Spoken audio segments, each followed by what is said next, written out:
This e-text is otherwise provided to you, as is no other. Warranties of any kind, express or implied, are made to you as to the e-text or any medium it may be on, including but not limited to warranties of merchantability or fitness for a particular purpose. Some states do not allow disclaimers of implied warranties or the exclusion or limitation of consequential damages, so the above disclaimers and exclusions may not apply to you, and you may have other legal rights. Indemnity: you will indemnify and hold the project, its directors, officers, members, and agents harmless from all liability, cost, and expense, including legal fees, that arise directly or indirectly from any of the following that you do or cause: 1. Distribution of this e-text, 2. Alteration, modification, or addition to the e-text, or 3. Any defect. Distribution under Project Gutenberg TM. You may distribute copies of this e-text electronically, or by disc, book, or any other medium if you either delete this small print and all other references to Project Gutenberg, or 1. Only give exact copies of it. Among other things, this requires that you do not remove, alter, or modify the e-text or this small print statement. You may, however, if you wish, distribute this e-text in machine-readable binary, compressed, markup, or proprietary form, including any form resulting from conversion by word processing or hypertext software, but only so long as either *, the e-text, when displayed, is clearly readable, and does not contain characters other than those intended by the author of the work, although tilde, asterisk, and underline, underscore, characters may be used to convey punctuation intended by the author, and additional characters may be used to indicate hypertext links, or *. The e-text may be readily converted by the reader at no expense into plain ASCII, EBCDIC, or equivalent form by the program that displays the e-text, as is the case, for instance, with most word processors, or *. You provide, or agree to also provide on request at no additional cost, fee, or expense, a copy of the e-text in its original plain ASCII form, or in EBCDIC or other equivalent proprietary form. 2. Honor the e-text refund and replacement provisions of this small print statement. 3. Pay a trademark license fee to the project of 20% of the net profits you derive, calculated using the method you already used to calculate your applicable taxes. If you don't derive profits, no royalty is due. Royalties are payable to Project Gutenberg Association / Carnegie Mellon University within the 60 days following each date you prepare, or were legally required to prepare, your annual, or equivalent periodic, tax return. What if you want to send money even if you don't have to? The project gratefully accepts contributions in money, time, scanning machines, OCR software, public domain e-texts, royalty-free copyright licenses, and every other sort of contribution you can think of. Money should be paid to Project Gutenberg Association / Carnegie Mellon University. And the small print. For public domain e-texts *ver .04.29.93 and Scanner's note: I have made 2 changes in this text. First, I have removed the footnotes to the end of each chapter, and I have placed note 9 at the end of chapter 6, noting that because of the ratification of the 19th Amendment to the Constitution for the United States, August 20, 1920, women were fully enfranchised with all rights of voting and jury service in all states of the Union. Other than the lack of italics and bold in this text and the typos, may they be few, this is the complete first edition text. Let me know of any mistakes you have caught. My email addresses for now is harada@aol.com and david@inconnect.com. David Reed. An essay on the trial by jury by Lysander Spooner. Entered according to Act of Congress, in the year 1852, by Lysander Spooner. In the Clerk's Office of the District Court of Massachusetts. Notice to English publishers. The author claims the copyright of this book in England, on common law principles, without regard to Acts of Parliament, and if the main principle of the book itself be true, viz., that no legislation, in conflict with the common law, is of any validity, his claim is a legal one. He forbids any one to reprint the book without his consent. Stereotyped by Hobart and Robbins, New England Type and Stereotype Foundry, Boston. Note: this volume, it is presumed by the author, gives what will generally be considered satisfactory evidence, though not all the evidence, of what the common law trial by jury really is. In a future volume, if it should be called for, it is designed to corroborate the grounds taken in this, give a concise view of the English Constitution, show the unconstitutional character of the existing government in England, and the unconstitutional means by which the trial by jury has been broken down in practice, prove that, either in England nor the United States, have legislatures ever been invested by the people with any authority to impair the powers, change the oaths, or, with few exceptions, abridge the jurisdiction of juries, or select jurors on any other than common law principles, and consequently, that, in both countries, legislation is still constitutionally subordinate to the discretion and consciences of common law juries, in all cases, both civil and criminal, in which juries sit. The same volume will probably also discuss several political and legal questions, which will naturally assume importance if the trial by jury should be re-established. Chapter 1. The Right of Juries to Judge of the Justice of Laws, Section 1. Section 2. Chapter 2. The Trial by Jury, as defined by Magna Carta, Section 1. The History of Magna Carta, Section 2. The Language of Magna Carta, Chapter 3. Additional Proofs of the Rights and Duties of Jurors. Section 1. Weakness of the Regal Authority, Section 2.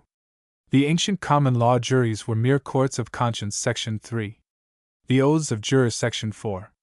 The Right of Jurors to Fix the Sentence, Section 5. The Oaths of Judges, Section 6. The Coronation Oath, Chapter 4. The Rights and Duties of Juries in Civil Suits, Chapter 5. Objections Answered, Chapter 6. Juries of the Present Day Illegal, Chapter 7. Illegal Judges, Chapter 8. The Free Administration of Justice, Chapter 9. The Criminal Intent, Chapter 10. Moral Considerations for Jurors, Chapter 11. Authority of Magna Carta, Chapter 12. Limitations imposed upon the majority by the trial by jury, Appendix Taxation Trial by Jury, Chapter 1. The Right of Juries to Judge of the Justice of Laws, Section 1. For more than 600 years, that is, since Magna Carta, in 1215, there has been no clearer principle of English or American constitutional law than that, in criminal cases, it is not only the right and duty of juries to judge what are the facts, what is the law, and what was the moral intent of the accused, but that it is also their right, and their primary and paramount duty, to judge of the justice of the law, and to hold all laws invalid that are, in their opinion, unjust or oppressive, and all persons guiltless in violating or resisting the execution of such laws. Unless such be the right and duty of jurors, it is plain that, instead of juries being a palladium of liberty, a barrier against the tyranny and oppression of the government, they are really mere tools in its hands, for carrying into execution any injustice and oppression it may desire to have executed. But for their right to judge of the law, and the justice of the law, juries would be no protection to an accused person, even as to matters of fact, for, if the government can dictate to a jury any law whatever, in a criminal case, it can certainly dictate to them the laws of evidence. That is, it can dictate what evidence is admissible, and what inadmissible, and also what force or weight is to be given to the evidence admitted. And if the government can thus dictate to a jury the laws of evidence, it can not only make it necessary for them to convict on a partial exhibition of the evidence rightfully pertaining to the case, but it can even require them to convict on any evidence whatever that it pleases to offer them. That the rights and duties of jurors must necessarily be such as are here claimed for them, will be evident when it is considered what the trial by jury is, and what is its object. The trial by jury, then, is a trial by the country, that is, by the people, as distinguished from a trial by the government. It was anciently called trial per pious, that is, trial by the country, and now, in every criminal trial, the jury are told that the accused has, for trial, put himself upon the country, which country you, the jury, are. The object of this trial, by the country, or by the people, in preference to a trial by the government, is to guard against every species of oppression by the government. In order to effect this end, it is indispensable that the people, or the country, judge of and determine their own liberties against the government, instead of the government's judging of and determining its own powers over the people. How is it possible that juries can do anything to protect the liberties of the people against the government, if they are not allowed to determine what those liberties are? Any government that is its own judge of, and determines authoritatively for the people, what are its own powers over the people, is an absolute government, of course. It has all the powers that it chooses to exercise. There is no other, or at least no more accurate definition of a despotism than this. On the other hand, any people that judge of, and determine authoritatively for the government, what are their own liberties against the government, of course retain all the liberties they wish to enjoy. And this is freedom. At least, it is freedom to them, because, although it may be theoretically imperfect, it, nevertheless, corresponds to their highest notions of freedom. To secure this right of the people to judge of their own liberties against the government, the jurors are taken, or must be, to make them lawful jurors, from the body of the people, by lot, or by some process that precludes any prévôt's knowledge, choice, or selection of them, on the part of the government. This is done to prevent the government's constituting a jury of its own partisans or friends, in other words, to prevent the government's packing a jury, with a view to maintain its own laws, and accomplish its own purposes. It is supposed that, if 12 men be taken, by lot, from the mass of the people, without the possibility of any previous knowledge, choice, or selection of them, on the part of the government, the jury will be a fair epitome of the country at large, and not merely of the party or faction that sustain the measures of the government, that substantially all classes of opinions, prevailing among the people, will be represented in the jury, and especially that the opponents of the government, if the government have any opponents, will be represented there, as well as its friends, that the classes, who are oppressed by the laws of the government, if any are thus oppressed, will have their representatives in the jury, as well as those classes, who take sides with the oppressor, that is, with the government. It is fairly presumable that such a tribunal will agree to no conviction except such as substantially the whole country would agree to, if they were present, taking part in the trial. A trial by such a tribunal is, therefore, in effect, a trial by the country. In its results it probably comes as near to a trial by the whole country as any trial that it is practicable to have, without too great inconvenience and expense. And, as unanimity is required for a conviction, it follows that no one can be convicted, except for the violation of such laws as substantially the whole country wish to have maintained. The government can enforce none of its laws, by punishing offenders, through the verdicts of juries, except such as substantially the whole people wish to have enforced. The government, therefore, consistently with the trial by jury, can exercise no powers over the people, or, what is the same thing, over the accused person, who represents the rights of the people, except such as substantially the whole people of the country consent that it may exercise. In such a trial, therefore, the country, or the people, judge of and determine their own liberties against the government, instead of the government's judging of and determining its own powers over the people. But all this trial by the country would be no trial at all by the country, but only a trial by the government, if the government could either declare who may, and who may not, be jurors, or could dictate to the jury anything whatever, either of law or evidence, that is of the essence of the trial. If the government may decide who may, and who may not, be jurors, it will of course select only its partisans, and those friendly to its measures.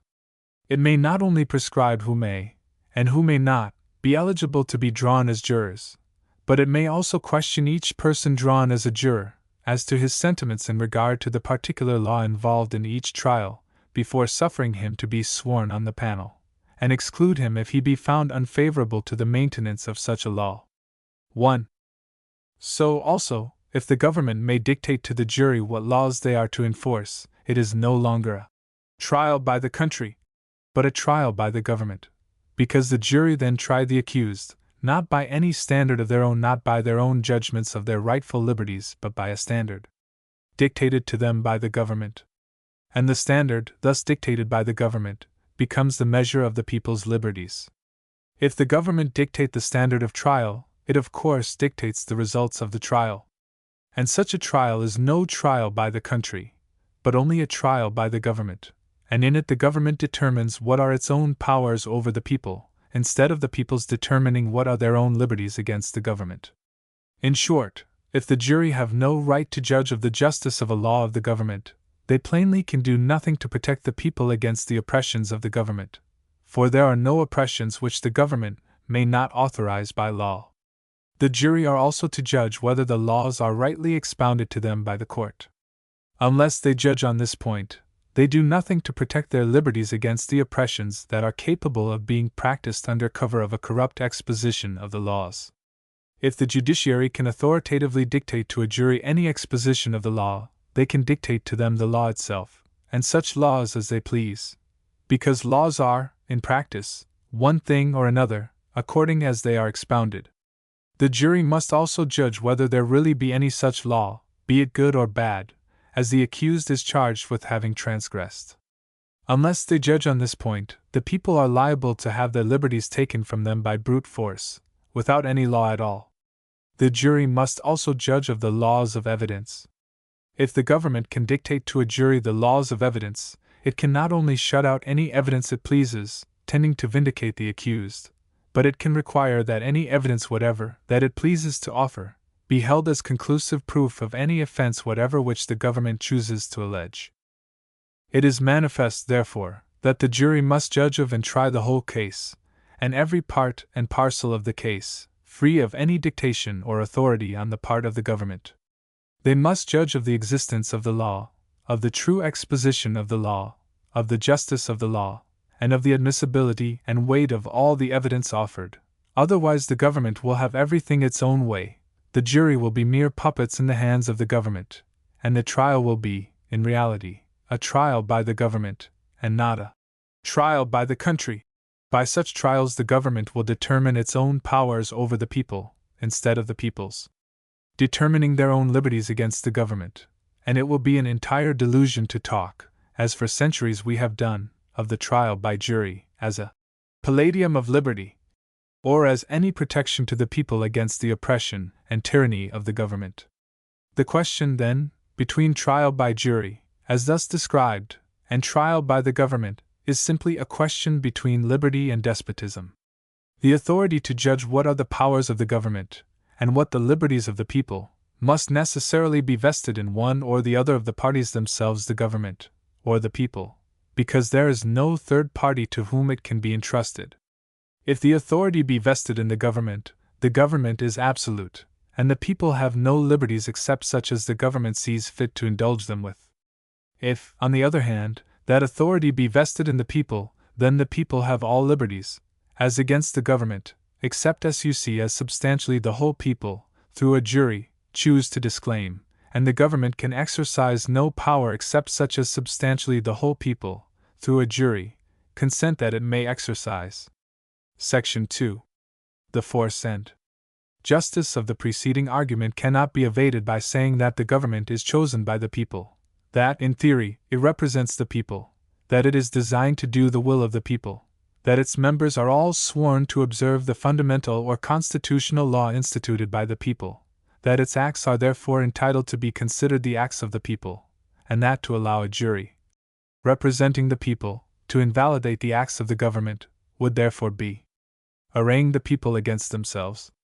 There are two answers to such an argument. One answer is, that, in a representative government, there is no absurdity or contradiction, nor any arraying of the people against themselves, in requiring that the statutes or enactments of the government shall pass the ordeal of any number of separate tribunals, before it shall be determined that they are to have the force of laws. Our American constitutions have provided 5 of these separate tribunals, to wit, representatives, Senate, executive, 2, jury, and judges, and have made it necessary that each enactment shall pass the ordeal of all these separate tribunals, before its authority can be established by the punishment of those who choose to transgress it. And there is no more absurdity or inconsistency in making a jury one of these several tribunals, than there is in making the representatives, or the Senate, or the executive, or the judges, one of them. There is no more absurdity in giving a jury a veto upon the laws, than there is in giving a veto to each of these other tribunals. The people are no more arrayed against themselves when a jury puts its veto upon a statute, which the other tribunals have sanctioned, than they are when the same veto is exercised by the representatives, the Senate, the executive, or the judges. But another answer to the argument that the people are arrayed against themselves when a jury hold an enactment of the government invalid is, that the government, and all the departments of the government, are merely the servants and agents of the people, not invested with arbitrary or absolute authority to bind the people, but required to submit all their enactments to the judgment of a tribunal more fairly representing the whole people, before they carry them into execution, by punishing any individual for transgressing them. If the government were not thus required to submit their enactments to the judgment of the country, before executing them upon individuals, if, in other words, the people had reserved to themselves no veto upon the acts of the government, instead of being a mere servant and agent of the people, would be an absolute despot over the people. It would have all power in its own hands, because the power to punish carries all other powers with it. A power that can, of itself, and by its own authority, punish disobedience, can compel obedience and submission, and is above all responsibility for the character of its laws. In short, it is a despotism. And it is of no consequence to inquire how a government came by this power to punish, whether by prescription, by inheritance, by usurpation, or by delegation from the peoples. If it have now but got it, the government is absolute. It is plain, therefore, that if the people have invested the government with power to make laws that absolutely bind the people, and to punish the people for transgressing those laws, the people have surrendered their liberties unreservedly into the hands of the government. It is of no avail to say, in answer to this view of the ease, that in surrendering their liberties into the hands of the government, the people took an oath from the government, that it would exercise its power within certain constitutional limits. For when did oaths ever restrain a government that was otherwise unrestrained? Or when did a government fail to determine that all its acts were within the constitutional and authorized limits of its power, if it were permitted to determine that question for itself? Neither is it of any avail to say that if the government abuse its power, and enact unjust and oppressive laws, the government may be changed by the influence of discussion, and the exercise of the right of suffrage. Discussion can do nothing to prevent the enactment, or procure the repeal, of unjust laws, unless it be understood that the discussion is to be followed by resistance. Tyrants care nothing for discussions that are to end only in discussion. Discussions, which do not interfere with the enforcement of their laws, are but idle wind to them. Suffrage is equally powerless and unreliable. It can be exercised only periodically, and the tyranny must at least be borne until the time for suffrage comes. Besides, when the suffrage is exercised, it gives no guarantee for the repeal of existing laws that are oppressive, and no security against the enactment of new ones that are equally so. The second body of legislators are liable and likely to be just as tyrannical as the first. If it be said that the second body may be chosen for their integrity, the answer is that the first were chosen for that very reason, and yet proved tyrants. The second will be exposed to the same temptations as the first, and will be just as likely to prove tyrannical. Who ever heard that succeeding legislatures were, on the whole, more honest than those that preceded them? What is there in the nature of men or things to make them so? If it be said that the first body were chosen from motives of injustice, that fact proves that there is a portion of society who desire to establish injustice, and if they were powerful or artful enough to procure the election of their instruments to compose the first legislature, they will be likely to be powerful or artful enough to procure the election of the same or similar instruments to compose the second. The right of suffrage, therefore, and even a change of legislators, guarantees no change of legislation, certainly no change for the better. Even if a change for the better actually comes, it comes too late, because it comes only after more or less injustice has been irreparably done. But at best, the right of suffrage can be exercised only periodically, and between the periods the legislators are wholly irresponsible. No despot was ever more entirely irresponsible than our Republican legislators during the period for which they are chosen. They can neither be removed from their office, nor called to account while in their office, nor punished after they leave their office, be their tyranny what it may. Moreover, the judicial and executive departments of the government are equally irresponsible to the people, and are only responsible, by impeachment and dependence for their salaries, to these irresponsible legislators. This dependence of the judiciary and executive upon the legislature is a guarantee that they will always sanction and execute its laws, whether just or unjust. Thus the legislators hold the whole power of the government in their hands, and are at the same time utterly irresponsible for the manner in which they use it. If, now, this government, the three branches thus really united in one, can determine the validity of, and enforce, its own laws, it is, for the time being, entirely absolute, and wholly irresponsible to the people. But this is not all. These legislators, and this government, so irresponsible while in power, can perpetuate their power at pleasure, if they can determine what legislation is authoritative upon the people, and can enforce obedience to it, for they can not only declare their power perpetual, but they can enforce submission to all legislation that is necessary to secure its perpetuity. They can, for example, prohibit all discussion of the rightfulness of their authority, forbid the use of the suffrage, prevent the election of any successors, disarm, plunder, imprison, and even kill all who refuse submission. If, therefore, the government, all departments united, be absolute for a day, that is, if it can, for a day, enforce obedience to its own laws, it can, in that day, secure its power for all time, like the Queen, who wished to reign but for a day, but in that day caused the king, her husband, to be slain, and usurped his throne. Nor will it avail to say that such acts would be unconstitutional, and that unconstitutional acts may be lawfully resisted, for everything a government pleases to do will, of course, be determined to be constitutional, if the government itself be permitted to determine the question of the constitutionality of its own acts. Those who are capable of tyranny are capable of perjury to sustain it. The conclusion, therefore, is that any government that can, for a day, enforce its own laws without appealing to the people, or to a tribunal fairly representing the people, for their consent, is, in theory, an absolute government, irresponsible to the people, and can perpetuate its power at pleasure. The trial by jury is based upon a recognition of this principle, and therefore forbids the government to execute any of its laws, by punishing violators, in any case whatever, without first getting the consent of the country, or the people, through a jury. In this way, the people, at all times, hold their liberties in their own hands, and never surrender them, even for a moment, into the hands of the government.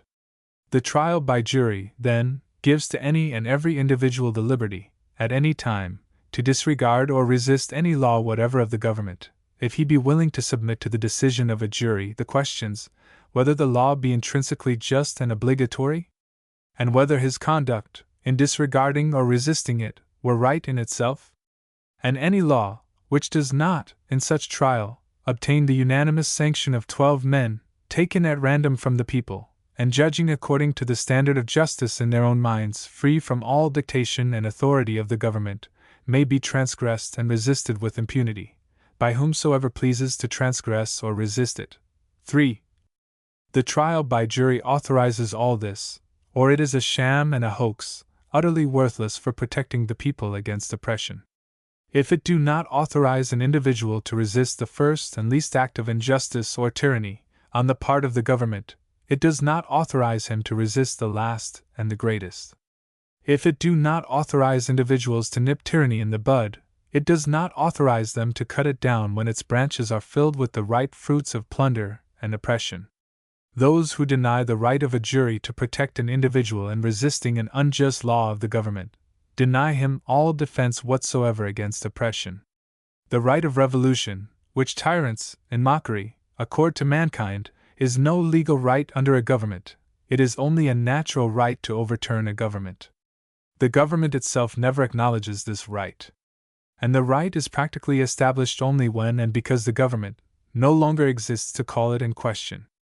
The right, therefore, can be exercised with impunity, only when it is exercised victoriously. All unsuccessful attempts at revolution, however justifiable in themselves, are punished as treason, if the government be permitted to judge of the treason. The government itself never admits the injustice of its laws, as a legal defense for those who have attempted a revolution, and failed. The right of revolution, therefore, is right of no practical value, except for those who are stronger than the government.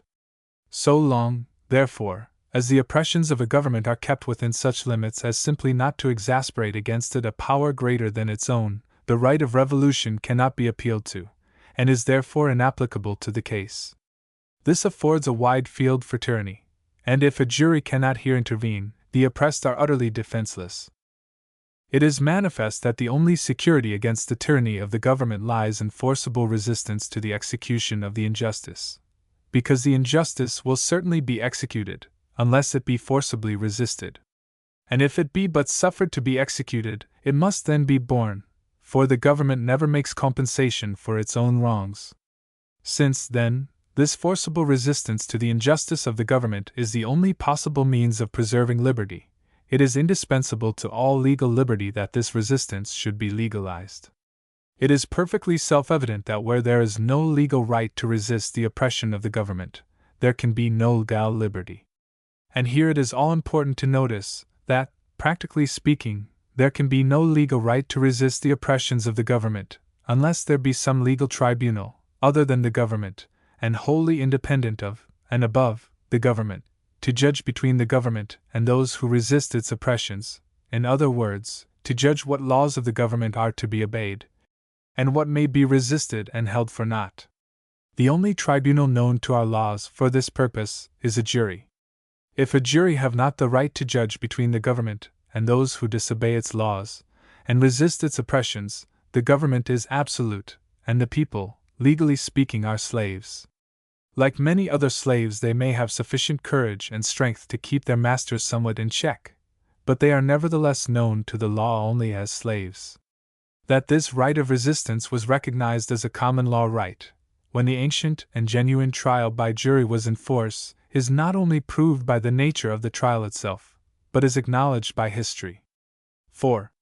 This right of resistance is recognized by the Constitution of the United States as a strictly legal and constitutional right. It is so recognized, first, by the provision that the trial of all crimes, except in cases of impeachment, shall be by jury, that is, by the country and not by the government.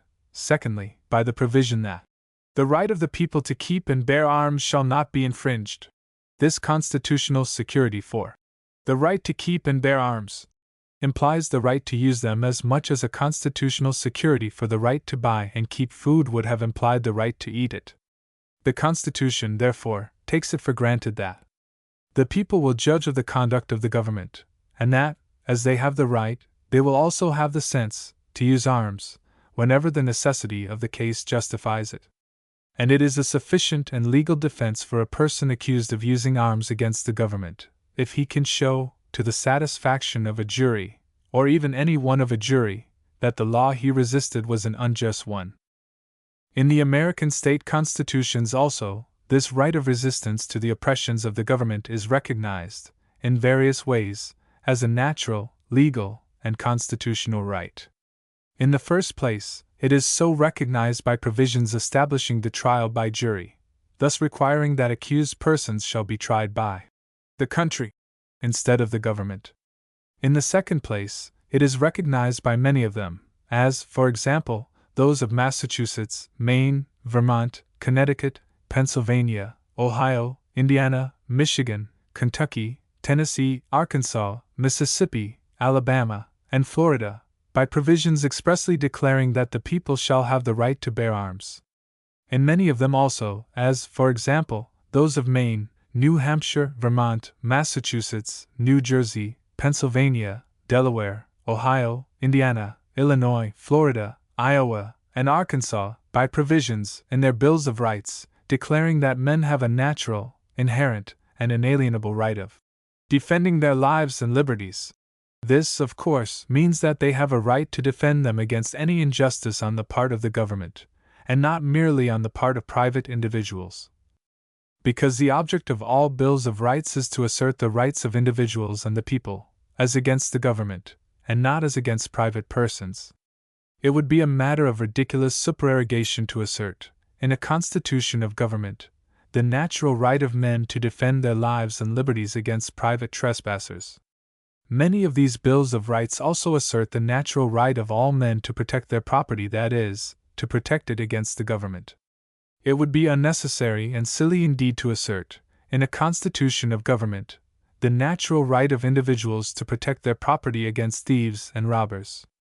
The constitutions of New Hampshire and Tennessee also declare that the doctrine of non-resistance against arbitrary power and oppression is absurd, slavish, and destructive of the good and happiness of mankind. The legal effect of these constitutional recognitions of the right of individuals to defend their property, liberties, and lives against the government is to legalize resistance to all injustice and oppression, of every name and nature whatsoever, on the part of the government. But for this right of resistance, on the part of the people, all governments would become tyrannical to a degree of which few people are aware. Constitutions are utterly worthless to restrain the tyranny of governments, unless it be understood that the people will, by force, compel the government to keep within the constitutional limits. Practically speaking, no government knows any limits to its power, except the endurance of the people. But that the people are stronger than the government, and will resist in extreme cases, our governments would be little or nothing else than organized systems of plunder and oppression. All, or nearly all, the advantage there is in fixing any constitutional limits to the power of a government, is simply to give notice to the government of the point at which it will meet with resistance. If the people are then as good as their word, they may keep the government within the bounds they have set for it, otherwise it will disregard them, as is proved by the example of all our American governments, in which the constitutions have all become obsolete at the moment of their adoption, for nearly or quite all purposes except the appointment of officers, who at once become practically absolute, except so far as they are restrained by the fear of popular resistance. The bounds set to the power of the government, by the trial by jury, as will hereafter be shown, are these: that the government shall never touch the property, person, or natural or civil rights of an individual, against his consent, except for the purpose of bringing them before a jury for trial, unless in pursuance and execution of a judgment, or decree, rendered by a jury in each individual case, upon such evidence, and such law, as are satisfactory to their own understandings and consciences, irrespective of all legislation of the government. 1. To show that this supposition is not an extravagant one, it may be mentioned that courts have repeatedly questioned jurors to ascertain whether they were prejudiced against the government, that is, whether they were in favor of, or opposed to, such laws of the government as were to be put in issue in the then pending trial. This was done, in 1851, in the United States District Court for the District of Massachusetts, by Peleg Sprague, the United States District Judge, in empaneling 3 several juries for the trials of Scott, Hayden, and Morris, charged with having aided in the rescue of a fugitive slave from the custody of the United States Deputy Marshal. This judge caused the following question to be propounded to all the jurors separately, and those who answered unfavorably for the purposes of the government were excluded from the panel. Do you hold any opinions upon the subject of the fugitive slave law, so called, which will induce you to refuse to convict a person indicted under it, if the facts set forth in the indictment and constituting the offense are proved against him, and the court direct you that the law is constitutional? The reason of this question was that the fugitive slave law, so called, was so obnoxious to a large portion of the people as to render a conviction under it hopeless, if the jurors were taken indiscriminately from among the people. A similar question was soon afterwards propounded to the persons drawn as jurors in the United States Circuit Court for the District of Massachusetts, by Benjamin R. Curtis, one of the justices of the Supreme Court of the United States, in empaneling a jury for the trial of the aforesaid Morris on the charge before mentioned. And those who did not answer the question favorably for the government were again excluded from the panel. It has also been an habitual practice with the Supreme Court of Massachusetts, in empaneling juries for the trial of capital offenses, to inquire of the persons drawn as jurors whether they had any conscientious scruples against finding verdicts of guilty in such eases, that is, whether they had any conscientious scruples against sustaining the law prescribing death as the punishment of the crime to be trick, and to exclude from the panel all who answered in the affirmative. The only principle upon which these questions are asked is this: that no man shall be allowed to serve as juror, unless he be ready to enforce any enactment of the government, however cruel or tyrannical it may be. What is such a jury good for, as a protection against the tyranny of the government? A jury like that is palpably nothing but a mere tool of oppression in the hands of the government. A trial by such a jury is really a trial by the government itself and not a trial by the country, because it is a trial only by men specially selected by the government for their readiness to enforce its own tyrannical measures. If that be the true principle of the trial by jury, the trial is utterly worthless as a security to liberty. The Tsar might, with perfect safety to his authority, introduce the trial by jury into Russia, if he could but be permitted to select his jurors from those who were ready to maintain his laws, without regard to their injustice. This example is sufficient to show that the very pith of the trial by jury, as a safeguard to liberty, consists in the jurors being taken indiscriminately from the whole people, and in their right to hold invalid all laws which they think unjust.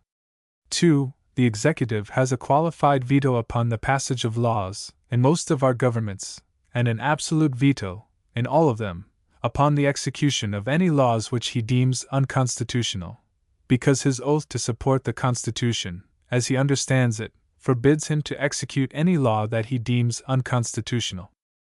3. And if there be so much as a reasonable doubt of the justice of the laws, the benefit of that doubt must be given to the defendant, and not to the government. So that the government must keep its laws clearly within the limits of justice, if it would ask a jury to enforce them.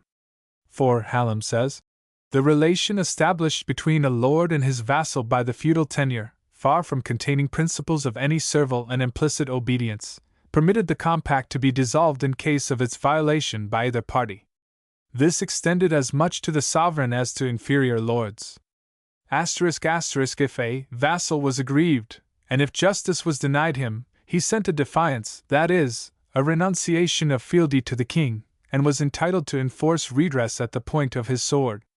It then became a contest of strength as between two independent potentates, and was terminated by treaty, advantageous or otherwise, according to the fortune of war. There remained the original principle, that allegiance depended conditionally upon good treatment, and that an appeal might be lawfully made to arms against an oppressive government. Nor was this, we may be sure, left for extreme necessity, or thought to require a long-enduring forbearance. In modern times, a king, compelled by his subjects' swords to abandon any pretension, would be supposed to have ceased to reign, and the express recognition of such a right as that of insurrection has been justly deemed inconsistent with the majesty of law. But ruder ages had ruder sentiments. Force was necessary to repel force, and men accustomed to see the king's authority defied by a private riot were not much shocked when it was resisted in defense of public freedom. 3 Middle Age, 240-2. Chapter 2. The trial by jury, as defined by Magna Carta.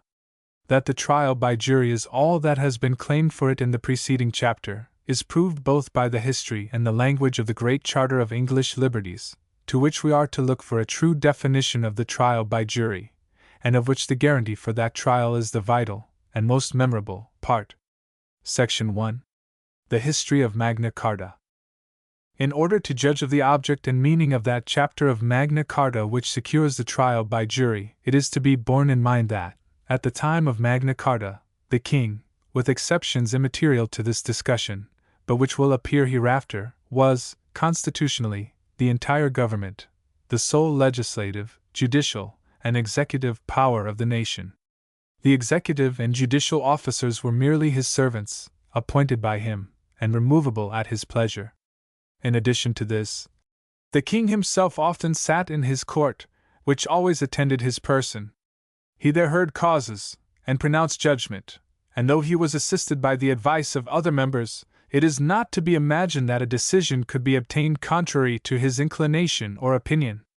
1. Judges were in those days, and afterwards, such abject servants of the king that we find that King Edward I, 1272-1307, fined and imprisoned his judges, in the same manner as Alfred the Great, among the Saxons, had done before him, by the sole exercise of his authority. 2. Parliament, so far as there was a parliament, was a mere council of the king. 3. It assembled only at the pleasure of the king, sat only during his pleasure, and when sitting had no power, so far as general legislation was concerned, beyond that of simply advising the king. The only legislation to which their assent was constitutionally necessary was demands for money and military services for extraordinary occasions. Even Magna Carta itself makes no provisions whatever for any parliaments, except when the king should want means to carry on war, or to meet some other extraordinary necessity. For he had no need of parliaments to raise taxes for the ordinary purposes of government, for his revenues from the rents of the crown lands and other sources were ample for all except extraordinary occasions. Parliaments, too, when assembled, consisted only of bishops, barons, and other great men of the kingdom, unless the king chose to invite others. 5. There was no House of Commons at that time, and the people had no right to be heard, unless as petitioners. 6. Even when laws were made at the time of a parliament, they were made in the name of the king alone. Sometimes it was inserted in the laws that they were made with the consent or advice of the bishops, barons, and others assembled, but often this was omitted. Their consent or advice was evidently a matter of no legal importance to the enactment or validity of the laws, but only inserted, when inserted at all, with a view of obtaining a more willing submission to them on the part of the people. The style of enactment generally was either the king wills and commands, or some other form significant of the sole legislative authority of the king. The king could pass laws at any time when it pleased him. The presence of a parliament was wholly unnecessary. Hume says, "It is asserted by Sir Harry Spelman, as an undoubted fact, that, during the reigns of the Norman princes, every order of the king, issued with the consent of his privy council, had the full force of law." 7. And other authorities abundantly corroborate this assertion. 8. The king was, therefore, constitutionally the government, and the only legal limitation upon his power seems to have been simply the common law, usually called the law of the land, which he was bound by oath to maintain, which oath had about the same practical value as similar oaths have always had. This law of the land seems not to have been regarded at all by many of the kings, except so far as they found it convenient to do so, or were constrained to observe it by the fear of arousing resistance. But as all people are slow in making resistance, oppression and usurpation often reached a great height, and in the case of John, they had become so intolerable as to enlist the nation almost universally against him, and he was reduced to the necessity of complying with any terms the barons saw fit to dictate to him. It was under these circumstances that the Great Charter of English Liberties was granted. The barons of England, sustained by the common people, having their king in their power, compelled him, as the price of his throne, to pledge himself that he would punish no freeman for a violation of any of his laws, unless with the consent of the peers, that is, the equals of the accused. The question here arises, whether the barons and people intended that those peers, the jury, should be mere puppets in the hands of the king, exercising no opinion of their own as to the intrinsic merits of the accusations they should try, or the justice of the laws they should be called on to enforce.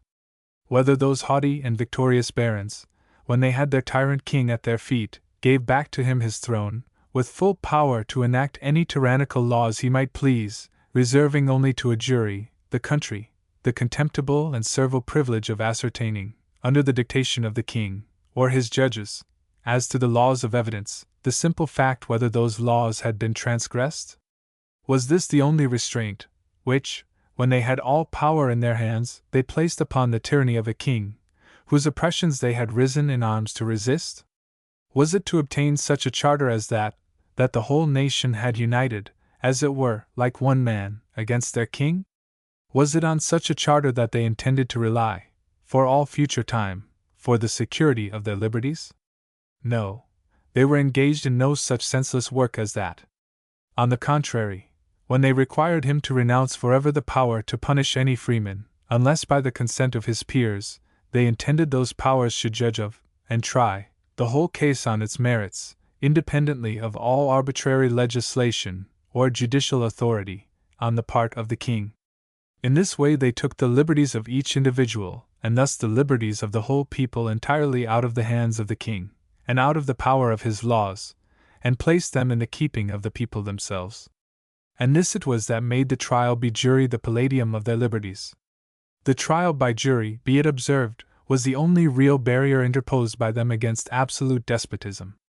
Could this trial, then, have been such an entire farce as it necessarily must have been, if the jury had had no power to judge of the justice of the laws the people were required to obey?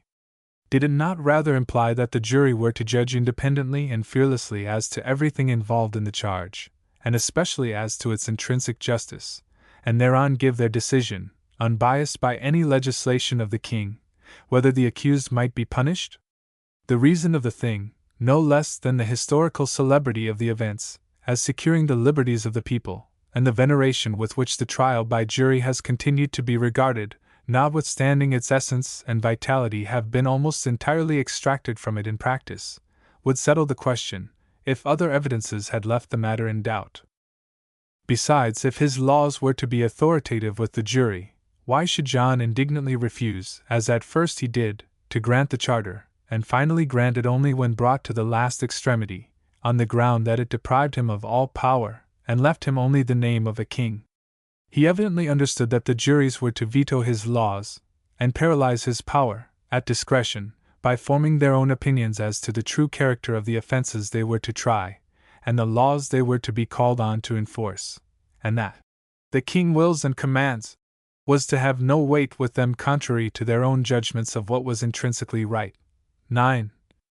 The barons and people having obtained by the charter all the liberties they had demanded of the king, it was further provided by the charter itself that 25 barons should be appointed by the barons, out of their number, to keep special vigilance in the kingdom to see that the charter was observed, with authority to make war upon the king in case of its violation. The king also, by the charter, so far absolved all the people of the kingdom from their allegiance to him, as to authorize and require them to swear to obey the 25 barons, in case they should make war upon the king for infringement of the charter. It was then thought by the barons and people that something substantial had been done for the security of their liberties. This charter, in its most essential features, and without any abatement as to the trial by jury, has since been confirmed more than 30 times, and the people of England have always had a traditionary idea that it was of some value as a guarantee against oppression. Yet that idea has been an entire delusion, unless the jury have had the right to judge of the justice of the laws they were called on to enforce. Section 2. The language of Magna Carta. The language of the Great Charter establishes the same point that is established by its history, viz., that it is the right and duty of the jury to judge of the justice of the laws.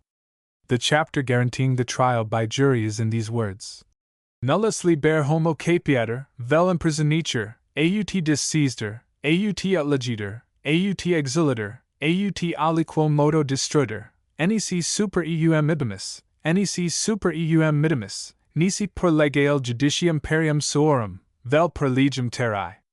10. The corresponding chapter in the Great Charter, granted by Henry III, 1225, and confirmed by Edward I, 1297, which charter is now considered the basis of the English laws and constitution, is in nearly the same words, as follows: Nullus liber homo capiator, vel imprisonatur, aut discaestor de libero tenimento, vel libertatibus, vel liberis consuetudinibus sui, aut utlegitor, aut exilator, aut aliquo modo destruitor, nec super eum ibimus, nec super eum mitimus, nisi per legale judicium perium suorum, vel per legem terrae. The most common translation of these words, at the present day, is as follows: No freeman shall be arrested, or imprisoned, or deprived of his freehold, or his liberties, or free customs, or outlawed, or exiled, or in any manner destroyed, nor will we, the king, pass upon him, nor condemn him, unless by the judgment of his peers, or the law of the land. Nec super eum ibimus, nec super eum mitimus. There has been much confusion and doubt as to the true meaning of the words. Nec super eum ibimus, neo super eum mitimus. The more common rendering has been, Nor wilt we pass upon him, nor condemn him. But some have translated them to mean, Nor will we pass upon him, nor commit him to prison. Coke gives still a different rendering to the effect that no man shall be condemned at the king's suit, either before the king in his bench, nor before any other commissioner or judge whatsoever. 11. But all these translations are clearly erroneous. In the first place, nor will we pass upon him, meaning thereby to decide upon his guilt or innocence judicially, is not a correct rendering of the words. Nec super eum ibimus. There is nothing whatever, in these latter words, that indicates judicial action or opinion at all. The words, in their common signification, describe physical action alone. And the true translation of them, as will hereafter be seen, is, nor will we proceed against him, executively. In the second place, the rendering, nor will we condemn him, bears little or no analogy to any common, or even uncommon, signification of the words. Nec super eum mittimus. There is nothing in these latter words that indicates judicial action or decision. Their common signification, like that of the words nec super eum ibimus, describes physical action alone. Nor will we send upon or against him, would be the most obvious translation, and, as we shall hereafter see, such is the true translation. But although these words describe physical action, on the part of the king, as distinguished from judicial, they nevertheless do not mean, as one of the translations has it, nor will we commit him to prison, for that would be a mere repetition of what had been already declared by the words nec imprisionitur. Besides, there is nothing about prisons in the words nec super eum mittimus. Nothing about sending him anywhere, but only about sending something or somebody upon him or against him. That is, executively. Koch's rendering is, if possible, the most absurd and gratuitous of all. What is there in the words nec super eum mittimus that can be made to mean, nor shall he be condemned before any other commissioner or judge whatsoever? Clearly there is nothing. The whole rendering is a sheer fabricatum. And the whole object of it is to give color for the exercise of a judicial power, by the king, or his judges, which is nowhere given them. Neither the words nec super eum ibimus, nec super eum mittimus, nor any other words in the whole chapter, authorize, provide for, describe, or suggest any judicial action whatever, on the part either of the king, or of his judges, or of anybody except the peers, or jury. There is nothing about the king's judges at all. And there is nothing whatever, in the whole chapter, so far as relates to the action of the king, that describes or suggests anything but executive action. 12. But that all these translations are certainly erroneous, is proved by a temporary charter, granted by John a short time previous to the Great Charter, for the purpose of giving an opportunity for conference, arbitration, and reconciliation between him and his barons. It was to have force until the matters in controversy between them could be submitted to the Pope, and to other persons to be chosen, some by the king, and some by the barons. The words of the charter are as follows: Saetis nos concessis spiranibus nostris ca contra nos sunt quod nec eos nec homines soos capimus, nec discizimus nec super eos per vim vel per arma ibimus nisi per legem regni nostri vel per judicium perium sorum in curia nostra donec consideratio facta furit. And c. That is, know that we have granted to our barons who are opposed to us, that we will either arrest them nor their men, nor desize them, nor will we proceed against them by force or by arms, unless by the law of our kingdom, or by the judgment of their peers in our court, until consideration shall be had. And c. A copy of this charter is given in a note in Blackstone's introduction to the charter. 13. Mr. Christian speaks of this charter as settling the true meaning of the corresponding clause of Magna Carta. On the principle that laws and charters on the same subject are to be construed with reference to each other. See 3 Christian's Blackstone, 41, note. The true meaning of the words nec super eum ibimus, nec super eum mittimus, is also proved by the Articles of the Great Charter of Liberties, demanded of the king by the barons, and agreed to by the king, under seal, a few days before the date of the charter, and from which the charter was framed. 14. Here the words used are these: Any corpus liberi hominis capiator nec imprisonator nec disseistor nec ut1 agitor nec exilator nec aliquo modo destruitor nec rex et vel mitit super un 6 nisi per judicium perium suorum vel per legem terrae. That is, the body of a freeman shall not be arrested, nor imprisoned, nor deseized, nor outlawed, nor exiled, nor in any manner destroyed, nor shall the king proceed or send any one against him with force, unless by the judgment of his peers, or the law of the land. The true translation of the words nec super eum ibimus, nec super eum mittimus, in Magna Carta, is thus made certain, as follows. Nor will we, the king, proceed against him, nor send any one against him, with force or arms. 15. It is evident that the difference between the true and false translations of the words nec super eum ibius, nec super eum mittimus, is of the highest legal importance, inasmuch as the true translation, nor will we, the king, proceed against him, nor send any one against him by force of arms, represents the king only in an executive character, carrying the judgment of the peers and the law of the land into execution, whereas the false translation, nor will we pass upon him, nor condemn him, gives color for the exercise of a judicial power, on the part of the king, to which the king had no right, but which, according to the true translation, belongs wholly to th jury. Per legale judicium perium suorum. The foregoing interpretation is corroborated, if it were not already too plain to be susceptible of corroboration, by the true interpretation of the phrase, per legale judicium perium suorum. In giving this interpretation, I leave out, for the present, the word legale, which will be defined afterwards. The true meaning of the phrase, per judicium perium suorum, is, according to the sentence of his ears. The word judicium, judgment, has a technical meaning in the law, signifying the decree rendered in the decision of a cause. In civil suits this decision is called a judgment. In chancery proceedings it is called a decree. In criminal actions it is called a sentence, or judgment, indifferently. Thus, in a criminal suit, a motion in arrest of judgment means a motion in arrest of sentence. 16. In cases of sentence, therefore, in criminal suits, the words sentence and judgment are synonymous terms. They are, to this day, commonly used in law books as synonymous terms. And the phrase per judicium perium suorum, therefore, implies that the jury are to fix the sentence. The word per means according to. Otherwise there is no sense in the phrase per judicium perium suorum.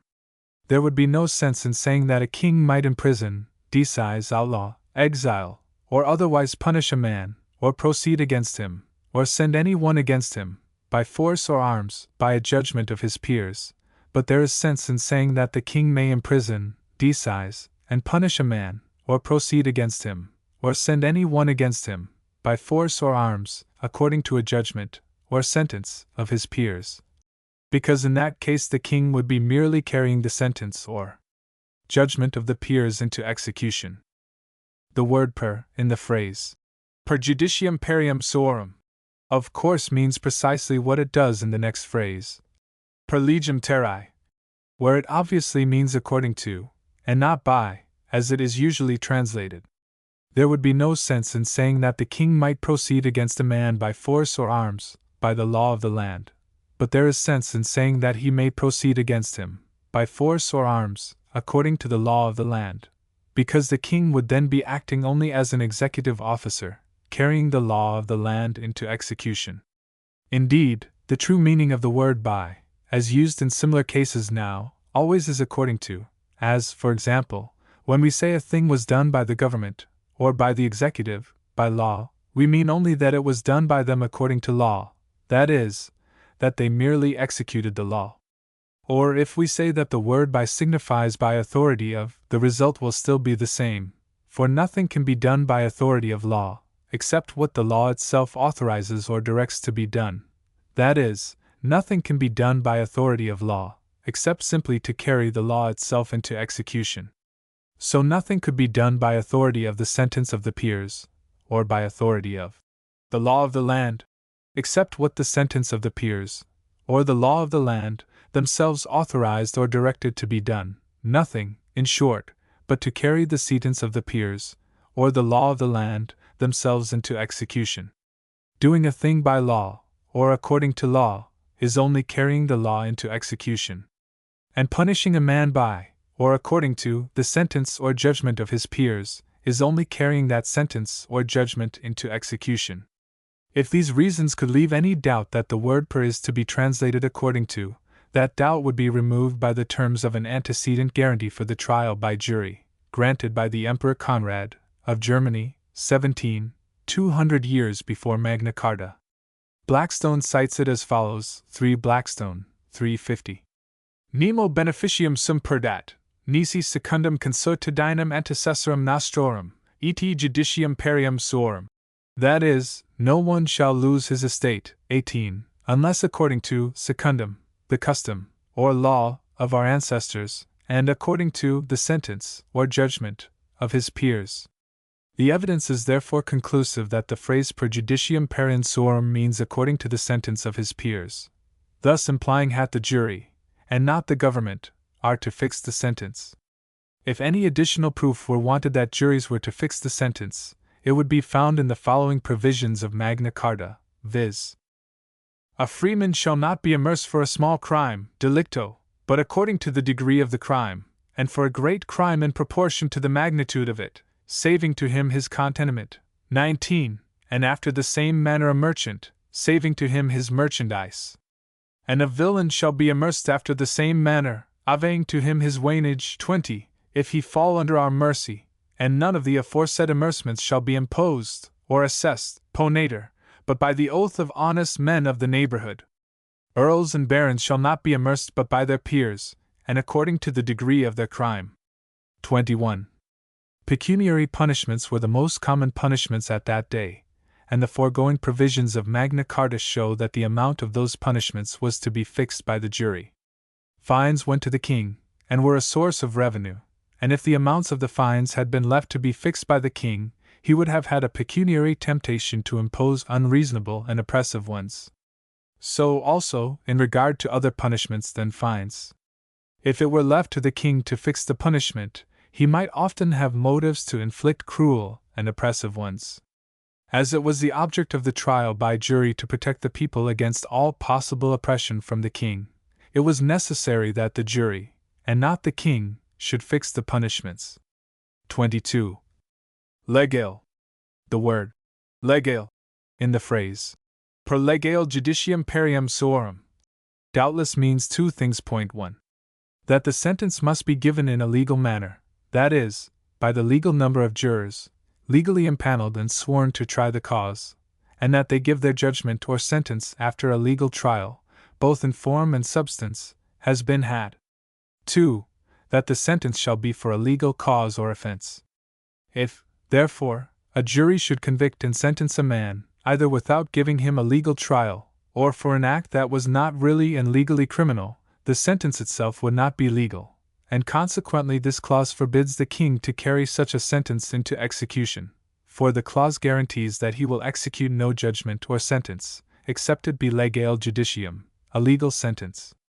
Whether a sentence be a legal one, would have to be ascertained by the king or his judges, on appeal, or might be judged of informally by the king himself. The word legale clearly did not mean that the judicium perium suorum, judgment of his peers, should be a sentence which any law of the king should require the peers to pronounce, for in that case the sentence would not be the sentence of the peers, but only the sentence of the law, that is, of the king, and the peers would be only a mouthpiece of the law, that is, of the king, in uttering it. Per legem terrae. One other phrase remains to be explained, viz. Per legem terrae, by the law of the land.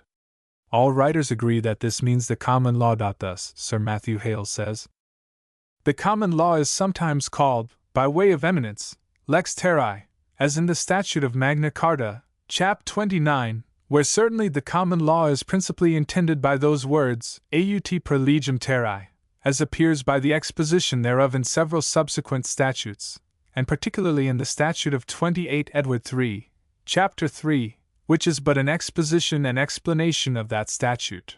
Sometimes it is called lex Angli, as in the statute of Merton, cap. 9. Olernus lex Anglii mutari. And c. We will that the laws of England be not changed. Sometimes it is called lex et consuetudo regni, the law and custom of the kingdom, as in all commissions of Oyer and Terminer, and in the statutes of 18 Edward I, cap, and de quo warranto, and divers others. But most commonly it is called the common law, or the common law of England, as in the statute Articuli super Cartas, cap.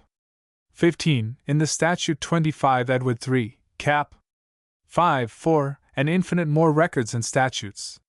1 Hale's History of the Common Law, 128. This common law, or law of the land, the king was sworn to maintain. This fact is recognized by a statute made at Westminster, in 1346, by Edward III, which commences in this manner. Edward, by the grace of God, and C. and C. to the Sheriff of Stafford, greeting, because that by divers complaints made to us, we have perceived that the law of the land, which we by oath are bound fo maintain, and c. St. 20 Edward III. The foregoing authorities are cited to show to the unprofessional reader what is well known to the profession, that legem terrae, the law of the land, mentioned in Magna Carta, was the common, ancient, fundamental law of the land, which the kings were bound by oath to observe, and that it did not include any statutes or laws enacted by the king himself, the legislative power of the nation. If the term legem terrae had included laws enacted by the king himself, the whole chapter of Magna Carta, now under discussion, would have amounted to nothing as a protection to liberty, because it would have imposed no restraint whatever upon the power of the king. The king could make laws at any time, and such ones as he pleased. He could, therefore, have done anything he pleased by the law of the land, as well as in any other way, if his own laws had been the law of the land.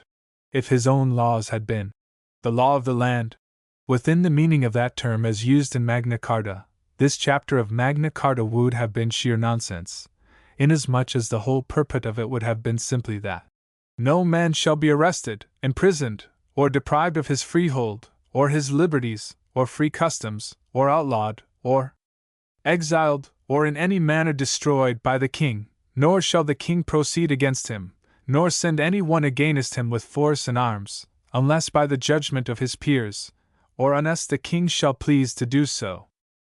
This chapter of Magna Carta would, therefore, have imposed not the slightest restraint upon the power of the king, or afforded the slightest protection to the liberties of the people, if the laws of the king had been embraced in the term legem terrae. But if legem terrae was the common law, which the king was sworn to maintain, then a real restriction was laid upon his power, and a real guarantee given to the people for their liberties.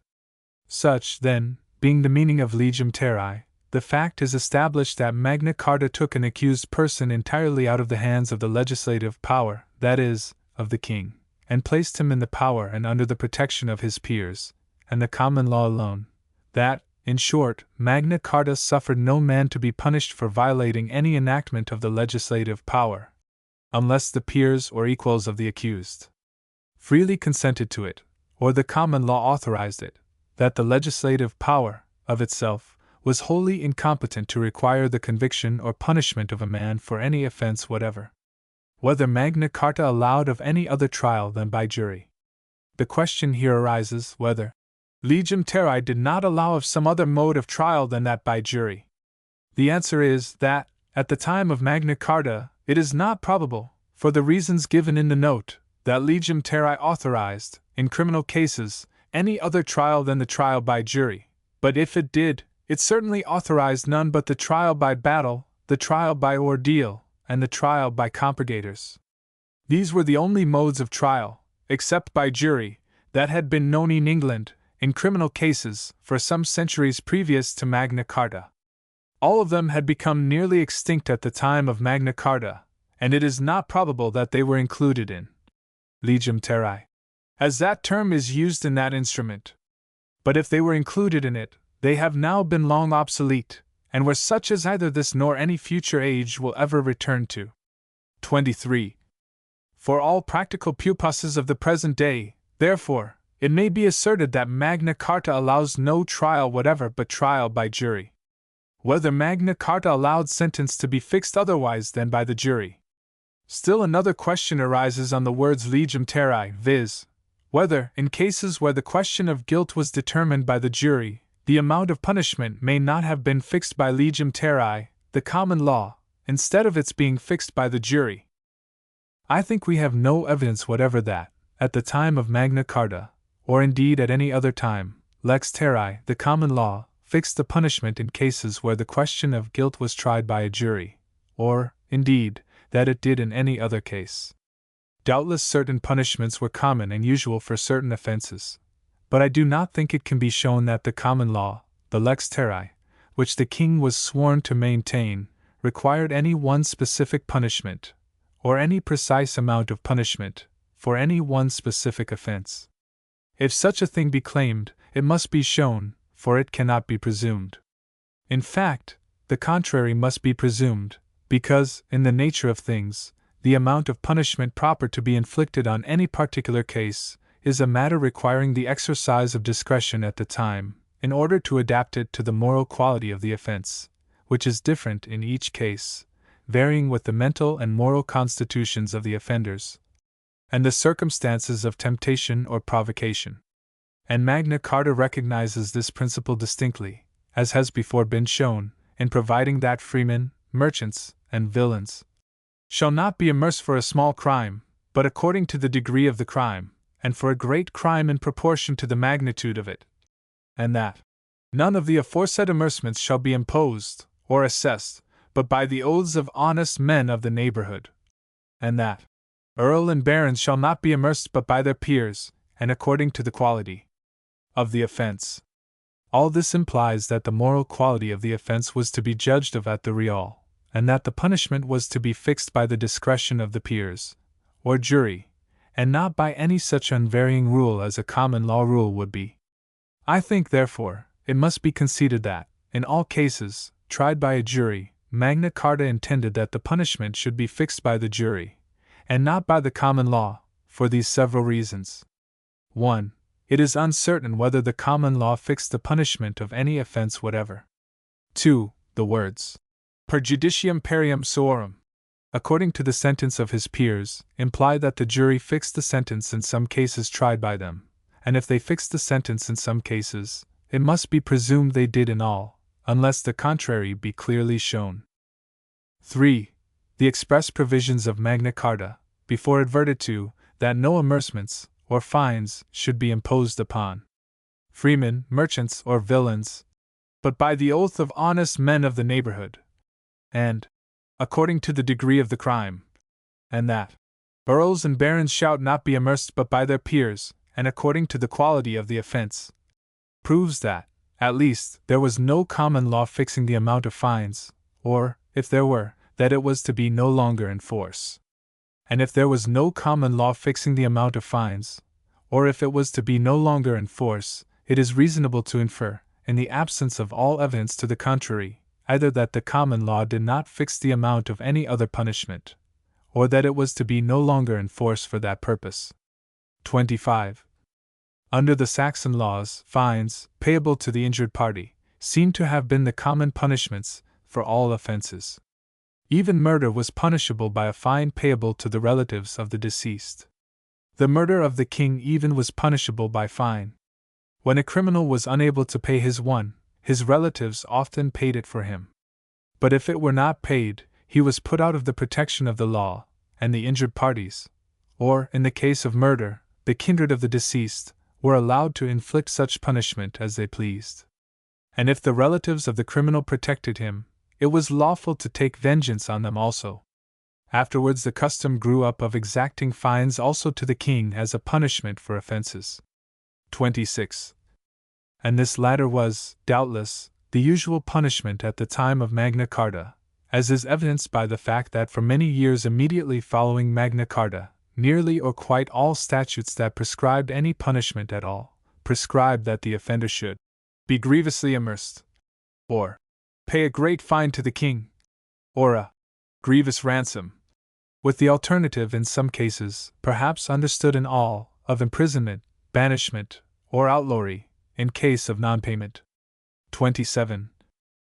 Judging, therefore, from the special provisions in Magna Carta, requiring fines or amercements to be imposed only by juries, without mentioning any other punishments winky-faced judging. Also, from the statutes which immediately followed Magna Carta, it is probable that the Saxon custom of punishing all, or nearly all, offences by fines, with the alternative to the criminal of being imprisoned, banished, or outlawed, and exposed to private vengeance, in case of non-payment, continued until the time of Magna Carta, and that in providing expressly that fines should be fixed by the juries, Magna Carta provided for nearly or quite all the punishments that were expected to be inflicted, that if there were to be any others, they were to be fixed by the juries, and consequently that nothing was left to be fixed by legem terrae.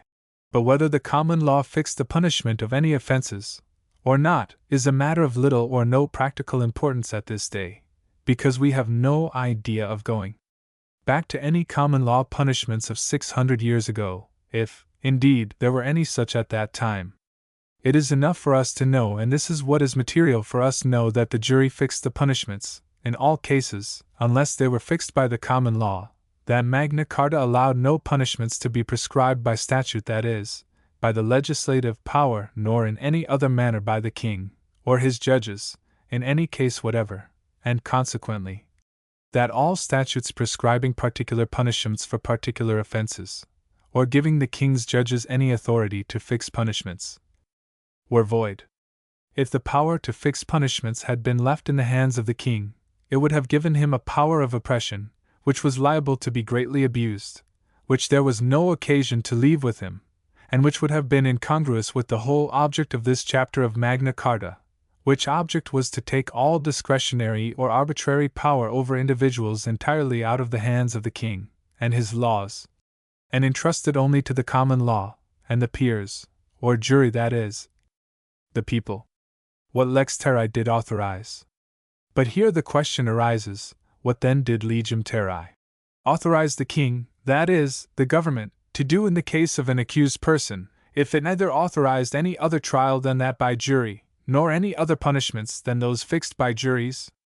The answer is, that, owing to the darkness of history on the point, it is probably wholly impossible, at this day, to state, with any certainty or precision, anything whatever that the legem terrae of Magna Carta did authorize the king, that is, the government, to do, if, indeed, it authorized him to do anything, in the case of criminals, other than to have them tried and sentenced by their peers for common law crimes, and to carry that sentence into execution.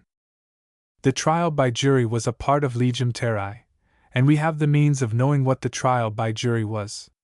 The fact that the jury were to fix the sentence implies that they were to try the accused, otherwise they could not know what sentence, or whether any sentence, ought to be inflicted upon him. Hence it follows that the jury were to judge of everything involved in the trial, that is, they were to judge of the nature of the offense, of the admissibility and weight of testimony, and of everything else whatsoever that was of the essence of the trial. If anything whatever could be dictated to them, either of law or evidence, the sentence would not be theirs, but would be dictated to them by the power that dictated to them the law or evidence. The trial and the sentence, then, were wholly in the hands of the jury. We also have sufficient evidence of the nature of the oath administered to jurors in criminal cases. It was simply that they would neither convict the innocent nor acquit the guilty. This was the oath in the Saxon times, and probably continued to be until Magna Carta. We also know that, in case of conviction, the sentence of the jury was not necessarily final, that the accused had the right of appeal to the king and his judges, and to demand either a new trial or an acquittal, if the trial or conviction had been against law.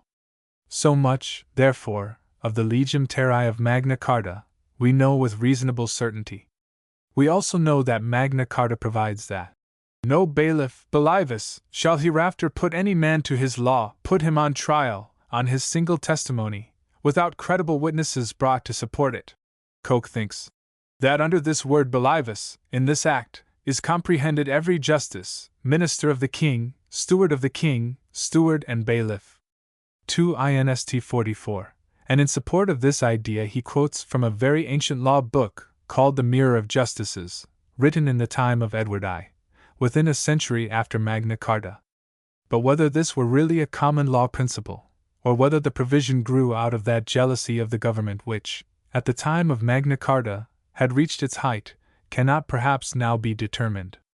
We also know that, by Magna Carta, amercements, or fines, could not be imposed to the ruin of the criminal, that, in the case of a freeman, his contentment, or means of subsisting in the condition of a freeman, must be saved to him, that, in the case of a merchant, his merchandise must be spared, and in the case of a villain, his wainage, or plough tackle and carts. This also is likely to have been a principle of the common law, inasmuch as, in that rude age, when the means of getting employment as laborers were not what they are now, the man and his family would probably have been liable to starvation, if these means of subsistence had been taken from him. We also know, generally, that, at the time of Magna Carta, all acts intrinsically criminal, all trespasses against persons and property, were crimes, according to lex terra, or the common law. Beyond the points now given, we hardly know anything, probably nothing with certainty, as to what the legem terrae of Magna Carta did authorize in regard to crimes. There is hardly anything extant that can give us any real light on the subject. It would seem, however, that there were, even at that day, some common law principles governing arrests, and some common law forms and rules as to holding a man for trial, by bail or imprisonment, winky face putting him on trial, such as by indictment or complaint, summoning and empaneling jurors, and c. Whatever these common law principles were, Magna Carta requires them to be observed, for Magna Carta provides for the whole proceedings, commencing with the arrest. No freeman shall be arrested, and and ending with the execution of the sentence.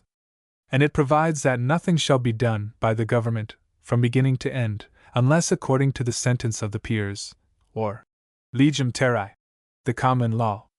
The trial by peers was a part of legem terrae, and we have seen that the peers must necessarily have governed the whole proceedings at the Tria 1. But all the proceedings for arresting the man, and bringing him to trial, must have been had before the case could come under the cognizance of the peers, and they must, therefore, have been governed by other rules than the discretion of the peers. We may conjecture, although we cannot perhaps know with much certainty, that the lex terrae, or common law, governing these other proceedings, was somewhat similar to the common law principle, on the same points, at the present day. Such seem to be the opinions of Coke, who says that the phrase nisi per legem terrae means unless by due process of law. Thus, he says, nisi per legem terrae, but by the law of the land.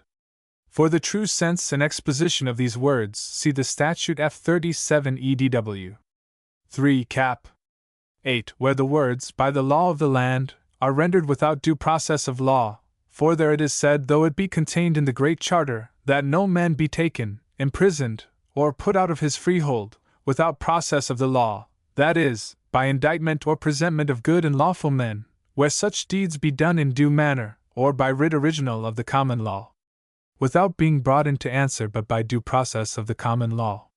No man be put to answer without presentment before justices, or thing of record, or by due process, or by writ original, according to the old law of the land.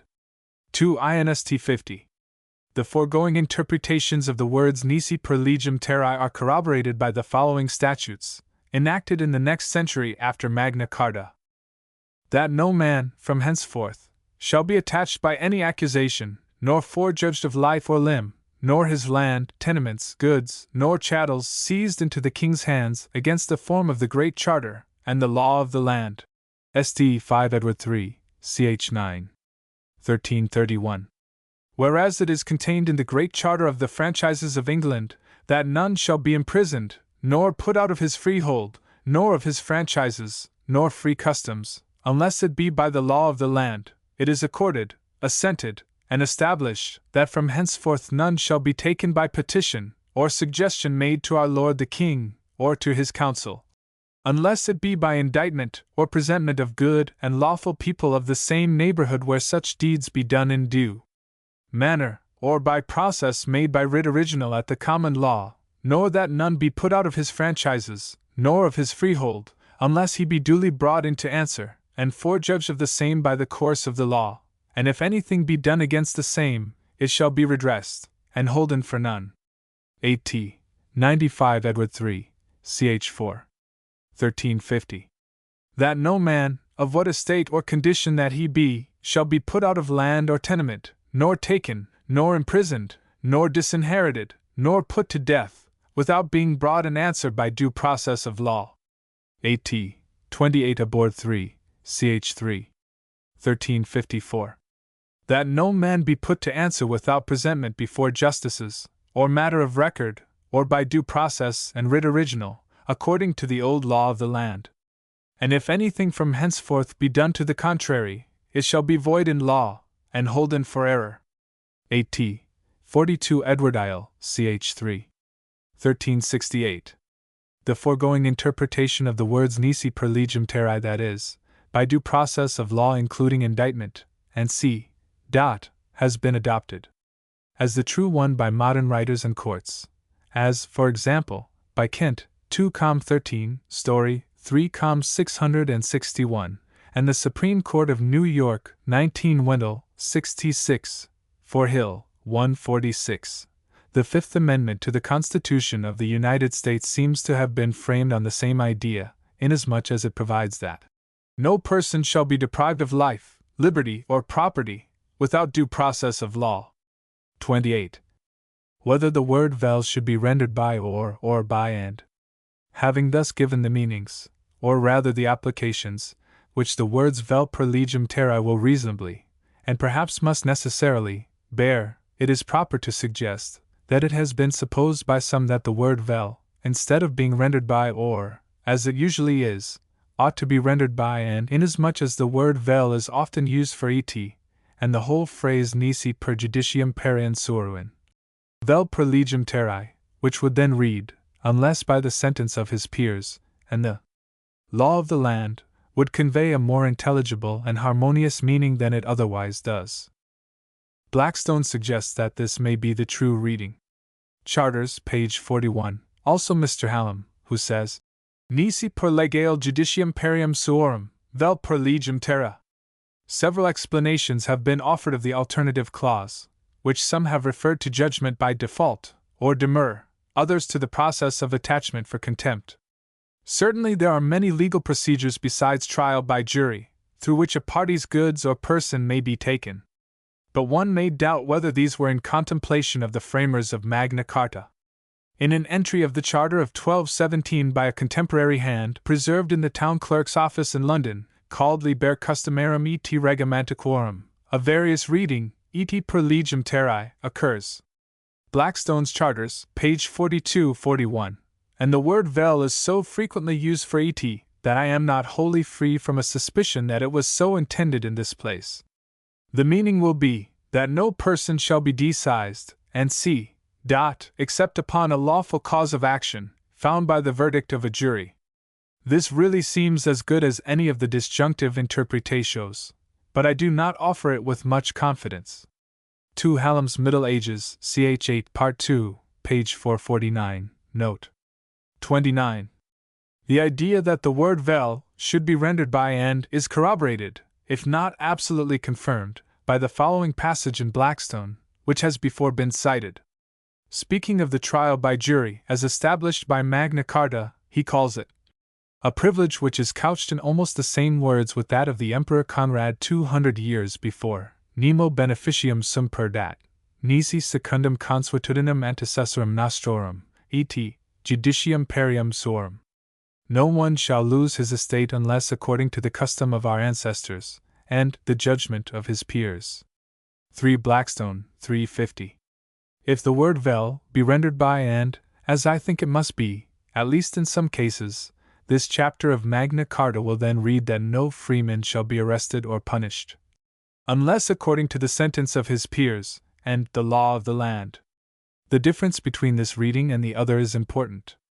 In the one case, there would be, at first view, some color of ground for saying that a man might be punished in either of two ways, viz., according to the sentence of his peers, or according to the law of the land.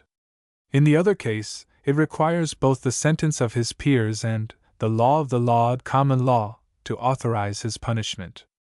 If this latter reading be adopted, the provision would seem to exclude all trials except trial by jury, and all causes of action except those of the common law. But I apprehend the word vel must be rendered both by and by or, that in cases of a judgment, it should be rendered by and, so as to require the concurrence both of the judgment of the peers and the law of the land, to authorize the king to make execution upon a party's goods or person, but that in cases of arrest and imprisonment, simply for the purpose of bringing a man to trial, vel should be rendered by or, because there can have been no judgment of a jury in such a case. And the law of the land must therefore necessarily be the only guide to, and restraint upon, the king. If this guide and restraint were taken away, the king would be invested with an arbitrary and most dangerous power in making arrests, and confining in prison, under pretense of an intention to bring to trial. Having thus examined the language of this chapter of Magna Carta, so far as it relates to criminal cases, its legal import may be stated as follows, viz.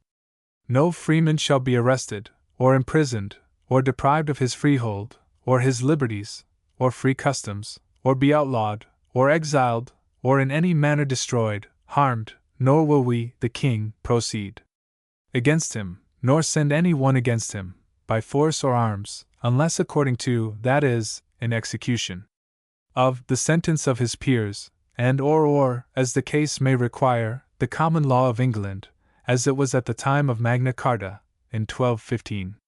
1 Hume, Appendix 2. 2 Crabbe's History of the English Law, 236. 3 Coke says, the King of England is armed with divers councils, one whereof is called Commune Concilium, the Common Council, and that is the Court of Parliament, and so it is legally called in writs and judicial proceedings Comanche Concilium Regni Anglici, the Common Council of the Kingdom of England. And another is called Magnum Concilium, Great Council Winky Face. This is sometimes applied to the upper house of Parliament, and sometimes, out of Parliament time, to the peers of the realm, Lords of Parliament, who are called Magnum Concilium Regis, the Great Council of the King Winky Face. 4 Thirdly, as every man knoweth, the king hath a privy council for matters of state. The fourth council of the king are his judges for law matters. 1 Coke's Institutes, 110a. 4 The Great Charter of Henry III, 1216 and 1225, confirmed by Edward I, 1297, makes no provision whatever for, or mention of, a parliament, unless the provision, ch. 37, that escuage, a military contribution, from henceforth shall be taken like as it was wont to be in the time of King Henry our grandfather, mean that a parliament shall be summoned for that purpose. 5 The Magna Carta of John, ch. 17 and 18, defines those who were entitled to be summoned to parliament, to wit, the archbishops, bishops, abbots, earls, and great barons of the realm, and all others who hold of us in chief. Those who held land of the king in chief included none below the rank of knights. 6 The parliaments of that time were, doubtless, such as Carlyle describes them, when he says, the parliament was at first a most simple assemblage, quite cognate to the situation, that Red William, or whoever had taken on him the terrible task of being King of England, was wont to invite, oftenest about Christmas time, his subordinate kinglets, barons as he called them, to give him the pleasure of their company for a week or two, there, in earnest conference all morning, in freer talk over Christmas cheer all evening, in some big royal hall of Westminster, Winchester, or wherever it might be, with log fires, huge rounds of roast and boiled, not lacking Malmsey and other generous liquor, they took counsel concerning the arduous matters of the kingdom. 7 Hume, Appendix 2. 8 This point will be more fully established hereafter. 9 It is plain that the king and all his partisans looked upon the charter as utterly prostrating the king's legislative supremacy before the discretion of juries. When the schedule of liberties demanded by the barons was shown to him, of which the trial by jury was the most important, because it was the only one that protected all the rest, the king, falling into a violent passion, asked why the barons did not with these exactions demand his kingdom? And with a solemn oath protested that he would never grant such liberties as would make himself a slave. But afterwards, seeing himself deserted, and fearing they would seize his castles, he sent the Earl of Pembroke and other faithful messengers to them, to let them know he would grant them the laws and liberties they desired. But after the charter had been granted, the king's mercenary soldiers, desiring war more than peace, were by their leaders continually whispering in his ears that he was now no longer king, but the scorn of other princes, and that it was more eligible to be no king than such a one as he. He applied to the Pope, that he might by his apostolic authority make void what the barons had done. At Rome he met with what success he could desire, where all the transactions with the barons were fully represented to the Pope, and the Charter of Liberties shown to him, in writing, which, when he had carefully perused, he, with a furious look, cried out, "What? Do the barons of England endeavor to dethrone a king, who has taken upon him the Holy Cross, and is under the protection of the Apostolic See, and would they force him to transfer the dominions of the Roman Church to others? By St. Peter, this injury must not pass unpunished." Then debating the matter with the cardinals, he, by a definitive sentence, damned and cassated forever the Charter of Liberties, and sent the king a bull containing that sentence at large. Eckhard's History of England, pages 106-7. These things show that the nature and effect of the charter were well understood by the king and his friends, that they all agreed that he was effectually stripped of power. Yet the legislative power had not been taken from him, but only the power to enforce his laws, unless juries should freely consent to their enforcement. 10. The laws were, at that time, all written in Latin. 11. No man shall be condemned at the king's suit, either before the king in his bench, where pleas are quorum rege, before the king, and so are the words nec super eum ibimus, to be understood, nor before any other commissioner or judge whatsoever, and so are the words nec super eum mittimus, to be understood, but by the judgment of his peers, that is, equals, or according to the law of the land. 2 Coke's Inst. 46. 12. Perhaps the assertion in the text should be made with this qualification that the words per legem terrae, according to the law of the land, and the words per legale judicium perium suorum, according to the legal judgment of his peers, imply that the king, before proceeding to any executive action, will take notice of the law of the land, and of the legality of the judgment of the peers, and will execute upon the prisoner nothing except what the law of the land authorizes, and no judgments of the peers except legal ones. With this qualification, the assertion in the text is strictly correct that there is nothing in the whole chapter that grants to the king, or his judges, any judicial power at all.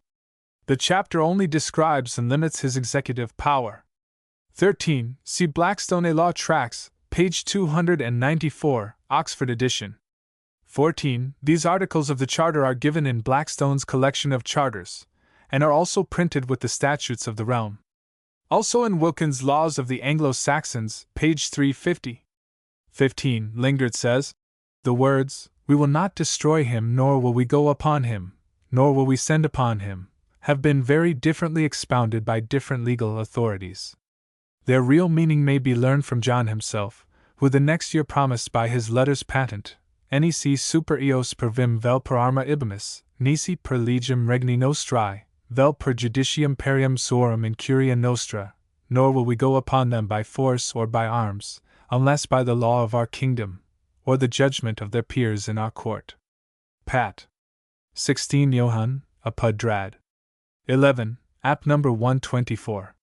He had hitherto been in the habit of going with an armed force, or sending an armed force on the lands, and against the castles, of all whom he knew or suspected to be his secret enemies, without observing any form of law. 3 Lingard, 47 Note. 16. Judgment Judicium.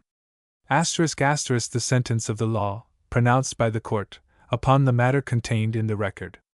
8 Blackstone, 895. Jacob's Law Dictionary. Tomlin's Dew. Judgment is the decision or sentence of the law, given by a court of justice or other competent tribunal, as the result of the proceedings instituted therein, for the redress of an injury. Bouvier's Law Dict. Judgment Judicium. Sentence of a judge against a criminal. Determination, decision in general. Bailey's Dict. Judgment. Asterisk asterisk in a legal sense, a sentence or decision pronounced by authority of a king, or other power, either by their own mouth, or by that of their judges and officers, whom they appoint, to administer justice in their stead. Chambers Dict. Judgment. Asterisk asterisk in law, the sentence or doom pronounced in any case, civil or criminal, by the judge or court by which it is tried. Webster's Dict. Sometimes the punishment itself is called judicium, judgment, or rather, it was at the time of Magna Carta. For example, in a statute passed 51 years after Magna Carta, it was said that a baker, for default in the weight of his bread, debita merciari vel subire judicium pillory, that is, ought to be immersed, or suffer the punishment, or judgment, of the pillory. Also that a brewer, for selling ale contrary to the assize, debita merciari, vel pati judicium tumbrelli, that is, ought to be immersed, or suffer the punishment, or judgment, of the tumbrel. 51 Henry 3 St. 6. 1266. Also the statutes of uncertain date, but supposed to be prior to Edward III, or 1326, provide, in chapters 6, 7, and 10 for judgment of the pillory.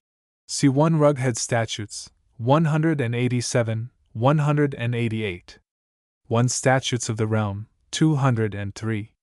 Blackstone, in his chapter of Judgment and its Consequences, says, Judgment, unless any matter be offered in arrest thereof, follows upon conviction f being the pronouncing of that punishment which is expressly ordained by law. Blackstone's Analysis of the Laws of England, Book 4, ch. 29, Sector 1. Blackstone's Law Tracts, 126. Coke says, Judicium. The judgment is the guide and direction of the execution. 3 Inst 210.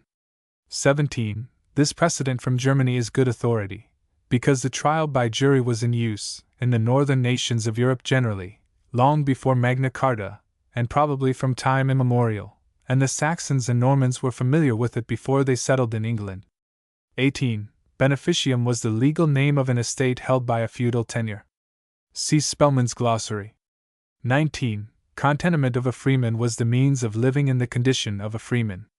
20. Wainage was a villain's plough tackle and carts. 21. Tomlin says, the ancient practice was, when any such fine was imposed, to inquire by a jury quantum in regi dare valet per annum, salva sustentation sua et uxoris et librorum sorum, how much is he able to give to the king per annum, saving his own maintenance, and that of his wife and children. And since the disuse of such inquest, it is never usual to assess a larger fine than a man is able to pay, without touching the implements of his livelihood, but to inflict corporal punishment, or a limited imprisonment, instead of such a fine as might amount to imprisonment for life. And this is the reason why fines in the king's courts are frequently denominated ransoms, because the penalty must otherwise fall upon a man's person, unless it be redeemed or ransomed by a pecuniary fine. Tomlin's Law Dict. Word fine. 22. Because juries were to fix the sentence, it must not be supposed that the king was obliged to carry the sentence into execution, but only that he could not go beyond the sentence. He might pardon, or he might acquit on grounds of law, notwithstanding the sentence, but he could not punish beyond the extent of the sentence. Magna Carta does not prescribe that the king shall punish according to the sentence of the peers, but only that he shall not punish, unless according to that sentence.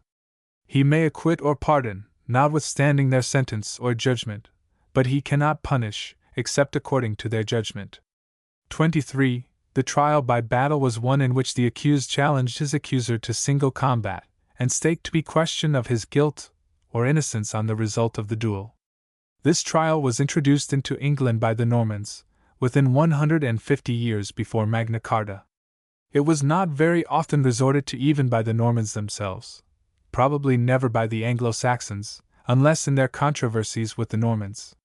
It was strongly discouraged by some of the Norman princes, particularly by Henry II, by whom the trial by jury was especially favored. It is probable that the trial by battle, so far as it prevailed at all in England, was rather tolerated as a matter of chivalry than authorized as a matter of law. At any rate, it is not likely that it was included in the legem terrae of Magna Carta, although such duels have occasionally occurred since that time, and have, by some, been supposed to be lawful. I apprehend that nothing can be properly said to be a part of lex terrae, unless it can be shown either to have been of Saxon origin, or to have been recognized by Magna Carta. The trial by ordeal was of various kinds. In one ordeal the accused was required to take hot iron in his hand, in another to walk blindfold among red-hot plowshares, in another to thrust his arm into boiling water, in another to be thrown, with his hands and feet bound, into cold water, in another to swallow the morsel of execration, in the confidence that his guilt or innocence would be miraculously made known. This mode of trial was nearly extinct at the time of Magna Carta, and it is not likely that it was included in legem terrae, as that term is used in that instrument. This idea is corroborated by the fact that the trial by ordeal was specially prohibited only 4 years after Magna Carta, by Act of Parliament in 3 Henry III, according to Sir Edward Coke, or rather by an order of the King in Council. 3 Blacks, 1 345, note. I apprehend that this trial was never forced upon accused persons, but was only allowed to them, as an appeal to God, from the judgment of a jury. 24. The trial by compurgators was one in which, if the accused could bring 12 of his neighbors, who would make oath that they believed him innocent, he was held to be so. It is probable that this trial was really the trial by jury, or was allowed as an appeal from a jury. It is wholly improbable that 2 different modes of trial, so nearly resembling each other as this and the trial by jury do, should prevail at the same time, and among a rude people, whose judicial proceedings would naturally be of the simplest kind. But if this trial really were any other than the trial by jury, it must have been nearly or quite extinct at the time of Magna Carta, and there is no probability that it was included in legem terrae. 24. Hallam says, "It appears as if the ordeal were permitted to persons already convicted by the verdict of a jury." 2 Middle Ages, 446, note. 25. Coke attempts to show that there is a distinction between amercements and fines, admitting that amercements must be fixed by one's peers, but claiming that fines may be fixed by the government. 2 Inst 27, 8 Coke's reports 38, but there seems to have been no ground whatever for supposing that any such distinction existed at the time of Magna Carta. If there were any such distinction in the time of Coke, it had doubtless grown up within the 4 centuries that had elapsed since Magna Carta, and is to be set down as one of the numberless inventions of government for getting rid of the restraints of Magna Carta, and for taking men out of the protection of their peers, and subjecting them to such punishments as the government chooses to inflict. The first statute of Westminster, passed 60 years after Magna Carta, treats the fine and amercement as synonymous, as follows. "Forasmuch as the common fine and amercement of the whole county and heir of the justices for false judgments, or for other trespass, is unjustly assessed by sheriffs and barrators in the shires, it is provided, and the king wills, that frown henceforth such sums shall be assessed before the justices in heir, afore their departure, by the oath of knights and other honest men." And c. 3 Edward I, ch. 18. 1275. And in many other statutes passed after Magna Carta, the terms fine and amercement seem to be used indifferently, in prescribing the punishments for offences. As late as 1461, 246 years after Magna Carta, the statute 1 Edward 4, ch. 2, speaks of fines, ransoms, and amerciaments as being levied upon criminals, as if they were the common punishments of offences. St. 2 and 3 Philip and Mary, ch. 8, uses the terms fines, forfeitures, and amerciaments 5 times. 1555. St. 5 Elizabeth, ch. 13, Sector 10, uses the terms fines, forfeitures, and amerciaments. That amercements were fines, or pecuniary punishments, inflicted for offences, is proved by the following statutes, all supposed to have been passed within 115 years after Magna Carta, which speak of amercements as a species of judgment or punishment, and as being inflicted for the same offences as other judgments. Thus one statute declares that a baker, for default in the weight of his bread, ought to be immersed, or suffer the judgment of the pillory, and that a brewer, for selling ale contrary to the assize, ought to be immersed, or suffer the judgment of the tumbrel. 51 Henry 3, St. 6. 1266.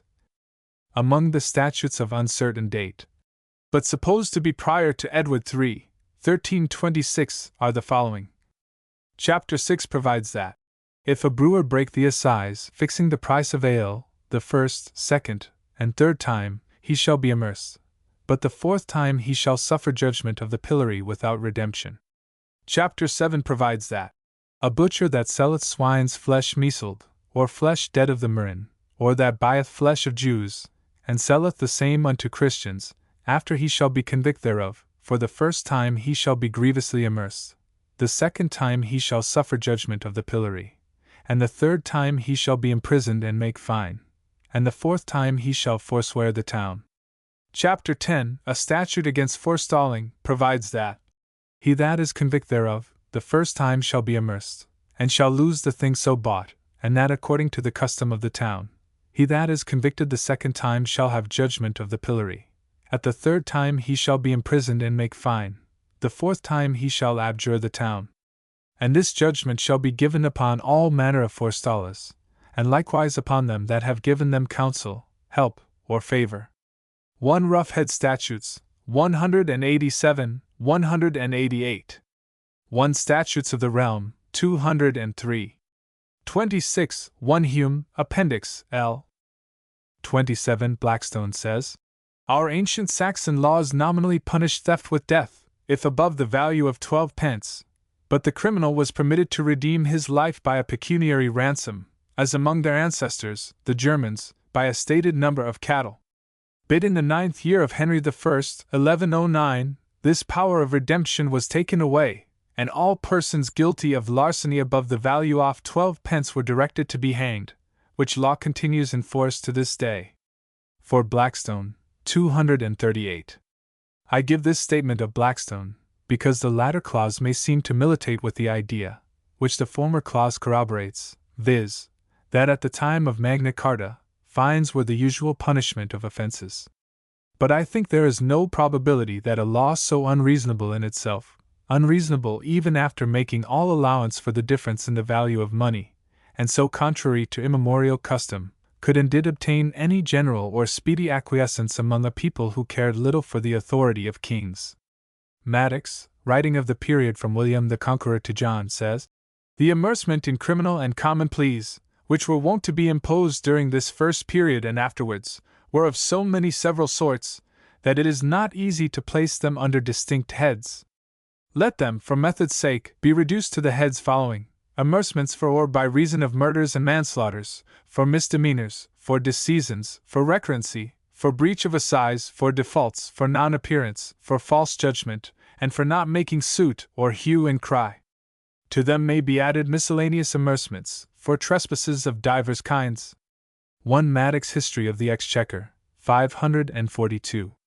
28. Coke, in his exposition of the words legem terrae, gives quite in detail the principles of the common law governing arrests, and takes it for granted that the words nisi per legem terra are applicable to arrests, as well as to the indictment, and c. 2 Inst. 51-52.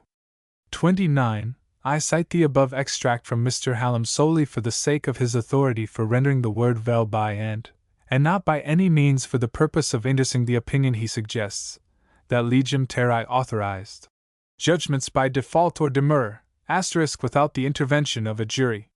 He seems to imagine that lex terrae, the common law, at the time of Magna Carta, included everything, even to the practice of courts, that is, at this day, called by the name of common law, whereas much of what is now called common law has grown up, by usurpation, since the time of Magna Carta, in palpable violation of the authority of that charter.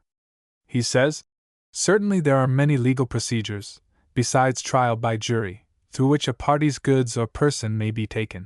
Of course there are now many such ways, in which a party's goods or person are taken, besides by the judgment of a jury, but the question is, whether such takings are not in violation of Magna Carta. He seems to think that, in cases of judgment by default or demur. There is no need of a jury, and thence to infer that legem terrae may not have required a jury in those cases. But this opinion is founded on the erroneous idea that juries are required only for determining contested facts, and not for judging of the law. In case of default, the plaintiff must present a prima facie case before he is entitled to a judgment, and Magna Carta, supposing it to require a jury trial in civil cases, as Mr. Hallam assumes that it does, as much requires that this prima facie case, both law and fact, be made out to the satisfaction of a jury, as it does that a contested case shall be. As for a demurrer, the jury must try a demurrer, having the advice and assistance of the court, of course, as much as any other matter of law arising in a case. Mr. Hallam evidently thinks there is no use for a jury, except where there is a trial, meaning thereby a contest on matters of fact. His language is that there are many legal procedures, besides trial by jury, through which a party's goods or person may be taken. Now Magna Carta says nothing of trial by jury, but only of the judgment, or sentence, of a jury. It is only by inference that we come to the conclusion that there must be a trial by jury. Since the jury alone can give the judgment, or sentence, we infer that they must try the case, because otherwise they would be incompetent, and would have no moral right to give judgment. They must, therefore, examine the grounds, both of law and fact, or rather try the grounds, of every action whatsoever, whether it be decided on default, demur, or otherwise, and render their judgment, or sentence, thereon, before any judgment can be a legal one, on which to take a party's goods or person.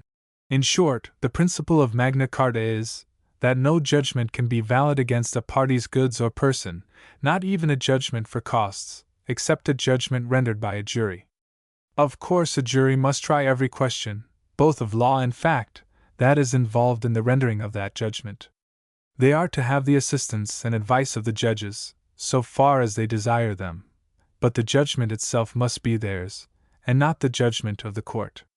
As to process of attachment for contempt, it is of course lawful for a judge, in his character of a peace officer, to issue a warrant for the arrest of a man guilty of a contempt, as he would for the arrest of any other offender, and hold him to bail, or, in default of bail, commit him to prison, to answer for his offense before a jury.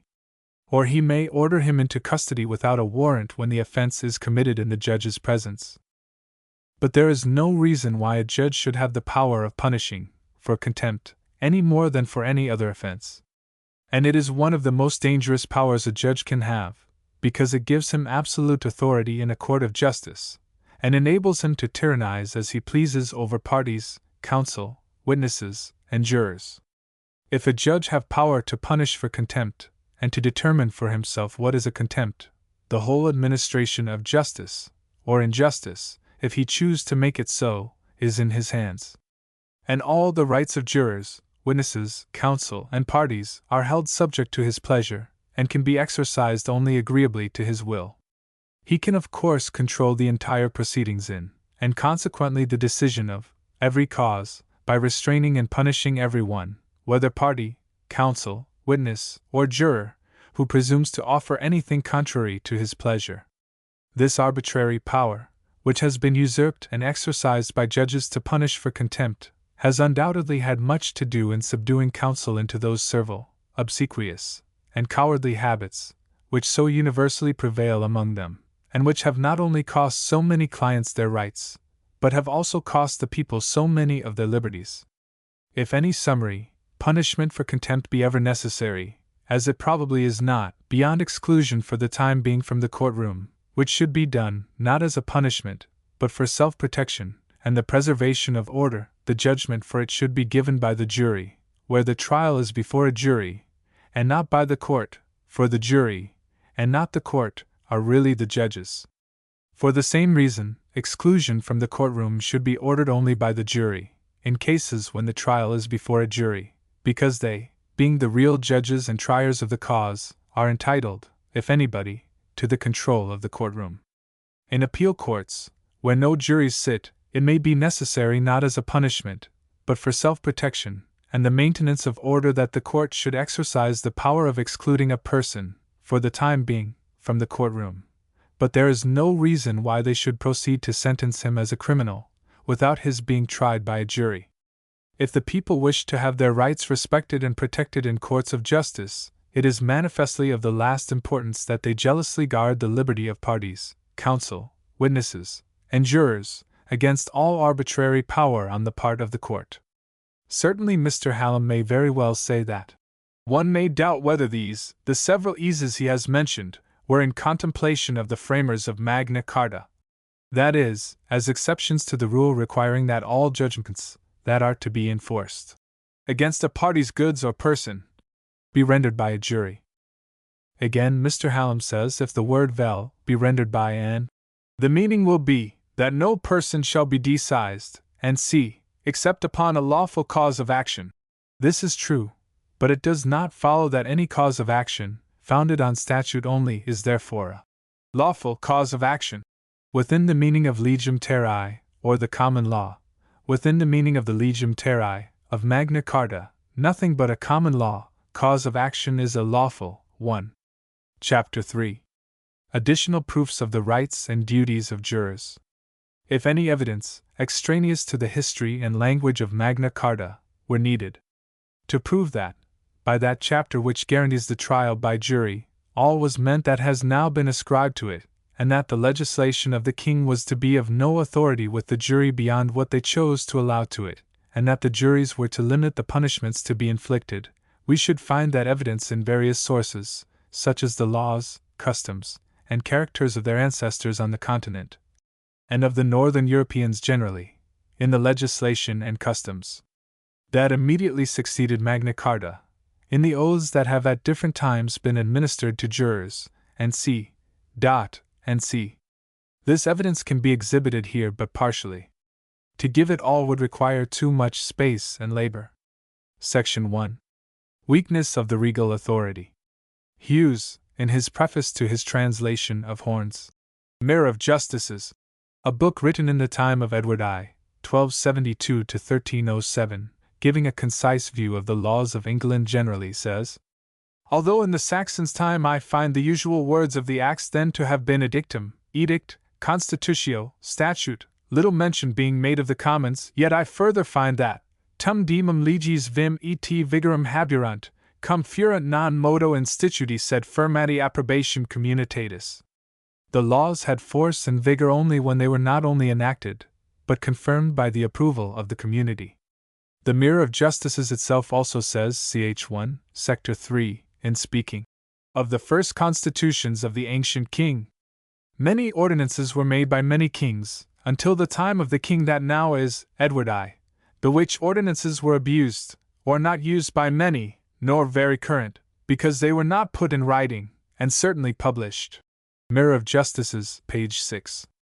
Hallam says, the Franks, Lombards, and Saxons seem alike to have been jealous of judicial authority, and averse to surrendering what concerned every man's private right, out of the hands of his neighbors and equals.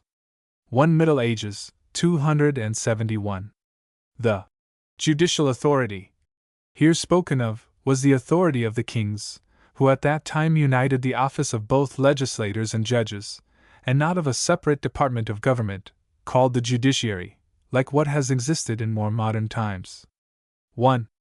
Hume says, the government of the Germans, and that of all the northern nations, who established themselves on the ruins of Rome, was always extremely free, and those fierce people, accustomed to independence and inured to arms, were more guided by persuasion than authority, in the submission which they paid to their princes.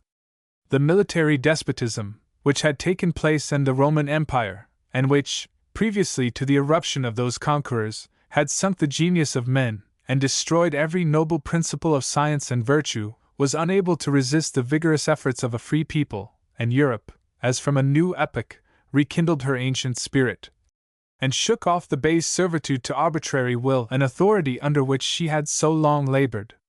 The free constitutions then established, however impaired by the encroachments of succeeding princes, still preserve an air of independence and legal administration, which distinguished the European nations, and if that part of the globe maintained sentiments of liberty, honor, equity, and valor superior to the rest of mankind, It owes these advantages chiefly to the seeds implanted by those generous barbarians.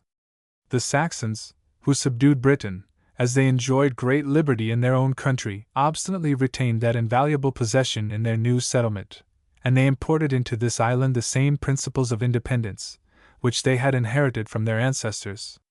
The chieftains, for such they were, more than kings or princes, who commanded them in those military expeditions, still possessed a very limited authority, and as the Saxons exterminated, rather than subdued the ancient inhabitants, they were, indeed, transplanted into a new territory, but preserved unaltered all their civil and military institutions.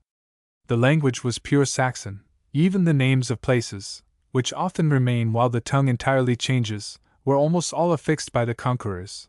The manners and customs were wholly German, and the same picture of a fierce and bold liberty, which is drawn by the masterly pen of Tacitus, will suit those founders of the English government. The king, so far from being invested with arbitrary power, was only considered as the first among the citizens. His authority depended more on his personal qualities than on his station. He was even so far on a level with the people, that a stated price was fixed for his head, and a legal fine was levied upon his murderer, which, though proportionate to his station, and superior to that paid for the life of a subject, was a sensible mark of his subordination to the community. 1 Hume, Appendix L. Stuart says, "The Saxons brought along with them into Britain their own customs, language, and civil institutions. Free in Germany, they renounced not their independence, when they had conquered. Proud from victory, and with their swords in their hands, would they surrender their liberties to a private man? Would temporary leaders, limited in their powers, and unprovided in resources, ever think to usurp an authority over warriors, who considered themselves as their equals, were impatient of control, and attached with devoted zeal to their privileges? Or would they find leisure to form resolutions, or opportunities to put them in practice, amidst the tumult and confusion of those fierce and bloody wars, which their nations first waged with the Britons, and then engaged in among themselves? Sufficiently flattered in leading the armies of their countrymen, the ambition of commanders could as little suggest such designs, as the liberty of the people could submit to them. The conquerors of Britain retained their independence, and this island saw itself again in that free state in which the Roman arms had discovered it. The same firmness of character, and generosity of manners, which, in general, distinguished the Germans, were possessed in an eminent degree by the Saxons, and while we endeavor to unfold their political institutions, we must perpetually turn our observation to that masterly picture in which the Roman historian has described these nations. In the woods of Germany shall we find the principles which directed the state of land in the different kingdoms of Europe, and there shall we find the foundation of those ranks of men, and of those civil arrangements, which the barbarians everywhere established, and which the English alone have had the good fortune, or the spirit, to preserve." Stuart on the Constitution of England, pages 59 to 61. Kings they, the Germans, respected as the first magistrates of the state, but the authority possessed by them was narrow and limited. Ditto, page 134. Did he, the king, at any time, relax his activity and martial ardor? Did he employ his abilities to the prejudice of his nation, or fancy he was superior to the laws? The same power which raised him to honor, humbled and degraded him. The customs and counsels of his country pointed out to him his duty, and if he infringed on the former, or disobeyed the latter, a fierce people set aside his authority. His long hair was the only ornament he affected, and to be foremost to attack an enemy was his chief distinction.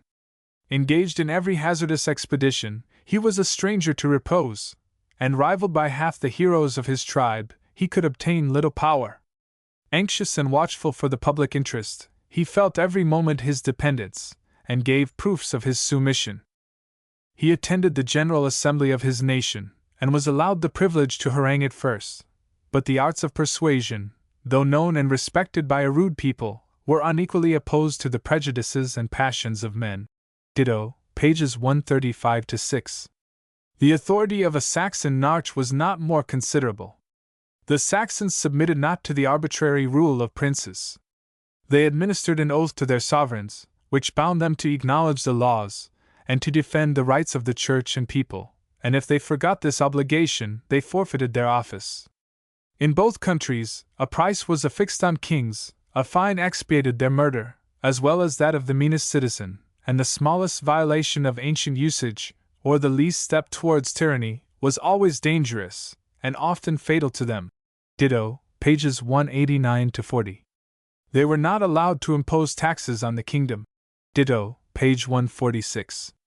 Like the German monarchs, they deliberated in the General Assembly of the nation, but their legislative authority was not much respected, and their assent was considered in no better light than as a form. This, however, was their chief prerogative, and they employed it to acquire an ascendant in the state. To art and insinuation they turned, as their only resource, and flattered a people whom they could not awe, but address, and the abilities to persuade, were a weak compensation for the absence of real power. They declared war, it is said, and made peace. In both cases, however, they acted as the instruments of the state, and put in execution the resolutions which its councils had decreed. If, indeed, an enemy had invaded the kingdoms, and its glory and its safety were concerned, the great lords took the field at the call of their sovereign. But had a sovereign declared war against a neighboring state, without requiring their advice, or if he meant to revenge by arms an insult offered to him by a subject, a haughty and independent nobility refused their assistance. These they considered as the quarrels of the king, and not of the nation, and in all such emergencies he could only be assisted by his retainers and dependents. Ditto, page 147-8. Nor must we imagine that the Saxon, any more than the German monarchs, succeeded each other in a lineal descent, too, or that they disposed of the crown at their pleasure.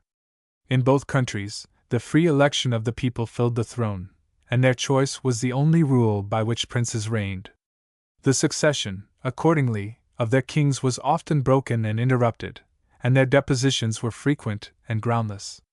The will of a prince whom they had long respected, and the favor they naturally transferred to his descendant, made them often advance him to the royal dignity, but the crown of his ancestor he considered as the gift of the people, and neither expected nor claimed it as a right.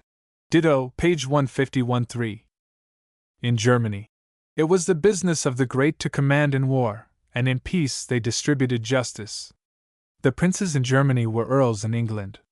The great contended in both countries in the number of their retainers, and in that splendor and magnificence which are so alluring to a rude people, and though they joined to set bounds to regal power, they were often animated against each other with the fiercest hatred.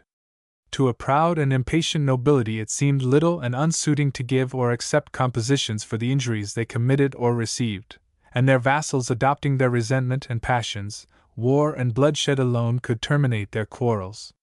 What necessarily resulted from their situation in society was continued as a privilege, and the great, in both countries, made war, of their private authority, on their enemies. The Saxon earls even carried their arms against their sovereigns, and surrounded with retainers, or secure in fortresses and castles, they despised their resentment, and defied their power.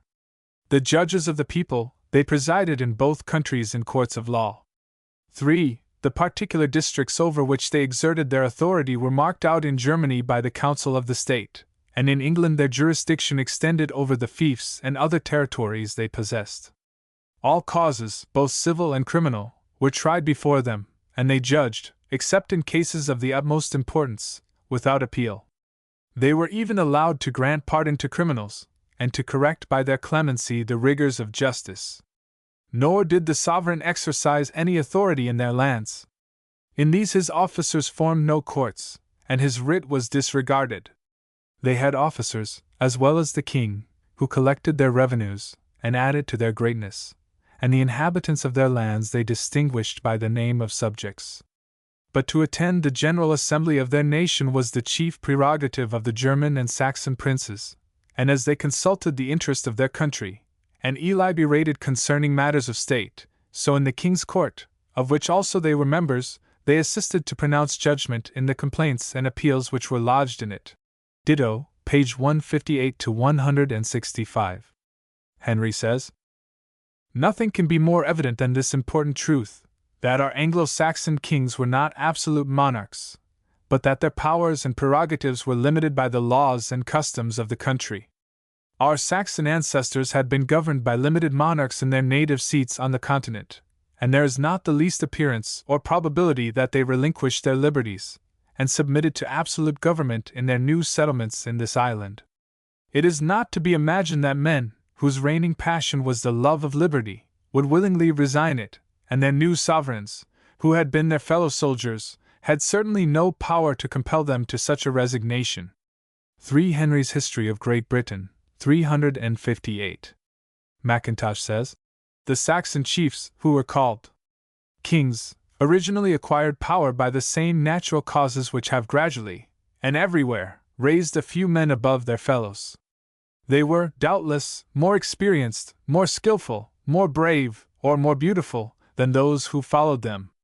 A king was powerful in war by the luster of his arms, and the obvious necessity of obedience. His influence in peace fluctuated with his personal character. In the progress of usage his power became more fixed and more limited.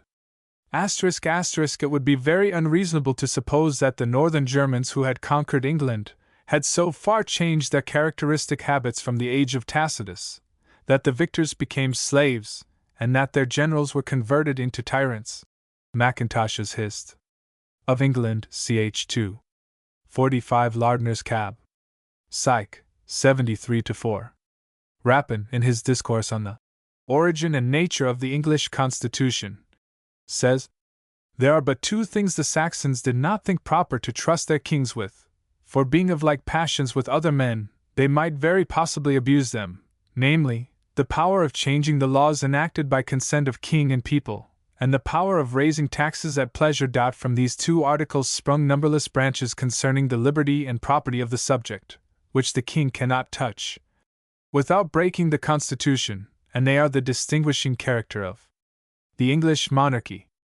The prerogatives of the crown, and the rights and privileges of the people, flowing from the 2 forementioned articles, are the ground of all the laws that from time to time have been made by unanimous consent of king and people. The English government consists in the strict union of the king's prerogatives with the people's liberties. But when kings arose, as some there were, that aimed at absolute power, by changing the old, and making new laws, at pleasure, by imposing illegal taxes on the people, this excellent government being, in a manner, dissolved by these destructive measures, confusion and civil wars ensued, which some very wrongfully ascribed to the fickle and restless temper of the English.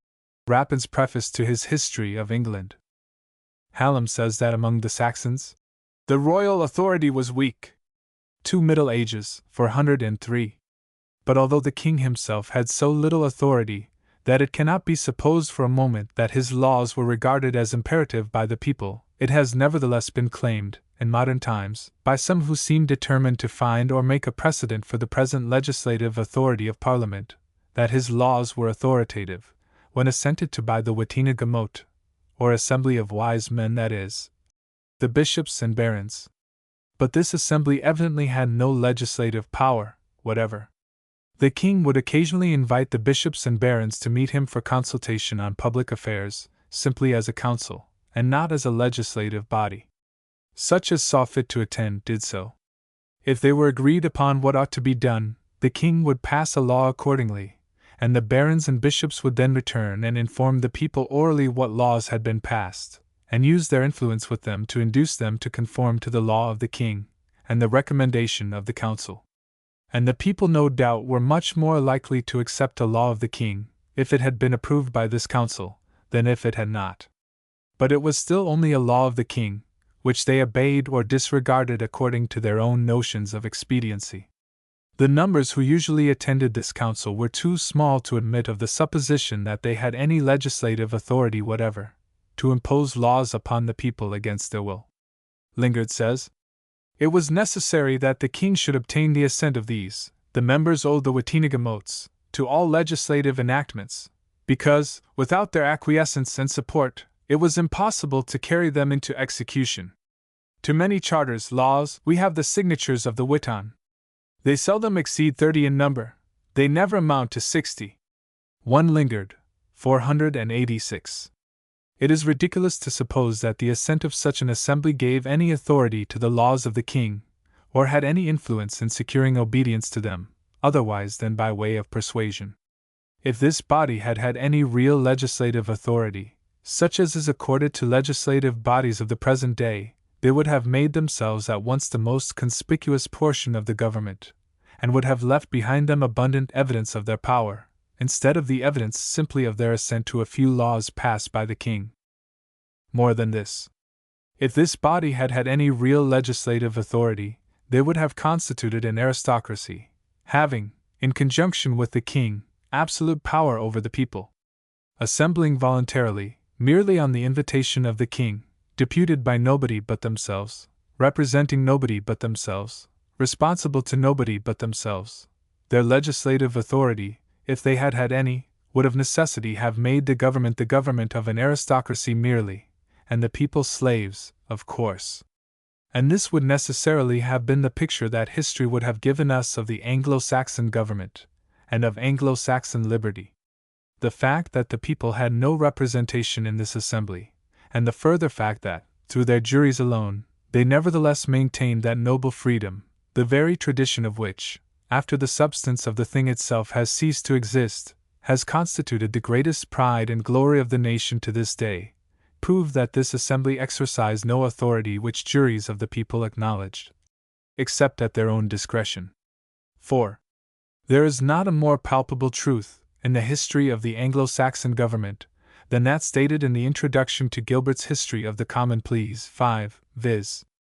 That the county AUD 100 courts, to which should have been added the other courts in which juries sat, the courts baron and court leet, in those times were the real and only parliaments of the kingdom. And why were they the real and only parliaments of the kingdom? Solely because, as will be hereafter shown, the juries in those courts tried causes on their intrinsic merits, according to their own ideas of justice, irrespective of the laws agreed upon by kings, priests, and barons, and whatever principles they uniformly, or perhaps generally, enforced, and none others, became practically the law of the land as matter of course. 6.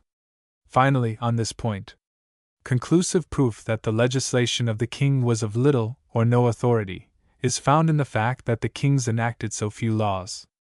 If their laws had been received as authoritative, in the manner that legislative enactments are at this day, they would have been making laws continually. Yet the codes of the most celebrated kings are very small, and were little more than compilations of immemorial customs. The Code of Alfred would not fill 12 pages of the Statute Book of Massachusetts, and was little or nothing else than a compilation of the laws of Moses, and the Saxon customs, evidently collected from considerations of convenience, rather than enacted on the principle of authority. The Code of Edward the Confessor would not fill 20 pages of the Statute Book of Massachusetts, and, says Blackstone, seems to have been no more than a new edition, or fresh promulgation of Alfred's Code, or Dome Book, with such additions and improvements as the experience of a century and a half suggested. 1 Blackstone, 66. 7.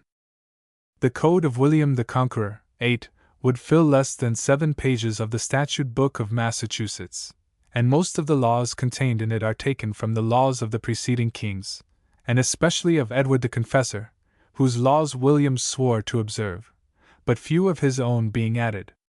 The codes of the other Saxon and Norman kings were, as a general rule, less voluminous even than these that have been named, and probably did not exceed them in originality. 9. The Norman princes, from William the Conqueror to John, I think without exception, bound themselves, and, in order to maintain their thrones, were obliged to bind themselves, to observe the ancient laws and customs, in other words, the lex terrae, or common law, of the kingdom.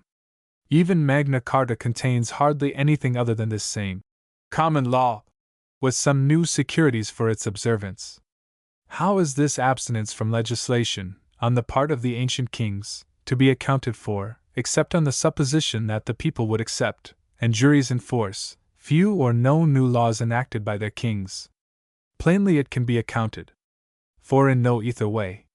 In fact, all history informs us that anciently the attempts of the kings to introduce or establish new laws met with determined resistance from the people, and generally resulted in failure. Nolumus legis Angliae mutari. We will that the laws of England be not changed, was a determined principle with the Anglo-Saxons, from which they seldom departed, up to the time of Magna Carta, and indeed until long after. 10. Section 2. The ancient common law juries were mere courts of conscience. But it is in the administration of justice, or of law, that the freedom or subjection of a people is tested. If this administration be in accordance with the arbitrary will of the legislator, that is, if his will, as it appears in his statutes, be the highest rule of decision known to the judicial tribunals, the government is a despotism, and the people are slaves.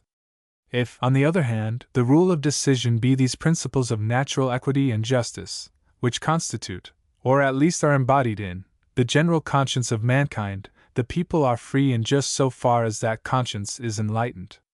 That the authority of the king was of little weight with the judicial tribunals must necessarily be inferred from the fact already stated, that his authority over the people was but weak. If the authority of his laws had been paramount in the judicial tribunals, it would have been paramount with the people, of course, because they would have had no alternative but submission.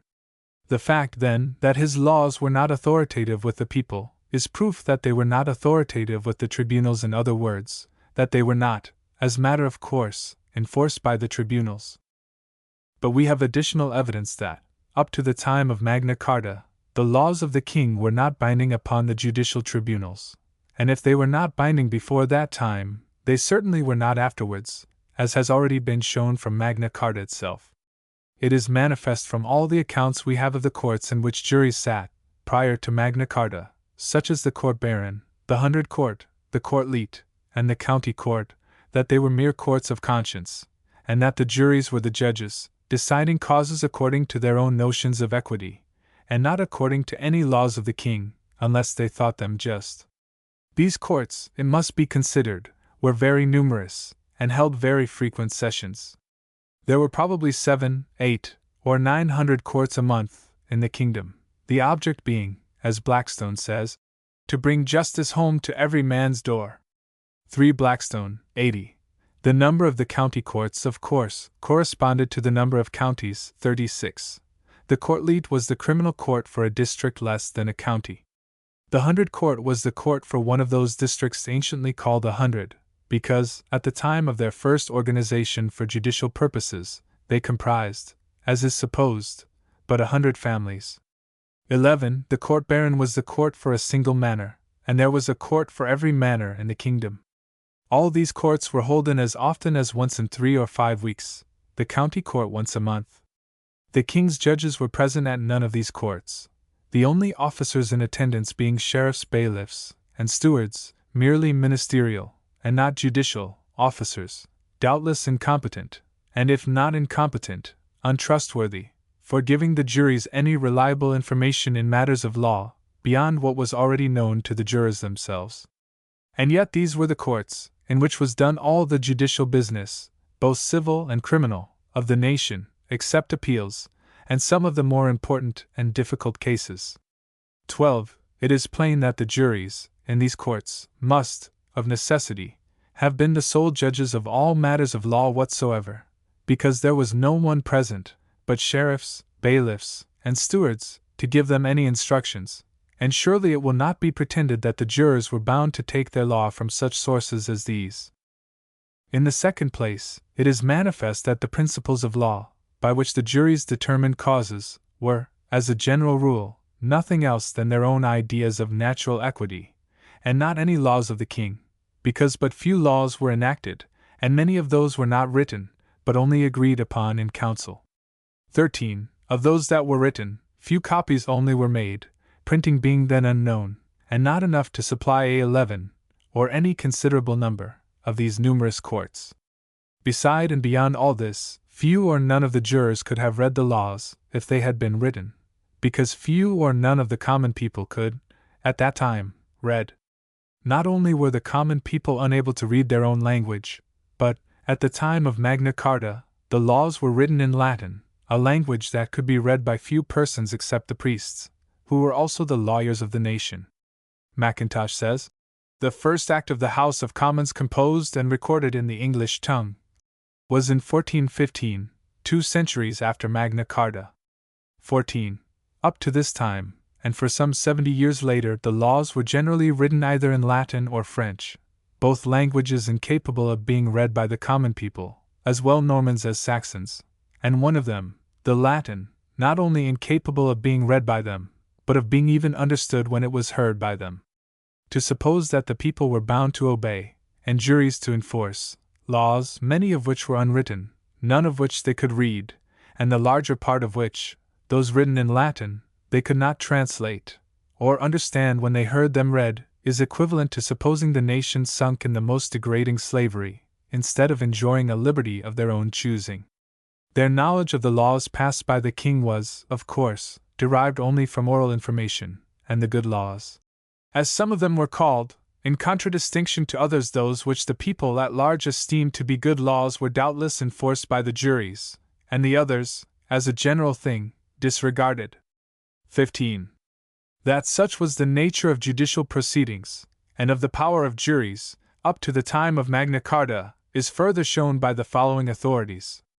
The sheriffs and bailiffs caused the free tenants of their bailiwicks to meet at their counties and hundreds, at which justice was so done, that every one so judged his neighbor by such judgment as a man could not elsewhere receive in the like cases, until such times as the customs of the realm were put in writing, and certainly published. And although a freeman commonly was not to serve, as a juror or judge, without his assent, nevertheless it was assented unto that free tenants should meet together in the counties and hundreds, and lords' courts, if they were not specially exempted to do such suits, and there judge their neighbors. Mirror of Justices, page 7-8.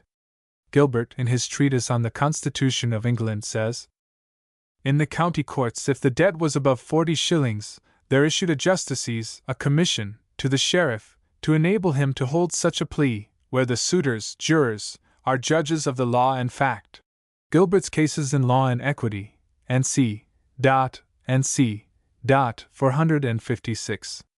All the ancient writs, given in Glanville, for summoning jurors, indicate that the jurors judged of everything, on their consciences only.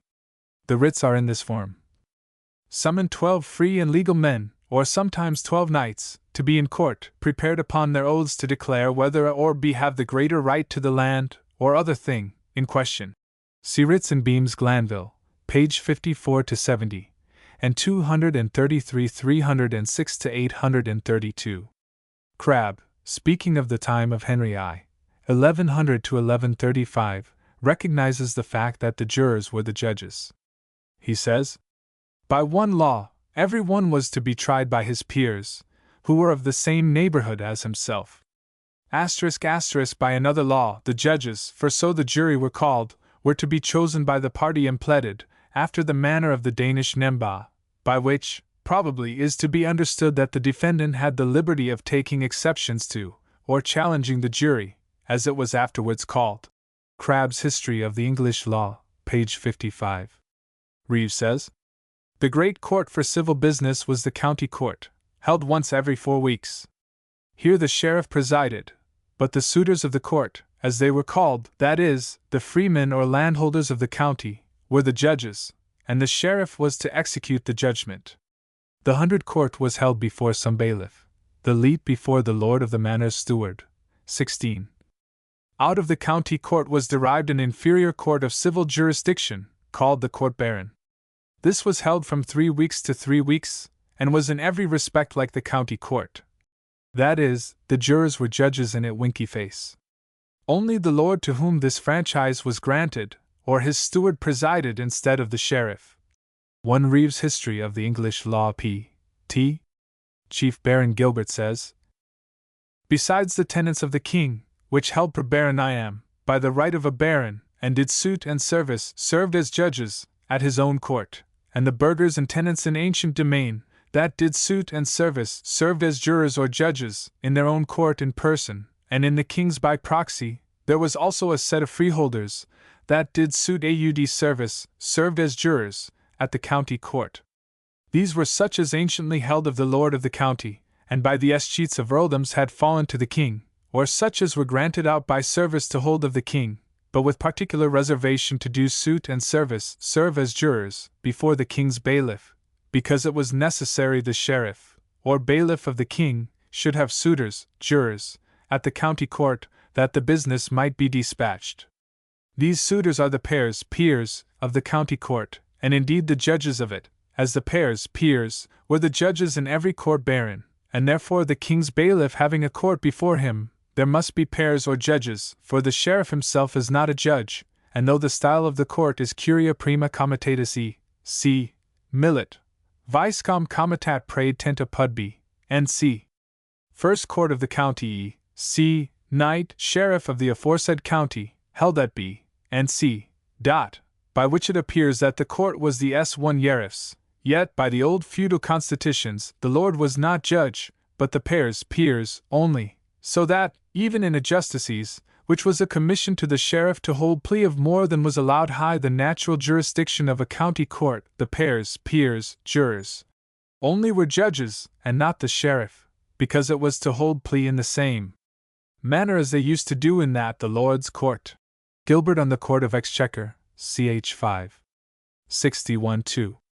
It is a distinguishing feature of the feudal system, to make civil jurisdiction necessarily, and criminal jurisdiction ordinarily, coextensive with tenure, and accordingly there is inseparably incident to every manor a court baron, curia baronum, being a court in which the freeholders of the manor are the sole judges, but in which the lord by himself or more commonly by his steward, presides. Political Dictionary, word manor. The same work, speaking of the county court, says, the judges were the freeholders who did suit to the court. See word courts. In the case of freeholders attending as suitors, the county court or court baron. As in the case of the ancient tenants per baroniam attending parliament, the suitors are the judges of the court, both for law and for fact, and the sheriff or the under-sheriff in the county court, and the lord or his steward in the court baron, are only presiding officers, with no judicial authority. Political Dictionary, word suit. Court, curtis, curia aula, the space enclosed by the walls of a feudal residence, in which the followers of a lord used to assemble in the Middle Ages, to administer justice, and decide respecting affairs of common interest, and c. It was next used for those who stood in immediate connection with the lord and master, the pars curiae, peers of the court, the limited portion of the General Assembly, to which was entrusted the pronouncing of judgment, and c. Encyclopedia Americana, word court. In court barons or county courts the steward was not judge, but the peers, jurors, nor was the Speaker in the House of Lords judge, but the barons only. Gilbert on the Court of Exchequer, Chapter 3, page 42. Crabbe, speaking of the Saxon times, says, the sheriff presided at the 100 court, ***, and sometimes sat in the place of the alderman, earl, in the county court. Crabbe, 23. The sheriff afterwards became the sole presiding officer of the county court. Sir Thomas Smith, Secretary of State to Queen Elizabeth, writing more than 300 years after Magna Carta, in describing the difference between the civil law and the English law, says, Judex is of us called judge, but our fashion is so divers, that they which give the deadly stroke, and either condemn or acquit the man for guilty or not guilty, are not called judges, but the tweal men. And the same order as well in civil matters and pecuniary, as in matters criminal. Smith's Commonwealth of England, Chapter 9, page 53, edition of 1621. Court Leet. That the Leet is the most ancient court in the land for criminal matters, the court baron being of no less antiquity in civil, has been pronounced by the highest legal authority. Lord Mansfield states that this court was coeval with the establishment of the Saxons here, and its activity marked very visibly both among the Saxons and Danes. The Leet is a court of record for the cognizance of criminal matters, or pleas of the crown, and necessarily belongs to the king, though a subject, usually the lord of the manor, may be, and is, entitled to the profits, consisting of the essoin pence, fines, and amerciaments. It is held before the steward, or was, in ancient times, before the bailiff of the lord. Tomline's Law Dict, word court leet. Of course the jury were the judges in this court, where only a steward, or bailiff, of a manor presided. No cause of consequence was determined without the king's writ, for even in the county courts of the debts, which were above 40 shillings, there issued a justice's commission to the sheriff, to enable him to hold such plea, where the suitors are judges of the law and fact. Gilbert's History of the Common Pleas, Introduction, page 19. This position that the matter of law was decided by the king's justices, but the matter of fact by the peers, is wholly incompatible with the common law, for the jurata, jury, were the sole judges both of the law and the fact. Gilbert's History of the Common Pleas, page 70, note. We come now to the challenge, and of old the suitors in court, who were judge, could not he challenged, nor by the feudal law could the peers be even challenged. Pers ca ordinarium jurisdictionem habent recusari non possunt. The peers who have ordinary jurisdiction cannot be rejected winky face. But those suitors who are judges of the court could not be challenged, and the reason is that there are several qualifications required by the writ, viz., that they be liberos et legals homines de vicinito, free and legal men of the neighborhood, of the place laid in the declaration. N.C. Ditto, page 93. Ad questionem juris non respondent jurators. To the question of law the jurors do not answer. The anodist says that this is indeed a maxim in the civil law jurisprudence, but it does not bind an English jury, for by the common law of the land the jury are the judges as well of the matter of law as of the fact, with this difference only, that the Saxon word, or judge on the bench, is to give them no assistance in determining the matter of fact, but if they have any doubt among themselves relating to matter of law, they may then request him to explain it to them, which when he hath done, and they are thus become well informed, they, and they only, become competent judges of the matter of law. And this is the province of the judge on the bench, namely, to show, or teach the law, but not to take upon him the trial of the delinquent, either in matter of fact or in matter of law. Here various Saxon laws are quoted. In neither of these fundamental laws is there the least word, hint, or idea, that the earl or alderman, that is to say, the prepositus, presiding officer, of the court, which is tantamount to the judge on the bench, is to take upon him to judge the delinquent in any sense whatever. The sole purport of his office is to teach the secular or worldly law. Ditto, page 57, note. The administration of justice was carefully provided for. It was not the caprice of their lord, but the sentence of their peers, that they obeyed. Each was the judge of his equals, and each by his equals was judged. Introd. To Gilbert on Tenures, page 12. Hallam says, a respectable class of free soccagers, having, in general, full rights of alienating their lands, and holding them probably at a small certain rent from the lord of the manor, frequently occur in Domesday Book. **** They undoubtedly were suitors to the court baron of the lord, to whose SOC, or right of justice, they belong. They were consequently judges in civil causes, determined before the manorial tribunal. 2 Middle Ages, 481. Stevens adopts as correct the following quotations from Blackstone. The court baron is a court incident to every manor in the kingdom, to be holden by the steward within the said manor. It is a court of common law, and it is the court before the freeholders who owe suit and service to the manor are bound to serve as jurors in the courts of the manor, the steward being rather the registrar than the judge. The freeholders' court was composed of the lord's tenants, who were the pairs, equals, of each other, and were bound by their feudal tenure to assist their lord in the dispensation of domestic justice. This was formerly held every 3 weeks, and its most important business was to determine, by writ of right, all controversies relating to the right of lands within the manor. 3 Stevens Commentaries, 392-3. 3 Blackstone, 32-33. 100 court is only a larger court baron, being held for all the inhabitants of a particular hundred, instead of a manor. The free suitors, jurors, are here also the judges, and the steward the register. 3 Stevens, 394. 3 Blackstone, 33. The county court is a court incident to the jurisdiction of the sheriff. The freeholders of the county are the real judges in this court, and the sheriff is the ministerial officer. 3 Stevens, 395-6. 3 Blackstone, 35-6. Blackstone describes these courts as courts wherein injuries were redressed in an easy and expeditious manner, by the suffrage of neighbors and friends. 3 Blackstone, 30. When we read of a certain number of freemen chosen by the parties to decide in a dispute, all bound by oath to vote in foro conscientia, and that their decision, not the will of the judge presiding, ended the suit, we at once perceive that a great improvement has been made in the old form of compurgation, an improvement which impartial observation can have no hesitation to pronounce as identical in its main features with the trial by jury. Dunham's Middle Ages, Sector 2b, 2 ch. 1. 57 Lardner's Cab. Psych. 60. The bishop and the earl, or, in his absence, the jurifa, sheriff, and sometimes both the earl and the jurifa, presided at the Skyre Mote, County Court. The jurifa, sheriff, usually alone presided at the mote, meeting or court, of the 100. In the cities and towns which were not within any peculiar jurisdiction, there was held, at regular stated intervals, a burgh mote, borough court, for the administration of justice, at which a jurifa, or a magistrate appointed by the king, presided.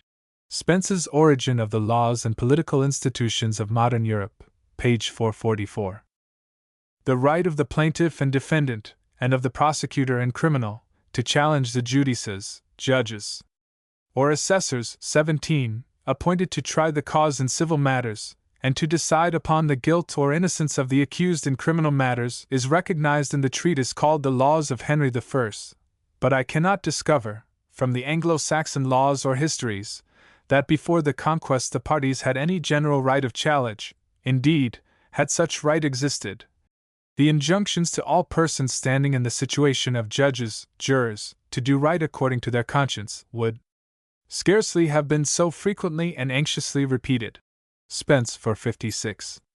Hale says, the administration of the common justice of the kingdom seems to be wholly dispensed in the county courts, 100 courts, and courts baron, except some of the greater crimes reformed by the laws of King Henry I, and that part thereof which was sometimes taken up by the Justitiarius Angli.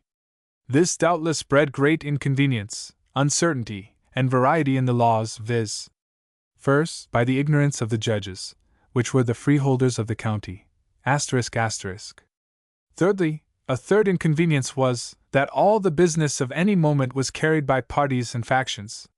For the freeholders being generally the judges, and conversing one among another, and being as it were the chief judges, not only of the fact, but of the law, every man that had a suit there, sped according as he could make parties.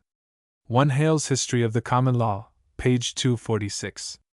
In all these tribunals, county court, 100 court, and c. the judges were the free tenants, owing suit to the court, and afterwards called its peers. 1 Lingard's History of England, 488. Henry calls the 12 jurors assessors, and says, these assessors, who were in reality judges, took a solemn oath that they would faithfully discharge the duties of their office, and not suffer an innocent man to be condemned, nor any guilty person to be acquitted. 3 Henry's History of Great Britain, 346. Tier 11 says, Alfred cantonied his kingdom first into tryhings and lathes, as they are still called in Kent and other places, consisting of 3 or 4 hundreds, in which, the freeholders being judges, such causes were brought as could not be determined in the 100 court. Tyrrell's Introduction to the History of England, page 80. Of the 100 court he says, in this court anciently, one of the principal inhabitants, called the alderman, together with the barons of the 118, ids the freeholders was judge. Ditto, page 80. Also he says, by a law of Edward the Elder, every sheriff shall convene the people once a month, and do equal right to all, putting an end to controversies at times appointed. Ditto, page 86. A statute, emphatically termed the Grand Assize, enabled the defendant, if he thought proper, to abide by the testimony of the 12 good and lawful knights, chosen by 4 others of the vicinage, and whose oaths gave a final decision to the contested claim. 1 Palgrave's Rise and Progress of the English Commonwealth, 261.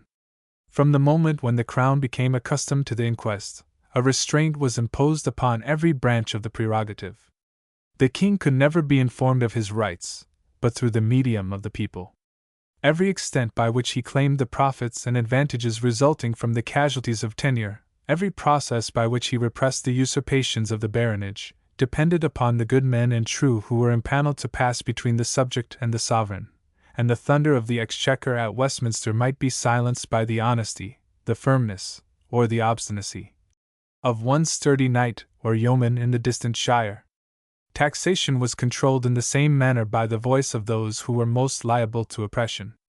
A jury was impaneled to adjudge the proportion due to the sovereign, and this course was not essentially varied, even after the right of granting aids to the crown was fully acknowledged to be vested in the Parliament of the realm.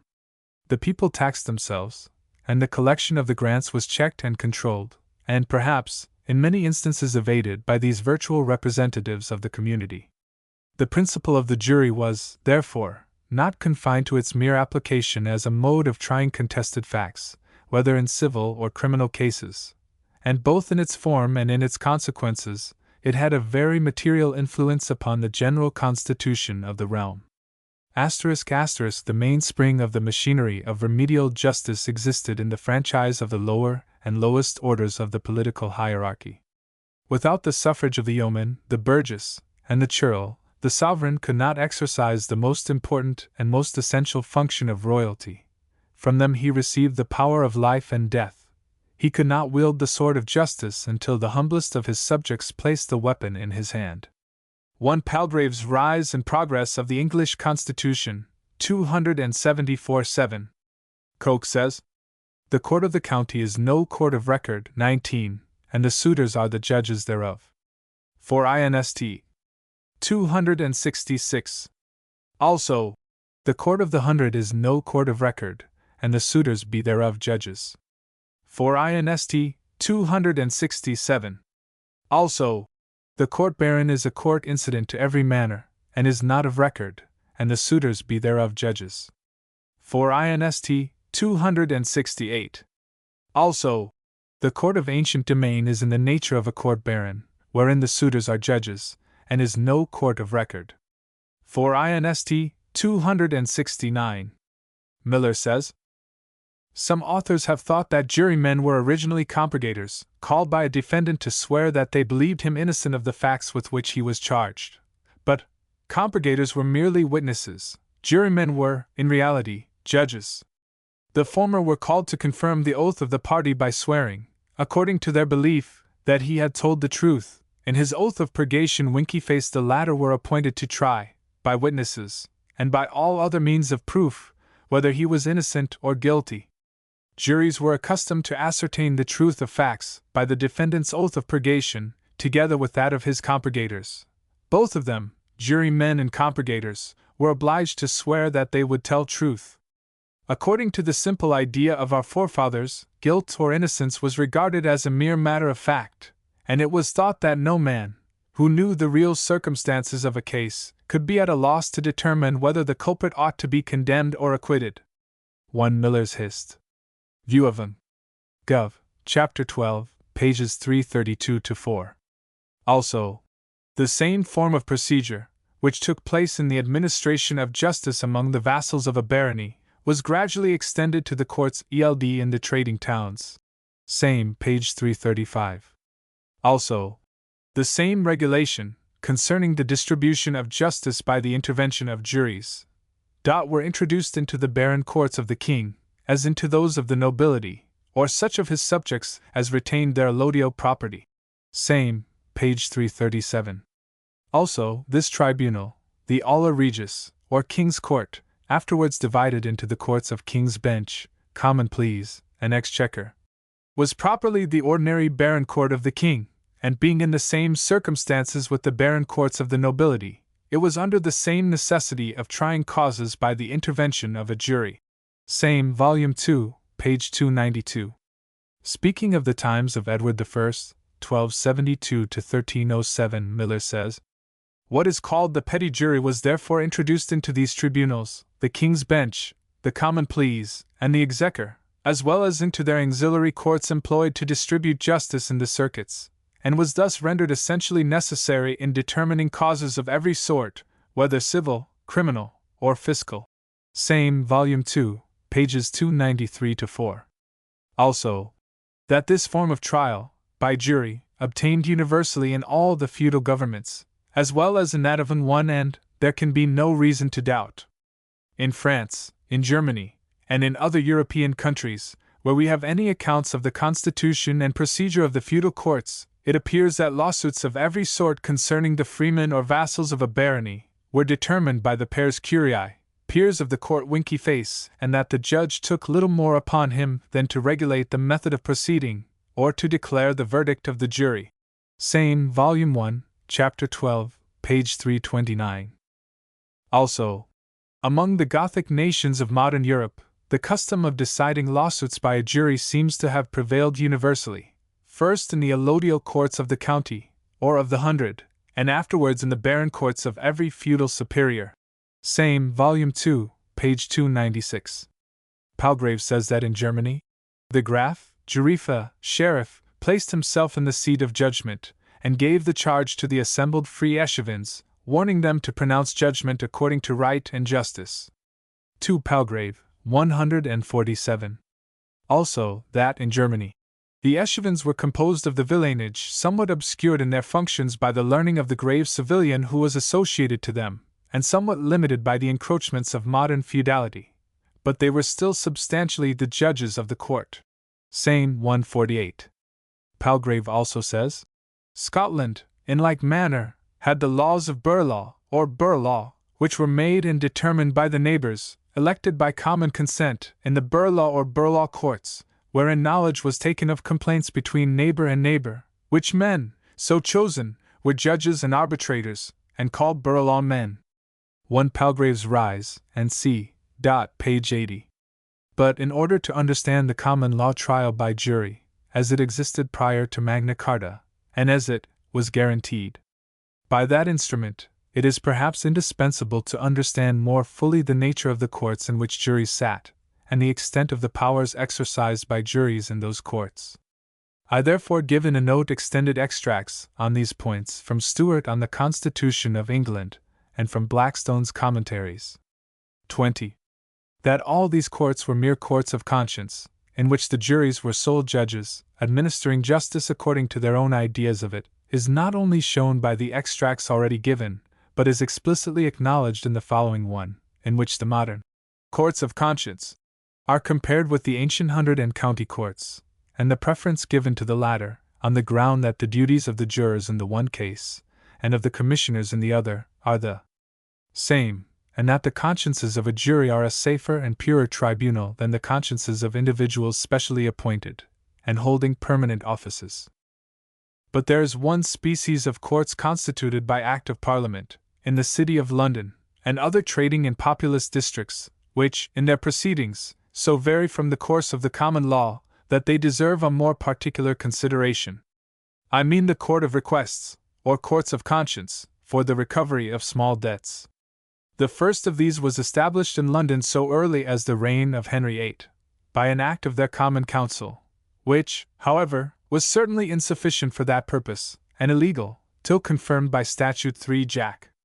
Ch. 15, which has since been explained and amended by Statute 14 Go2, Ch. 10. The Constitution is this: 2 aldermen and 4 commoners sit twice a week to hear all causes of debt not exceeding the value of 40 shillings, which they examine in a summary way, by the oath of the parties or other witnesses, and make such order therein as is consonant to equity and good conscience. Divers trading towns and other districts have obtained Acts of Parliament for establishing in them courts of conscience upon nearly the same plan as that in the City of London. The anxious desire that has been shown to obtain these several acts proves clearly that the nation, in general, is truly sensible of the great inconvenience arising from the disuse of the ancient county and hundred courts, wherein causes of this small value were always formerly decided with very little trouble and expense to the parties.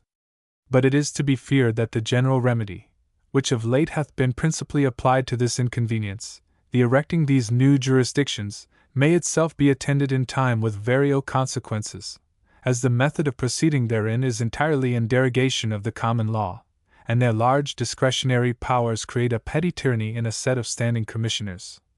And as the disuse of the trial by jury may tend to estrange the minds of the people from that valuable prerogative of Englishmen, which has already been more than sufficiently excluded in many instances.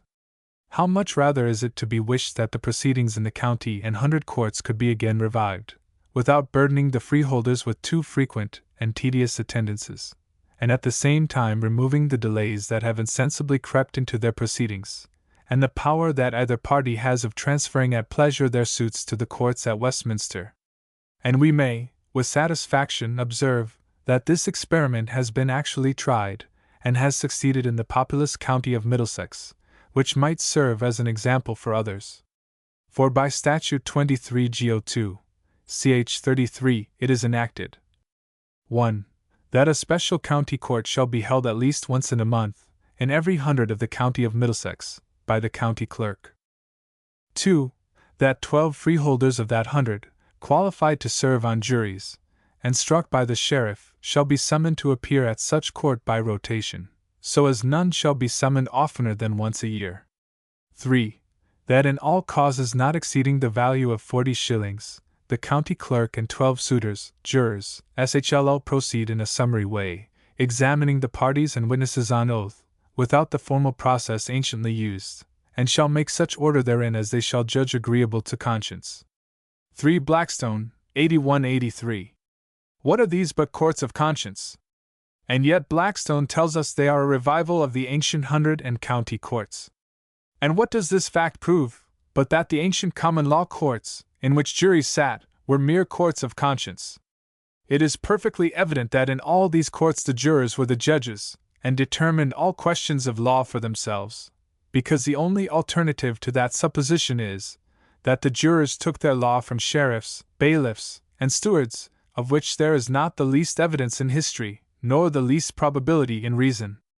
It is evident, also, that they judged independently of the laws of the king, for the reasons before given, viz., that the authority of the king was held in very little esteem, and secondly, that the laws of the king, not being printed, and the people being unable to read them if they had been printed, must have been in a great measure unknown to them, and could have been received by them only on the authority of the sheriff, bailiff, or steward.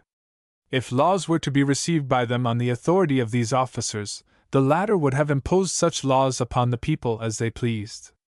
These courts, that have now been described, were continued in full power long after Magna Carta, no alteration being made in them by that instrument, nor in the mode of administering justice in them. There is no evidence whatever, so far as I am aware, that the juries had any less power in the courts held by the king's justices, than in those held by sheriffs, bailiff, and stewards, and there is no probability whatever that they had. All the difference between the former courts and the latter undoubtedly was that, in the former, the juries had the benefit of the advice and assistance of the justices, which would, of course, be considered valuable in difficult cases, on account of the justices being regarded as more learned, not only in the laws of the king, but also in the common law, or law of the land. The conclusion, therefore, I think, inevitably must be, that neither the laws of the king, nor the instructions of his justices, had any authority over jurors beyond what the latter saw fit to accord to them. And this view is confirmed by this remark of Hallam, the truth of which all will acknowledge. The rules of legal decision, among a rude people, are always very simple, not serving much to guide, far less to control the feelings of natural equity. 2 Middle Ages, ch. 8, Part 2, page 465.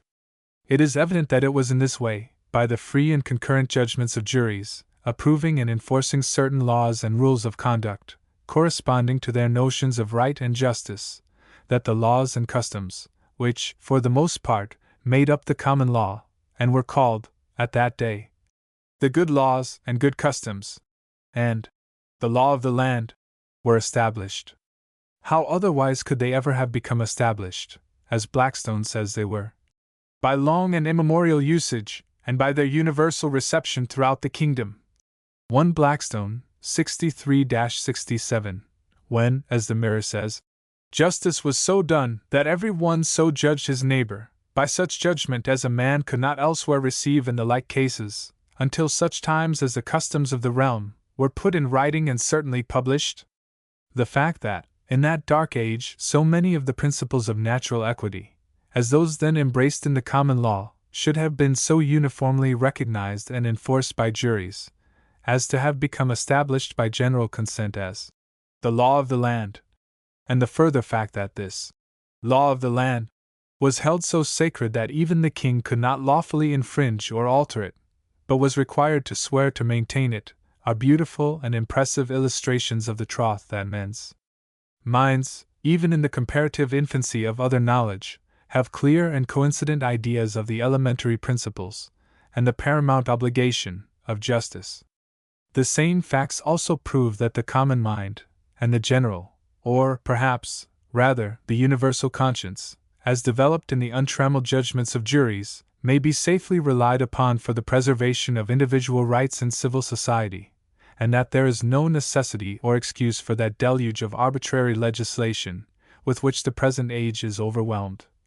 Under the pretext that unless laws be made, the law will not be known, a pretext, by the way, almost universally used for overturning, instead of establishing, the principles of justice. Section 3. The Oaths of Jurors. The oaths that have been administered to jurors, in England, and which are their legal guide to their duty, all, so far as I have ascertained them, corroborate the idea that the jurors are to try all cases on their intrinsic merits, independently of any laws that they deem unjust or oppressive. It is probable that an oath was never administered to a jury in England, either in a civil or criminal case, to try it according to law. The earliest oath that I have found prescribed by law to be administered to jurors is in the Laws of Ethelred, about the year 1015, which require that the jurors shall swear, with their hands upon a holy thing, that they will condemn no man that is innocent, nor acquit any that is guilty. Ford Blackstone, 302. 2 Turner's History of the Anglo-Saxons, 155 Wilkins' Laws of the Anglo-Saxons, 117. Spellman's Glossary, word jurata. Blackstone assumes that this was the oath of the grand jury for Blackstone, 302, but there was but one jury at the time this oath was ordained. The institution of 2 juries, grand and petit, took place after the Norman conquest.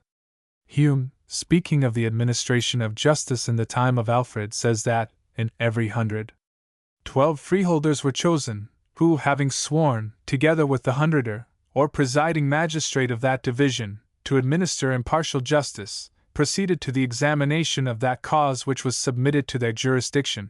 Hume, ch. 2.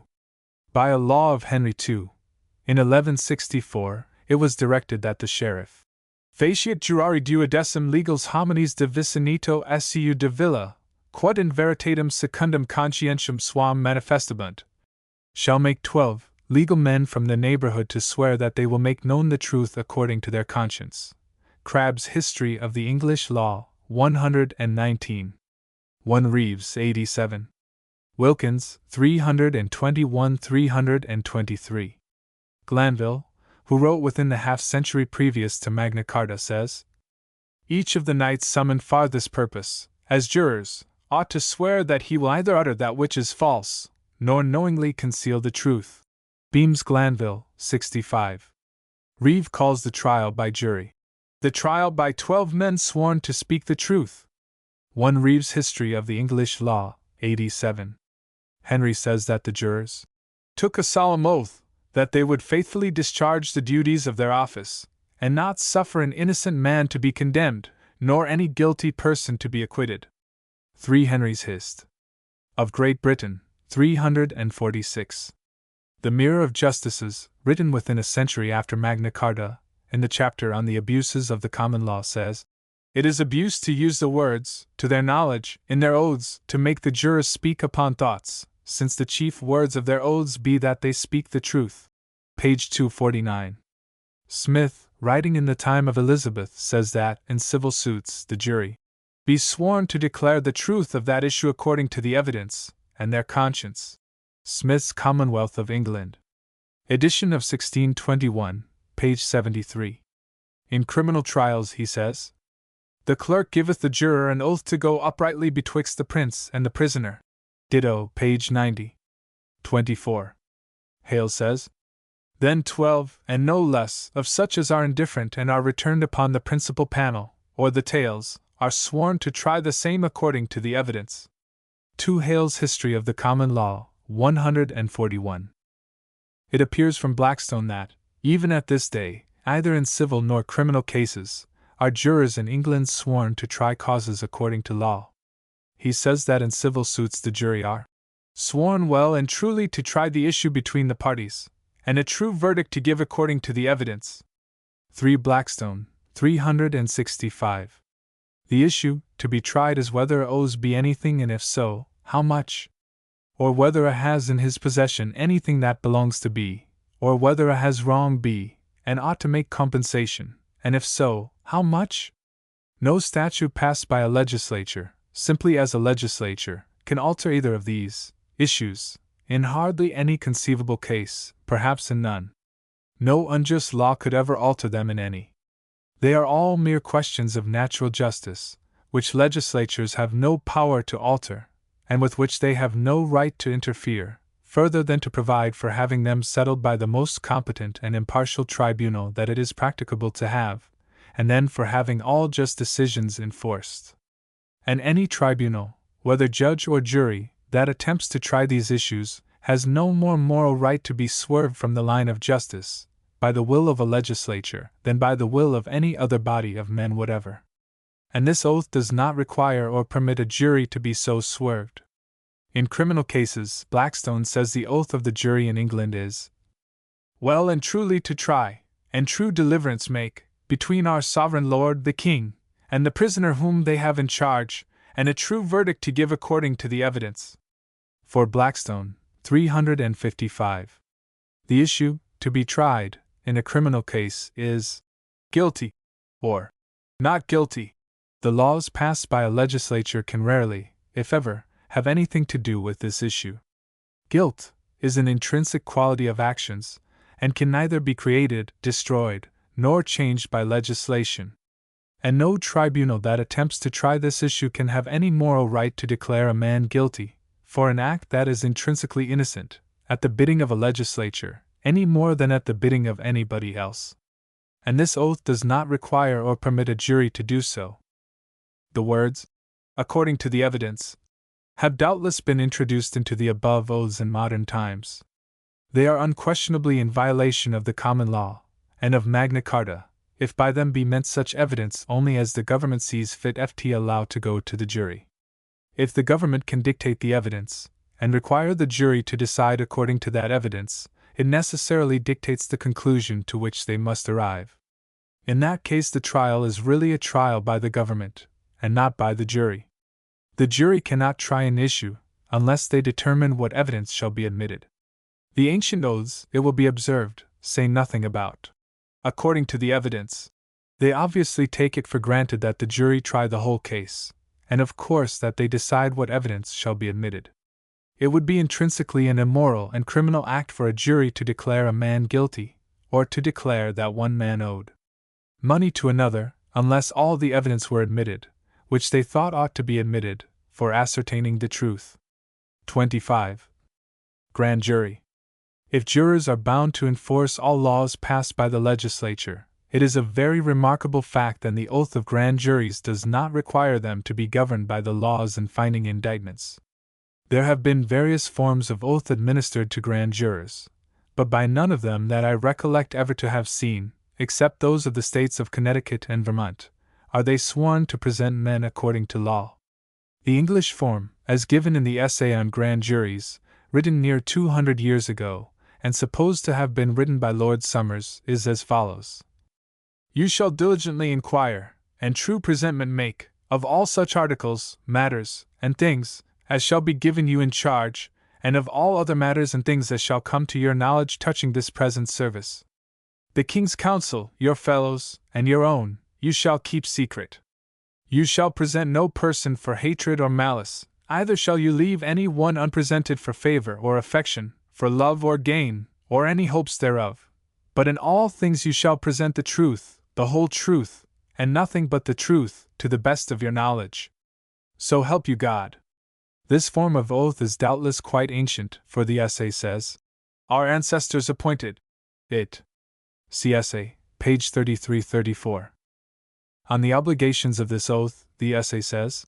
If it be asked how, or in what manner, the grand jury shall inquire, the answer is ready, according to the best of their understandings. They only, not the judges, are sworn to search diligently to find out all treasons, and see, within their charge, and they must and ought to use their own discretion in the way and manner of their inquiry. No directions can legally be imposed upon them by any court or judges. An honest jury will thankfully accept good advice from judges, as their assistants. But they are bound by their oaths to present the truth, the whole truth, and nothing but the truth, to the best of their own, not the judges', knowledge. Neither can they, without breach of that oath, resign their consciences, or blindly submit to the dictates of others, and therefore ought to receive or reject such advices, as they judge them good or bad. Nothing can be more plain and expressed than the words of the oath are to this purpose. The jurors need not search the law books, nor tumble over heaps of old records, for the explanation of them. Our greatest lawyers may from hence learn more certainly our ancient law in this case, than from all the books in their studies. The language wherein the oath is penned is known and understood by every man, and the words in it have the same signification as they have wheresoever else they are used. The judges, without assuming to themselves a legislative power, cannot put a new sense upon them, other than according to their genuine, common meaning. They cannot magisterially impose their opinions upon the jury, and make them forsake the direct words of their oath, to pursue their glosses. The grand inquests are bound to observe alike strictly every part of their oath, and to use all just and proper ways which may enable them to perform it, otherwise it were to say, that after men had sworn to inquire diligently after the truth, according to the best of their knowledge, they were bound to forsake all the natural and proper means which their understandings suggest for the discovery of it, if it be commanded by the judges. Lord Somers' Essay on Grand Juries, page 88. What is here said so plainly and forcibly of the oath and obligations of grand juries, is equally applicable to the oath and obligations of petit juries. In both cases the simple oaths of the jurors, and not the instructions of the judges, nor the statutes of kings nor legislatures, are their legal guides to their duties. 26. Section 4. The right of juries to fix the sentence. The nature of the common law courts existing prior to Magna Carta, such as the county courts, the 100 courts, the court leet, and the court baron, all prove, what has already been proved from Magna Carta, that, in jury trials, the juries fixed the sentence, because, in those courts, there was no one but the jury who could fix it, unless it were the sheriff, bailiff, or steward. And no one will pretend that it was fixed by them. The juries unquestionably gave their judgment, in both civil and criminal cases. That the juries were to fix the sentence under Magna Carta is also shown by statutes subsequent to Magna Carta. A statute passed 51 years after Magna Carta says that a baker, for default in the weight of his bread, debita merciari vel subire judicium pillory, that is, ought to be immersed, or suffer the sentence of the pillory, and that a brewer, for selling ale, contrary to the assize debita merciari, vel pati judicium tumbrelli, that is, ought to be immersed, or suffer judgment of the tumbrel. 51 Henry 3, St. 6. 1266. If the king, the legislative power, had had authority to fix the punishments of these offenses imperatively, he would naturally have said these offenders shall be immersed, and shall suffer judgment of the pillory and tumbrel, instead of thus simply expressing the opinion that they ought to be punished in that manner. The Statute of Westminster, passed 60 years after Magna Carta, provides that no city, borough, nor town, nor any man be immersed, without reasonable cause, and according to the quantity of the trespass, that is to say, every freeman saving his freehold, a merchant saving his merchandise, a villain his wainage, and that by his or their peers. 3 Edward I, ch. 6. 1275. The same statute, ch. 18, provides further that, forasmuch as the common fine and immersement of the whole county and heir of the justices for false judgments, or for other trespass, is unjustly assessed by sheriffs and bearders in the shires, so that the sum is many times increased, and the parcels otherwise assessed than they ought to be, to the damage of the people, which be many times paid to the sheriffs and bearders, which do not acquit the payers, it is provided, and the king wills, that from henceforth such sum shall be assessed before the justices in eyre, afore their departure, by the oath of knights and other honest men, upon all such as ought to pay, and the justices shall cause the parcels to be put into their estreats, which shall be delivered up unto the exchequer, and not the whole sum. St. 3 Edward I. Ch. 18, 1275. 27. The following statute, passed in 1341, 125 years after Magna Carta, providing for the trial of peers of the realm, and the king's ministers, contains a recognition of the principle of Magna Carta, that the jury are to fix the sentence. Whereas before this time the peers of the land have been arrested and imprisoned, and their temporalities, lands, and tenements, goods and cattles, seized in the king's hands, and some put to death without judgment of their peers, it is accorded and assented, that no peer of the land, officer, nor other, because of his office, nor of things touching his office, nor by other cause, shall be brought in judgment to lose his temporalities, lands, tenements, goods and cattles, nor to be arrested, nor imprisoned, outlawed, exiled, nor forejudged, nor put to answer, nor be judged, but by award sentence of the said peers in Parliament. 15 Edward 3, St. 1, Sector 2. Section 4 of the same statute provides that in every Parliament, at the third day of every Parliament, the King shall take in his hands the offices of all the ministers aforesaid, that is, the Chancellor, Treasurer, Barons, and Chancellor of the Exchequer, the justices of the one bench and of the other, justices assigned in the country, steward and chamberlain of the king's house, keeper of the privy seal, treasurer of the wardrobe, controllers, and they that be chief deputed to abide nigh the king's son, Duke of Cornwall, and so they shall abide 4 or 5 days, except the offices of justices of the one place or the other, justices assigned, barons of exchequer, so always that they and all other ministers be put to answer to every complaint, and if default be found in any of the said ministers, by complaint or other manner, and of that attainted in Parliament, he shall be punished by judgment of the peers, and put out of his office, and another convenient put in his place. And upon the same our said sovereign lord the king shall do cause to be pronounced and made execution without delay, according to the judgment, sentence of the said peers in the Parliament. Here is an admission that the peers were to fix the sentence, or judgment, and the king promises to make execution, according to that sentence. And this appears to be the law, under which peers of the realm and the great officers of the crown were tried and sentenced, for 400 years after its passage, and, for aught I know, until this day. The first case given in Hargrave's collection of English state trials is that of Alexander Neville, Archbishop of York, Robert Vere, Duke of Ireland, Michael de la Pole, Earl of Suffolk, and Robert Tressilian, Lord Chief Justice of England, with several others, convicted of treason before the Lords of Parliament in 1388.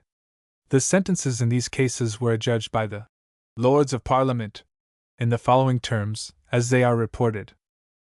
Wherefore the said Lords of Parliament, there present, as judges in Parliament, in this case, by assent of the King, pronounced their sentence, and did adjudge the said Archbishop, Duke, and Earl, with Robert Tressilian, so appealed, as aforesaid, to be guilty, and convicted of treason, and to be drawn and hanged, as traitors and enemies to the king and kingdom, and that their heirs should be disinherited forever, and their lands and tenements, goods and chattels, forfeited to the king, and that the temporalities of the Archbishop of York should be taken into the king's hands.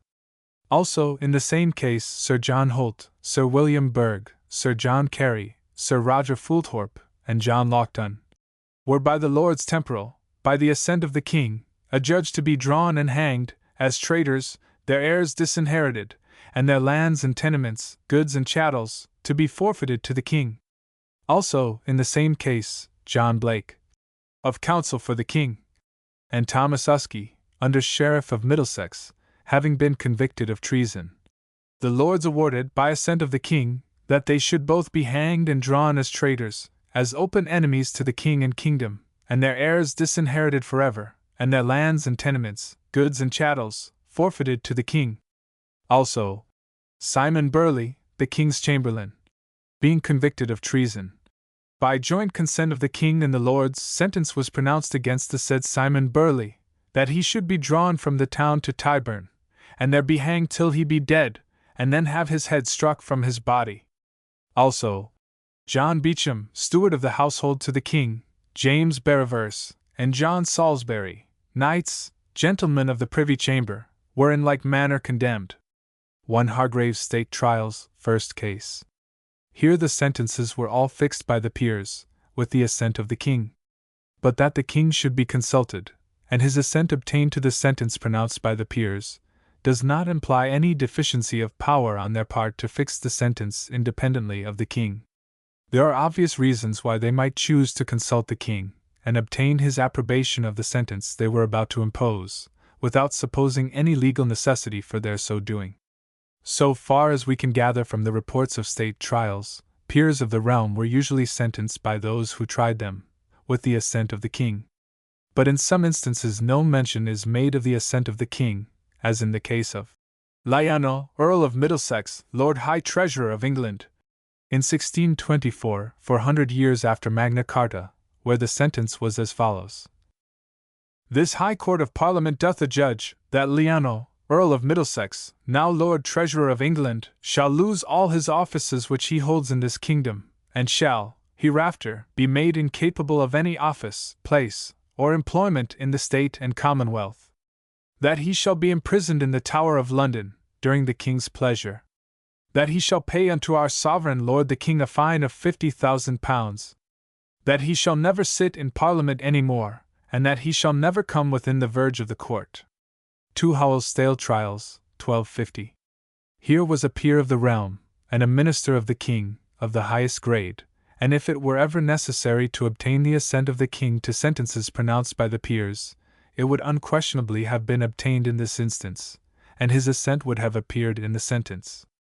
Lord Bacon was sentenced by the House of Lords, L. 620, no mention being made of the assent of the king. The sentence is in these words: And therefore this High Court doth adjudge, that the Lord Viscount St. Albans, Lord Chancellor of England, shall undergo fine and ransom of £40,000. That he shall be imprisoned in the Tower during the king's pleasure. That he shall forever be incapable of any office, place, or employment in the state or commonwealth. That he shall never sit in Parliament, nor come within the verge of the court. And when it was demanded of him, before sentence, whether it were his hand that was subscribed to his confession, and whether he would stand to it, he made the following answer, which implies that the lords were the ones to determine his sentence: My lords, it is my act, my hand, my heart. I beseech your lordships to be merciful to a broken reed. 1 Hargrave's State Trials, 886-7. The sentence against Charles I, 1648, after reciting the grounds of his condemnation, concludes in this form: For all which treasons and crimes, this court doth adjudge, that he, the said Charles Stuart, as a tyrant, traitor, murderer, and public enemy to the good people of this nation, shall be put to death by the severing his head from his body. The report then adds: This sentence being read, the President of the court spake as followeth: This sentence now read and published, is the act, sentence, judgment, and resolution of the whole court. 1 Hargrave's State Trials, 1037.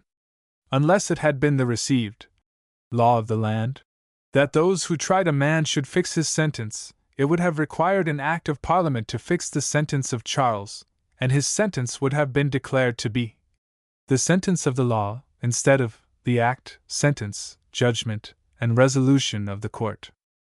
But the report of the proceedings in the trial of Thomas, Earl of Macclesfield, Lord High Chancellor of Great Britain, before the House of Lords, for high crimes and misdemeanors in the execution of his office, in 1725, is so full on this point, and shows so clearly that it rested wholly with the Lords to fix the sentence, and that the assent of the king was wholly unnecessary, that I give the report somewhat at length. After being found guilty, the Earl addressed the Lords, for a mitigation of sentence, as follows: I am now to expect your Lordship's judgment, and I hope that you will be pleased to consider that I have suffered no small matter already in the trial, in the expense I have been at, the fatigue, and what I have suffered otherways. ****, I have paid back £10,800 of the money already. I have lost my office. I have undergone the censure of both Houses of Parliament, which is in itself a severe punishment. N.C. On being interrupted, he proceeded. My lords, I submit whether this be not proper in mitigation of your lordship's sentence, but whether it be or not, I leave myself to your lordship's justice and mercy. I am sure either of them will be wanting, and I entirely submit. ******. Then the said Earl, as also the managers, were directed to withdraw, and the House of Lords ordered Thomas, Earl of Macclesfield, to be committed to the custody of the gentleman usher of the Black Rod, and then proceeded to the consideration of what judgment, that is, sentence, for he had already been found guilty, to give upon the impeachment against the said Earl. The next day, the Commons, with their Speaker, being present at the bar of the House of Lords, *****, the Speaker of the House of Commons said as follows. My lords, the knights, citizens, and burgesses in Parliament assembled, in the name of themselves, and of all the Commons of Great Britain, did at this bar impeach Thomas, Earl of Macclesfield, of high crimes and misdemeanors, and did exhibit articles of impeachment against him, and have made good their charge. I do, therefore, in the name of the knights, citizens, and burgesses, in Parliament assembled, and of all the Commons of Great Britain, demand judgment, sentence, of your lordships against Thomas, Earl of Macclesfield, for the said high crimes and misdemeanors. Then the Lord Chief Justice King, Speaker of the House of Lords, said, Mr. Speaker, the Lords are now ready to proceed to judgment in the case by you mentioned. Thomas, Earl of Macclesfield, the Lords have unanimously found you guilty of high crimes and misdemeanors, charged on you by the impeachment of the House of Commons, and do now, according to law, proceed to judgment against you, which I am ordered to pronounce. Their lordships' judgment is, and this High Court doth adjudge, that you, Thomas, Earl of Macclesfield, be fined in the sum of £30,000 unto our sovereign lord the King, and that you shall be imprisoned in the Tower of London, and there kept in safe custody, until yon shall pay the said fine. 6 Hargrave State Trials, 762-34. This case shows that the principle of Magna Carta, that a man should be sentenced only by his peers, was in force, and acted upon as law, in England, so lately as 1725, 500 years after Magna Carta, so far as it applied to a peer of the realm, a severe punishment. ECT. But the same principle on this point, that applies to a peer of the realm, applies to every freeman. The only difference between the two is, that the peers of the realm have had influence enough to preserve their constitutional rights, while the constitutional rights of the people have been trampled upon and rendered obsolete by the usurpation and corruption of the government and the courts. Section V. The Oaths of Judges. As further proof that the legislation of the king, whether enacted with or without the assent and advice of his parliaments, was of no authority unless it were consistent with the common law, and unless juries and judges saw fit to enforce it, it may be mentioned that it is probable that no judge in England was ever sworn to observe the laws enacted either by the king alone, or by the king with the advice and assent of Parliament. The judges were sworn to do equal law and execution of right to all the king's subjects, rich and poor, without having regard to any person, and that they will deny no man common right. 28. But they were not sworn to obey or execute any statutes of the king, or of the king and Parliament. Indeed, they are virtually sworn not to obey any statutes that are against common right, or contrary to the common law, or law of the land, but to certify the king thereof. That is, notify him that his statutes are against the common law, and then proceed to execute the common law, notwithstanding such legislation to the contrary. The words of the oath on this point are these: that ye deny no man common right by virtue of the king's letters, nor none other man's, nor for none other cause, and in case any letters come to you contrary to the law, that is, the common law, as will be seen on reference to the entire oath given in the note, that ye do nothing by such letters, but certify the king thereof, and proceed to execute the law, that is, the common law, notwithstanding the same letters. Where it is considered that the king was the sole legislative power, and that he exercised this power, to a great extent, by orders in council, and by writs and letters, addressed oftentimes to some sheriff, or other person, and that his commands, when communicated to his justices, or any other person, by letters, or writs, under seal, had as much legal authority as laws promulgated in any other form whatever, it will be seen that this oath of the justices absolutely required that they disregard any legislation that was contrary to common right, or the common law, and notify the king that it was contrary to common right, or the common law, and then proceed to execute the common law, notwithstanding such legislation. 29. If there could be any doubt that such was the meaning of this oath, that doubt would be removed by a statute passed by the king 2 years afterwards, which fully explains this oath, as follows. Edward, by the grace of God, ECT, to the Sheriff of Stafford, greeting, because that by divers complaints made to us, we have perceived that the law of the land, which we by our oath are bound to maintain, is the less well kept, and the execution of the same disturbed many times by maintenance and procurement, as well in the court as in the country, we greatly moved of conscience in this matter. And for this cause desiring as much for the pleasure of God, and ease and quietness of our subjects, as to save our conscience, and for to save and keep our said oath, by the assent of the great men and other wise men of our council, we have ordained these things following. First, we have commanded all our justices, that they shall from henceforth do equal law and execution of right to all our subjects, rich and poor, without having regard to any person, and without omitting to do right for any letters or commandment which may come to them from us, or from any other, or by any other cause. And if that any letters, writs, or commandments come to the justices, or to other deputed to do law and right according to the usage of the realm, in disturbance of the law, or of the execution of the same, or of right to the parties, the justices and other aforesaid shall proceed and hold their courts and processes, where the pleas and matters be depending before them, as if no such letters, writs, or commandments were come to them, and they shall certify us and our council of such commandments which be contrary to the law, that is, the law of the land, or common law, as afore is said. 30.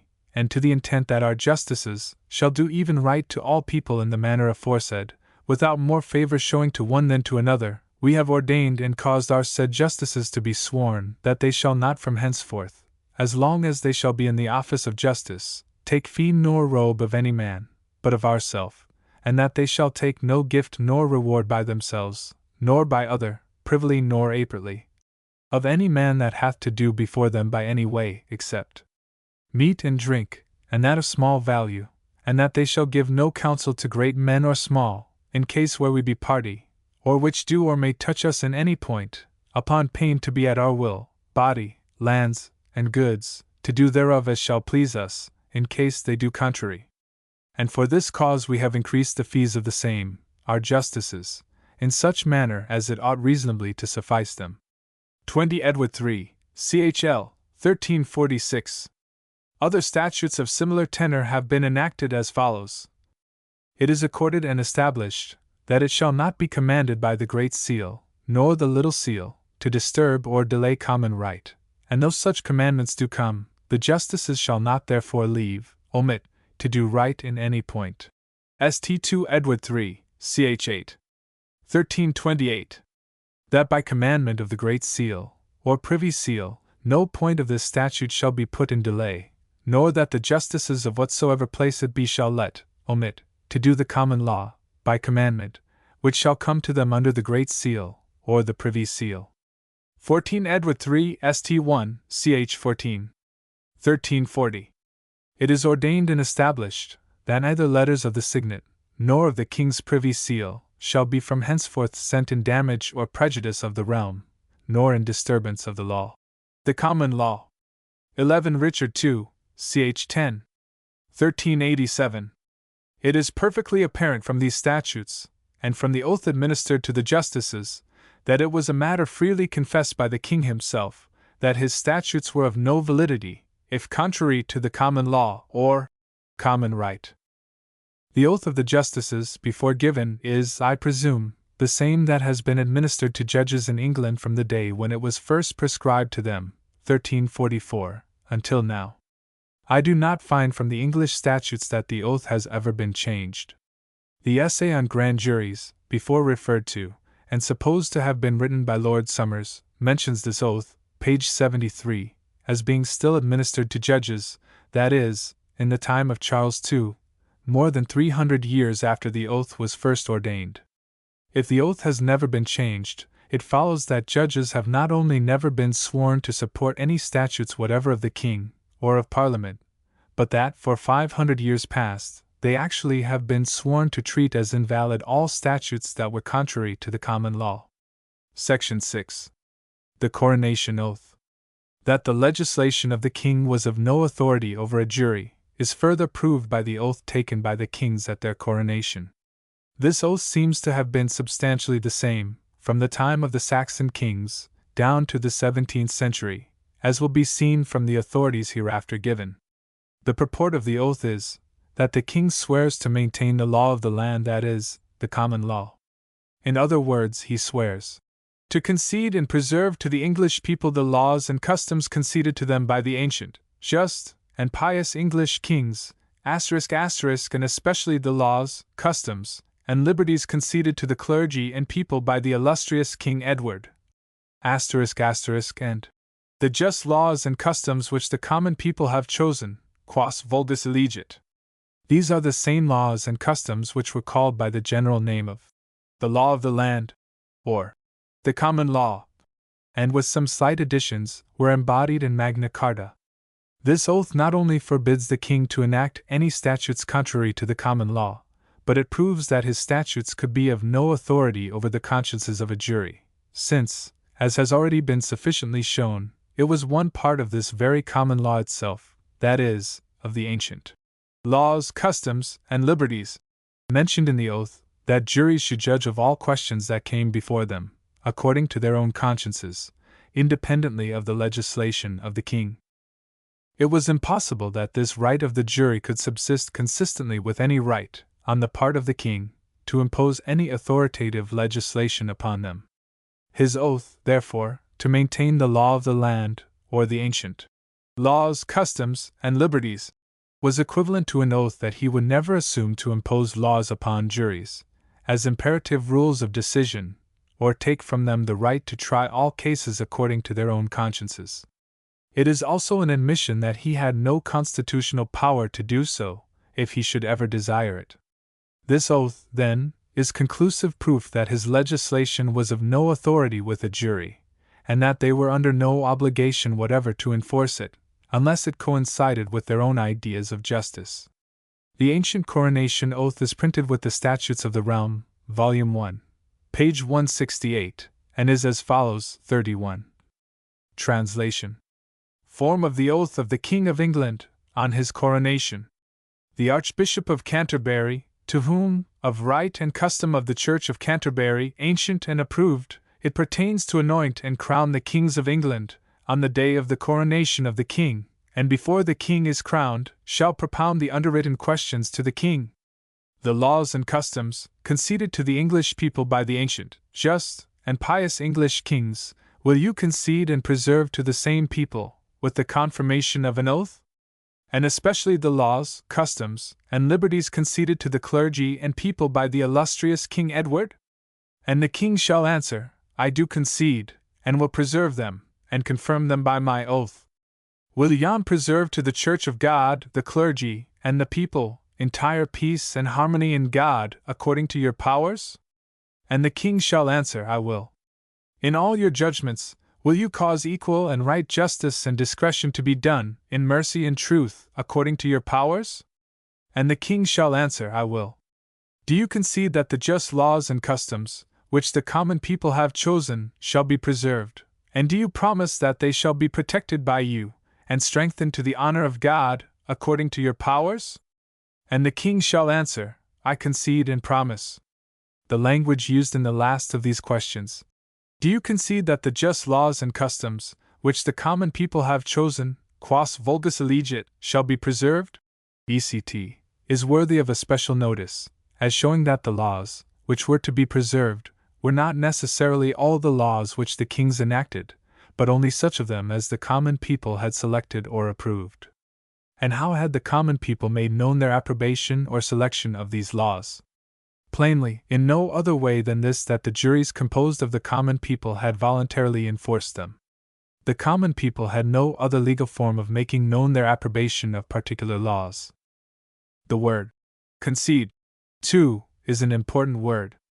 In the English statutes it is usually translated grant as if with an intention to indicate that the laws, customs, and liberties of the English people were mere privileges, granted to them by the king, whereas it should be translated concede, to indicate simply an acknowledgement, on the part of the king, that such were the laws, customs, and liberties, which had been chosen and established by the people themselves, and of right belonged to them, and which he was bound to respect.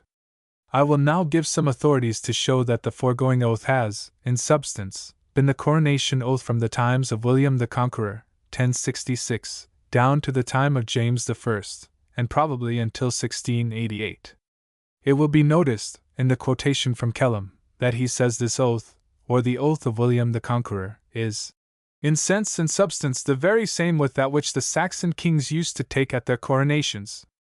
Hale says, yet the English were very zealous for them. That is, for the laws of Edward the Confessor. No less or otherwise than they are at this time for the Great Charter, insomuch that they were never satisfied till the said laws were reinforced, and mingled, for the most part, with the coronation oath of King William I, and some of his successors.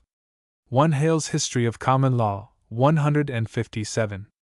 Also, William, on his coronation, had sworn to govern by the laws of Edward the Confessor, some of which had been reduced into writing, but the greater part consisted of the immemorial customs of the realm. Ditto, page 202, note L. Kellam says, thus stood the laws of England at the entry of William I, and it seems plain that the laws, commonly called the laws of Edward the Confessor, were at that time the standing laws of the kingdom, and considered the great rule of their rights and liberties, and that the English were so zealous for them, that they were never satisfied till the said laws were reinforced, and mingled, for the most part, with the coronation oath. Accordingly, we find that this great conqueror, at his coronation, on the Christmas day succeeding his victory, took an oath at the altar of St. Peter, Westminster, in sense and substance the very same with that which the Saxon kings used to take at their coronations. **** And at Barkhamstead, in the 4th year of his reign, in the presence of Lanfranc, Archbishop of Canterbury, for the quieting of the people, he swore that he would inviolably observe the good and approved ancient laws which had been made by the devout and pious kings of England, his ancestors, and chiefly by King Edward, and we are told that the people then departed in good humor. Kellam's Preliminary Discourse to the Laws of William the Conqueror. See also 1 Hale's History of the Common Law, 186. Crabbe says that William the Conqueror solemnly swore that he would observe the good and approved laws of Edward the Confessor. Crabbe's History of the English Law, page 43. The successors of William, up to the time of Magna Carta, probably all took the same oath, according to the custom of the kingdom, although there may be no historical accounts extant of the oath of each separate king. But history tells us specially that Henry I, Stephen, and Henry II confirmed these ancient laws and customs. It appears, also, that the barons desired of John, what he afterwards granted by Magna Carta, that the laws and liberties of King Edward, with other privileges granted to the kingdom and Church of England, might be confirmed, as they were contained in the charters of Henry I, further alleging that at the time of his absolution he promised by his oath to observe these very laws and liberties. Eckhardt's History of England, page 1056. It would appear, from the following authorities, that since Magna Carta the form of the coronation oath has been to maintain the law of the land, meaning that law is embodied in Magna Carta. Or perhaps it is more probable that the ancient form has been still observed, but that, as its substance and purport were to maintain the law of the land, this latter form of expression has been used, in the instances here cited, from motives of brevity and convenience. This supposition is the more probable, from the fact that I find no statute prescribing a change in the form of the oath until 1688. That Magna Carta was considered as embodying the law of the land, or common law, is shown by a statute passed by Edward I, wherein he grants, or concedes, that the Charter of Liberties and the Charter of the Forest ** shall be kept in every point, without breach, ***, and that our justices, sheriffs, mayors, and other ministers, which, under us, have the laws of our land 32, to guide, shall allow the said charters pleaded before them in judgment, in all their points, that is, to wit, the Great Charter as the common law, and the Charter of the Forest for the wealth of the realm. And we will, that if any judgment be given from henceforth, contrary to the points of the charters aforesaid by the justices, or by any other our ministers that hold plea before them against the points of the charters, it shall be undone, and holden for naught. 25 Edward I. Ch. 1 and 2. 1297. Blackstone also says, "It is agreed by all our historians that the Great Charter of King John was, for the most part, compiled from the ancient customs of the realm, or the laws of Edward the Confessor, by which they usually mean the old common law which was established under our Saxon princes." Blackstone's Introduction to the Charters. See Blackstone's Law Tracts, 289.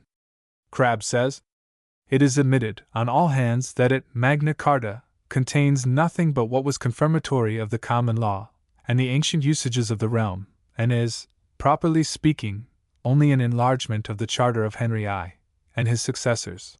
Crabbe's History of the English Law, page 127. That the coronation oath of the kings subsequent to Magna Carta was, in substance, if not in form, to maintain this law of the land, or common law, is shown by a statute of Edward III commencing as follows.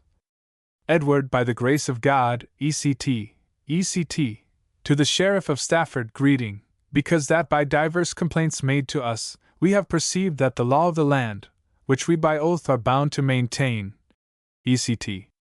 St. 20 Edward III. 1346. The following extract from Lord Somers' tract on grand juries shows that the coronation oath continued the same as late as 1616, 400 years after Magna Carta. He says, "King James, in his speech to the judges, in the Star Chamber, anno 1616, told them, that he had, after many years, resolved to renew his oath, made at his coronation, concerning justice, and the promise therein contained for maintaining the law of the land, and in the next page save one, says I was sworn to maintain the law of the land, and therefore had been perjured if I had broken it. God is my judge, I never intended it." Somers on Grand Juries, page 82. In 1688, the coronation oath was changed by Act of Parliament, and the king was made to swear to govern the people of this kingdom of England, and the dominions thereto belonging, according to the statutes in Parliament agreed on, and the laws and customs of the same. St. 1 William and Mary, ch. 6. 1688. The effect and legality of this oath will hereafter be considered. For the present it is sufficient to show, as has been already sufficiently done, that from the Saxon times until at least as lately as 1616, the coronation oath has been, in substance, to maintain the law of the land, or the common law, meaning thereby the ancient Saxon customs, as embodied in the laws of Alfred, of Edward the Confessor, and finally in Magna Carta. It may here be repeated that this oath plainly proves that the statutes of the king were of no authority over juries, if inconsistent with their ideas of right, because it was one part of the common law that juries should try all causes according to their own consciences, any legislation of the king to the contrary notwithstanding. 33. 1 Hale says, "The trial by jury of 12 men was the usual trial among the Normans, in most suits, especially in assizes, et juris utrum." 1 Hale's History of the Common Law, 219. This was in Normandy, before the conquest of England by the Normans. See ditto, page 218. Crabbe says, "It cannot be denied that the practice of submitting causes to the decision of 12 men was universal among all the northern tribes of Europe, from the very remotest antiquity." Crabbe's History of the English Law, page 32. 2. The people, who in every general council or assembly could oppose and dethrone their sovereigns, were in little dread of their encroachments on their liberties, and kings, who found sufficient employment in keeping possession of their crowns, would not likely attack the more important privileges of their subjects. 3. This office was afterwards committed to sheriffs. But even while the court was held by the Lord was not judge, but the peers only. Gilbert on the Court of Exchequer, 61-2. For the opinion expressed in the text, that the Witan had no legislative authority, is corroborated by the following authorities. From the fact that the new laws passed by the king and the Witan were laid before the Shire Mote, county court, we should be almost justified in the inference that a second sanction was necessary before they could have the effect of law in that particular county. Durham's Middle Ages, Sector 2b, 2 CHL, 57 Lardner's Cab. Psych, 53. This second sanction, required to give the legislation of the king and Witan the effect of law, was undoubtedly, I think, as a general thing, the sanction of a jury. I know of no evidence whatever that laws were ever submitted to popular vote in the county courts, as this author seems to suppose possible. Another mode, sometimes resorted to for obtaining the sanction of the people to the laws of the Witan, was, it seems, to persuade the people themselves to swear to observe them. Mackintosh says, "The preambles of the laws of the Witan speak of the infinite number of liegemen who attended, as only applauding the measures of the assembly. But this applause was either so unimportant to the success of the measures, nor so precisely distinguished from a share in legislation, as those who read history with a modern eye might imagine. It appears that under Athelstan expedients were resorted to obtain a consent to the law from great bodies of the people in their districts, which their numbers rendered impossible in a national assembly. That monarch appears to have sent commissioners to hold shiregemotes or county meetings, where they proclaimed the laws made by the king and his councillors, which, being acknowledged and sworn to at these folkmotes, meetings of the people, became, by their assent, completely binding on the whole nation." Mackintosh's Hist. of England, ch. 2. 45 Lardner's Cab. cc. 75. 5, page 31. 6. Hallam says, "It was, however, to the county court that an English freeman chiefly looked for the maintenance of his civil rights." 2 Middle Ages, 392. Also, this, the county court, was the great constitutional judicature in all cas tiens of civil right. Ditto, 395. Also, the liberties of these Anglo-Saxon thanes were chiefly secured, next to their swords and their free spirits, by the inestimable right of deciding civil and criminal suits in their own county courts. Ditto, 899. 7. Alfred may, in one sense, be called the founder of these laws, the Saxon, for until his time they were an unwritten code, but he expressly says that I, Alfred, collected the good laws of our forefathers into one code, and also I wrote them down, which is a decisive fact in the history of our laws well worth noting. Introduction to Gilbert's History of the Common Pleas, page 2, note. Kellam says, "Let us consult our own lawyers and historians, and they will tell us that Alfred, Edgar, and Edward the Confessor were the great compilers and restorers of the English laws." Kellam's Preliminary Discourse to the Laws of William the Conqueror, page 12. Appendix to Kellam's Dictionary of the Norman Language. He, Alfred, also, like another Theodosius, collected the various customs that he found dispersed in the kingdom, and reduced and digested them into one uniform system, or code of laws, in his Sambeck, or Liber Judicialis, judicial book. This he compiled for the use of the court baron, hundred and county court, the court leet and sheriff's torn, tribunals which he established for the trial of all causes, civil and criminal, in the very districts wherein the complaints arose. For Blackstone, 411. Alfred himself says, "Hence I, King Alfred, gathered these together, and commanded many of those to be written down which our forefathers observed, those which I liked and those which I did not like, by the advice of my Witan, I threw aside. For I durst not venture to set down in writing over many of my own, since I knew not what among them would please those that should come after us. But those which I met with either of the days of me, my kinsman, or of Offa, king of Mercia, or of Ethelbert, who was the first of the English who received baptism, which appeared to me the justest, I have here collected, and abandoned the others. Then I, Alfred, king of the West Saxons, showed these to all my Witan, and they then said that they were all willing to observe them." Laws of Alfred, translated by R. Price, prefixed to Mackintosh's History of England, Volume 50. 45 Lardner's Cab. Psych. King Edward ** projected and begun what his grandson, King Edward the Confessor, afterwards completed, viz., one uniform digest or body of laws to be observed throughout the whole kingdom, being probably no more than a revival of King Alfred's Code, with some improvements suggested by necessity and experience, particularly the incorporating some of the British, or rather, Mercian customs, and also such of the Danish customs, as were reasonable and approved, into the West Saxon Lage, which was still the groundwork of the whole. And this appears to be the best supported and most plausible conjecture, for certainty is not to be expected, of the rise and original of that admirable system of maxims and unwritten customs which is now known by the name of the common law, as extending its authority universally over all the realm, and which is doubtless of Saxon parentage. For Blackstone, 412.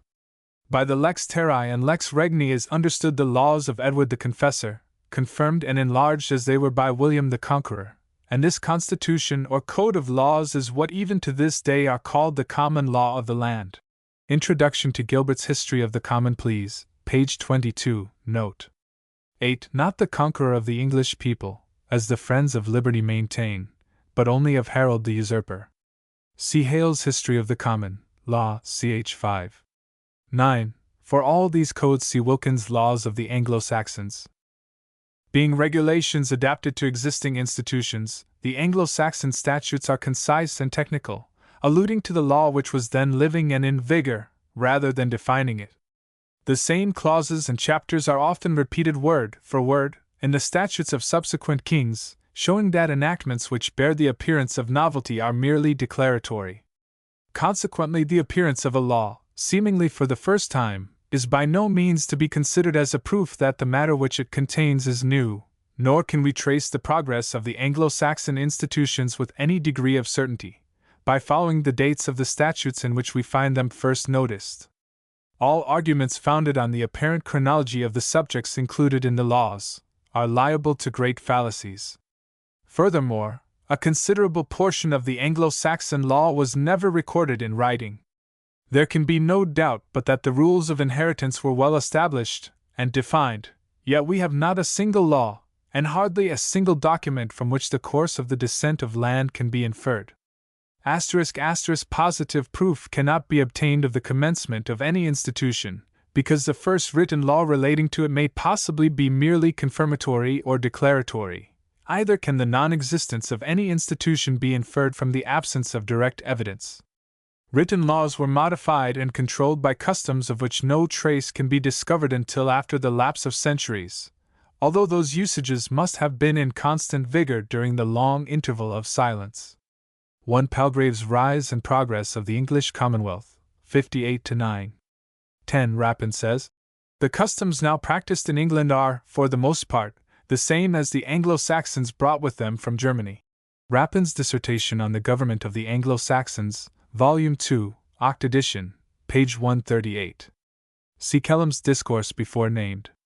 11 Hallam says, the county of Sussex contains 65 hundreds, that of Dorset 43, while Yorkshire has only 26, and Lancashire but 6.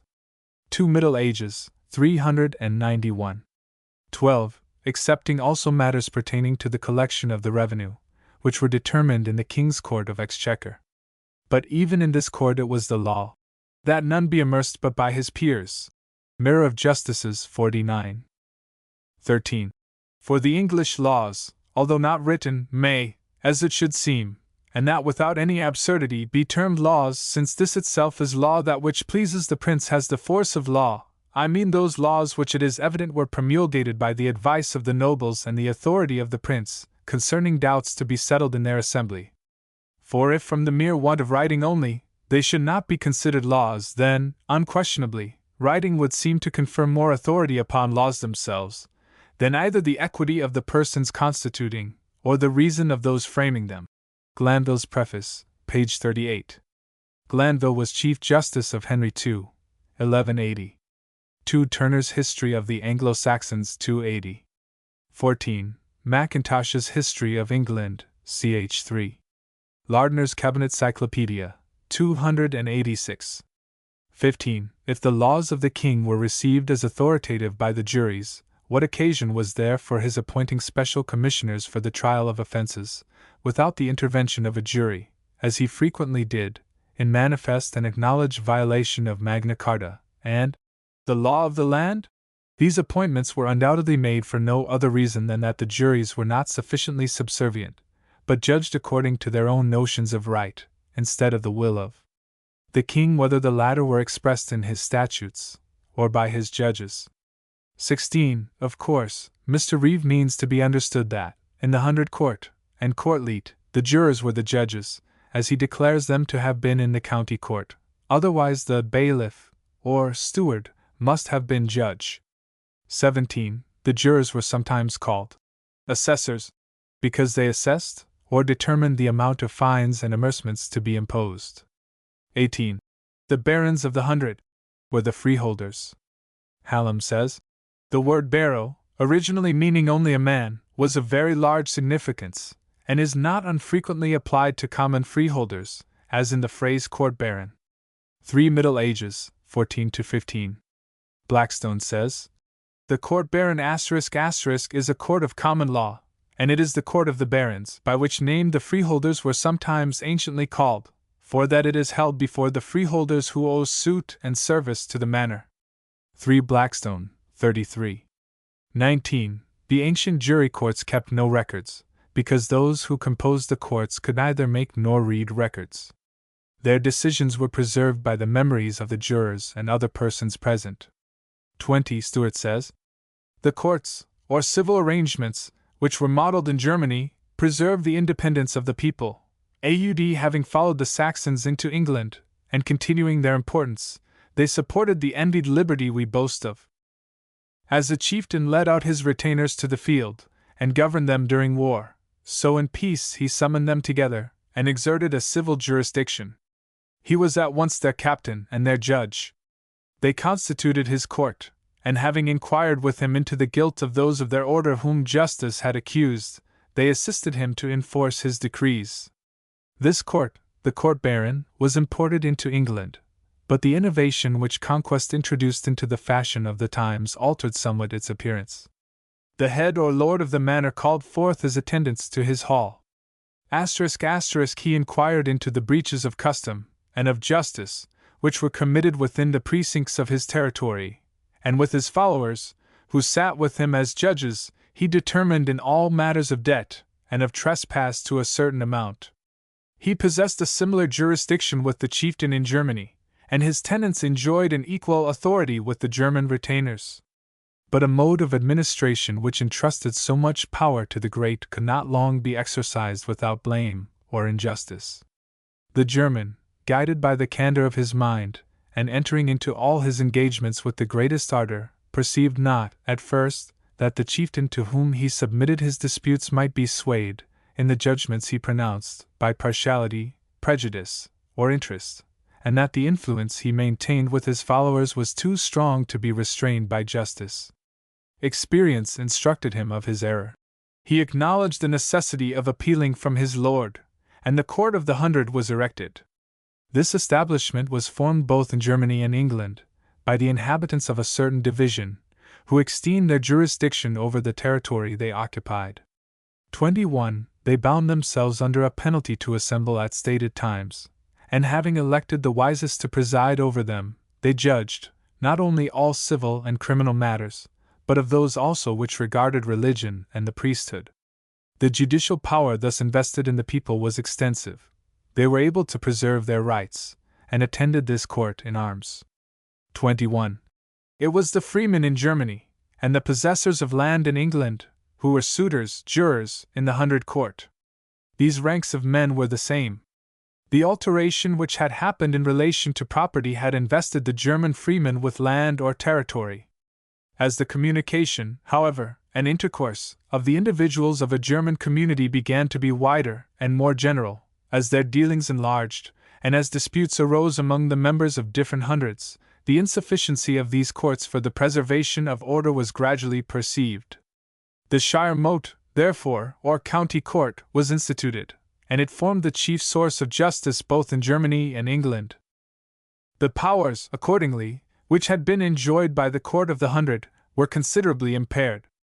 It decided no longer concerning capital offences, it decided not concerning matters of liberty, and the property of estates, or of slaves. Its judgments, in every case, became subject to review, and it lost entirely the decision of causes, when it delayed too long to consider them.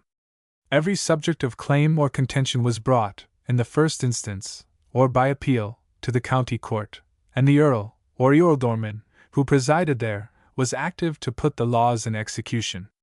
He repressed the disorders which fell out within the circuit of his authority, and the least remission in high duty, or the least fraud he committed, was complained of and punished.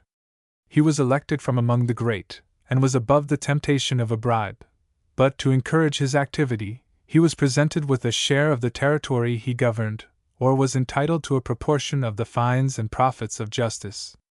Every man, in his district, was bound to inform him concerning criminals, and to assist him to bring them to trial, and, as in rude and violent times the poor and helpless were ready to be oppressed by the strong, he was instructed particularly to defend them. His court was ambulatory, and assembled only twice a year, unless the distribution of justice required that its meetings should be oftener. Every freeholder in the county was obliged to attend it, and should he refuse this service, his possessions were seized, and he was forced to find surety for his appearance. The neighboring earls held not their courts on the same day, and what seems very singular, no judge was allowed, after meals, to exercise his office. The Druids also, or priests, in Germany, as we had formerly occasion to remark, and the clergy in England, exercised a jurisdiction in the hundred and county courts.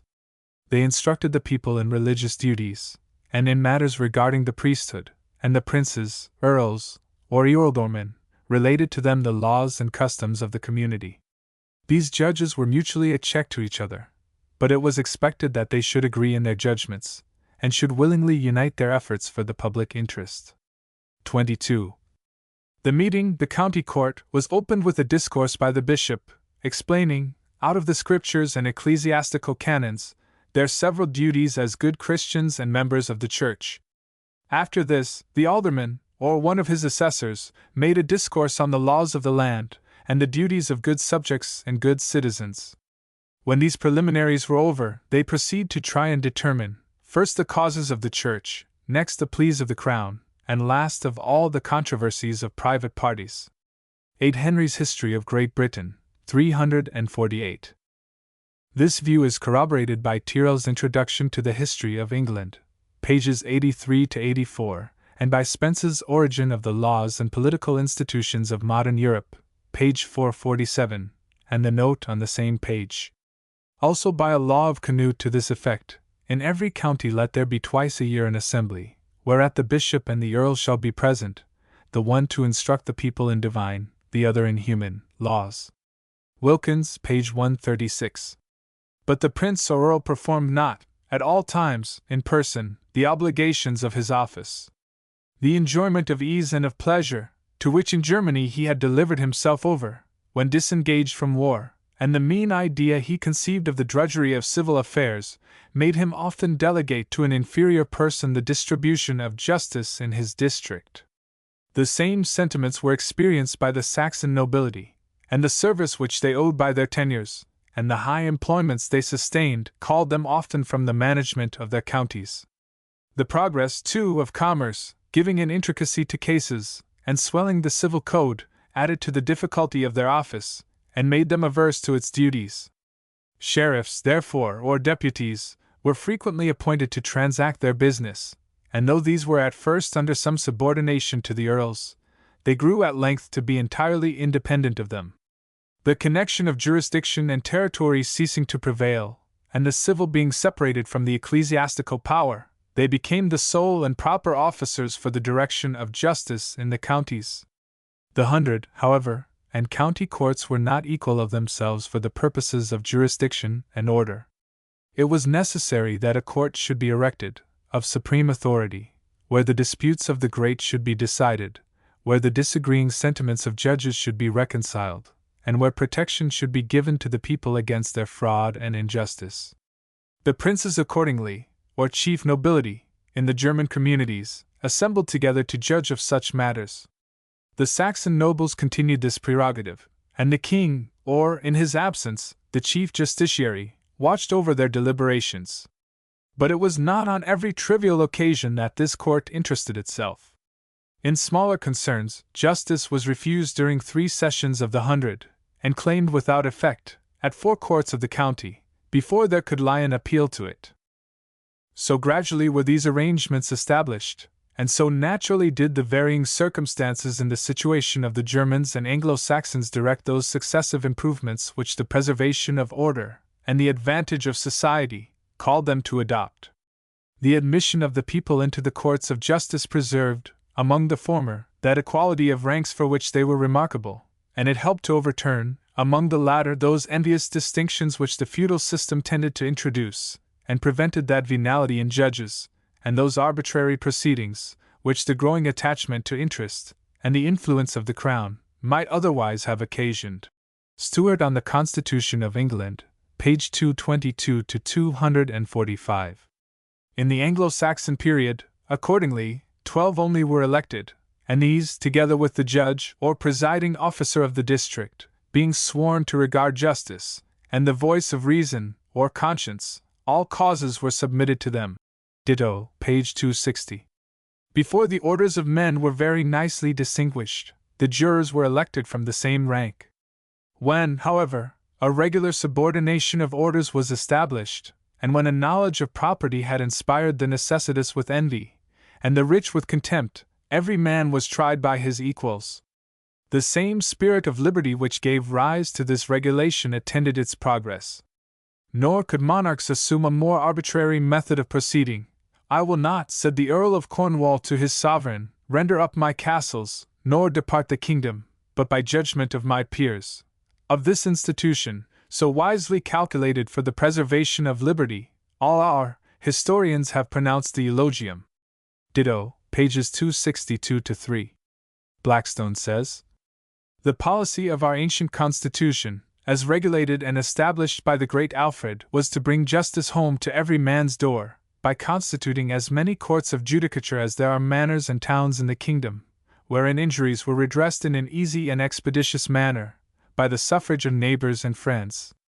These little courts, however, communicated with others of a larger jurisdiction, and those with others of a still greater power, ascending gradually from the lowest to the supreme courts, which were respectively constituted to correct the errors of the inferior ones, and to determine such causes as, by reason of their weight and difficulty, demanded a more solemn discussion. The course of justice flowing in large streams from the king, as the fountain, to his superior courts of record, and being then subdivided into smaller channels, till the whole and every part of the kingdom were plentifully watered and refreshed. An institution that seems highly agreeable to the dictates of natural reason, as well as of more enlightened policy.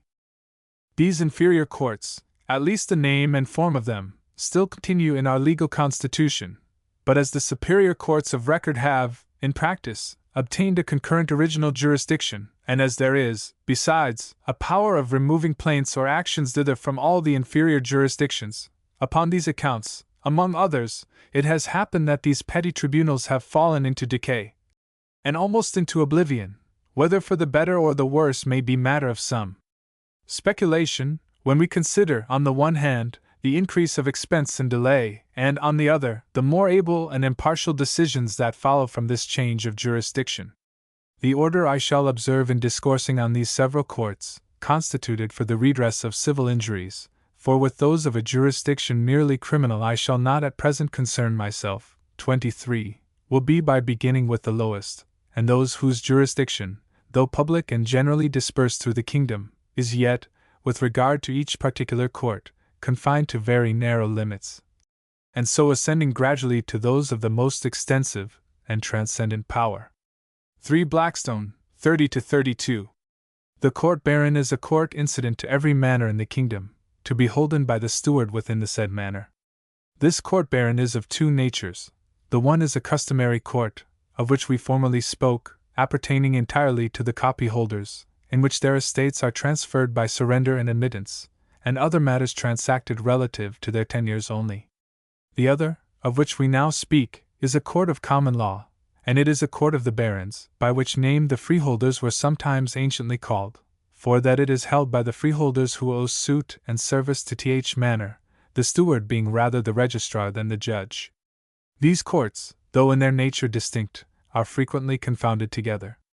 The court we are now considering, viz., the freeholders' court, was composed of the lord's tenants, who were the pairs, equals, of each other, and were bound by their feudal tenure to assist their lord in the dispensation of domestic justice. This was formerly held every 3 weeks, and its most important business is to determine, by writ of right, all controversies relating to the right of lands within the manor. It may also hold plea of any personal actions of debt, trespass in the case, or the like, where the debt or damages do not amount to 40 shillings, which is the same sum, or 3 marks, that bounded the jurisdiction of the ancient Gothic courts in their lowest instance, or fierting courts, so called because 4 were instituted within every superior district or hundred. 8 Blackstone, 38-34. A hundred court is only a larger court baron, being held for all the inhabitants of a particular hundred, instead of a manor. The free suitors are here also the judges, and the steward the registrar, as in the case of a court baron. It is likewise no court of record, resembling the former at all points, except that in point of territory it is of greater jurisdiction. This is said by Sir Edward Coke to have been derived out of the county court for the ease of the people, that they might have justice done to them at their own doors, without any charge or loss of time. But its institution was probably coeval with that of hundreds themselves, which were formerly observed to have been introduced, though not invented, by Alfred, being derived from the polity of the ancient Germans. The centini, we may remember, were the principal inhabitants of a district composed of different villages, originally in number 100, but afterward only called by that name, and who probably gave the same denomination to the district out of which they were chosen. Caesar speaks positively of the judicial power exercised in their 100 courts and courts baron, princeps regium at pagorum, which we may fairly construe the lords of hundreds and manors, inter sos jus dicunt, controversias que minuint. The chiefs of the country and the villages declare the law among them, and abate controversies. And Tacitus, who had examined their constitution still more attentively, informs us not only of the authority of the lords, but that of the centini, the hundreders, or jury, who were taken out of the common freeholders, and had themselves a share in the determination, eleganter in conciliis et principes, cujura per pagos vicasque redent, centenii singulis. Ex plebe comites concilium simul et octoritas ad sunt. The princes are chosen in the assemblies, who administer the laws throughout the towns and villages, and with each one are associated in 100 companions, taken from the people, for purposes both of counsel and authority. This 100 court was denominated herita in the Gothic constitution. But this court, as causes are equally liable to removal from hence as from the common court baron, and by the same writs, and may also be reviewed by writ of false judgment, is therefore fallen into equal disuse with regard to the trial of actions. 8 Blackstone, 34-85. The county court is a court incident to the jurisdiction of the sheriff. It is not a court of record, but may hold pleas of debt, or damages, under the value of 40 shillings, over some of which causes these inferior courts have, by the express words of the Statute of Gloucester, 6 Edward I. 8. A jurisdiction totally exclusive of the King's superior courts.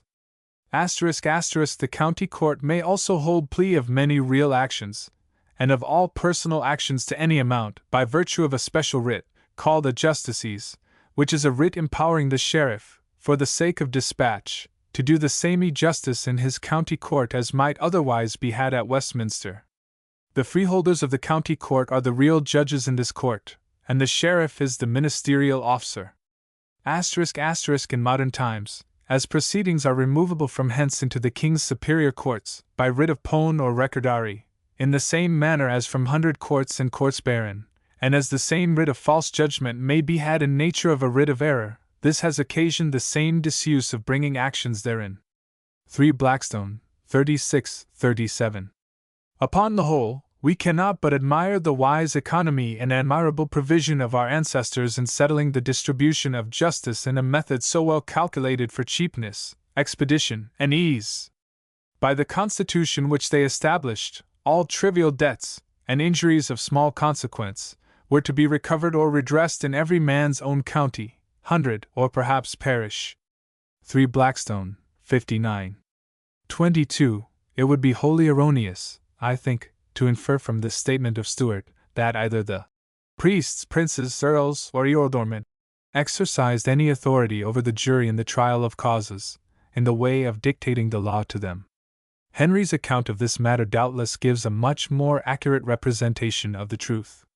He says that anciently, 23, there was no distinction between the civil and criminal courts, as to the rights or powers of juries. 24. This quaint and curious book, Smith's Commonwealth of England, describes the minutiae of trials, giving in detail the mode of empanelling the jury and then the conduct of the lawyers, witnesses, and court. I give the following extracts, tending to show that the judges imposed no law upon the juries, in either civil or criminal cases, but only require them to determine the causes according to their consciences. In civil causes, he says, when it is thought that it is enough pleaded before them, and the witnesses have said what they can, one of the judges, with a brief and pithy recapitulation, reciteth to the 12 in sum the arguments of the sergeants of either side, that which the witnesses have declared, and the chief points of the evidence showed in writing, and once again putteth them in mind of the issue, and sometime giveth it them in writing, delivering to them the evidence which is showed on either part, if any be. Evidence here is called writings of contracts, authentical after the manner of England, that is to say, written, sealed, and delivered, and biddeth them go together. Page 74. This is the whole account given of the charge to the jury. In criminal eases, after the witnesses have been heard, and the prisoner has said what he pleases in his defense, the book proceeds. When the judge hath heard them say enough, he asketh if they can say any more. If they say no, then he turneth his speech to the inquest. Good men, saith he, ye of the inquest, ye have heard what these men say against the prisoner. You have also heard what the prisoner can say for himself. Have an eye to your oath, and to your duty, and do that which God shall put in your minds to the discharge of your consciences, and mark well what is said. Page 92. This is the whole account given of the charge in a criminal ease. The following statement goes to confirm the same idea, that jurors in England have formerly understood it to be their right and duty to judge only according to their consciences, and not to submit to any dictation from the court, either as to law or fact. If having pregnant evidence, nevertheless, the 12 do acquit the malefactor, which they will do sometime, especially if they perceive either one of the justices or of the judges, or some other man, to pursue too much and too maliciously the death of the prisoner, **** the prisoner escapeth. But the 12 are not only rebuked by the judges, but also threatened of punishment, and many times commanded to appear in the Star Chamber, or before the Privy Council for the matter. But this threatening chanceth oftener than the execution thereof, and the 12 answer with most gentle words, they did it according to their consciences, and prayed the judges to be good unto them, they did as they thought right, and as they accorded all, and so it passeth away for the most part. Page 100. The account given of the trial of a peer of the realm corroborates the same point. If any duke, marquis, or any other of the degrees of a baron, or above, lord of the Parliament, be impeached of treason, or any other capital crime, he is judged by his peers and equals, that is, the yeomanry doth not go upon him, but an inquest of the Lords of Parliament, and they give their voice not one for all, but each severally as they do in Parliament beginning, at the youngest lord. And for judge one lord sitteth, who is constable of England for that day. The judgment once given, he breaketh his staff, and abdicateth his office. In the rest there is no difference from that above written. That is, in the case of a freeman. Page 98. 25. The present form of the jurors' oath is that they shall give a true verdict according to the evidence. At what time this form was introduced is uncertain, but for several centuries after the Conquest, the jurors, both in civil and criminal cases, were sworn merely to speak the truth. Glanville, Lib 2, Cap. 17, Bracton, Lib 3, Cap. 22, Lib 4, page 287, 291, Britain, page 135. Hence their decision was accurately termed veredictum, or verdict, that is, a thing truly said, whereas the phrase true verdict in the modern oath is not an accurate expression. Political Dictionary, word jury. 26. Of course, there can be no legal trial by jury, in either civil or criminal cases, where the jury are sworn to try the cases. According to law. 27. Coke, as late as 1588, admits that amercements must be fixed by the peers. 8 Coke's Rep 88, 2 Inst 27. But he attempts, wholly without success, as it seems to me, to show a difference between fines and amercements. The statutes are very numerous, running through the 300 or 400 years immediately succeeding Magna Carta, in which fines, ransoms, and amercements are spoken of as if they were the common punishments of offenses, and as if they all meant the same thing. If, however, any technical difference could be made up between them, there is clearly none in principle, and the word amercement, as used in Magna Carta, must be taken in its most comprehensive sense. 28. Common right was the common law. 1 Coke's Inst 142a, 2 do. 55 6. 29. The oath of the justices is in these words: Ye shall swear that well and lawfully ye shall serve our Lord the King and his people, in the office of justice, and that lawfully ye shall counsel the King in his business, and that ye shall not counsel nor assent to anything which may turn him in damage or disharison in any manner, way, or color. And that ye shall not know the damage or disharison of him, whereof ye shall not cause him to be warned by yourself, or by other, and that ye shall do equal law and execution of right to all his subjects, rich and poor, without having regard to any person. And that ye take not by yourself, or by other, privily nor apertly, gift nor reward of gold nor silver, nor of any other thing that may turn to your profit, unless it be meat or drink, and that of small value, of any man that shall have any plea or process hanging before you, as long as the same process shall be so hanging, nor after for the same cause.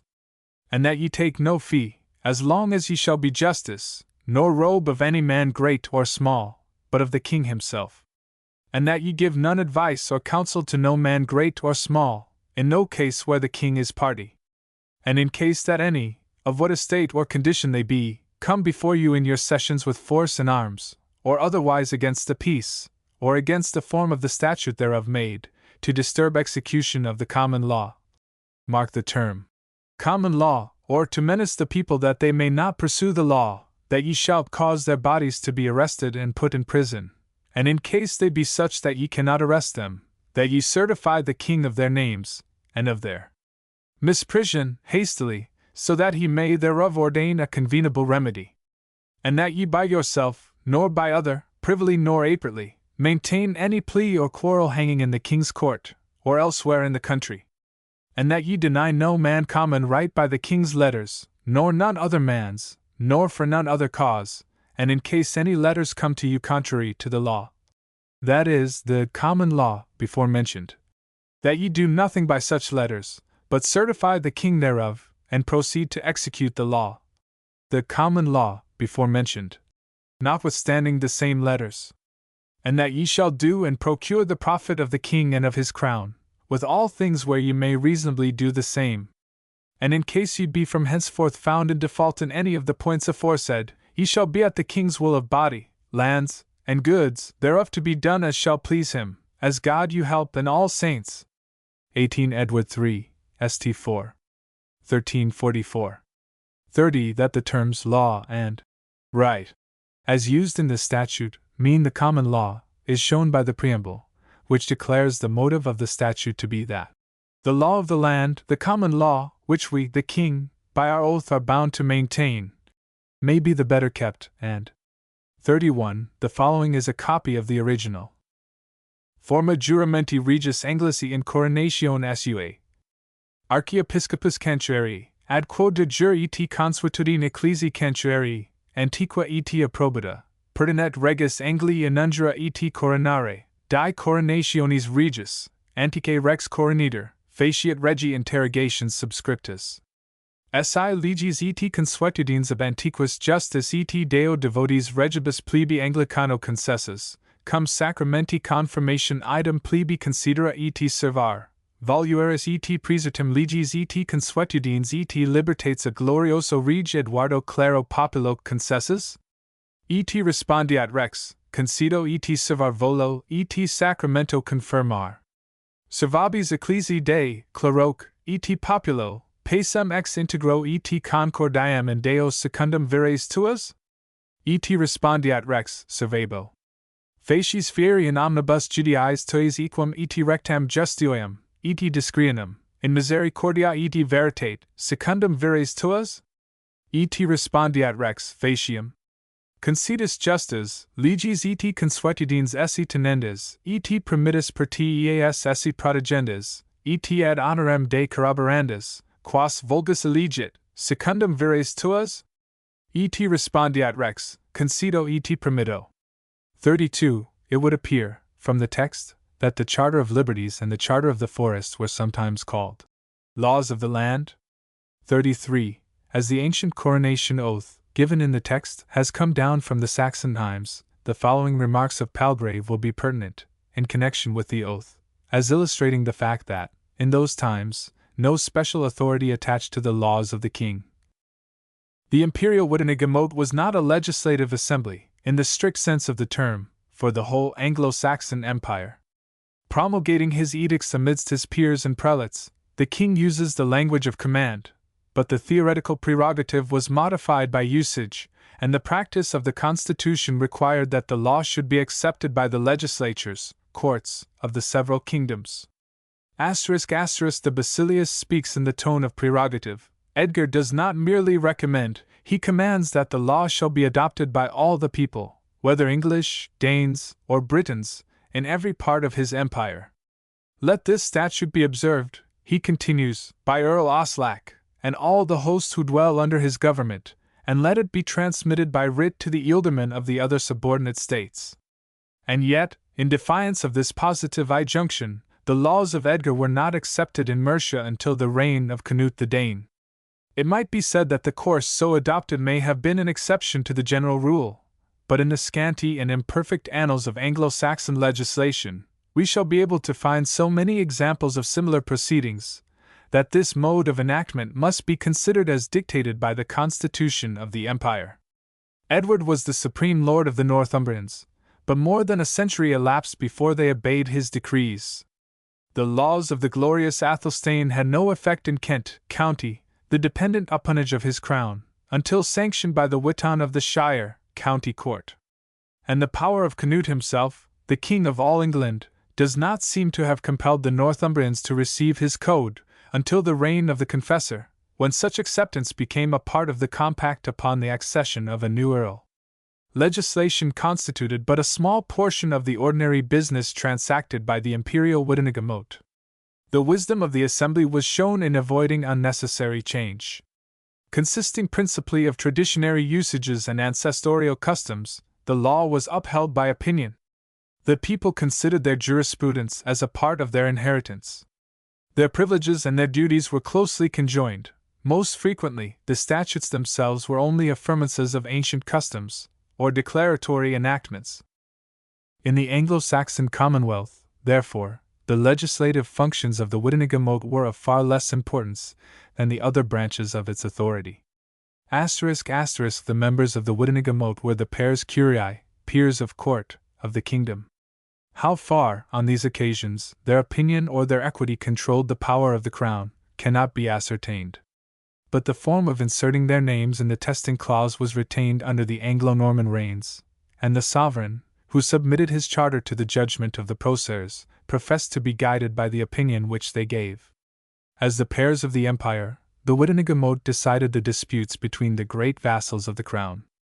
The jurisdiction exercised in the Parliament of Edward I, when the barony of a Lord Marcher became the subject of litigation, is entirely analogous to the proceedings thus adopted by the Great Council of Edward, the son of Alfred, the Anglo-Saxon king. In this assembly the king, the prelates, the dukes, the ealdormen, and the optimates passed judgment upon all great offenders. The sovereign could not compel the obedience of the different nations composing the Anglo-Saxon Empire. Hence, it became more necessary for him to conciliate their opinions, if he solicited any service from a vassal prince or a vassal state beyond the ordinary terms of the compact, still more so, when he needed the support of a free burgh or city. And we may view the assembly, the Witenagemot, as partaking of the character of a political congress, in which the liegemen of the crown, or the communities protected by the basileus, sovereign, were asked or persuaded to relieve the exigencies of the state, or to consider those measures which might be required for the common weal, the sovereign was compelled to parley with his dependents. It may be doubted whether any one member of the empire had power to legislate for any other member. The Regulus of Cumbria was unaffected by the vote of the Earl of East Anglia, if he chose to stand out against it. These dignitaries constituted a congress, in which the sovereign could treat more conveniently and effectually with his vassals than by separate negotiations. But the determinations of the Witan bound those only who were present, or who concurred in the proposition, and a vassal denying his assent to the grant might assert that the engagement which he had contracted with his superior did not involve any pecuniary subsidy, but only rendered him liable to perform service in the field. 1 Palgrave's Rise and Progress of the English Commonwealth, 637 to 642. Chapter 4. The Rights and Duties of Juries in Civil Suits. The evidence already given in the preceding chapters proves that the rights and duties of jurors in civil suits were anciently the same as in criminal ones, that the laws of the king were of no obligation upon the consciences of the jurors, any further than the laws were seen by them to be just, that very few laws were enacted applicable to civil suits, that when a new law was enacted, the nature of it could have been known to the jurors only by report, and was very likely not to be known to them at all, that nearly all the law involved in civil suits was unwritten, that there was usually no one in attendance upon juries who could possibly enlighten them, unless it were sheriffs, stewards, and bailiffs, who were unquestionably too ignorant and untrustworthy to instruct them authoritatively, that the jurors must therefore necessarily have judged for themselves of the whole case, and that, as a general rule, they could judge of it by no law but the law of nature or the principles of justice as they existed in their own minds. The ancient oath of jurors in civil suits, viz., that they would make known the truth according to their consciences, implies that the jurors were above the authority of all legislation. The modern oath, in England, viz., that they will well and truly try the issue between the parties, and a true verdict give, according to the evidence, implies the same thing. If the laws of the king had been binding upon a jury, they would have been sworn to try the cases according to law, or according to the laws. The ancient writs, in civil suits, as given in Glanville, within the half-century before Magna Carta, to wit, summoned 12 free and legal men, or sometimes 12 knights, to be in court, prepared upon their oaths to declare whether or be have the greater right to the land in question, indicate that the jurors judged of the whole matter on their consciences only. The language of Magna Carta, already discussed, establishes the same point, for, although some of the words, such as outlawed and exiled, would apply only to criminal cases, nearly the whole chapter applies as well to civil as to criminal suits. For example, how could the payment of a debt ever be enforced against an unwilling debtor, if he could neither be arrested, imprisoned, nor deprived of his freehold, and if the king could neither proceed against him, nor send any one against him, by force or arms? Yet Magna Carta as much forbids that any of these things shall be done against a debtor, as against the criminal, except according to, or in execution of, a judgment of his peers, or the law of the land, a provision which, it has been shown, gave the jury the free and absolute right to give or withhold judgment, according to their consciences, irrespective of all legislation. The following provisions, in the Magna Carta of John, illustrate the custom of referring the most important matters of a civil nature, even where the king was a party, to the determination of the peers, or of 12 men, acting by no rules but their own consciences. These examples at least show that there is nothing improbable or unnatural in the idea that juries should try all civil suits according to their own judgments, independently of all laws of the king. Chapter 65. If we have decised or dispossessed the Welsh of any lands, liberties, or other things, without the legal judgment of their peers, they shall be immediately restored to them. And if any dispute arises upon this head, the matter shall be determined in the marches, 1. By the judgment of their peers. And c. Chapter 68. We shall treat with Alexander, King of Scots, concerning the restoring of his sisters, and hostages, and rights and liberties, in the same form and manner as we shall do to the rest of our barons of England, unless by the engagements, which his father William, late King of Scots, hath entered into with us, it ought to be otherwise, and this shall be left to the determination of his peers in our court. Chapter 56. All evil customs concerning forests, warrens, and foresters, warreners, sheriffs, and their officers, rivers and their keepers, shall forthwith be inquired into in each county, by 12 knights of the same shire, chosen by the most creditable persons in the same county, and upon oath, and within 40 days after the said inquest, be utterly abolished, so as never to be restored.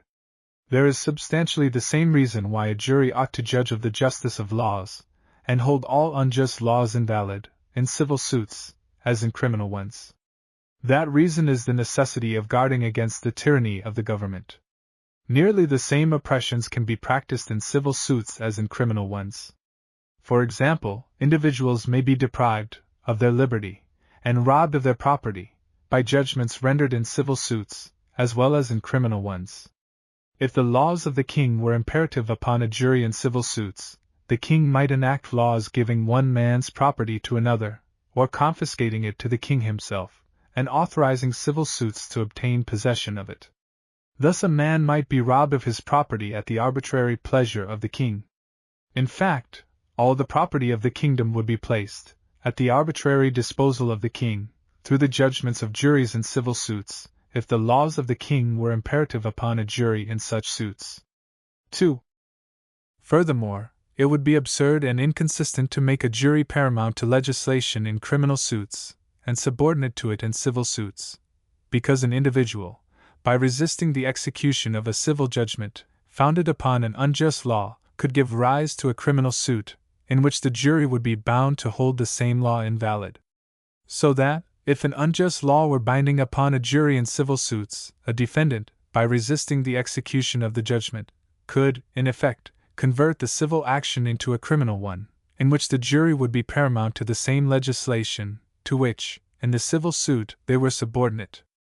In other words, in the criminal suit, the jury would be obliged to justify the defendant in resisting a law, which, in the civil suit, they had said he was bound to submit to.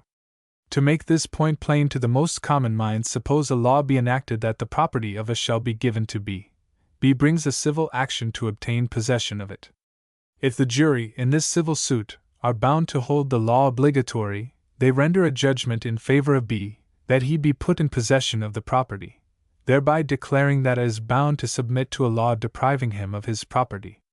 But when the execution of that judgment comes to be attempted, that is, when the sheriff comes to take the property for the purpose of delivering it to be A, acting, as he has a natural right to do, in defense of his property, resists and kills the sheriff, he is thereupon indicted for murder. On this trial his plea is, that in killing the sheriff, he was simply exercising his natural right of defending his property against an unjust law. The jury, not being bound, in a criminal case, by the authority of an unjust law, judge the act on its merits, and acquit the defendant, thus declaring that he was not bound to submit to the same law which the jury, in the civil suit, had, by their judgment, declared that he was bound to submit to. Here is a contradiction between the two judgments. In the civil suit, the law is declared to be obligatory upon A. In the criminal suit, the same law is declared to be of no obligation.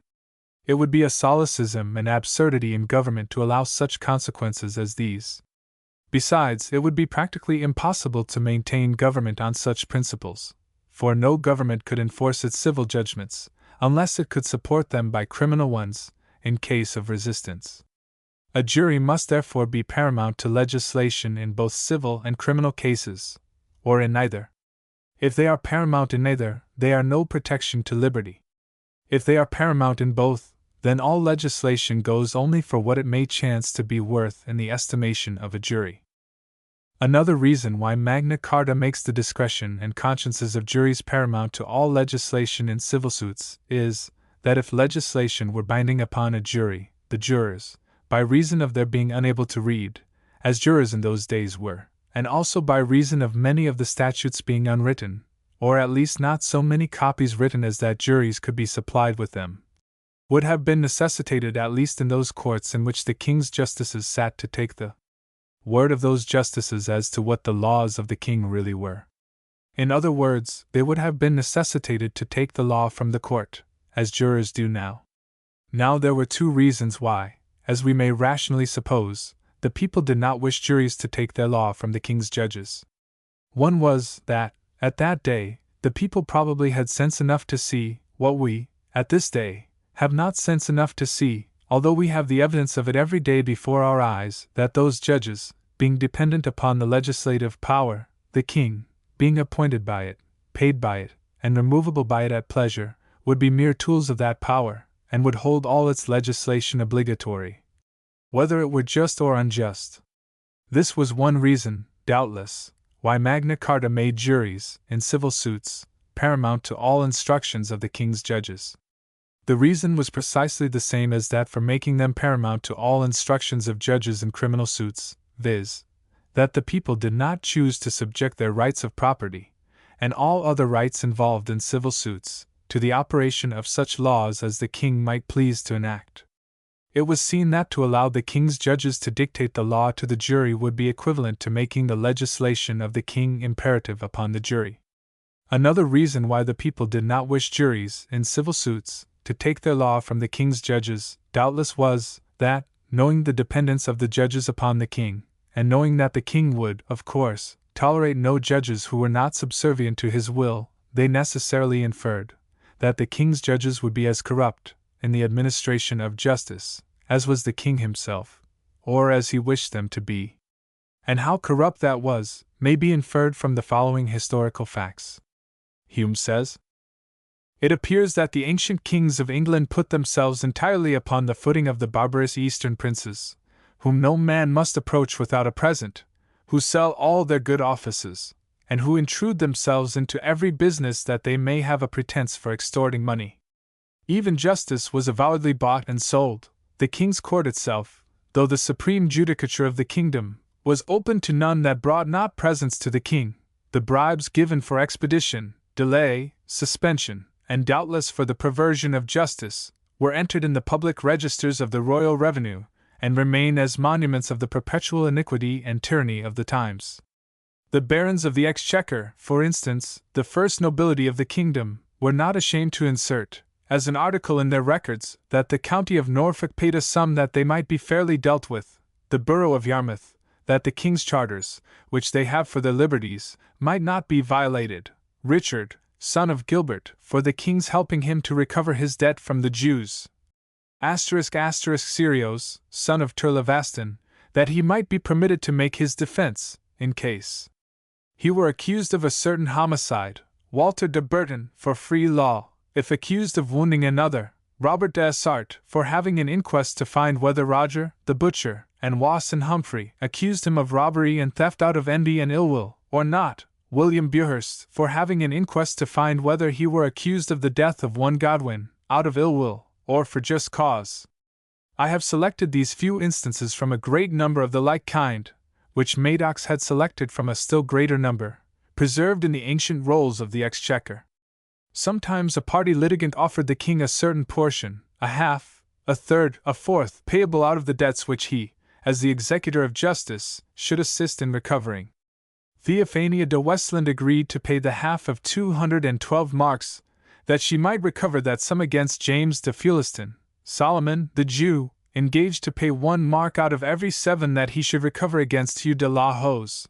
Nicholas Morrow promised to pay £60, that the Earl of Flanders might be distrained to pay him £343, which the Earl had taken from him. And these £60 were to be paid out of the first money that Nicholas should recover from the Earl. Hume, Appendix 2. In the reign of Henry II, the best and most just of these, the Norman princes, Peter, of Blois, a judicious and even elegant writer of that age, gives a pathetic description of the venality of justice, and the oppressions of the poor, and he scruples not to complain to the king himself of these abuses. We may judge what the case would be under the government of worse princes. Hume, Appendix 2. Cart says, "The crown exercised in those days an exorbitant and inconvenient power ordering the justices of the king's court in suits about lands to turn out, put, and keep in possession which of the litigants they pleased, to send contradictory orders, and take large sums of money from each, to respite proceedings, to direct sentences, and the judges, acting by their commission, conceived themselves bound to observe such orders. To the great delay, interruption, and preventing of justice, at least.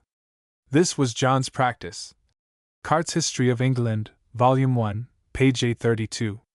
Hallam says, "But of all the abuses that deformed the Anglo-Saxon government, none was so flagitious as the sale of judicial redress. The king, we are often told, is the fountain of justice, but in those ages it was one which gold alone could unseal. Men paid fines to have right done them, to sue in a certain court, to implead a certain person, to have restitution of land which they had recovered at law. From the sale of that justice which every citizen has a right to demand, it was an easy transition to withhold or deny it.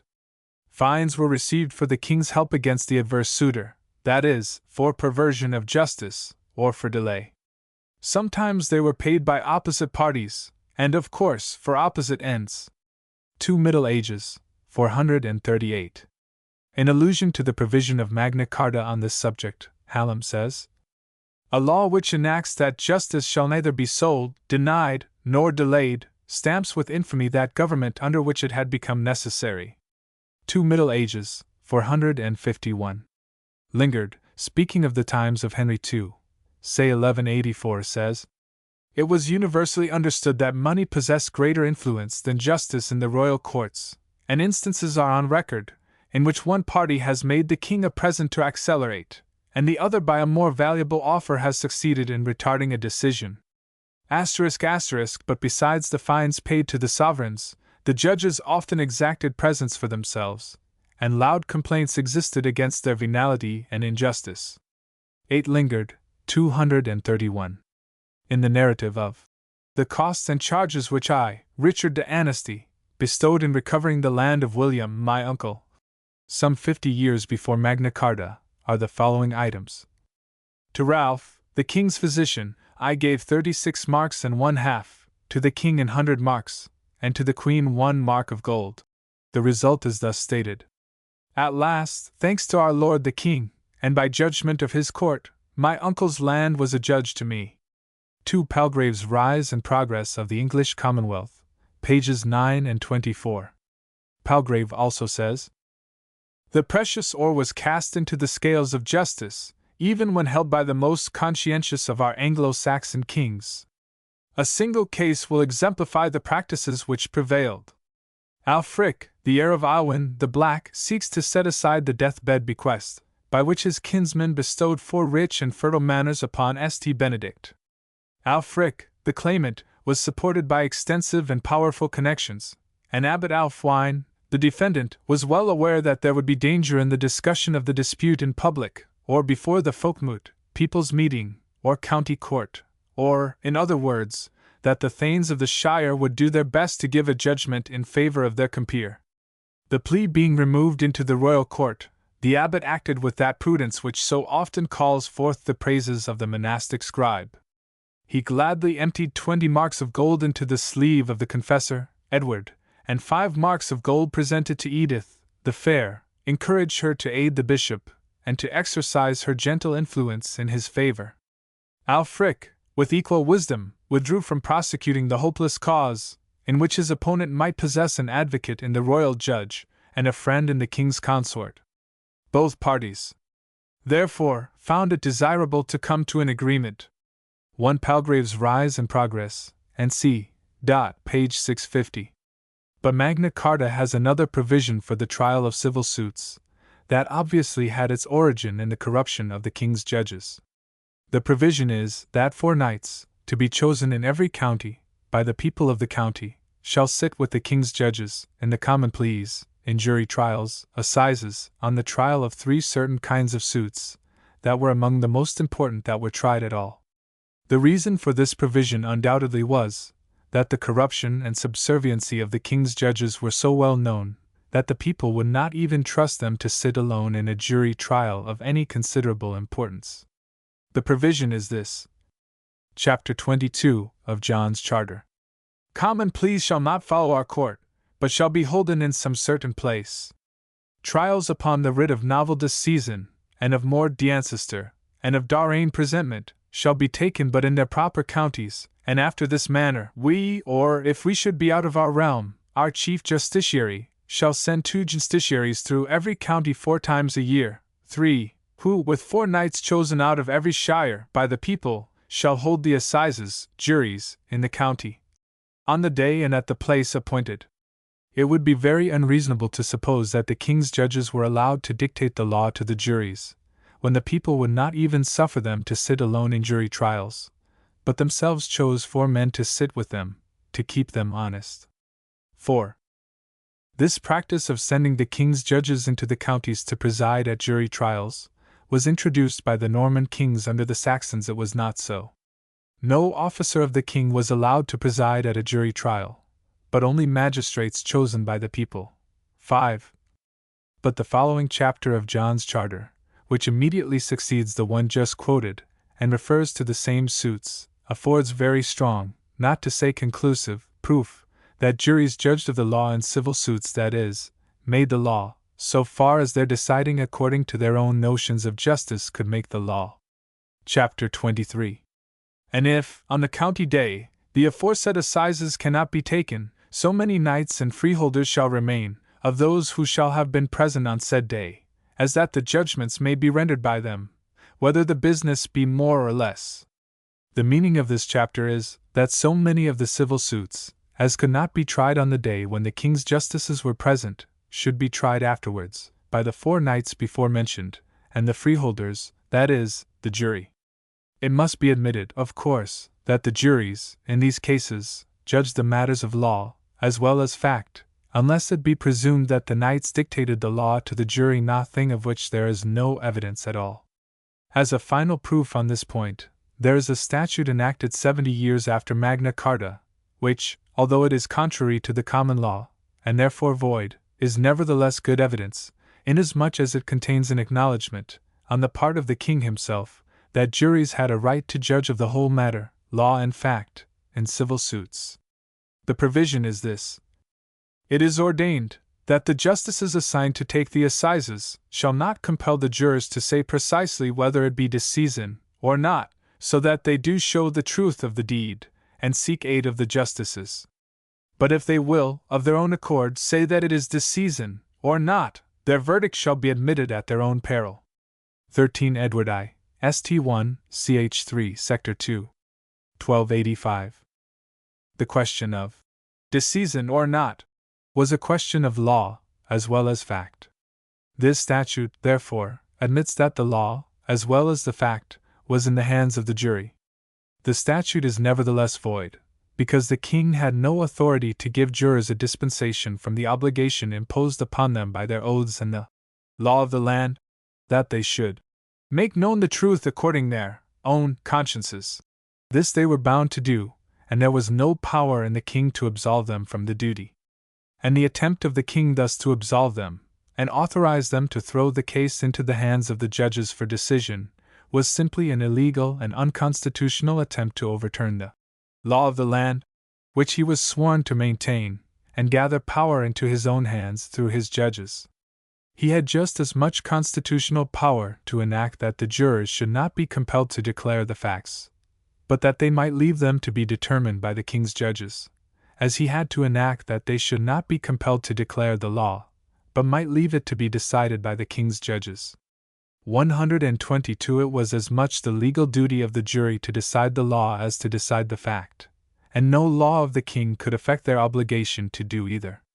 And this statute is only one example of the numberless contrivances and usurpations which have been resorted to, for the purpose of destroying the original and genuine trial by jury.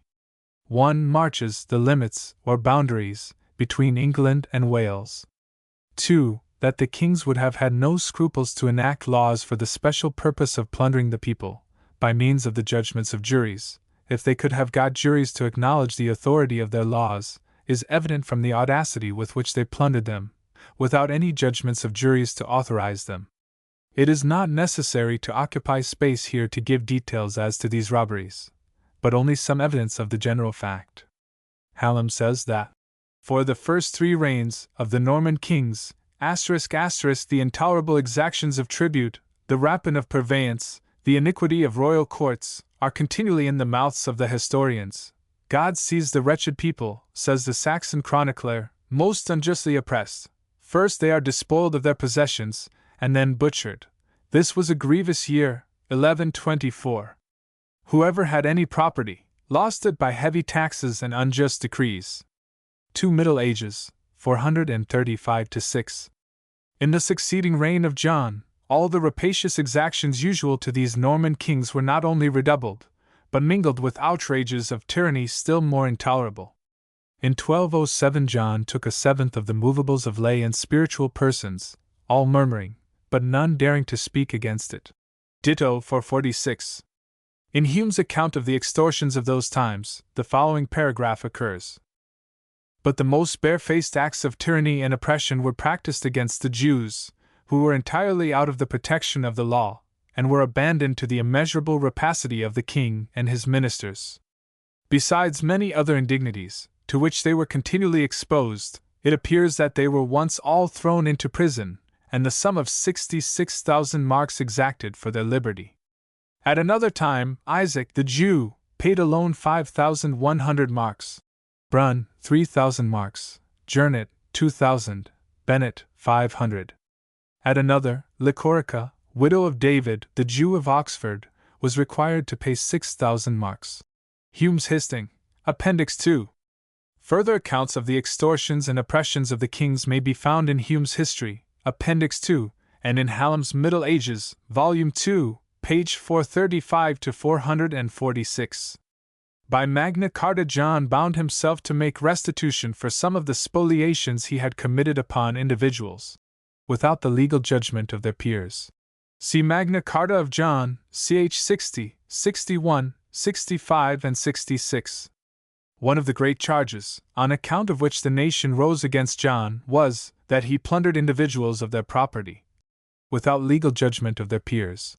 Now it was evidently very weak and short-sighted in John to expose himself to such charges, if his laws were really obligatory upon the peers, because, in that case, he could have enacted any laws that were necessary for his purpose, and then, by civil suits, have brought the cases before juries for their judgment, and thus have accomplished all his robberies in a perfectly legal manner. There would evidently have been no sense in these complaints, that he deprived men of their property, without legal judgment of their peers, if his laws had been binding upon the peers, because he could then have made the same spoliations as well with the judgment of the peers as without it. Taking the judgment of the peers in the matter would have been only a ridiculous and useless formality, if they were to exercise no discretion or conscience of their own, independently of the laws of the king. It may here be mentioned, in passing, that the same would be true in criminal mature, if the king's laws were obligatory upon juries. As an illustration of what tyranny the kings would sometimes practice, Hume says, it appears from the Great Charter itself, that not only John, a tyrannical prince, and Richard, a violent one, but their father Henry, under whose reign the prevalence of gross abuses is the least to be suspected, were accustomed, from their sole authority, without process of law, to imprison, banish, and addant the freemen of their kingdom. Hume, Appendix 2. The provision, also, in the 64th chapter of Magna Carta, that all unjust and illegal fines, and all amercements, imposed unjustly, and contrary to the law of the land, shall be entirely forgiven. And c. And the provision, in chapter 61, that the king will cause full justice to be administered, in regard to all those things of which any person has, without legal judgment of his peers, been dispossessed or deprived, either by King Henry, our father, or our brother King Richard, indicate the tyrannical practices that prevailed. We are told also that John himself had dispossessed several great men without any judgment of their peers, condemned others to cruel deaths, insomuch that his tyrannical will stood instead of a law. Eckhard's History of England, 106. Now all these things were very unnecessary and foolish, if his laws were binding upon juries, because, in that ease, he could have procured the conviction of these men in a legal manner, and thus have saved the necessity of such usurpation. In short, if the laws of the king had been binding upon juries, there is no robbery, vengeance, or oppression, which he could not have accomplished through the judgments of juries. This consideration is sufficient, of itself, to prove that the laws of the king were of no authority over a jury, in either civil or criminal cases, unless the juries regarded the laws as just in themselves. 3. By the Magna Carta of Henry III, this is changed to once a year. 4. From the provision of Magna Carta, cited in the text, it must be inferred that there can be no legal trial by jury, in civil eases, if only the king's justices preside, that, to make the trial legal, there must be other persons, chosen by the people, to sit with them, the object being to prevent the juries being deceived by the justices. I think we must also infer that the king's justices could sit only in the 3 actions specially mentioned. We cannot go beyond the letter of Magna Carta, in making innovations upon the common law, which required all presiding officers in jury trials to be elected by the people. 5. The earls, sheriffs, and head boroughs were annually elected in the full folkmote, people's meeting. Introduction to Gilbert's History of the Common Pleas, page 2, note.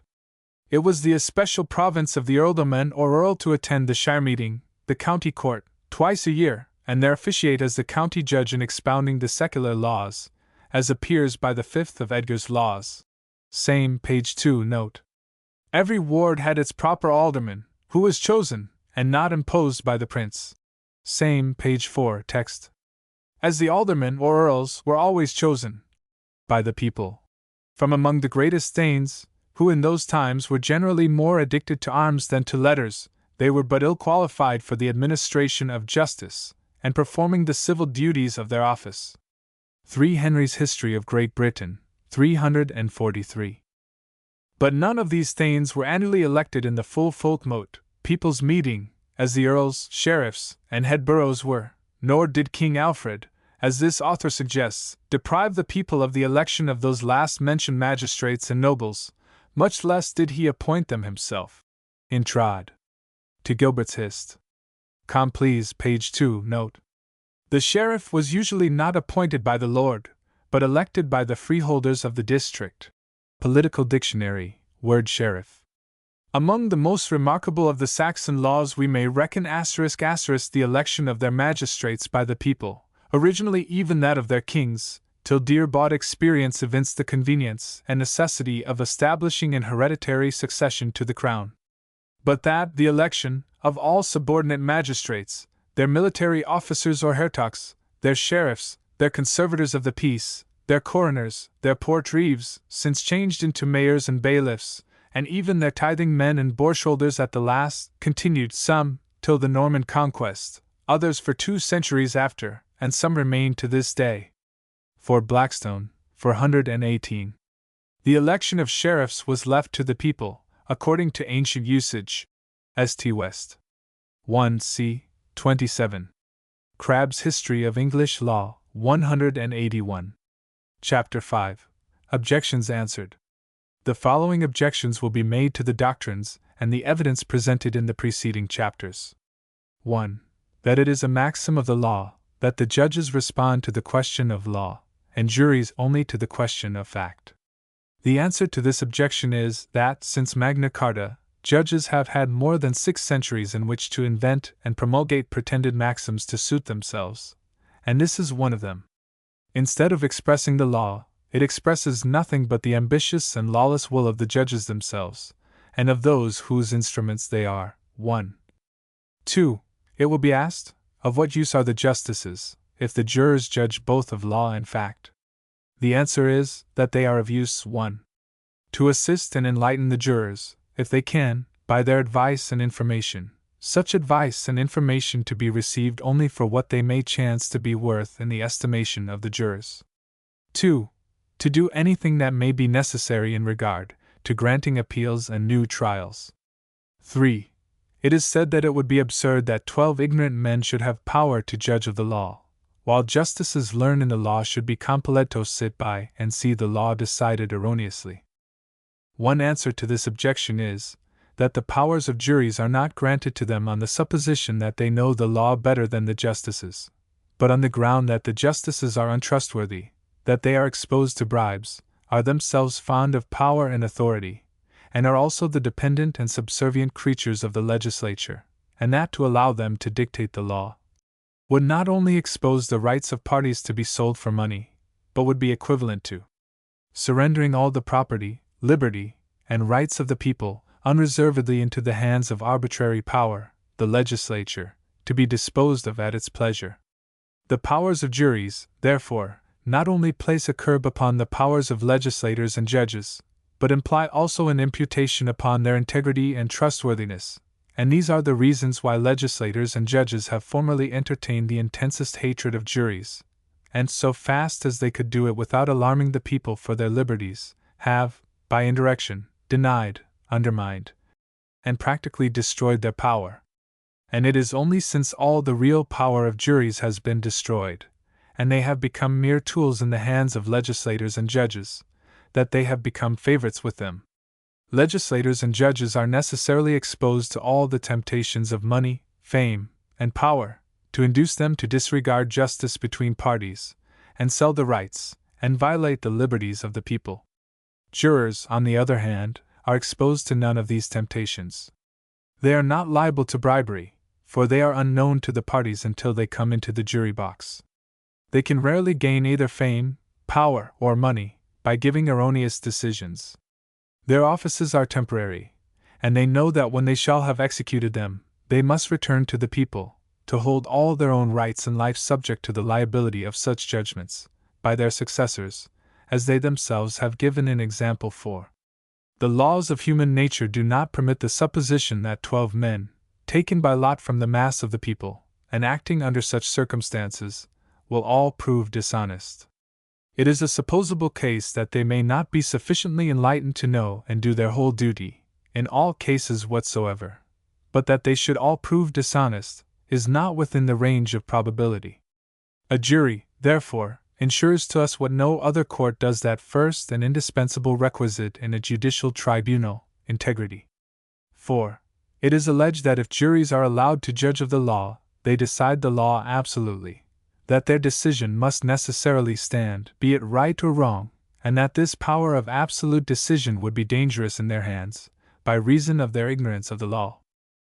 One answer is that this power, which juries have of judging of the law, is not a power of absolute decision in all cases. For example, it is a power to declare imperatively that a man's property, liberty, or life shall not be taken from him, but it is not a power to declare imperatively that they shall be taken from him. Magna Carta does not provide that the judgments of the peers shall be executed, but only that no other than their judgments shall ever be executed, so far as to take a party's goods, rights, or person thereon. A judgment of the peers may be reviewed, and invalidated, and a new trial granted. So that practically a jury has no absolute power to take a party's goods, rights, or person. They have only an absolute veto upon their being taken by the government. The government is not bound to do everything that a jury may adjudge. It is only prohibited from doing anything, that is, from taking a party's goods, rights, or person, unless a jury have first adjudged it to be done. But it will, perhaps, be said that if an erroneous judgment of one jury should be reaffirmed by another, on a new trial, it must then be executed. But Magna Carta does not command even this, although it might, perhaps, have been reasonably safe for it to have done so, for if two juries unanimously affirm the same thing, after all the light and aid that judges and lawyers can afford them, that fact probably furnishes as strong a presumption in favor of the correctness of their opinion, as can ordinarily be obtained in favor of a judgment, by any measures of a practical character for the administration of justice. Still, there is nothing in Magna Carta that compels the execution of even a second judgment of a jury. The only injunction of Magna Carta upon the government, as to what it shall do, on this point, is that it shall do justice and right, without sale, denial, or delay. But this leaves the government all power of determining what is justice and right, except that it shall not consider anything as justice and right so far as to carry it into execution against the goods, rights, or person of a party, unless it be something which a jury have sanctioned. If the government had no alternative but to execute all judgments of a jury indiscriminately, the power of juries would unquestionably be dangerous, for there is no doubt that they may sometimes give hasty and erroneous judgments. But when it is considered that their judgments can be reviewed, and new trials granted, this danger is, for all practical purposes, obviated. If it be said that juries may successively give erroneous judgments, and that new trials cannot be granted indefinitely, the answer is, that so far as Magna Carta is concerned, there is nothing to prevent the granting of new trials indefinitely, if the judgments of juries are contrary to justice and right. So that Magna Carta does not require any judgment whatever to be executed so far as to take a party's goods, rights, or person thereon unless it be concurred in by both court and jury. Nevertheless, we may, for the sake of the argument, suppose the existence of a practical, if not legal, necessity for executing some judgment or other, in cases where juries persist in disagreeing with the courts. In such cases, the principle of Magna Carta unquestionably is that the uniform judgments of successive juries shall prevail over the opinion of the court. And the reason of this principle is obvious, viz., that it is the will of the country, and not the will of the court or the government, that must determine what laws shall be established and enforced, that the concurrent judgments of successive juries, given in opposition to all the reasoning which judges and lawyers can offer to the contrary, must necessarily be presumed to be a truer exposition of the will of the country than are the opinions of the judges. But it may be said that, unless jurors submit to the control of the court, in matters of law, they may disagree among themselves, and never come to any judgment, and thus justice fail to be done. Such a case is perhaps possible, but if possible, it can occur but rarely, because, although one jury may disagree, a succession of juries are not likely to disagree, that is, on matters of natural law or abstract justice. 2. If such a thing should occur, it would almost certainly be owing to the attempt of the court to mislead them. It is hardly possible that any other cause should be adequate to produce such an effect, because justice comes very near to being a self-evident principle. The mind perceives it almost intuitively. If, in addition to this, the court be uniformly on the side of justice, it is not a reasonable supposition that a succession of juries should disagree about it. If, therefore, a succession of juries do disagree on the law of any case, the presumption is, not that justice fails of being done, but that injustice is prevented, that injustice, which would be done, if the opinion of the court were suffered to control the jury. For the sake of the argument, however, it may be admitted to be possible that justice should sometimes fail of being done through the disagreements of jurors, notwithstanding all the light which judges and lawyers can throw upon the question in issue. If it be asked what provision the trial by jury makes for such cases, the answer is, it makes none, and justice must fail of being done, from the want of its being made sufficiently intelligible. Under the trial by jury, justice can never be done, that is, by a judgment that shall take a party's goods, rights, or person, until that justice can be made intelligible or perceptible to the minds of all the jurors, or, at least, until it obtain the voluntary assent of all, an assent which ought not to be given until the justice itself shall have become perceptible to all. The principles of the trial by jury, then, are these. 1. That, in criminal cases, the accused is presumed innocent. 2. That, in civil cases, possession is presumptive proof of property. Or, in other words, every man is presumed to be the rightful proprietor of whatever he has in his possession. 3. That these presumptions shall be overcome, in a court of justice, only by evidence, the sufficiency of which, and by law, the justice of which, are satisfactory to the understanding and consciences of all the jurors. These are the bases on which the trial by jury places the property, liberty, and rights of every individual. But someone will say, if these are the principles of the trial by jury, then it is plain that justice must often fail to be done. Admitting, for the sake of the argument, that this may be true, the compensation for it is, that positive injustice will also often fail to be done, whereas otherwise it would be done frequently. The very precautions used to prevent injustice being done, may often have the effect to prevent justice being done. Are we, therefore, to take no precautions against injustice? By no means, all will agree.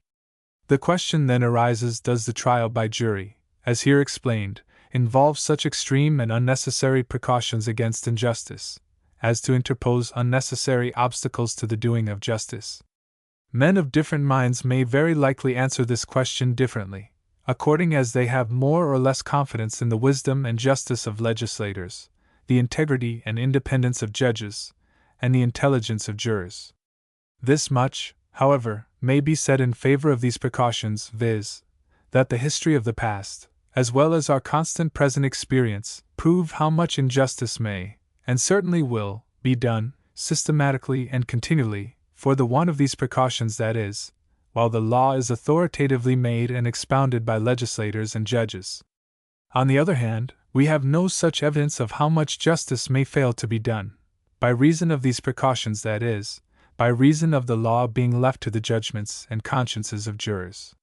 We can determine the former point, that is, how much positive injustice is done under the first of these two systems, because the system is in full operation, but we cannot determine how much justice would fail to be done under the latter system, because we have, in modern times, had no experience of the use of the precautions themselves.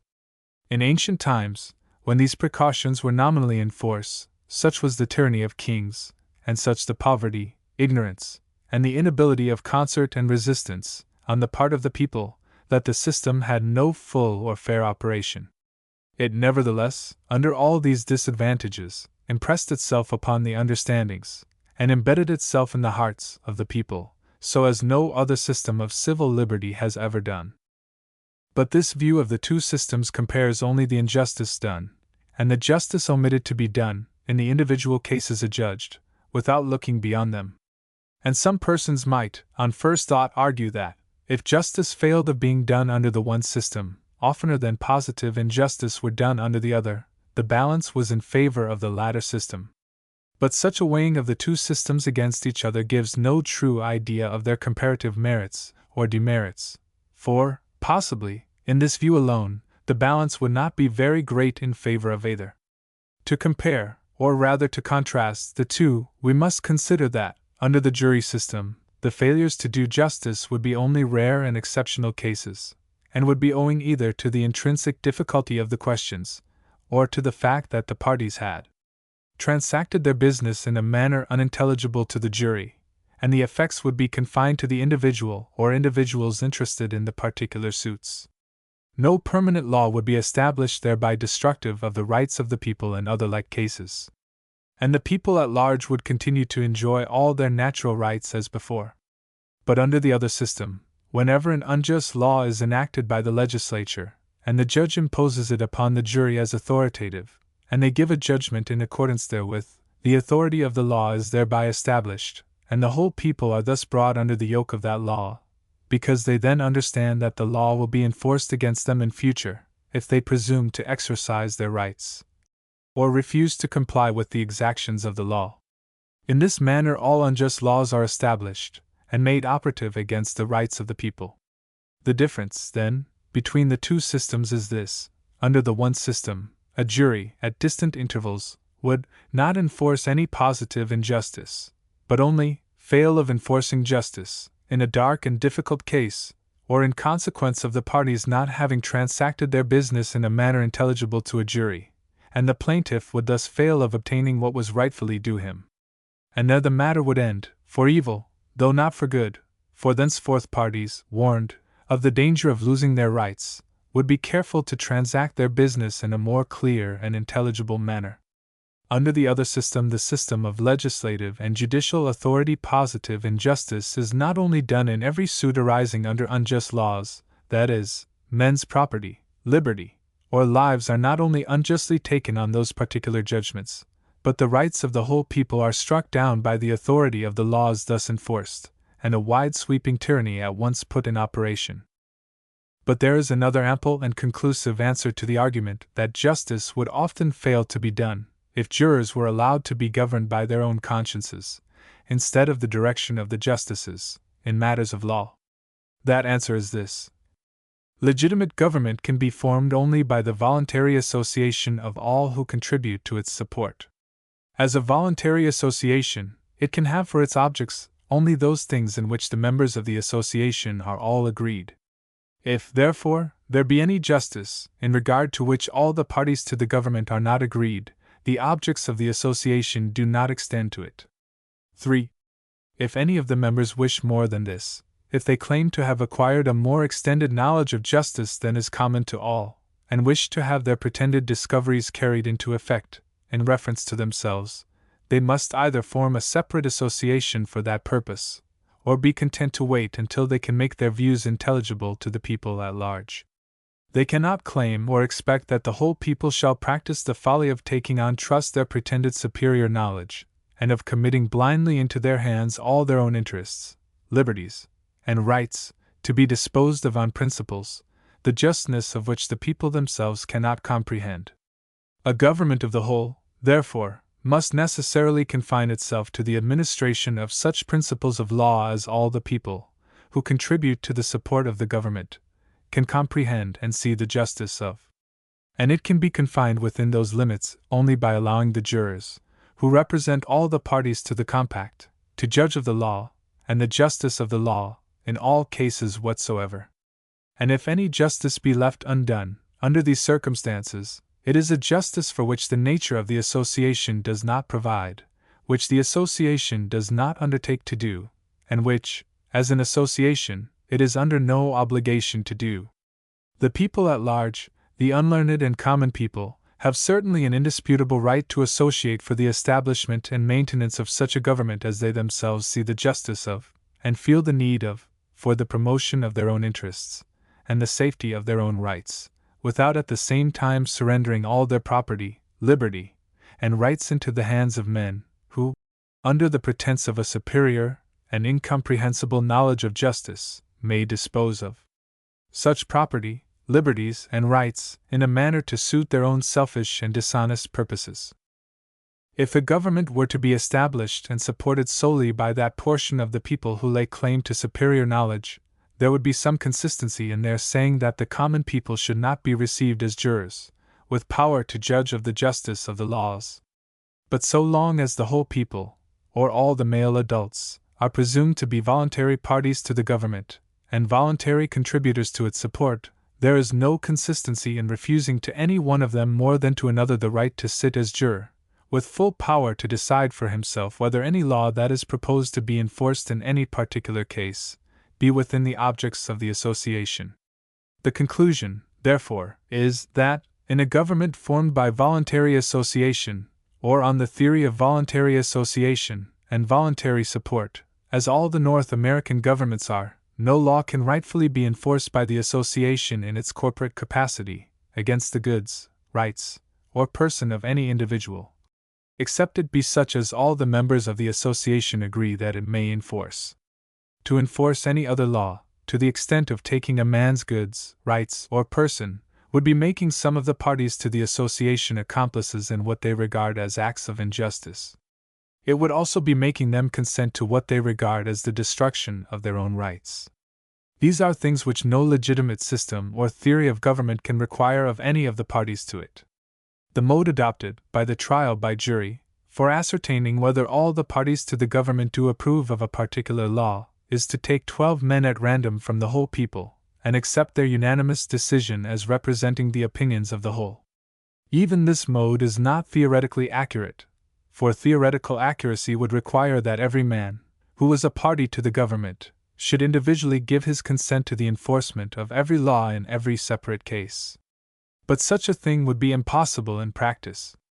The consent of 12 men is therefore taken instead, with the privilege of appeal, and in case of error found by the appeal court, a new trial, to guard against possible mistakes. This system, it is assumed, will ascertain the sense of the whole people, the country, with sufficient accuracy for all practical purposes, and with as much accuracy as is practicable without too great inconvenience and expense. 5. Another objection that will perhaps be made to allowing jurors to judge of the law, and the justice of the law, is, that the law would be uncertain. If, by this objection, it be meant that the law would be uncertain to the minds of the people at large, so that they would not know what the juries would sanction and what condemn, and would not therefore know practically what their own rights and liberties were under the law, the objection is thoroughly baseless and false. No system of law that was ever devised could be so entirely intelligible and certain to the minds of the people at large as this. Compared with it, the complicated systems of law that are compounded of the law of nature, of constitutional grants, of innumerable and incessantly changing legislative enactments, and of countless and contradictory judicial decisions, with no uniform principle of reason or justice running through them, are among the blindest of all the mazes in which unsophisticated minds were ever bewildered and lost. The uncertainty of the law under these systems has become a proverb. So great is this uncertainty, that nearly all men, learned as well as unlearned, shun the law as their enemy, instead of resorting to it for protection. They usually go into courts of justice, so called, only as men go into battle when there is no alternative left for them. And even then they go into them as men go into dark labyrinths and caverns with no knowledge of their own, but trusting wholly to their guides. Yet, less fortunate than other adventurers, they can have little confidence even in their guides, for the reason that the guides themselves know little of the mazes they are threading. They know the mode and place of entrance, but what they will meet with on their way, and what will be the time, mode, place, or condition of their exit, whether they will emerge into a prison, or not, whether wholly naked and destitute, or not, whether with their reputations left to them, or not, and whether in time or eternity, experienced and honest guides rarely venture to predict. Was there ever such fatuity as that of a nation of men madly bent on building up such labyrinths as these, for no other purpose than that of exposing all their rights of reputation, property, liberty, and life, to the hazards of being lost in them, instead of being content to live in the light of the open day of their own understandings? What honest, unsophisticated man ever found himself involved in a lawsuit, that he did not desire, of all things, that his cause might be judged of on principles of natural justice, as those principles were understood by plain men like himself? He would then feel that he could foresee the result. These plain men are the men who pay the taxes, and support the government. Why should they not have such an administration of justice as they desire, and can understand? If the jurors were to judge of the law, and the justice of the law, there would be something like certainty in the administration of justice, and in the popular knowledge of the law, and men would govern themselves accordingly. There would be something like certainty, because every man has himself something like definite and clear opinions, and also knows something of the opinions of his neighbors, on matters of justice. And he would know that no statute, unless it were so clearly just as to command the unanimous assent of 12 men, who should be taken at random from the whole community, could be enforced so as to take from him his reputation, property, liberty, or life. What greater certainty can men require or need, as to the laws under which they are to live? If a statute were enacted by a legislature, a man, in order to know what was its true interpretation, whether it were constitutional, and whether it would be enforced, would not be under the necessity of waiting for years until some suit had arisen and been carried through all the stages of judicial proceeding, to a final decision. He would need only to use his own reason as to its meaning and its justice, and then talk with his neighbors on the same points. Unless he found them nearly unanimous in their interpretation and approbation of it, he would conclude that juries would not unite in enforcing it, and that it would consequently be a dead letter. And he would be safe in coming to this conclusion. There would be something like certainty in the administration of justice, and in the popular knowledge of the law, for the further reason that there would be little legislation, and men's rights would be left to stand almost solely upon the law of nature, or what was once called in England the common law, before so much legislation and usurpation had become incorporated into the common law, in other words, upon the principles of natural justice. Of the certainty of this law of nature, or the ancient English common law, I may be excused for repeating here what I have said on another occasion. Natural law, so far from being uncertain, when compared with statutory and constitutional law, is the only thing that gives any certainty at all to a very large portion of our statutory and constitutional law. The reason is this. The words in which statutes and constitutions are written are susceptible of so many different meanings, meanings widely different from, often directly opposite to, each other, in their bearing upon men's rights, that, unless there were some rule of interpretation for determining which of these various and opposite meanings are the true ones, there could be no certainty at all as to the meaning of the statutes and constitutions themselves. Judges could make almost anything they should please out of them. Hence the necessity of a rule of interpretation. And this rule is that the language of statutes and constitutions shall be construed, as nearly as possible, consistently with natural law. The rule assumes, what is true, that natural law is a thing certain in itself, also that it is capable of being learned. It assumes, furthermore, that it actually is understood by the legislators and judges who make and interpret the written law. Of necessity, therefore, it assumes further that they, the legislators and judges, are incompetent to make and interpret the written law, unless they previously understand the natural law applicable to the same subject. It also assumes that the people must understand the natural law, before they can understand the written law. It is a principle perfectly familiar to lawyers, and one that must be perfectly obvious to every other man that will reflect a moment, that, as a general rule, no one can know what the written law is, until he knows what it ought to be, that men are liable to be constantly misled by the various and conflicting senses of the same words, unless they perceive the true legal sense in which the words ought to be taken. And this true legal sense is the sense that is most nearly consistent with natural law of any that the words can be made to bear, consistently with the laws of language, and appropriately to the subjects to which they are applied. Though the words contain the law, the words themselves are not the law. Were the words themselves the law, each single written law would be liable to embrace many different laws, to wit, as many different laws as there were different senses, and different combinations of senses, in which each and all the words were capable of being taken. Take, for example, the Constitution of the United States. By adopting one or another sense of the single word, free, the whole instrument is changed. Yet the word free is capable of some 10 or 20 different senses. So that, by changing the sense of that single word, some 10 or 20 different constitutions could be made out of the same written instrument. But there are, we will suppose, 1,000 other words in the Constitution, each of which is capable of from 2 to 10 different senses. So that, by changing the sense of only a single word at a time, several thousands of different constitutions would be made. But this is not all. Variations could also be made by changing the senses of 2 or more words at a time, and these variations could be run through all the changes and combinations of senses that these 1,000 words are capable of. We see, then, that it is no more than a literal truth, that out of that single instrument, as it now stands, without altering the location of a single word, might be formed, by construction and interpretation, more different constitutions than figures can well estimate. But each written law, in order to be a law, must be taken only in some one definite and distinct sense, and that definite and distinct sense must be selected from the almost infinite variety of senses which its words are capable of.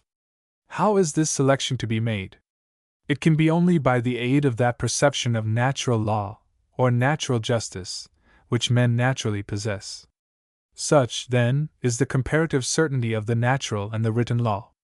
Nearly all the certainty there is in the latter, so far as it relates to principles, is based upon, and derived from, the still greater certainty of the former. In fact, nearly all the uncertainty of the laws under which we live, which are a mixture of natural and written laws, arises from the difficulty of construing, or rather, from the facility of misconstruing, the written law, while natural law has nearly or quite the same certainty as mathematics. On this point, Sir William Jones, one of the most learned judges that have ever lived, learned in Asiatic as well as European law, says, and the fact should be kept forever in mind, as one of the most important of all truths. It is pleasing to remark the similarity, or rather, the identity of those conclusions which pure, unbiased reason, in all ages and nations, seldom fails to draw, in such juridical inquiries as are not fettered and manacled by positive institutions. For, in short, the simple fact that the written law must be interpreted by the natural, is, of itself, a sufficient confession of the superior certainty of the latter. The written law, then, even where it can be construed consistently with the natural, introduces labor and obscurity, instead of shutting them out. And this must always be the case, because words do not create ideas, but only recall them, and the same word may recall many different ideas. For this reason, nearly all abstract principles can be seen by the single mind more clearly than they can be expressed by words to another. This is owing to the imperfection of language, and the different senses, meanings, and shades of meaning, which different individuals attach to the same words, in the same circumstances. 5. Where the written law cannot be construed consistently with the natural, there is no reason why it should ever be enacted at all. It may, indeed, be sufficiently plain and certain to be easily understood, but its certainty and plainness are but a poor compensation for its injustice. Doubtless a law forbidding men to drink water, on pain of death, might be made so intelligible as to cut off all discussion as to its meaning, but would the intelligibleness of such a law be any equivalent for the right to drink water? The principle is the same in regard to all unjust laws. Few persons could reasonably feel compensated for the arbitrary destruction of their rights, by having the order for their destruction made known beforehand, in terms so distinct and unequivocal as to admit of either mistake nor evasion. Yet this is all the compensation that such laws offer. Whether, therefore, written laws correspond with, or differ from, the natural, they are to be condemned. In the first case, they are useless repetitions, introducing labor and obscurity. In the latter case, they are positive violations of men's rights. There would be substantially the same reason in enacting mathematics by statute that there is in enacting natural law. Whenever the natural law is sufficiently certain to all men's minds to justify its being enacted, it is sufficiently certain to need no enactment.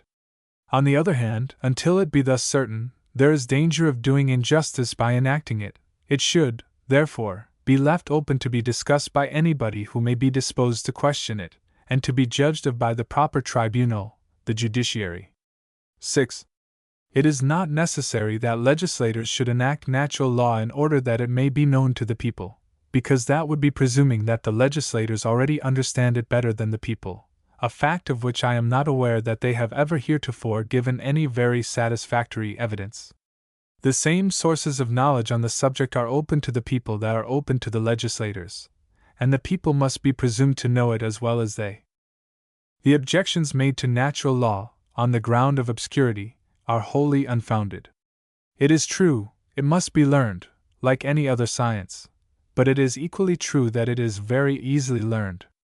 Although as illimitable in its applications as the infinite relations of men to each other, it is, nevertheless, made up of simple elementary principles, of the truth and justice of which every ordinary mind has an almost intuitive perception.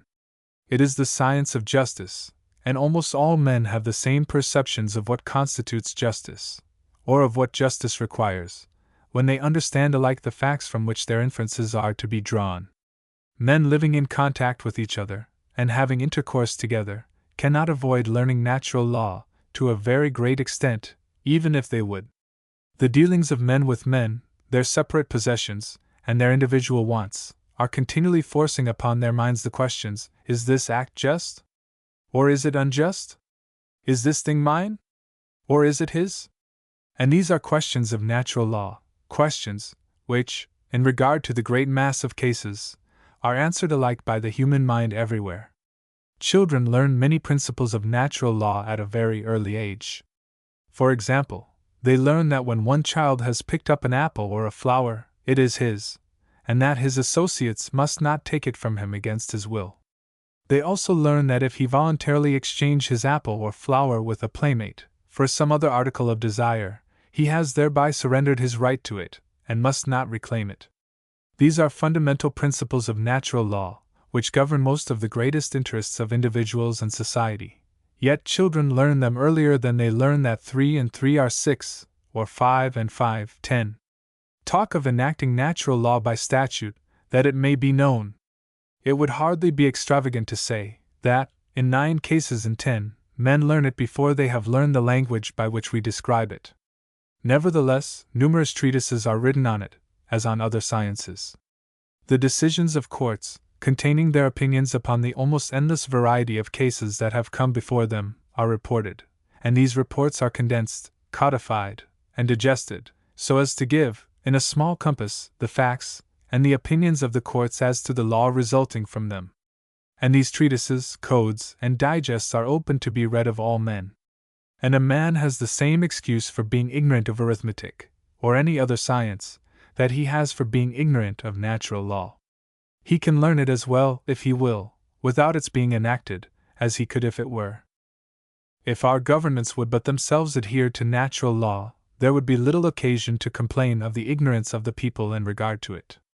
The popular ignorance of law is attributable mainly to the innovations that have been made upon natural law by legislation, whereby our system has become an incongruous mixture of natural and statute law, with no uniform principle pervading it. To learn such a system, if system it can be called, and if learned it can be, is a matter of very similar difficulty to what it would be to learn a system of mathematics, which should consist of the mathematics of nature, interspersed with such other mathematics as might be created by legislation, in violation of all the natural principles of numbers and quantities. But whether the difficulties of learning natural law be greater or less than here represented, they exist in the nature of things, and cannot be removed.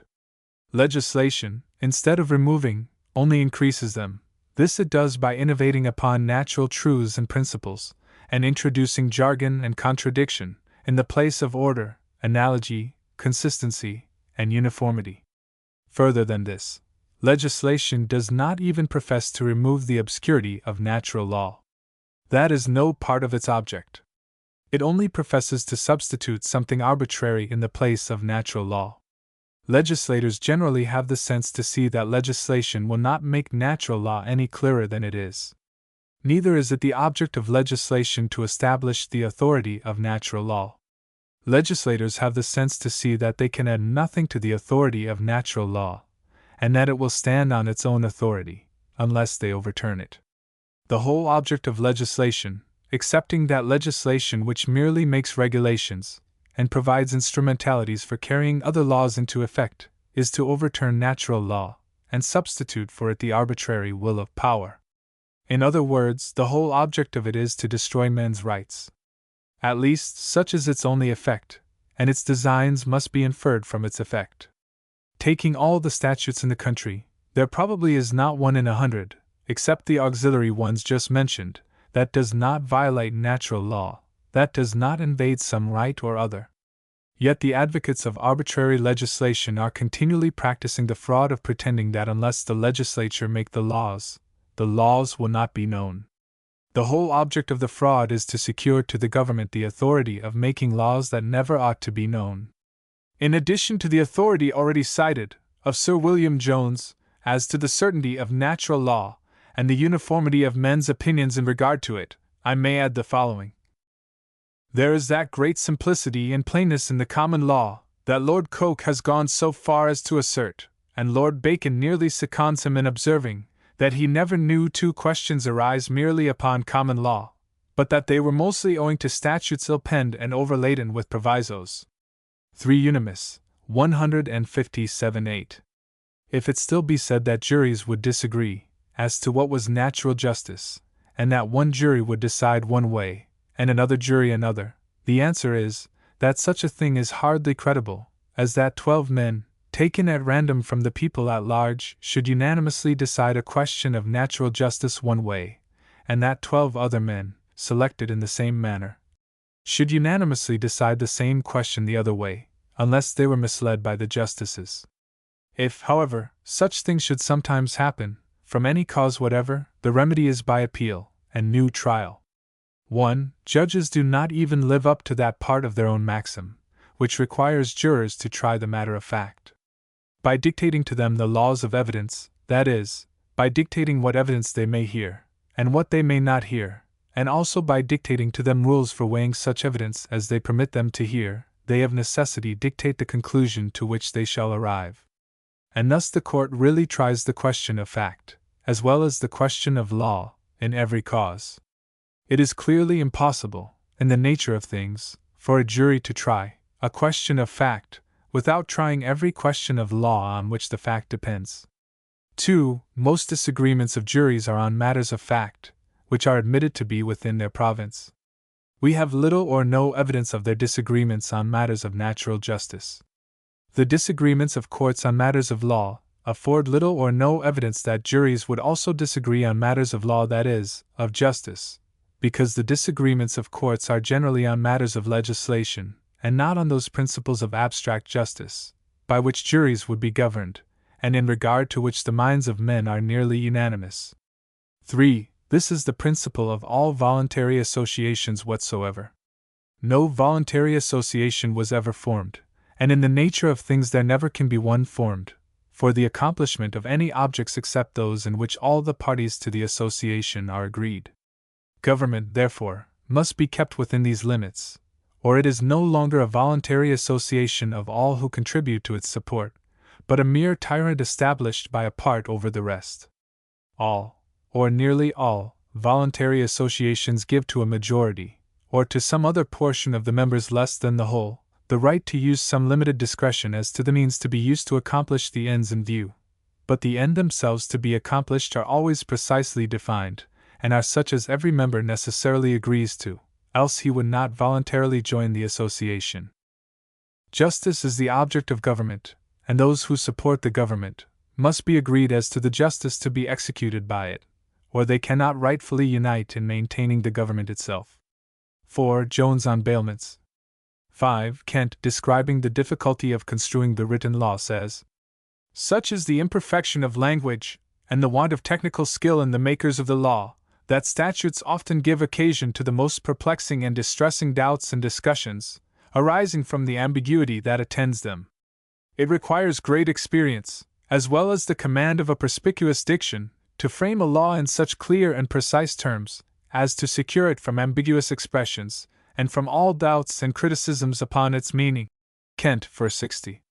The following extract from a speech of Lord Brougham, in the House of Lords, confesses the same difficulty.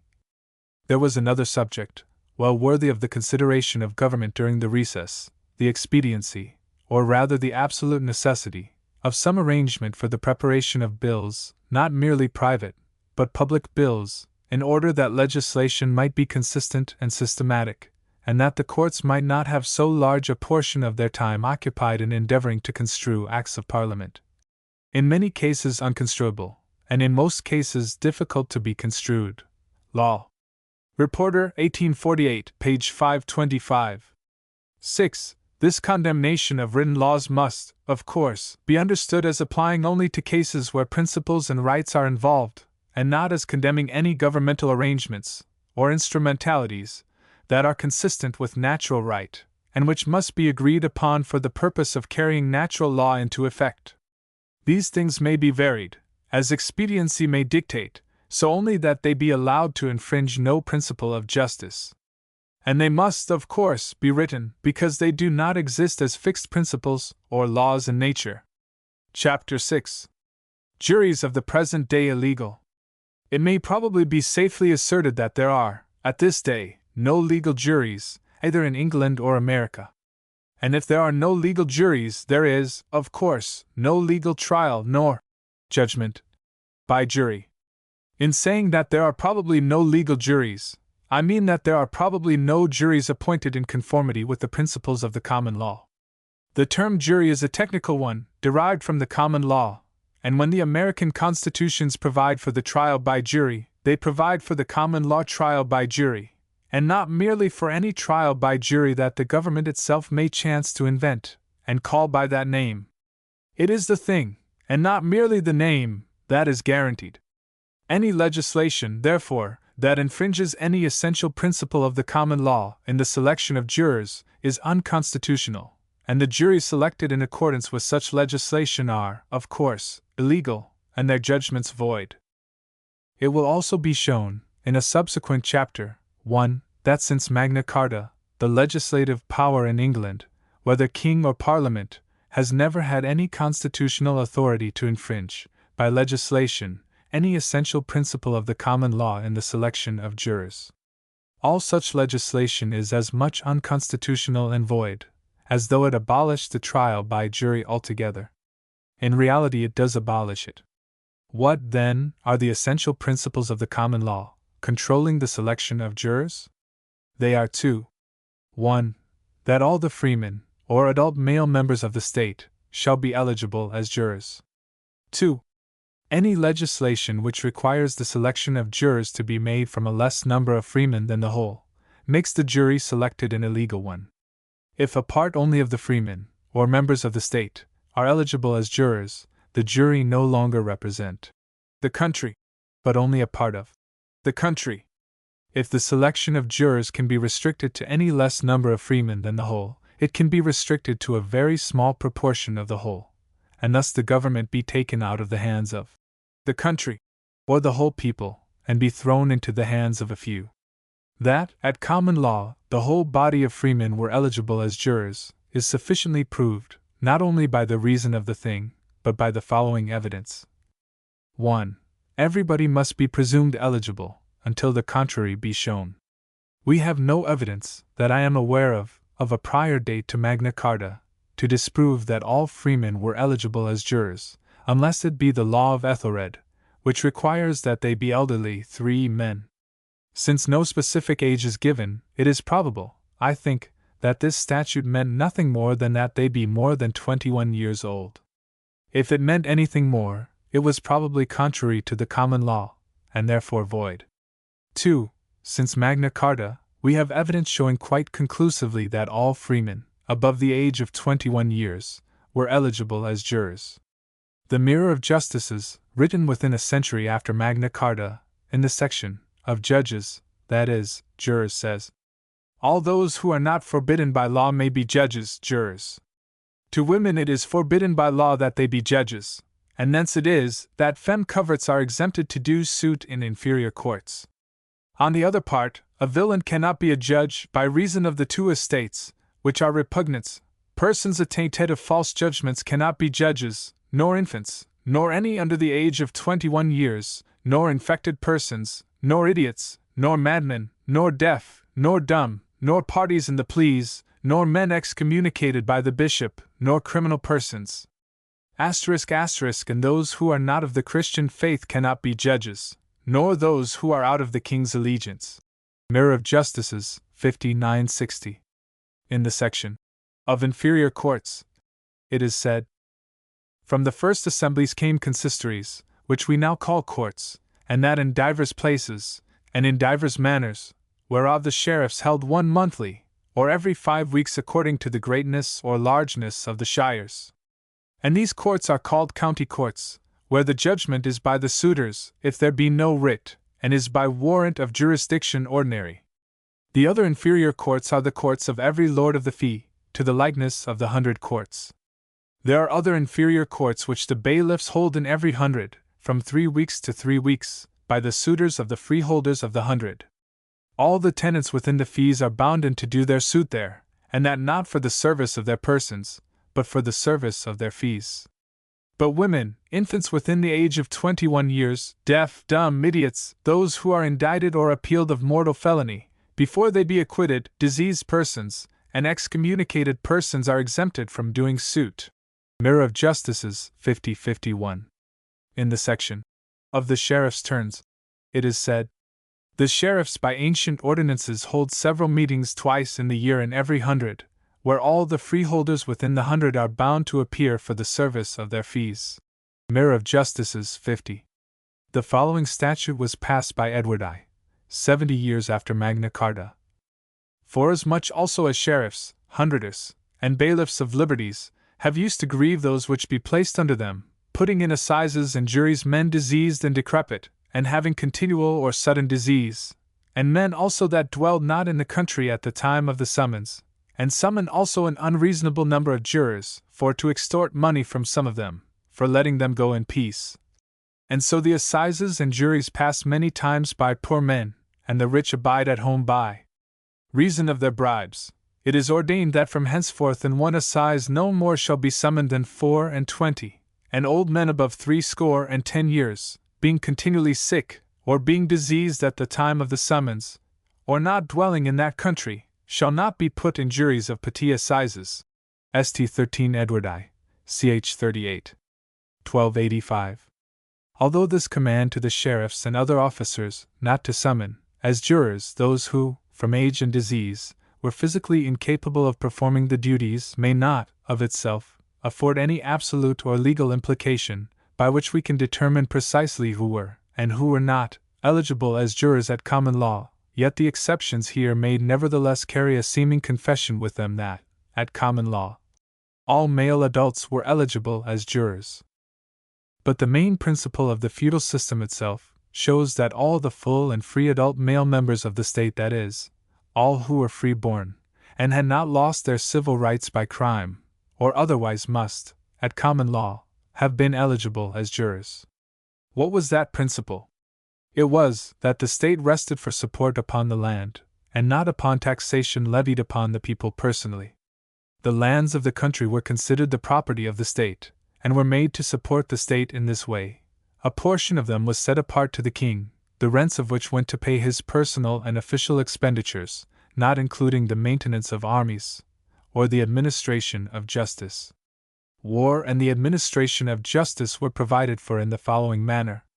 The freemen, or the free-born adult male members of the state who had not forfeited their political rights, were entitled to land of right, until all the land was taken up, on condition of their rendering certain military and civil services to the state. The military services consisted in serving personally as soldiers, or contributing an equivalent in horses, provisions, or other military supplies. The civil services consisted, among other things, in serving as jurors, and, it would appear, as witnesses in the courts of justice. For these services they received no compensation other than the use of their lands. In this way the state was sustained, and the king had no power to levy additional burdens or taxes upon the people. The persons holding lands on these terms were called freeholders, in later times freemen, meaning free and full members of the state. Now, as the principle of the system was that the freeholders held their lands of the state, on the condition of rendering these military and civil services as rents for their lands, the principle implies that all the freeholders were liable to these rents, and were therefore eligible as jurors. Indeed, I do not know that it has ever been doubted that, at common law, all the freeholders were eligible as jurors. If all had not been eligible, we unquestionably should have had abundant evidence of the exceptions. And if anybody, at this day, allege any exceptions, the burden will be on him to prove them. The presumption clearly is that all were eligible. The first invasion which I find made by the English statutes upon this common law principle was made in I 285, 70 years after Magna Carta. It was then enacted as follows: Nor shall any be put in assizes or juries, though they ought to be taken in their own shire, that hold a tenement of less than the value of 20 shillings yearly.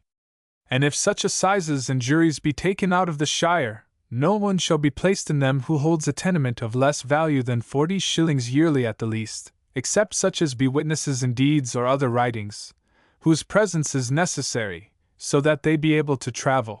St. 13. Edward I. Ch. 38. 1285.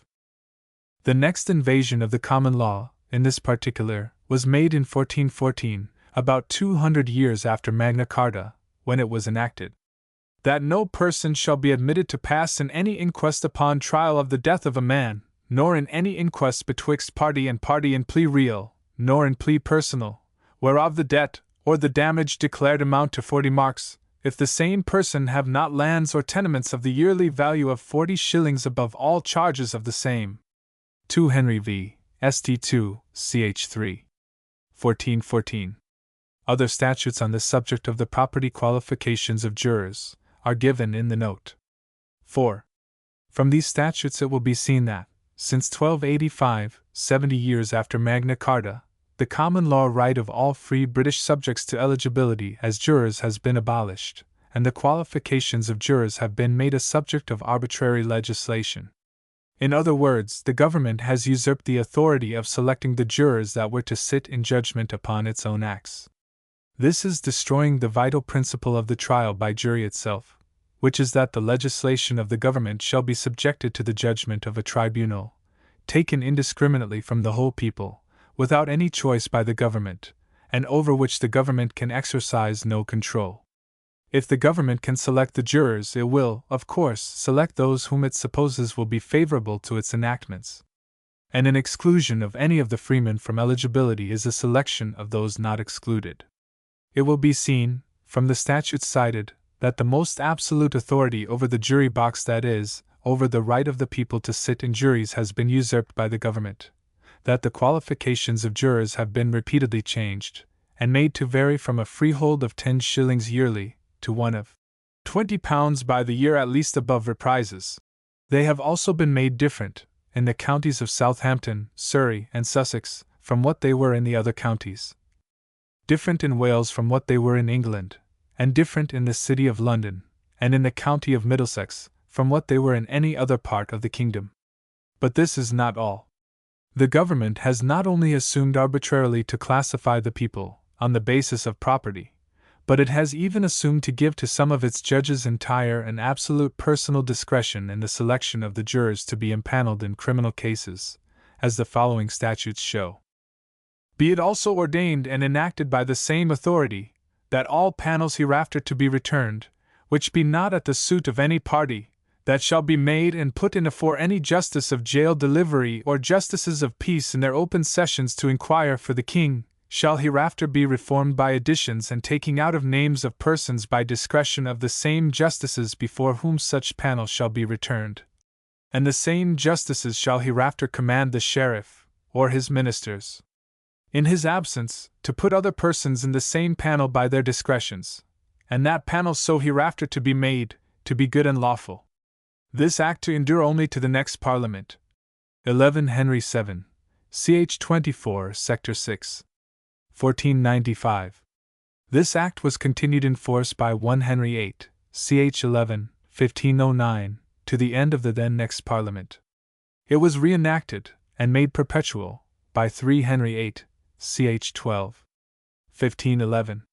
These acts gave unlimited authority to the King's justices to pack juries at their discretion, and abolished the last vestige of the common law right of the people to sit as jurors, and judge of their own liberties, in the courts to which the acts applied.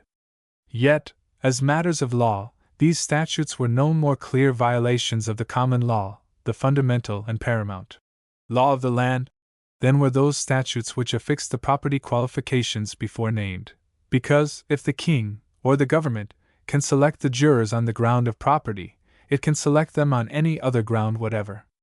Any infringement or restriction of the common law right of the whole body of the freemen of the kingdom to eligibility as jurors was legally an abolition of the trial by jury itself. The juries no longer represented the country, but only a part of the country, that part, too, on whose favor the government chose to rely for the maintenance of its power, and which it therefore saw fit to select as being the most reliable instruments for its purposes of oppression towards the rest.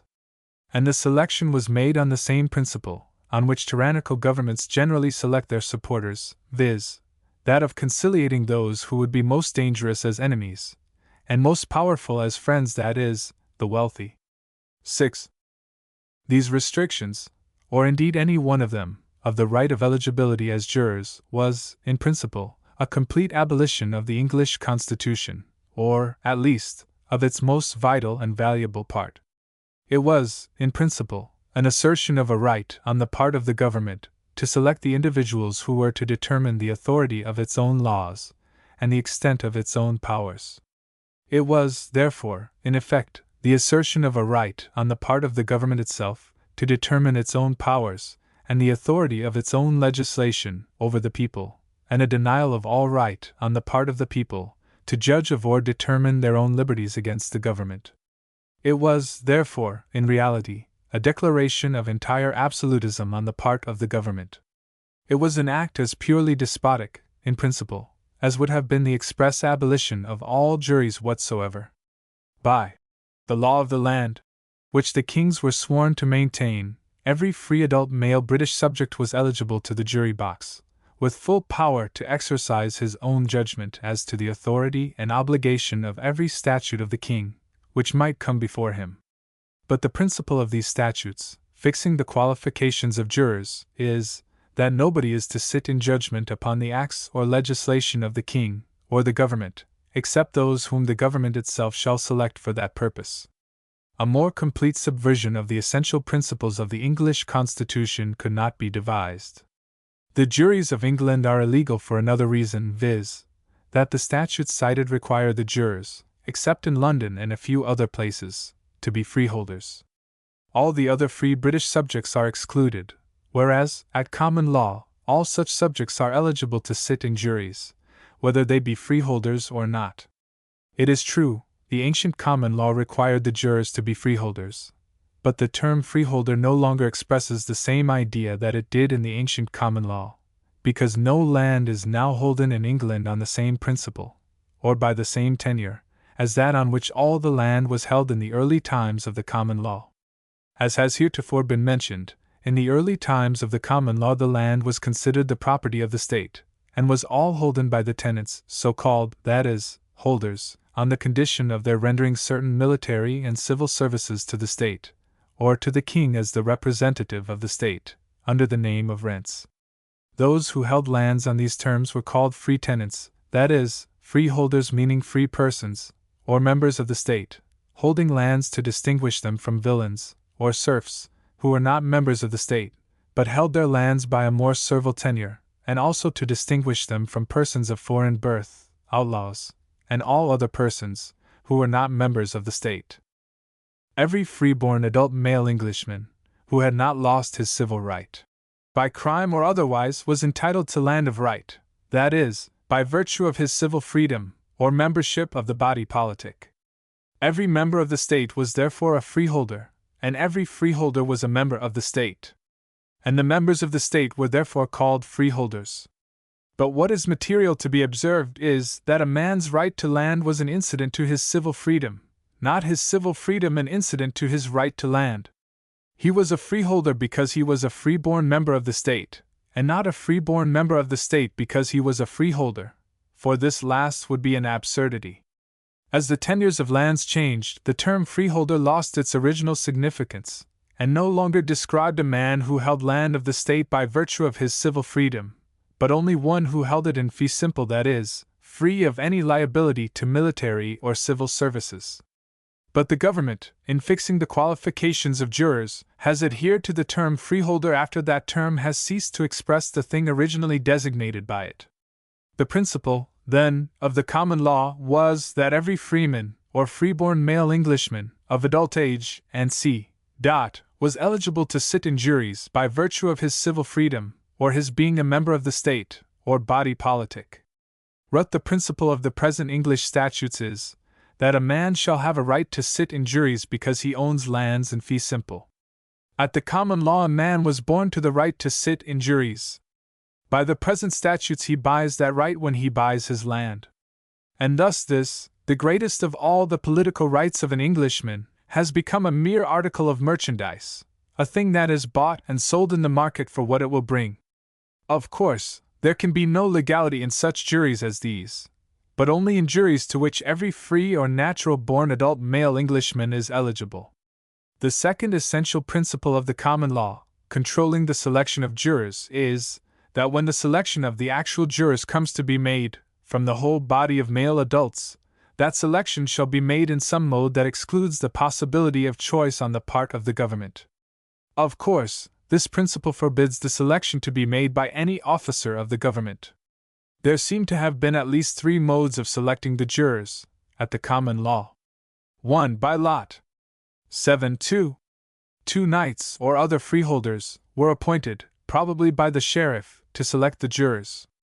3. By the sheriff, bailiff, or other person who held the court, or rather acted as its ministerial officer. Probably the latter mode may have been the most common, although there may be some doubt on this point. At the common law the sheriffs, bailiffs, and other officers were chosen by the people, instead of being appointed by the king. For Blackstone, 413, Introduction to Gilbert's History of the Common Pleas, page 2, note, and page 4. This has been shown in a former chapter. 8. At common law, therefore, jurors selected by these officers were legally selected, so far as the principle now under discussion is concerned, that is, they were not selected by any officer who was dependent on the government. But in the year 1315, 100 years after Magna Carta, the choice of sheriffs was taken from the people, and it was enacted that the sheriff shall henceforth be assigned by the chancellor, treasurer, barons of the exchequer, and by the justices.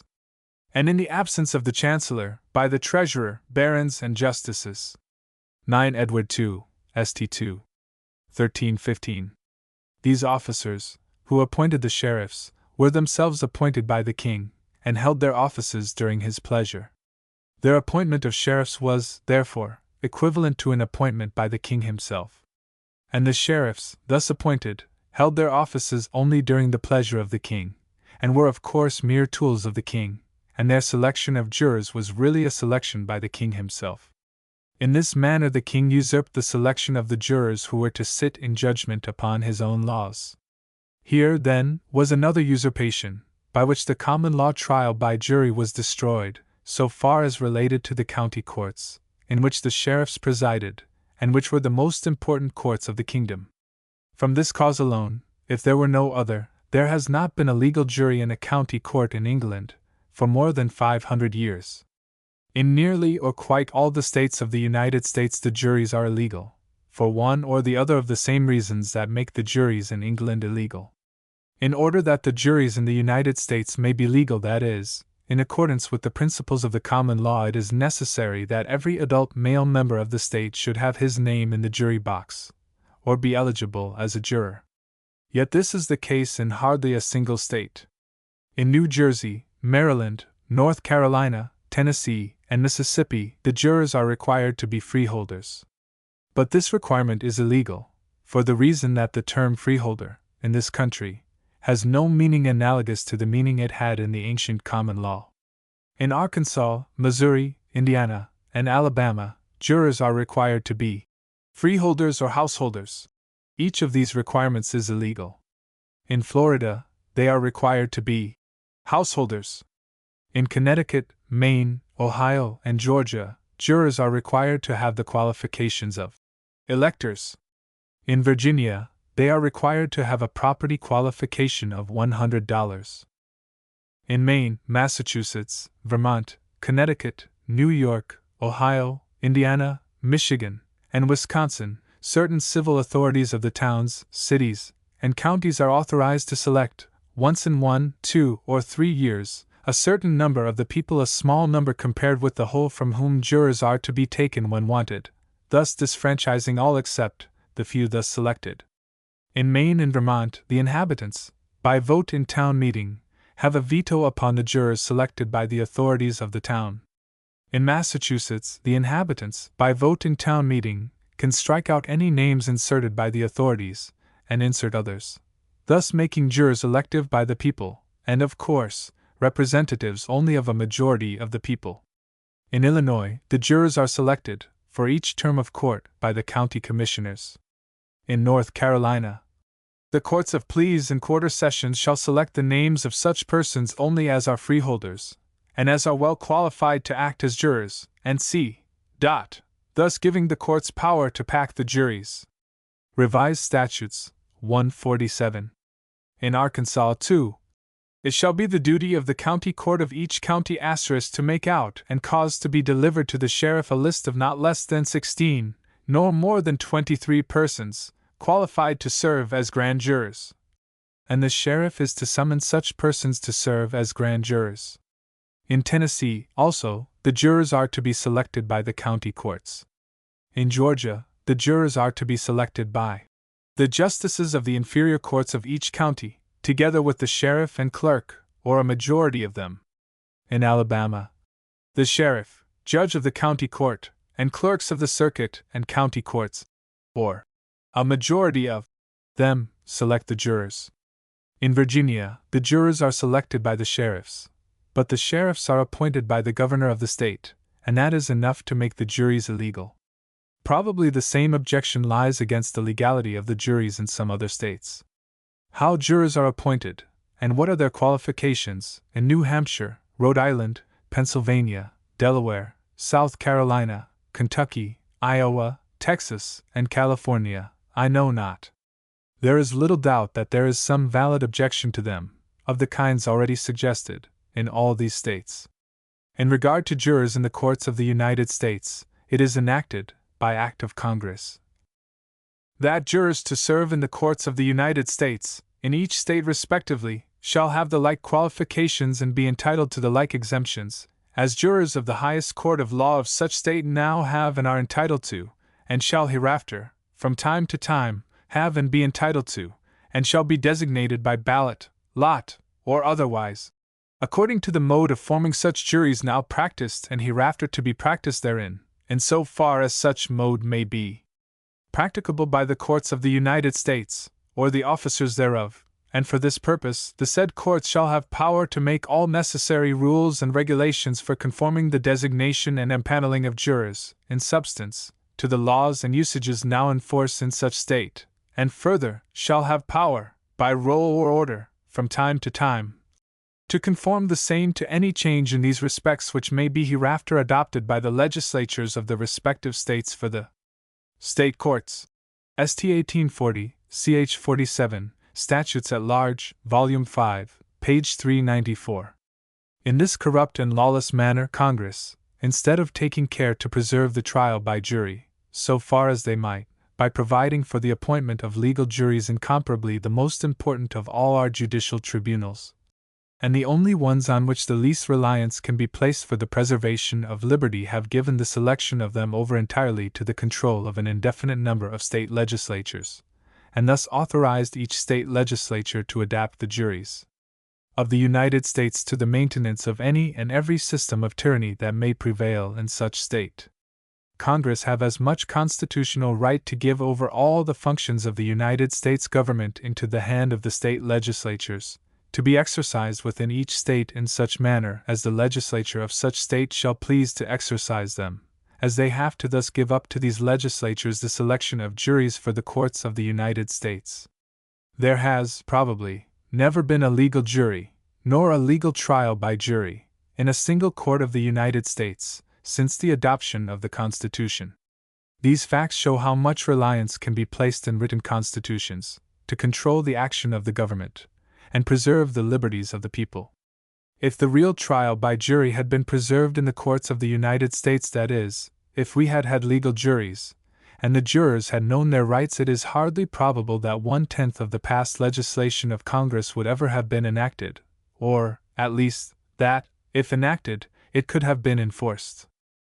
Probably the best mode of appointing jurors would be this: let the names of all the adult, male, 9 members of the state, in each township, be kept in a jury box, by the officers of the township, and when a court is to be held for a county or other district, let the officers of a sufficient number of townships be required, without seeing the names, to draw out a name from their boxes respectively, to be returned to the court as a juror.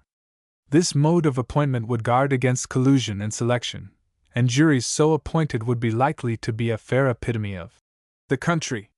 1. On the English Constitution.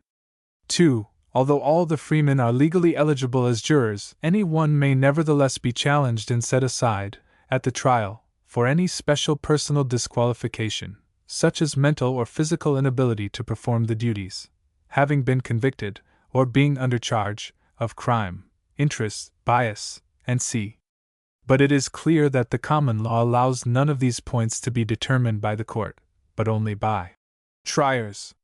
3. What was the precise meaning of the Saxon word, which I have here called elderly, I do not know. In the Latin translations it is rendered by seniors, which may perhaps mean simply those who have attained their majority. 4. In 1485 it was enacted, by a statute entitled, Of what credit and estate those jurors must be which shall be empanelled in the sheriff's turn, that no bailiff nor other officer from henceforth return or empanel any such person in any shire of England, to be taken or put in or upon any inquiry in any of the said turns, but such as be of good name and fame, and having lands and tenements of freehold within the same shires, to the yearly value of 20 shillings at the least, or else lands and tenements holden by custom of manor, commonly called copyhold, within the said shires, to the yearly value of 26 shillings 8 pence. Over all charges at the least. 1 Richard 3, ch. 4. 1483. In 1486 it was enacted, that the justices of the peace of every shire of this realm for the time being may take, by their discretion, an inquest, whereof every man shall have lands and tenements to the yearly value of 40 shillings at the least, to inquire of the concealments of others. N.C. 3 Henry 7, ch. 1. 1486. A statute passed in 1494, in regard to jurors in the city of London, enacts that no person nor persons hereafter be impaneled, summoned, or sworn in any jury or inquest in courts within the same city of London, except he be of lands, tenements, or goods and chattels, to the value of 40 marks. 5. And that no person or persons hereafter be impaneled, summoned, nor sworn in any jury or inquest in any court within the said city, for lands or tenements, or action personal, wherein the debt or damage amounteth to the sum of 40 marks, or above, except he be in lands, tenements, goods, or chattels, to the value of 100 marks. 11 Henry 7. Ch. 21. 1494. The statute for Henry 8, ch. 3, Sector 4, 1512, requires jurors in London to have goods to the value of 100 marks. In 1494 it was enacted that it shall be lawful to every sheriff of the counties of Southampton, Surrey, and Sussex, to impanel and summons 24 lawful men of such, inhabiting within the precinct of his or their turns, as owe suit to the same turn, whereof every one hath lands or freehold to the yearly value of 10 shillings, or copperhold lands to the yearly value of 13 shillings 4 pence, above all charges within any of the said counties, or men of less livelihood, if there be not so many there, notwithstanding the statute of 1 Richard 3, ch. 4, to endure to the next Parliament. 11 Henry 7, ch. 24. 1494. This statute was continued in force by 19 Henry 7, ch. 16, 1503. In 1531 it was enacted that every person or person being the king's natural subject born, which either by the name of citizen, or of a freeman, or any other name, doth enjoy and use the liberties and privileges of any city, borough, or town corporate, where he dwelleth and maketh his abode, being worth in movable goods and substance to the clear value of 40 pounds, be henceforth admitted in trials of murders and felonies in every sessions and jail delivery, to be kept and holden in and for the liberty of such cities, boroughs, and towns corporate, albeit they have no freehold, any act, statute, use, custom, or ordinance to the contrary hereof notwithstanding. 23 Henry 8, ch. 13. 1531. In 1585 it was enacted that in all cases where any jurors to be returned for trial of any issue or issues joined in any of the Queen's Majesty's Courts of King's Bench, Common Pleas, and the Exchequer, or before judices of assize by the laws of this realm now in force, ought to have estate of freehold in lands, tenements, or hereditaments, of the clear yearly value of 40 shillings. That in every such case the jurors that shall be returned from and after the end of this present session of Parliament shall every of them have estate of freehold in lands, tenements, or hereditaments, to the clear yearly value of 4 pounds at the least. 27 Elizabeth, ch. 6. 1585. In 1664-5 it was enacted that all jurors, other than strangers upon trials per mediatim linki, who are to be returned for the trials of issues joined in any of His Majesty's Courts of King's Bench, Common Pleas, or the Exchequer, or before justices of assize, nisi prius, oyer and terminer, jail delivery, or general or quarter sessions of the peace from and after the 20th day of April, which shall be in the year of our Lord 1665, in any county of this realm of England, shall every of them then have, in their own name, or in trust for them, within the same county, 20 pounds by the year, at least, above reprises, in their own or their wives' right, of freehold lands, or of ancient domain, or of rents in fee-tail, or for life. And that in every county within the dominion of Wales every such juror shall then have, within the sum, 8 pounds by the year, at the least, above reprises, in manner aforesaid. All which persons having such estate as aforesaid are hereby enabled and made liable to be returned and serve as jurors for the trial of issues before the justices aforesaid, any law or statute to the contrary in any wise notwithstanding. 16 and 17 Charles II, ch. 5. 1664-5. By a statute passed in 1692, jurors in England are to have landed estates of the value of £10 a year, and jurors in Wales to have similar estates of the realm of £6 a year. 4 and 5 William and Mary, ch. 24, Sector 14, 1692. By the same statute, Sector 18, persons may be returned to serve upon the tails in any county of England, who shall have within the same county £5 by the year, above reprises, in the manner aforesaid. By St. 3 George 2, ch. 25, Sector 10, 20, no one is to be a juror in London, who shall not be an householder within the said city, and have lands, tenements, or personal estate, to the value of £100. By another statute, applicable only to the county of Middlesex, it is enacted that all leaseholders, upon leases where the improved rents or value shall amount to £50 or upwards per annum, over and above all ground rents or other reservations payable by virtue of the said leases, shall be liable and obliged to serve upon juries when they shall be legally summoned for that purpose. 4 George 2, ch. 7, sec. 3. 1731. 5. A mark was 13 shillings and 4 pence. 6. Suppose these statutes, instead of disfranchising all whose freeholds were of less than the standard value fixed by the statutes, had disfranchised all whose freeholds were of greater value than the same standard, would anybody ever have doubted that such legislation was inconsistent with the English Constitution, or that it amounted to an entire abolition of the trial by jury? Certainly not. Yet it was as clearly inconsistent with the common law, or the English Constitution, to disfranchise those whose freeholds fell below any arbitrary standard fixed by the government, as it would have been to disfranchise all whose freeholds rose above that standard. 7. Lingard says, these compurgators or jurors were sometimes drawn by lot. 1 Lingard's History of England, page 300. 8. Chapter 4, page 120, note 9, editor's note. The following was not in Spooner's edition. With the ratification of Article 19 of Amendment to the Constitution for the United States, August 20, 1920, women were fully enfranchised with all rights of voting and jury service in all states of the Union. Chapter 7. Illegal Judges.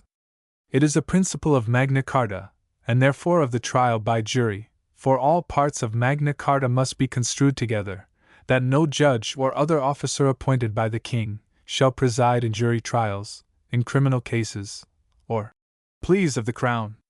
This provision is contained in the great charters of both John and Henry, and is second in importance only to the provision guaranteeing the trial by jury, of which it is really a part. Consequently, without the observance of this prohibition, there can be no genuine or legal, that is, common law trial by jury. At the common law, all officers who held jury trials, whether in civil or criminal cases, were chosen by the people. 1. But previous to Magna Carta, the kings had adapted the practice of sending officers of their own appointment, called justices, into the counties, to hold jury trials in some cases, and Magna Carta authorizes this practice to be continued so far as it relates to 3 kinds of civil actions, to wit, novel de seisin, mort d'ancestor, and d'arraign presentment. 2. But specially forbids its being extended to criminal cases, or pleas of the Crown. This prohibition is in these words: Nullus viscums constabularius coronator vel alii believi nostri tenient placida coroni nostrae. No sheriff, constable, coroner, or other our bailiffs shall hold pleas of our Crown. John's Charter, ch. 53, Henry's ditto, ch. 17. Some persons seem to have supposed that this was a prohibition merely upon officers bearing the specific names of sheriffs, constables, coroners, and bailiffs, to hold criminal trials. But such is not the meaning. If it were, the name could be changed, and the thing retained, and thus the prohibition be evaded. The prohibition applies, as will presently be seen, to all officers of the King whatsoever, and it sets up a distinction between officers of the King, our bailiffs, and officers chosen by the people. The prohibition upon the King's justices sitting in criminal trials is included in the words vel alii believi nostri, or other our bailiffs. The word bailiff was anciently a sort of general name for judicial officers and persons employed in and about the administration of justice. In modern times its use, as applied to the higher grades of judicial officers, has been superseded by other words, and it therefore now, more generally, if not universally, signifies an executive or police officer, a servant of courts, rather than one whose functions are purely judicial. The word is a French word, brought into England by the Normans. Coke says, bailiff is a French word, and signifies an officer concerned in the administration of justice of a certain province, and because a sheriff hath an office concerning the administration of justice within his county, or bailiwick, therefore be called his county bailiva his bailiwick. I have heard great question made what the true exposition of this word bailivis is. In the statute of Magna Carta cap. 28, the letter of that statute is, nullus bailivis deiero ponet alignum ad legem manifestum nec ad juramentum simplici loquila sua scientestibus fidelibus ad hoc inductus. No bailiff from henceforth shall put any one to his open law, nor to an oath of self-exculpation, upon his own simple accusation, or complaint, without faithful witnesses brought in for the same. And some have said that bailivis in this statute signifieth any judge, for the law must be waged and made before the judge. And this statute, say they, extends to the courts of common pleas, King's Bench, and c. For they must bring with them fideles testes, faithful witnesses, and c. And so hath been the usage to this day. 1 Coke's Inst. 168b. Coke makes various references, in his margin to Bracton, Fleta, and other authorities, which I have not examined, but which, I presume, support the opinion expressed in this quotation. Coke also, in another place, under the head of the chapter just cited from Magna Carta, that no bailiff shall put any man to his open law, and c. Gives the following commentary upon it, from the Mirror of Justices, from which it appears that in the time of Edward I. 1272 to 1307, this word bailivis was understood to include all judicial, as well as all other, officers of the king. The Mirror says, the point which forbiddeth that no bailiff put a freeman to his oath without suit, is to be understood in this manner, that no justice, no minister of the king, nor other steward, nor bailiff, have power to make a freeman make oath of self-exculpation, without the king's command. 3. Nor receive any plaint, without witnesses present who testify the plaint to be true. Mirror of Justices, ch. 5, Sector 2, page 257. Coke quotes this commentary, in the original French, and then endorses it in these words. By this it appeareth, that under this word bailivis, in this act, is comprehended every justice, minister of the king, steward, and bailiff. 2 Inst. 44. Coke also, in his commentary upon this very chapter of Magna Carta, that provides that no sheriff, constable, coroner, or other our bailiffs shall hold pleas of our crown, expresses the opinion that it is a general law, that is, applicable to all officers of the king. By reason of the words vel alii believi nostri, or other our bailiffs, under which words are comprehended all judges or justices of any courts of justice. And he cites a decision in the King's Bench, in the 17th year of Edward I. 1289, as authority, which decision he calls a notable and leading judgment. 2 Inst. 31. And yet Coke, in flat contradiction of this decision, which he quotes with such emphasis and approbation, and in flat contradiction also of the definition he repeatedly gives of the word bailivis, showing that it embraced all ministers of the king whatsoever, whether high or low, judicial or executive, fabricates an entirely gratuitous interpretation of this chapter of Magna Carta, and pretends that after all it only required that felonies should be tried before the king's justices, on account of their superior yearning, and that it permitted all lesser offences to be tried before inferior officers, meaning of course the king's inferior officers. 2 Inst. 30. And thus this chapter of Magna Carta, which, according to his own definition of the word bailivis, applies to all officers of the king, and which, according to the common and true definition of the term pleas of the crown, applies to all criminal cases without distinction, and which, therefore, forbids any officer or minister of the king to preside in a jury trial in any criminal case whatsoever, he coolly and gratuitously interprets into a mere senseless provision for simply restricting the discretion of the king in giving names to his own officers who should preside at the trials of particular offences, as if the king, who made and unmade all his officers by a word, could not defeat the whole object of the prohibition, by appointing such individuals as he pleased, to try such causes as he pleased, and calling them by such names as he pleased, if he were but permitted to appoint and name such officers at all, and as if it were of the least importance what name an officer bore, whom the king might appoint to a particular duty. 4. Coke evidently gives this interpretation solely because, as he was giving a general commentary on Magna Carta, he was bound to give some interpretation or other to every chapter of it, and for this chapter he could invent, or fabricate, for it is a sheer fabrication, no interpretation better suited to his purpose than this. It seems never to have entered his mind, or if it did, he intended that it should never enter the mind of anybody else, that the object of the chapter could be to deprive the king of the power of putting his creatures into criminal courts, to pack, cheat, and browbeat juries, and thus maintain his authority by procuring the conviction of those who should transgress his laws, or incur his displeasure. This example of Coke tends to show how utterly blind, or how utterly corrupt, English judges, dependent upon the crown and the legislature, have been in regard to everything in Magna Carta that went to secure the liberties of the people, or limit the power of the government. Coke's interpretation of this chapter of Magna Carta is of a piece with his absurd and gratuitous interpretation of the words nec super eum ibimus, nec super eum mittimus, which was pointed out in a former article, and by which he attempted to give a judicial power to the king and his judges, where Magna Carta had given it only to a jury.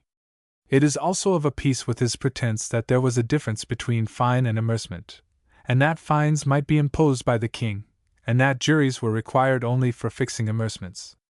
These are some of the innumerable frauds by which the English people have been cheated out of the trial by jury. Ex uno dis omnes. From one judge learn the characters of all.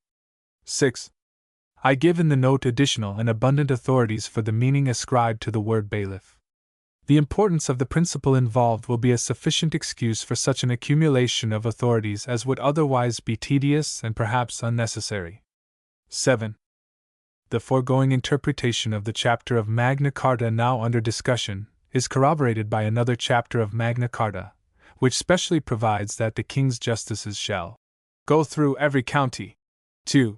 Take the assizes, hold jury trials, in 3 kinds of civil actions, to wit, novel de season, mort de ancestor, and darrain presentment, but makes no mention whatever of their holding jury trials in criminal cases, an omission wholly unlikely to be made, if it were designed.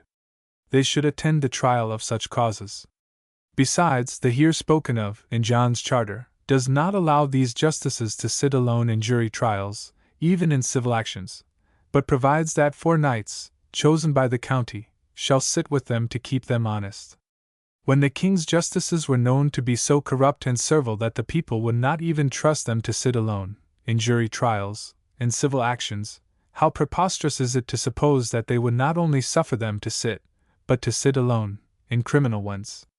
It is entirely incredible that Magna Carta, which makes such careful provision in regard to the king's justices sitting in civil actions, should make no provision whatever as to their sitting in criminal trials, if they were to be allowed to sit in them at all. Yet Magna Carta has no provision whatever on the subject. 10. But what would appear to make this matter oscillate one why certain is, that unless the prohibition that no bailiff, and of ours shall hold pleas of our crown, apply to all officers of the king, justices as well as others, it would be wholly nugatory for any practical or useful purpose, because the prohibition could be evaded by the king, at any time, by simply changing the titles of his officers. Instead of calling them sheriffs, coroners, constables, and bailiffs, he could call them justices, or anything else he pleased, and this prohibition, so important to the liberty of the people, would then be entirely defeated. The king also could make and unmake justices, at his pleasure, and if he could appoint any officers whatever to preside over juries in criminal trials, he could appoint any tool that he might at any time find adapted to his purpose.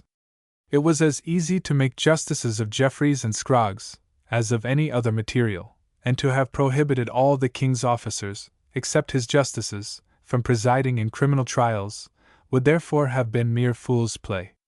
We can all perhaps form some idea, though few of us will be likely to form any adequate idea, of what a different thing the trial by jury would have been in practice, and of what would have been the difference to the liberties of England, for 500 years last past, had this prohibition of Magna Carta, upon the king's officers sitting in the trial of criminal cases, been observed. The principle of this chapter of Magna Carta, as applicable to the governments of the United States of America, forbids that any officer appointed either by the executive or legislative power, or dependent upon them for their salaries, or responsible to them by impeachment, should preside over a jury in criminal trials. To have the trial a legal, that is, a common law, and true trial by jury, the presiding officers must be chosen by the people, and be entirely free from all dependence upon, and all accountability to, the executive and legislative branches of the government. 12. 1. The proofs of this principle of the common law have already been given on page 120, note. There is much confusion and contradiction among authors as to the manner in which sheriffs and other officers were appointed, some maintaining that they were appointed by the king, others that they were elected by the people. I imagine that both these opinions are correct, and that several of the king's officers bore the same official names as those chosen by the people, and that this is the cause of the confusion that has arisen on the subject. It seems to be a perfectly well-established fact that, at common law, several magistrates, bearing the names of aldermen, sheriff, stewards, coroners, and bailiffs, were chosen by the people, and yet it appears, from Magna Carta itself, that some of the king's officers, of whom he must have had many, were also called sheriffs, constables, coroners, and bailiffs. But Magna Carta, in various instances, speaks of sheriffs and bailiffs as our sheriffs and bailiffs, thus apparently intending to recognize the distinction between officers of the king, bearing those names, and other officers, bearing the same official names, but chosen by the people. Thus it says that no sheriff or bailiff of ours, or any other officer, shall take horses or carts of any freeman for carriage, unless with the consent of the freeman himself. John's Charter, ch. 36. In a kingdom subdivided into so many counties, hundreds, tithings, manors, cities, and boroughs, each having a judicial or police organization of its own, it is evident that many of the officers must have been chosen by the people, else the government could not have mainlined its popular character. On the other hand, it is evident that the king, the executive power of the nation, must have had large numbers of officers of his own in every part of the kingdom. And it is perfectly natural that these different sets of officers should, in many instances, bear the same official names, and consequently that the king, when speaking of his own officers, as distinguished from those chosen by the people, should call them our sheriffs, bailiffs, and see, as he does in Magna Carta. I apprehend that inattention to these considerations has been the cause of all the confusion of ideas that has arisen on this subject, a confusion very evident in the following paragraph from Dunham, which may be given as an illustration of that which is exhibited by others on the same points. Subordinate to the ealdormen were the gearfas, the sheriffs, or reeves, of whom there were several in every shire or county. There was one in every borough, as a judge. There was one at every gate, who witnessed purchases outside the walls, and there was one, higher than either, the high sheriff, who was probably the reeve of the shire. This last appears to have been appointed by the king. Their functions were to execute the decrees of the king, or ealdorman, to arrest prisoners, to require bail for their appearance at the sessions, to collect fines or penalties levied by the court of the shire, to preserve the public peace, and to preside in a subordinate tribunal of their own. Durham's Middle Ages, Sector 2b, 2 ch. 1. 57 Lardner's Cab. Psych, p. 41. The confusion of duties attributed to these officers indicates clearly enough that different officers, bearing the same official names, must have had different duties, and have derived their authority from different sources, to wit, the king and the people. 2. Darrain presentment was an inquest to discover who presented the last person to a church, mort de ancestor, whether the last possessor was seized of land and domain of his own fee, and novel de season, whether the claimant had been unjustly decised of his freehold. 3. He has no power to do it, either with or without the king's command. The prohibition is absolute, containing no such qualification as is here interpolated, viz., without the king's command. If it could be done with the king's command, the king would be invested with arbitrary power in the matter. 4. The absurdity of this doctrine of Coke is made more apparent by the fact that, at that time, the justices, and other persons appointed by the king to hold courts were not only dependent upon the king for their offices, and removable at his pleasure, but that the usual custom was, not to appoint them with any view to permanency, but only to give them special commissions for trying a single cause, or for holding a single term of a court, or for making a single circuit, which, being done, their commissions expired. The king, therefore, could, and undoubtedly did, appoint any individual he pleased, to try any cause he pleased, with a special view to the verdicts he desired to obtain in the particular cases. This custom of commissioning particular persons to hold jury trials, in criminal cases, and probably also in civil ones, was of course a usurpation upon the common law, but had been practiced more or less from the time of William the Conqueror. Palgrave says, "The frequent absence of William from his insular dominions occasioned another mode of administration, which ultimately produced still greater changes in the law. It was the practice of appointing justiciars to represent the king's person, to hold his court, to decide his pleas, to dispense justice on his behalf, to command the military levies, and to act as conservators of the peace in the king's name. 5. The justices who were assigned in the name of the sovereign, and whose powers were revocable at his pleasure, derived their authority merely from their grant. Some of those judges were usually deputed for the purpose of relieving the king from the burden of his judicial functions. The number as well as the variety of names of the justices appearing in the early chirographs of Concords leave reason for doubting whether, anterior to the reign of Henry III, 1216 to 1272, a court, whose members were changing at almost every session, can be said to have been permanently constituted. It seems more probable that the individuals who composed the tribunal were selected as suited the pleasure of the sovereign, and the convenience of the clerks and barons, and the history of our legal administration will be much simplified, if we consider all those courts which were afterwards denominated the Exchequer, the King's Bench, the Common Pleas, and the Chancery, as being originally committees, selected by the king when occasion required, out of a large body, for the dispatch of peculiar branches of business, and which committees, by degrees, assumed an independent and permanent existence. Justices itinerant, who, dispatched throughout the land, decided the pleas of the crown, may be obscurely traced in the reign of the Conqueror, not, perhaps, appointed with much regularity, but dispatched upon peculiar occasions and emergencies." 1 Palgrave's Rise and Progress, and c. Page 289 to 293. The following statute, passed in 1354, 139 years after Magna Carta, shows that even after this usurpation of appointing justices of his own to try criminal cases had probably become somewhat established in practice, in defiance of Magna Carta, the king was in the habit of granting special commissions to still other persons, especially to sheriffs, his sheriffs, no doubt, to try particular cases. Because that the people of the realm have suffered many evils and mischiefs, for that sheriffs of divers counties, by virtue of commissions and general writs granted to them at their own suit, for their singular profit to gain of the people, have made and taken divers inquests to cause to indict the people at their will, and have taken fine and ransom of them to their own use, and have delivered them.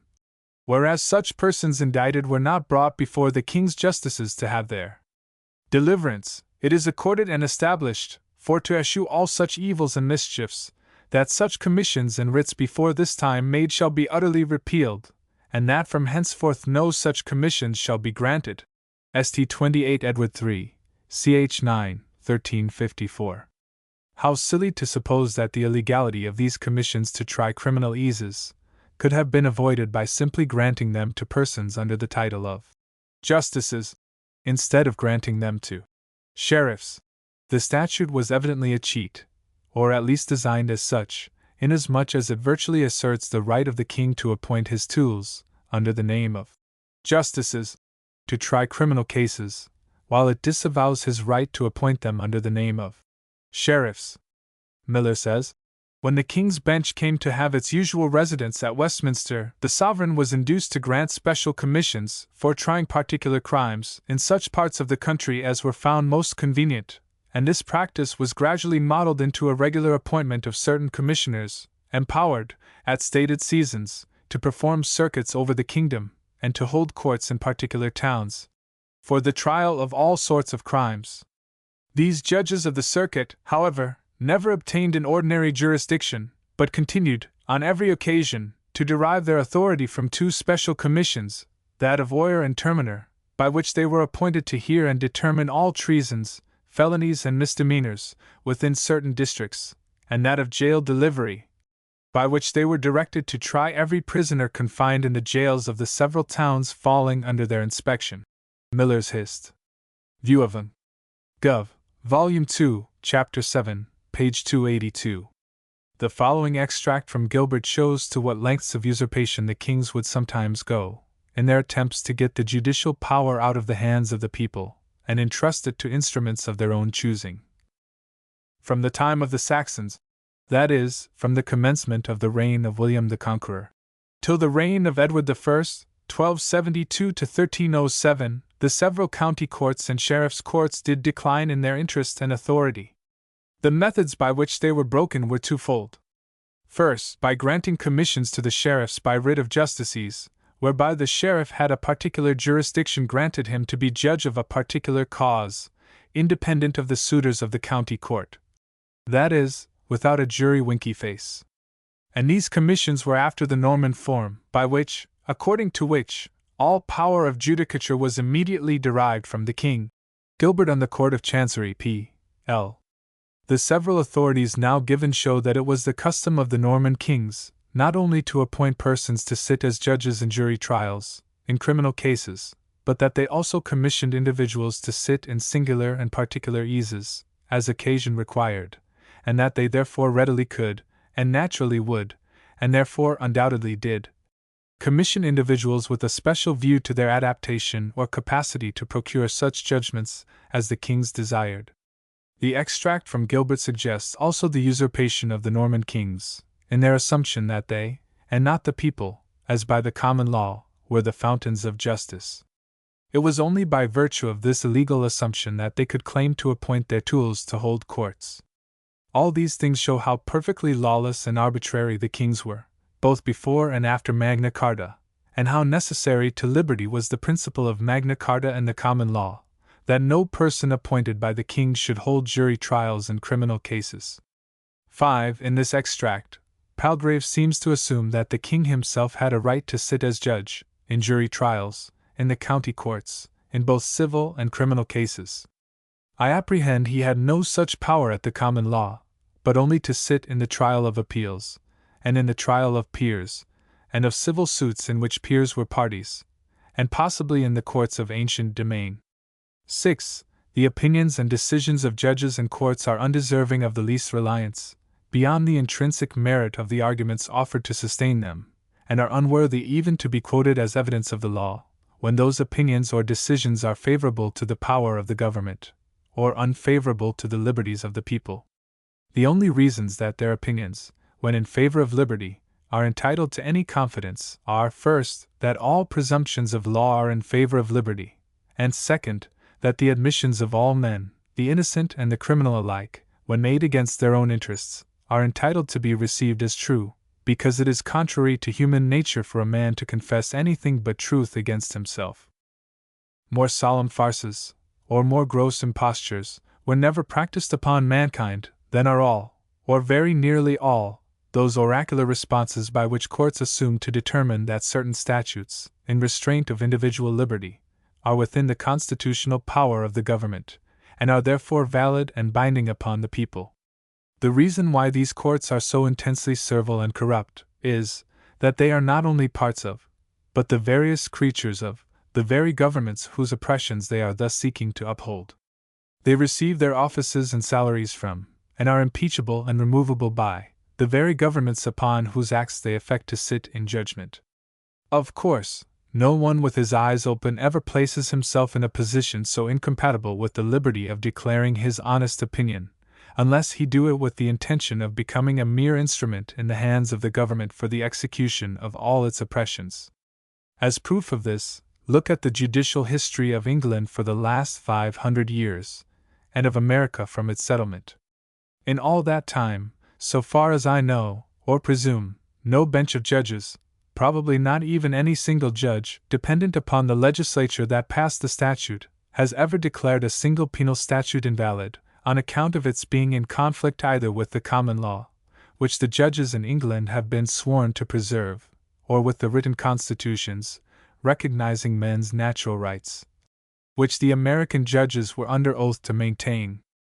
Every oppression, every atrocity even, that has ever been enacted in either country, by the legislative power, in the shape of a criminal law, or, indeed, in almost any other shape, has been as sure of a sanction from the judiciary that was dependent upon, and impeachable by, the legislature that enacted the law, as if there were a physical necessity that the legislative enactment and the judicial sanction should go together.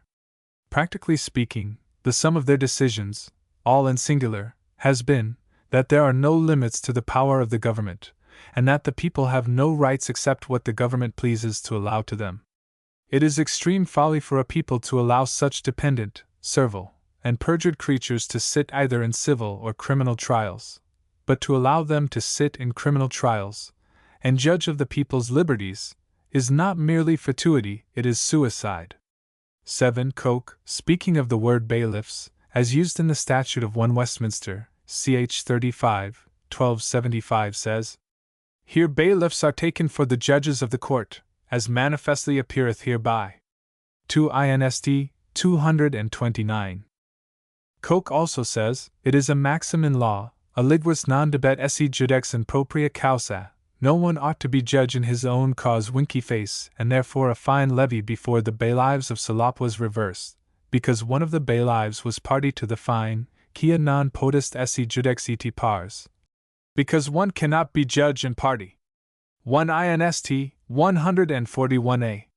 In the Statute of Gloucester, ch. 11 and 12, 1278, the mayor and bailiffs of London, undoubtedly chosen by the people, or at any rate not appointed by the king, are manifestly spoken of as judges, or magistrates, holding jury trials, as follows.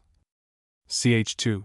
It is provided, also, that if any man lease his tenement in the city of London for a term of years, and he to whom the freehold belongeth causeth himself to be impleaded by collusion, and mocketh default after default, or cometh into court and giveth it up for to make the termer, lessee, lose his term, lease, and the demandant hath his suit, so that the termer may recover by writ of covenant. The mayor and bailiffs may inquire by a good inquest jury, in the presence of the termer, and the demandant, whether the demandant moved his plea upon good right that he had, or by collusion or fraud to make the termer lose his term, and if it be found by the inquest jury that the demandant moved his plea upon good right that he had, the judgment shall be given forthwith, and if it be found by the inquest jury that he impleaded himself, by fraud, to put the termer from his term, then shall the termer enjoy his term, and the execution of judgment for the demandant shall be suspended until the term be expired. For Edward I. ch. 11, 1278.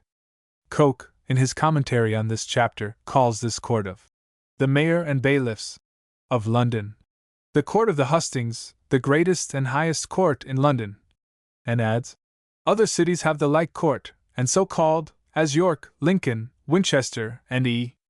Here the city of London is named, but it appeareth by that which hath been said out of Fleda, that this act extends to such cities and boroughs privileged, that is, such as have such privilege to hold plea as London hath." 2 Inst.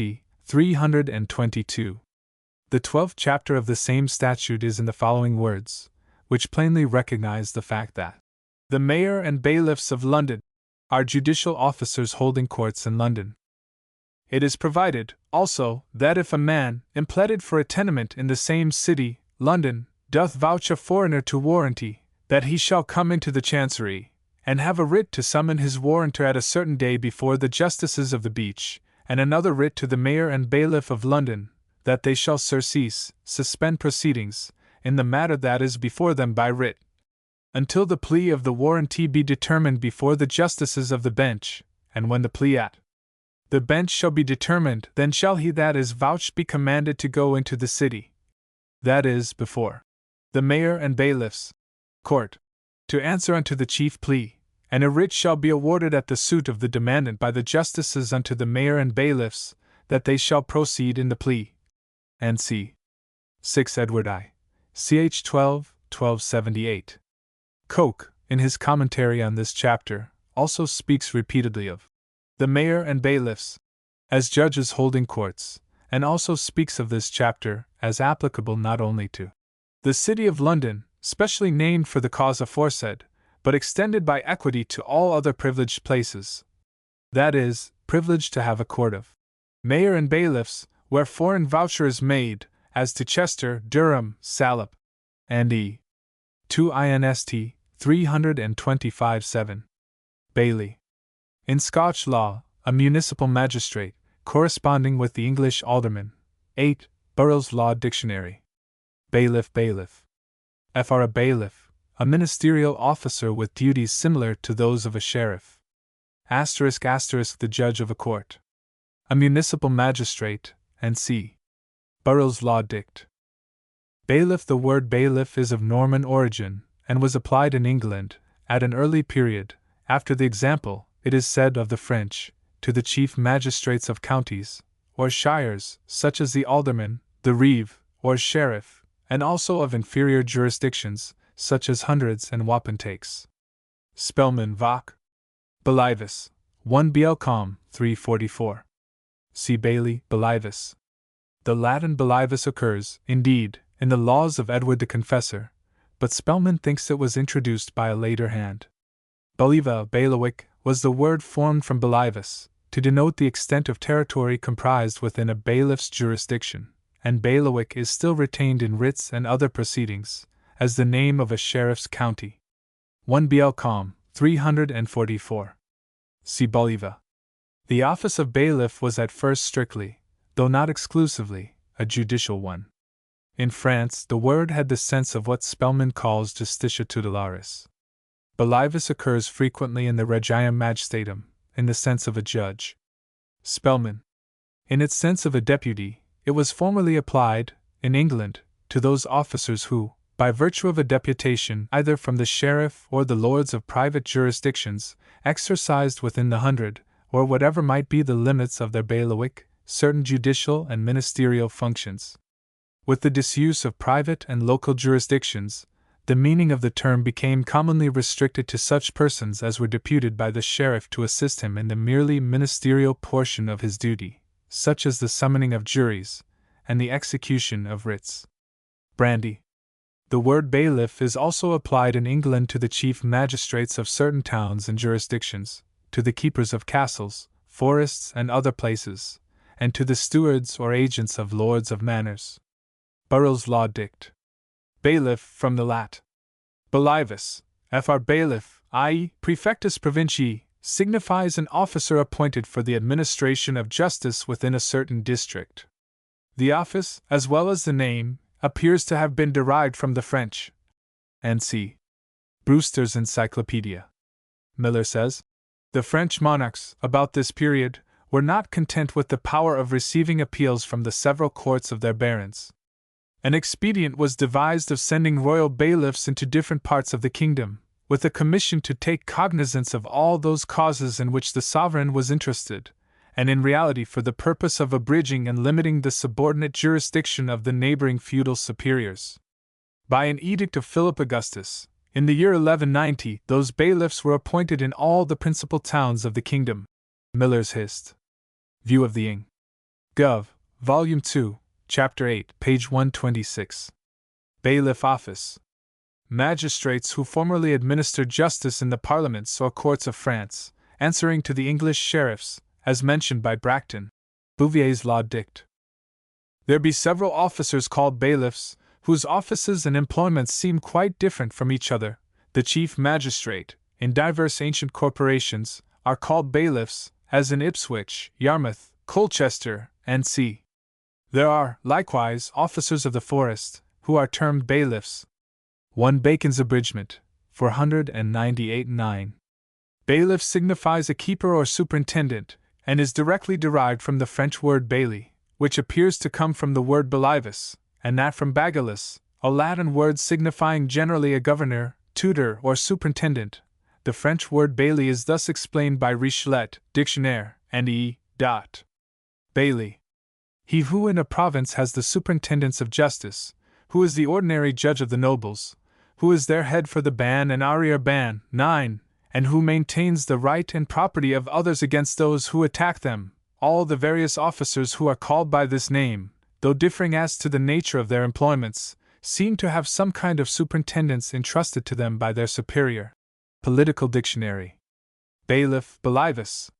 From the French word bailiff, that is, prefectus provincii, and as the name, so the office itself was answerable to that of France, where there were 8 parliaments, which were high courts from whence there lay no appeal, and within the precincts of the several parts of that kingdom which belonged to each parliament, there were several provinces to which justice was administered by certain officers called bailiffs. And in England we have several counties in which justice hath been, and still is, in small suits, administered to the inhabitants by the officer whom we now call sheriff, or viscount, one of which names descends from the Saxons, the other from the Normans. And though the sheriff is not called bailiff, yet it was probable that was one of his names also, because the county is often called boliva, as in the return of a writ, where the person is not arrested, the sheriff saith, infranominatus a. b. non est inventus in boliva mea, and c. The within named a. b. is not found in my bailiwick, and c. And in the statute of Magna Carta, ch. 28, and 14 edition 8 ch. 9, the word bailiff seems to comprise as well sheriffs, as bailiffs of hundreds. Bailies, in Scotland, are magistrates of burghs, possessed of certain jurisdictions, having the same power within their territory as sheriffs in the county. As England is divided into counties, so every county is divided into hundreds, within which, in ancient times, the people had justice administered to them by the several officers of every hundred, which were the bailiffs.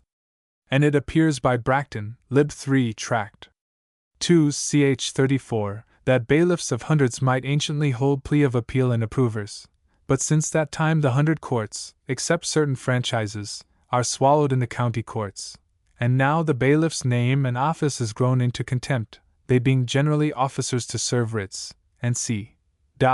within their liberties, though, in other respects, the name is still in good esteem.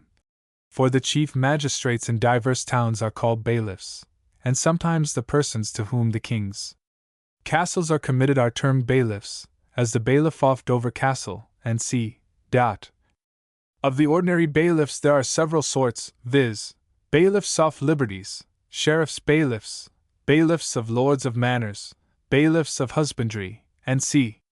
Bailiffs of liberties or franchises are to be sworn to take distresses, truly impaneled jurors, make returns by indenture between them and sheriffs, and c. Bailiffs of courts barons summon those courts, and execute the process thereof. Besides these, there are also bailiffs of the forest. Jacob's Law Dict. Tomlin's Due. Bailiwick, boliva, is not only taken for the county, but signifies generally that liberty which is exempted from the sheriff of the county, over which the lord of the liberty appointeth a bailiff, with such powers within his precinct as an under-sheriff exerciseth under the sheriff of the county, such as the bailiff of Westminster. Jacob's Law Dict. Tomlin's Due. A bailiff of a leet, court baron, manor, bailivis leti, barones, manerii. He is one that is appointed by the lord, or his steward, within every manor, to do such offices as appertain thereunto, as to summon the court, warn the tenants and resiants, also, to summon the leet and homage, levy fines, and make distresses, and c. Of which you may read at large in Kitchen's Court Leet and Court Baron. A Law Dictionary anonymous, in Suffolk Law Library. Bailiff in England an officer appointed by the sheriff. Bailiffs are either special, and appointed, for their adroitness, to arrest persons, or bailiffs of hundreds, who collect fines, summon juries, attend the assizes, and execute writs and processes. The sheriff in England is the king's bailiff.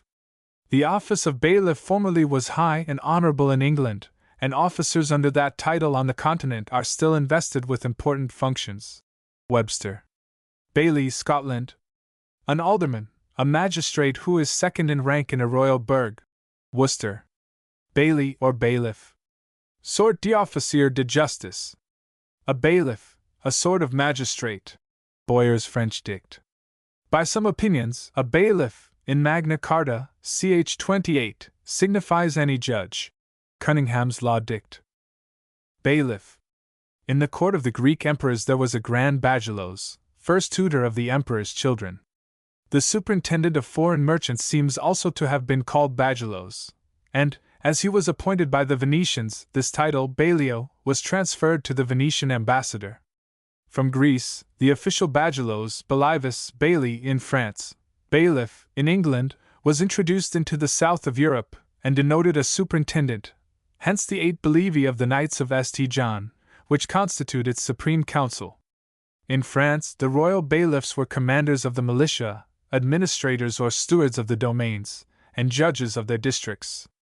In the course of time, only the first duty remained to the bailiff, hence he was bailli d'épée, and laws were administered in his name by a lawyer, as his deputy, lieutenant de robe. The seigniories, with which high courts were connected, employed bailiffs, who thus constituted, almost everywhere, the lowest order of judges. From the courts of the nobility, the appellation passed to the royal courts, from thence to the parliaments. In the greater bailiwicks of cities of importance, Henry II established a collegial constitution under the name of presidial courts. The name of bailiff was introduced into England with William I.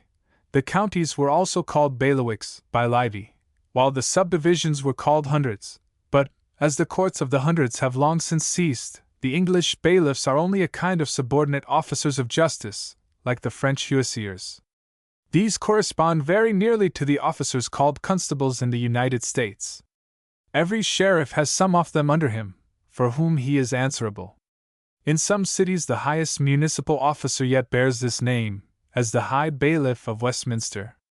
In London, the Lord Mayor is at the same time bailiff, which title he bore before the present became usual, and administers, in this quality, the criminal jurisdiction of the city, in the court of Old Bailey, where there are, annually, 8 sittings of the court, for the city of London and the county of Middlesex. Usually, the Recorder of London supplies his place as judge. In some instances the term bailiff, in England, is applied to the chief magistrates of towns, or to the commanders of particular castles, as that of Dover. The term baillie, in Scotland, is applied to a judicial police officer, having powers very similar to those of justices of peace in the United States. Encyclopedia Americana. 8. Alderman was a title anciently given to various judicial officers, as the Alderman of all England, Alderman of the King, Alderman of the County, Alderman of the City or Borough, Alderman of the Hundred or Wapentake. These were all judicial officers. See Law Dictionaries. 9. Ban and arriere ban, a proclamation, whereby all that hold lands of the Crown, except some privileged officers and citizens, are summoned to meet at a certain place in order to serve the King in his wars, either personally or by proxy. Boyer. 10. Perhaps it may be said, and such, it has already been seen, is the opinion of Coke and others, that the chapter of Magna Carta, that no bailiff from henceforth shall put any man to his open law, put him on trial, nor to an oath, that is, an oath of self-exculpation, upon his, the bailiff's, own accusation or testimony, without credible witnesses brought in to prove the charge, is itself a provision in regard to the King's justices sitting in criminal trials, and therefore implies that they aritos sit in such trials. But although the word bailiff includes all judicial, as well as other, officers, and would therefore in this case apply to the King's justices, if they were to sit in criminal trials, yet this particular chapter of Magna Carta evidently does not contemplate bailiffs, while acting in their judicial capacity, for they were not allowed to sit in criminal trials at all, but only in the character of witnesses. And that the meaning of the chapter is, that the simple testimony, simplici loquila, of no bailiff, of whatever kind, unsupported by other and credible witnesses, shall be sufficient to put any man on trial, or to his oath of self-exculpation. 11. It will be noticed that the words of this chapter are not, "No bailiff of ours," that is, of the king, as in some other chapters of Magna Carta, but simply, "No bailiff." N.C. The prohibition, therefore, applied to all bailiffs, to those chosen by the people, as well as those appointed by the king. And the prohibition is obviously founded upon the idea, a very sound one in that age certainly, and probably also in this, that public officers, whether appointed by king or people, have generally, or at least frequently, too many interests and animosities against accused persons, to make it safe to convict any man on their testimony alone. The idea of Koch and others, that the object of this chapter was simply to forbid magistrates to put a man on trial, when there were no witnesses against him, but only the simple accusation or testimony of the magistrates themselves, before whom he was to be tried, is preposterous, for that would be equivalent to supposing that magistrates acted in the triple character of judge, jury, and witnesses in the same trial, and that, therefore, in such case, they needed to be prohibited from condemning a man on their own accusation or testimony alone.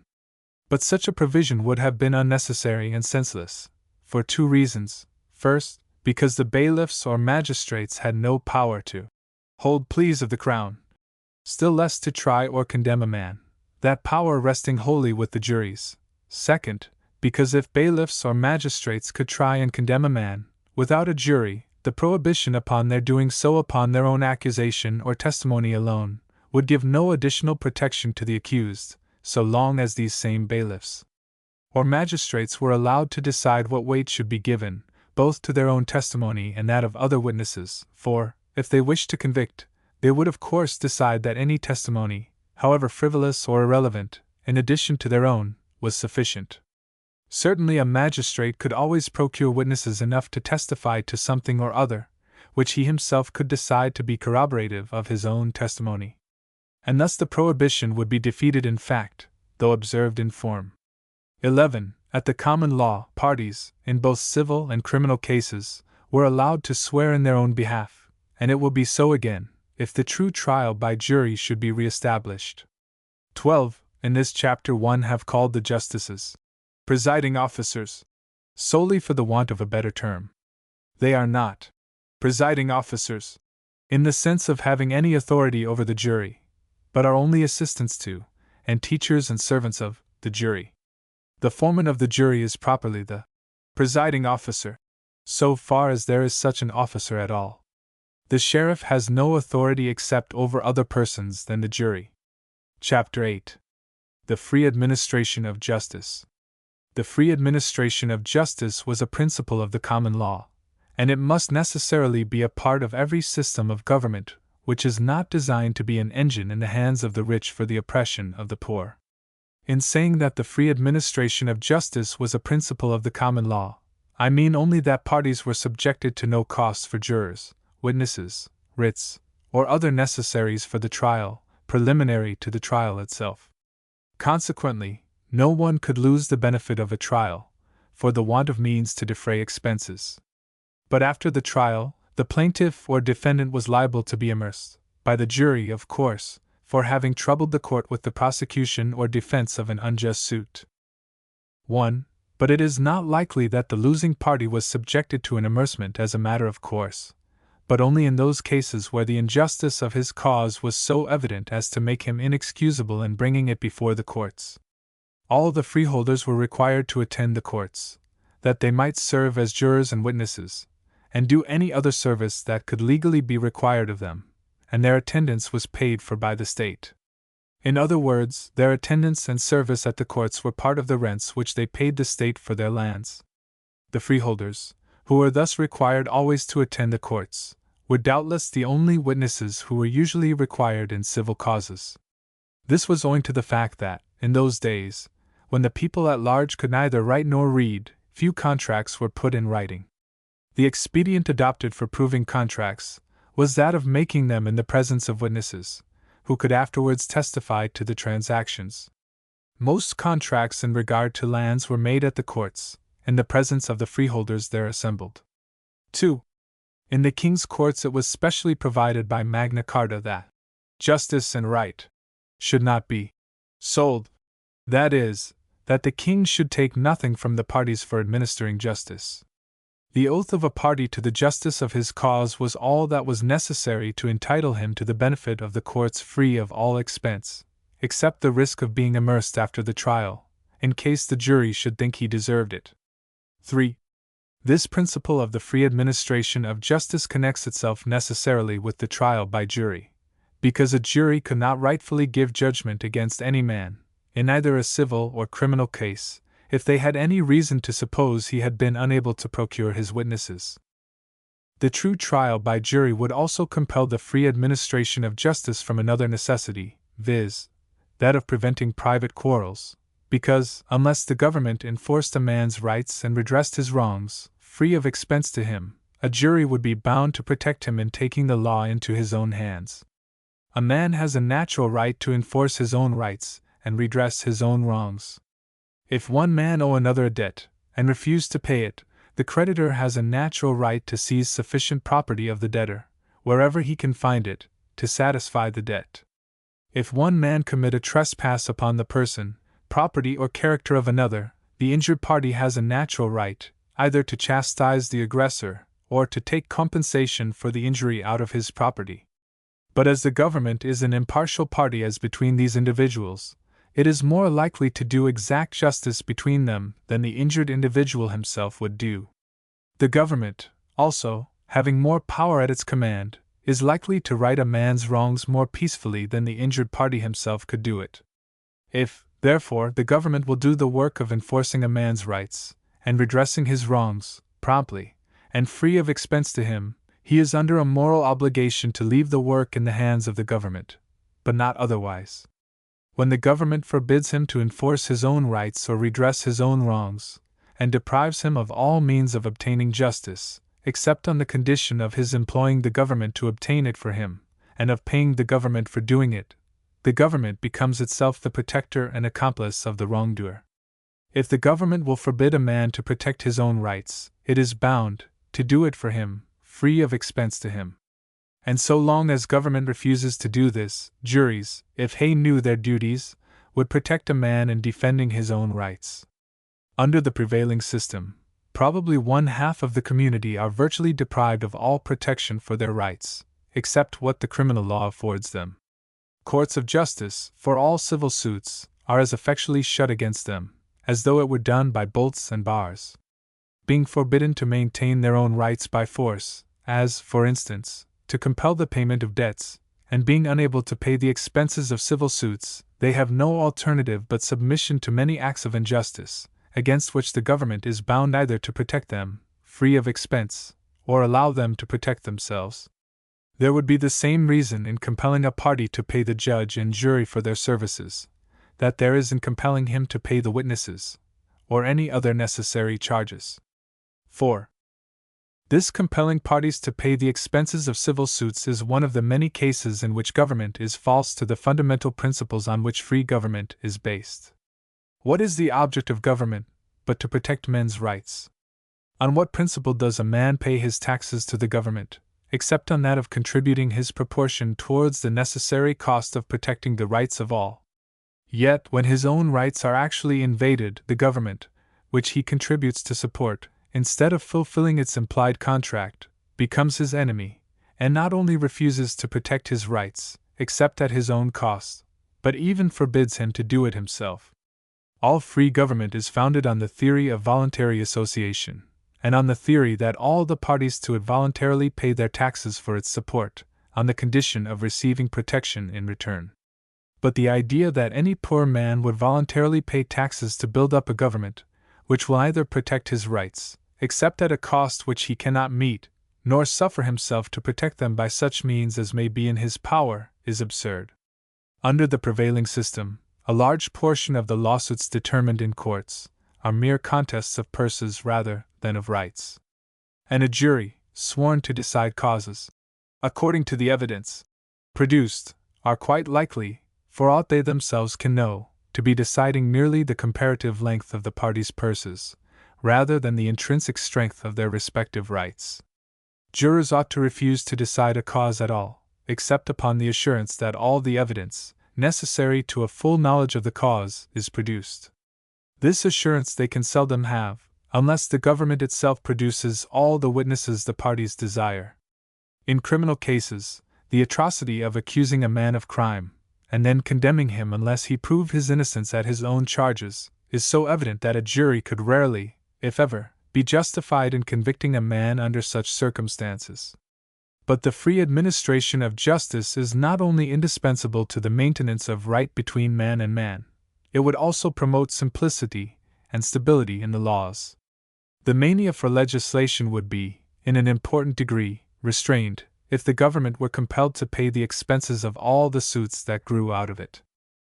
The free administration of justice would diminish and nearly extinguish another great evil, that of malicious civil suits. It is an old saying, that multi litigant in foro, non uti aliquid licenter, sed uti vexin alios.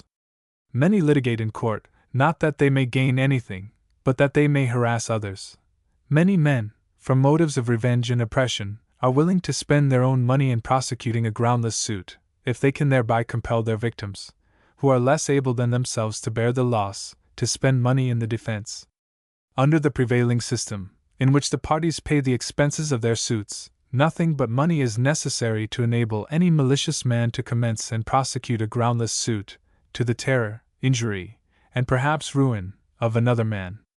In this way, a court of justice, into which none but a conscientious plaintiff certainly should ever be allowed to enter, becomes an arena into which any rich and revengeful oppressor may drag any man poorer than himself, and harass, terrify, and impoverish him, to almost any extent. It is a scandal and an outrage that government should suffer itself to be made an instrument, in this way, for the gratification of private malice. We might nearly as well have no courts of justice, as to throw them open, as we do, for such flagitious uses. Yet the evil probably admits of no remedy except a free administration of justice. Under a free system, plaintiffs could rarely be influenced by motives of this kind, because they could put their victim to little or no expense, either penning the suit, which it is the object of the oppressor to do, nor at its termination.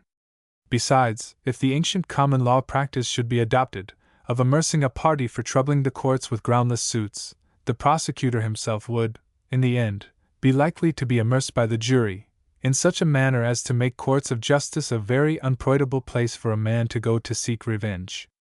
In estimating the evils of this kind, resulting from the present system, we are to consider that they are not, by any means, confined to the actual suits in which this kind of oppression is practiced, but we are to include all those cases in which the fear of such oppression is used as a weapon to compel men into a surrender of their rights. 1. 2 Sullivan Lectures, 234-5. 3 Blackstone, 274-5, 376. Sullivan says that both plaintiffs and defendants were liable to amercement.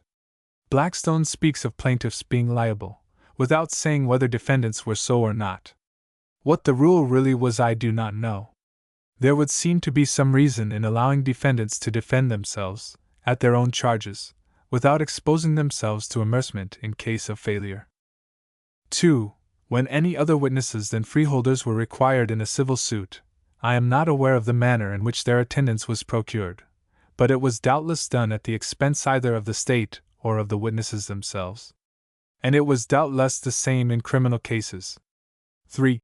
All claims were established in the first stage by the oath of the plaintiff, except when otherwise specially directed by the law. The oath by which any claim was supported was called the fore-oath, or prejuramentum, and it was the foundation of his suit. One of the cases which did not require this initiatory confirmation was when cattle could be tracked into another man's land, and then the footmark stood for the fore-oath. 2 Palgrave's Rise and Progress, and c. 114. 4. Among the necessary expenses of suits should be reckoned reasonable compensation to counsel, for they are nearly or quite as important to the administration of justice as are judges, jurors, or witnesses, and the universal practice of employing them, both on the part of governments and of private persons, shows that their importance is generally understood. As a mere matter of economy, too, it would be wise for the government to pay them, rather than they should not be employed, because they collect and arrange the testimony and the law beforehand, so as to be able to present the whole case to the court and jury intelligibly, and in a short space of time. Whereas, if they were not employed, the court and jury would be under the necessity either of spending much more time than now in the investigation of causes, or of dispatching them in haste, and with little regard to justice. They would be very likely to do the latter, thus defeating the whole object of the people in establishing courts. To prevent the abuse of this right, it should perhaps be left discretionary with the jury in each case to determine whether the counsel should receive any pay and, if any, how much from the government. Chapter 9. The Criminal Intent. It is a maxim of the common law that there can be no crime without a criminal intent. And it is a perfectly clear principle, although one which judges have in a great measure overthrown in practice, that jurors are to judge of the moral intent of an accused person, and hold him guiltless, whatever his act, unless they find him to have acted with a criminal intent, that is, with a design to do what he knew to be criminal. This principle is clear, because the question for a jury to determine is, whether the accused be guilty or not guilty. Guilt is a personal quality of the actor, not necessarily involved in the act, but depending also upon the intent or motive with which the act was done. Consequently, the jury must find that he acted from a criminal motive, before they can declare him guilty. There is no moral justice in, nor any political necessity for, punishing a man for any act whatever that he may have committed, if he have done it without any criminal intent. There can be no moral justice in punishing for such an act, because, there having been no criminal motive, there can have been no other motive which justice can take cognizance of, as demanding or justifying punishment. There can be no political necessity for punishing, to warn against similar acts in future, because, if one man have injured another, however unintentionally, he is liable, and justly liable, to a civil suit for damages, and in this suit he will be compelled to make compensation for the injury, notwithstanding his innocence of any intention to injure. He must bear the consequences of his own act, instead of throwing them upon another, however innocent he may have been of any intention to do wrong. And the damages he will have to pay will be a sufficient warning to him not to do the like act again.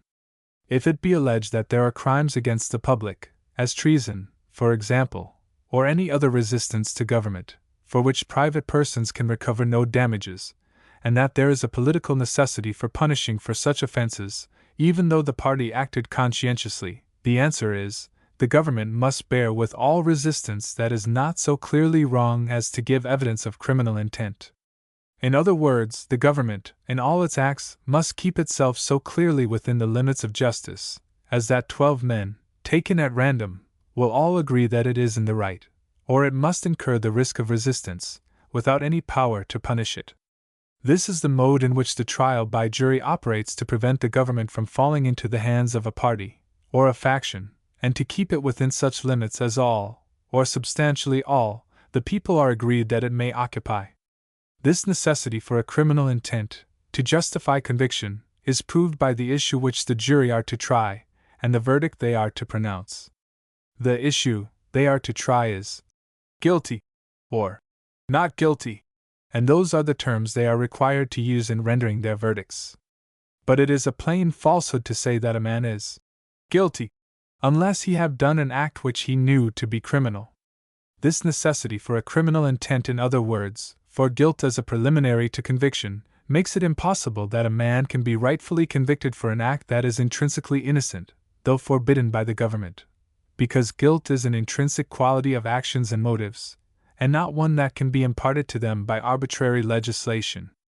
All the efforts of the government, therefore, to make offenses by statute, out of acts that are not criminal by nature, must necessarily be ineffectual, unless a jury will declare a man guilty for an act that is really innocent. The corruption of judges, in their attempts to uphold the arbitrary authority of the government, by procuring the conviction of individuals for acts innocent in themselves, and forbidden only by some tyrannical statute, and the commission of which therefore indicates no criminal intent, is very apparent. To accomplish this object, they have in modern times held it to be unnecessary that indictments should charge, as by the common law they were required to do, that an act was done wickedly, feloniously, with malice aforethought, or in any other manner that implied a criminal intent, without which there can be no criminality, but that it is sufficient to charge simply that it was done contrary to the form of the statute in such case made and provided. This form of indictment proceeds plainly upon the assumption that the government is absolute, and that it has authority to prohibit any act it pleases, however innocent in its nature the act may be. Judges have been driven to the alternative of either sanctioning this new form of indictment, which they never had any constitutional right to sanction, or of seeing the authority of many of the statutes of the government fall to the ground, because the acts forbidden by the statutes were so plainly innocent in their nature that even the government itself had not the face to allege that the commission of them implied or indicated any criminal intent. To get rid of the necessity of showing a criminal intent, and thereby further to enslave the people, by reducing them to the necessity of a blind, unreasoning submission to the arbitrary will of the government, and of a surrender of all right, on their own part, to judge what are their constitutional and natural rights and liberties, courts have invented another idea, which they have incorporated among the pretended maxims upon which they act in criminal trials, viz., that ignorance of the law excuses no one, as if it were in the nature of things possible that there could be an excuse more absolute and complete.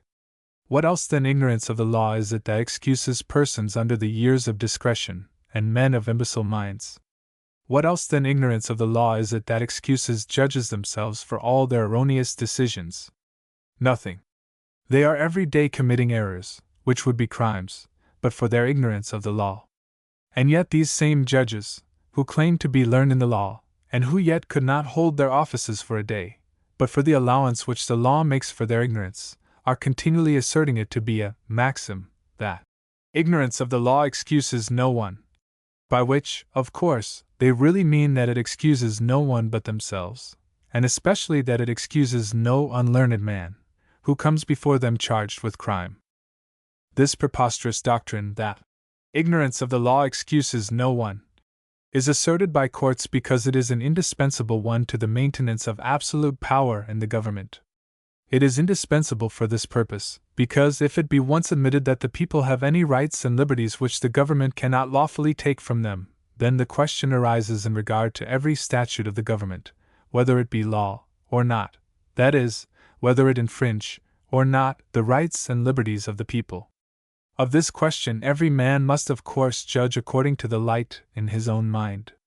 And no man can be convicted unless the jury find, not only that the statute is law, that it does not infringe the rights and liberties of the people, but also that it was so clearly law, so clearly consistent with the rights and liberties of the people, as that the individual himself, who transgressed it, knew it to be so, and therefore had no moral excuse for transgressing it. Governments see that if ignorance of the law were allowed to excuse a man for any act whatever, it must excuse him for transgressing all statutes whatsoever, which he himself thinks inconsistent with his rights and liberties. But such a doctrine would of course be inconsistent with the maintenance of arbitrary power by the government, and hence governments will not allow the plea, although they will not confess their true reasons for disallowing it. The only reasons, if they deserve the name of reasons, that I ever knew given for the doctrine that ignorance of the law excuses no one, are these. 1. The reason for the maxim is that of necessity. It prevails, not that all men know the law, but because it is an excuse which every man will make, and no man can tell how to confute him. Selden, as quoted in the 2d edition of Starkey on Slander, Prelim. Disc, page 140, note. Law Magazine, London, volume 27, page 97. This reason impliedly admits that ignorance of the law is, intrinsically, an ample and sufficient excuse for a crime, and that the excuse ought to be allowed, if the fact of ignorance could but be ascertained. But it asserts that this fact is incapable of being ascertained, and that therefore there is a necessity for punishing the ignorant, and the knowing, that is, the innocent and the guilty without discrimination. This reason is worthy of the doctrine it is used to uphold, as if a plea of ignorance, any more than any other plea, must necessarily be believed simply because it is urged, and as if it were not a common and everyday practice of courts and juries, in both civil and criminal cases, to determine the mental capacity of individuals, as, for example, to determine whether they are of sufficient mental capacity to make reasonable contracts, whether they are lunatic, whether they are compos mentis, of sound mind and memory, and there is obviously no more difficulty in a jury's determining whether an accused person knew the law in a criminal case than there is in determining any of these other questions that are continually determined in regard to a man's mental capacity.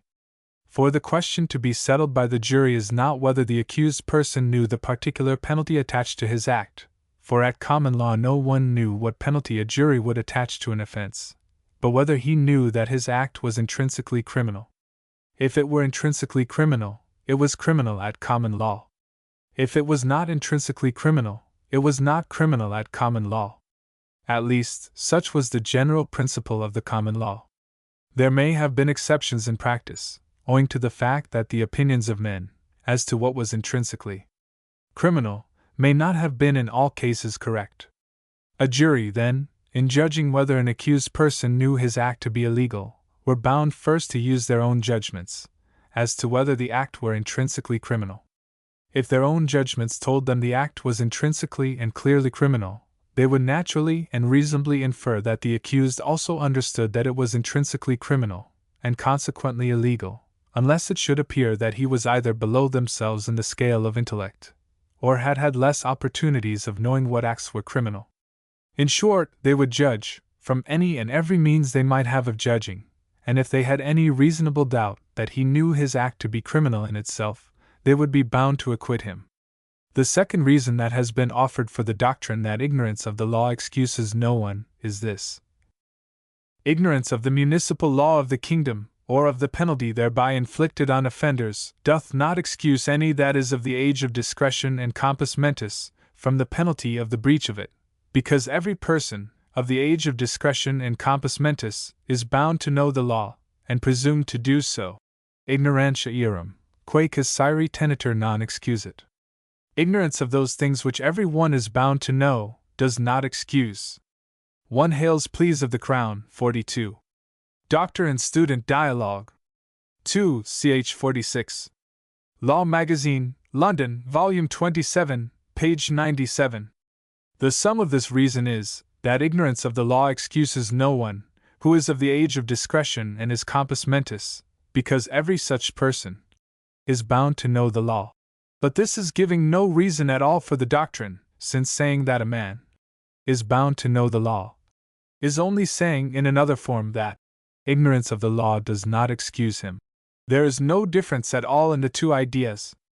To say, therefore, that ignorance of the law excuses no one, because every one is bound to know the law, is only equivalent to saying that ignorance of the law excuses no one, because ignorance of the law excuses no one. It is merely reasserting the doctrine, without giving any reason at all. And yet these reasons, which are really no reasons at all, are the only ones, so far as I know, that have ever been offered for this absurd and brutal doctrine. The idea suggested that the age of discretion determines the guilt of a person, that there is a particular age, prior to which all persons alike should be held incapable of knowing any crime, and subsequent to which all persons alike should be held capable of knowing all crimes, is another of this most ridiculous nest of ideas. All mankind acquire their knowledge of crimes, as they do of other things, gradually. Some they learn at an early age, others not till a later one. One individual acquires a knowledge of crimes, as he does of arithmetic, at an earlier age than others do. And to apply the same presumption to all, on the ground of age alone, is not only gross injustice, but gross folly. A universal presumption might, with nearly or quite as much reason, be founded upon weight, or height, as upon age. 1. This doctrine that ignorance of the law excuses no one is constantly repeated in the form that every one is bound to know the law. The doctrine is true in civil matters, especially in contracts, so far as this, that no man, who has the ordinary capacity to make reasonable contracts, can escape the consequences of his own agreement, on the ground that he did not know the law applicable to it. When a man makes a contract, he gives the other party rights, and he must of necessity judge for himself, and take his own risk, as to what those rights are, otherwise the contract would not be binding, and men could not make contracts that would convey rights to each other. Besides, the capacity to make reasonable contracts implies and includes a capacity to form a reasonable judgment as to the law applicable to them.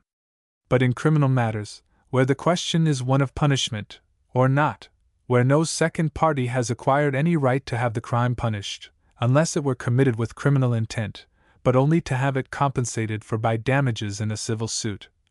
And when the criminal intent is the only moral justification for the punishment, the principle does not apply, and a man is bound to know the law only as well as he reasonably may. The criminal law requires neither impossibilities nor extraordinaries of any one. It requires only thoughtfulness and a good conscience. It requires only that a man fairly and properly use the judgment he possesses, and the means he has of learning his duty. It requires of him only the same care to know his duty in regard to the law that he is morally bound to use in other matters of equal importance. And this care it does require of him. Any ignorance of the law, therefore, that is unnecessary, or that arises from indifference or disregard of one's duty, is no excuse. An accused person, therefore, may be rightfully held responsible for such a knowledge of the law as is common to men in general, having no greater natural capacities than himself, and no greater opportunities for learning the law. And he can rightfully be held to no greater knowledge of the law than this. To hold him responsible for a greater knowledge of the law than is common to mankind, when other things are equal, would be gross injustice and cruelty. The mass of mankind can give but little of their attention to acquiring a knowledge of the law. Their other duties in life forbid it. Of course, they cannot investigate abstruse or difficult questions. All that can rightfully be required of each of them, then, is that he exercise such a candid and conscientious judgment as it is common for mankind generally to exercise in such matters. If he have done this, it would be monstrous to punish him criminally for his errors not of conscience, but only of judgment. It would also be contrary to the first principles of a free government, that is, a government formed by voluntary association, to punish men in such cases, because it would be absurd to suppose that any man would voluntarily assist to establish or support a government that would punish himself for acts which he himself did not know to be crimes. But a man may reasonably unite with his fellow men to maintain a government to punish those acts which he himself considers criminal, and may reasonably acquiesce in his own liability to be punished for such acts. As those are the only grounds on which any one can be supposed to render any voluntary support to a government, it follows that a government formed by voluntary association, and of course having no powers except such as all the associates have consented that it may have, can have no power to punish a man for acts which he did not himself know to be criminal. The safety of society, which is the only object of the criminal law, requires only that those acts which are understood by mankind at large to be intrinsically criminal, should be punished as crimes. The remaining few, if there are any, may safely be left to go unpunished. Nor does the safety of society require that any individuals, other than those who have sufficient mental capacity to understand that their acts are criminal, should be criminally punished. All others may safely be left to their liability, under the civil law, to compensate for their unintentional wrongs. The only real object of this absurd and atrocious doctrine, that ignorance of the law, that is, of crime, excuses no one, and that everyone is bound to know the criminal law, that is, bound to know what is a crime, is to maintain an entirely arbitrary authority on the part of the government, and to deny to the people all right to judge for themselves what their own rights and liberties are. In other words, the whole object of the doctrine is to deny to the people themselves all right to judge what statutes and other acts of the government are consistent or inconsistent with their own rights and liberties, and thus to reduce the people to the condition of mere slaves to a despotic power, such as the people themselves would never have voluntarily established, and the justice of whose laws the people themselves cannot understand. Under the true trial by jury, all tyranny of this kind would be abolished. A jury would not only judge what acts were really criminal, but they would judge of the mental capacity of an accused person, and of his opportunities for understand the true character of his conduct. In short, they would judge of his moral intent from all the circumstances of the case, and acquit him, if they had any reasonable doubt that he knew that he was committing a crime. 2. 1. This presumption, founded upon age alone, is as absurd in civil matters as in criminal. What can be more entirely ludicrous than the idea that all men, not manifestly imbecile, become mentally competent to make all contracts whatsoever on the day they become 21 years of age, and that, previous to that day, no man becomes competent to make any contract whatever, except for the present supply of the most obvious wants of nature? In reason, a man's legal competency to make binding contracts, in any and every case whatever, depends wholly upon his mental capacity to make reasonable contracts in each particular case. It of course requires more capacity to make a reasonable contract in some cases than in others. It requires, for example, more capacity to make a reasonable contract in the purchase of a large estate than in the purchase of a pair of shoes. But the mental capacity to make a reasonable contract, in any particular case, is, in reason, the only legal criterion of the legal competency to make a binding contract in that case. The age, whether more or less than 21 years, is of no legal consequence whatever, except that it is entitled to some consideration as evidence of capacity. It may be mentioned, in this connection, that the rules that prevail, that every man is entitled to freedom from parental authority at 21 years of age, and no one before that age, are of the same class of absurdities with those that have been mentioned. The only ground on which a parent is ever entitled to exercise authority over his child is that the child is incapable of taking reasonable care of himself. The child would be entitled to his freedom from his birth, if he were at that time capable of taking reasonable care of himself. Some become capable of taking care of themselves at an earlier age than others. And whenever any one becomes capable of taking reasonable care of himself, and not until then, he is entitled to his freedom, be his age more or less. These principles would prevail under the true trial by jury, the jury being the judges of the capacity of every individual whose capacity should be called in question. 2. In contrast to the doctrines of the text, it may be proper to present more distinctly the doctrines that are maintained by judges, and that prevail in courts of justice. Of course, no judge either of the present day, or perhaps within the last 500 years, has admitted the right of a jury to judge of the justice of a law, or to hold any law invalid for its injustice. Every judge asserts the power of the government to punish for acts that are intrinsically innocent, and which therefore involve or evince no criminal intent.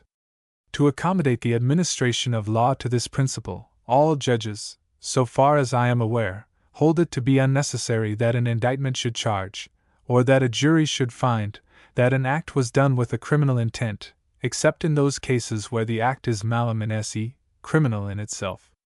In all other cases, so far as I am aware, they hold it sufficient that the indictment charge, and consequently that the jury find, simply that the act was done contrary to the form of the statute in such case made and provided. In other words, contrary to the orders of the government. All these doctrines prevail universally among judges, and are, I think, uniformly practiced upon in courts of justice, and they plainly involve the most absolute despotism on the part of the government. But there is still another doctrine that extensively, and perhaps most generally, prevails in practice, although judges are not agreed in regard to its soundness. It is this, that it is not even necessary that the jury should see or know, for themselves, what the law is that is charged to have been violated, nor to see or know, for themselves, that the act charged was in violation of any law whatever, but that it is sufficient that they be simply told by the judge that any act whatever, charged in an indictment, is in violation of law, and that they are then bound blindly to receive the declaration as true, and convict a man accordingly, if they find that he has done the act charged. This doctrine is adopted by many among the most eminent judges, and the reasons for it are thus given by Lord Mansfield. They, the jury, do not know, and are not presumed to know, the law. They are not sworn to decide the law. 3. They are not required to do it. The jury ought not to assume the jurisdiction of law. They do not know, and are not presumed to know, anything of the matter. They do not understand the language in which it is conceived, or the meaning of the terms. They have no rule to go by but their passions and wishes. 8 Term Rep. 428, Note. What is this but saying that the people, who are supposed to be represented in juries, and who institute and support the government, of course for the protection of their own rights and liberties, as they understand them, for plainly no other motive can be attributed to them, are really the slaves of a despotic power, whose arbitrary commands even they are not supposed competent to understand, but for the transgression of which they are nevertheless to be punished as criminals. This is plainly the sum of the doctrine, because the jury are the peers, equals, of the accused, and are therefore supposed to know the law as well as he does, and as well as it is known by the people at large. If they, the jury, are not presumed to know the law, neither the accused nor the people at large can be presumed to know it. Hence, it follows that one principle of the true trial by jury is, that no accused person shall be held responsible for any other or greater knowledge of the law than is common to his political equals, who will generally be men of nearly similar condition in life. But the doctrine of Mansfield is, that the body of the people, from whom jurors are taken, are responsible to a law, which it is agreed they cannot understand. What is this but despotism? And not merely despotism, but insult and oppression of the intensest kind? 3. This declaration of Mansfield, that juries in England are not sworn to decide the law, in criminal cases, is a plain falsehood. They are sworn to try the whole case at issue between the king and the prisoner, and that includes the law as well as the fact. See Juror's Oath, page 85.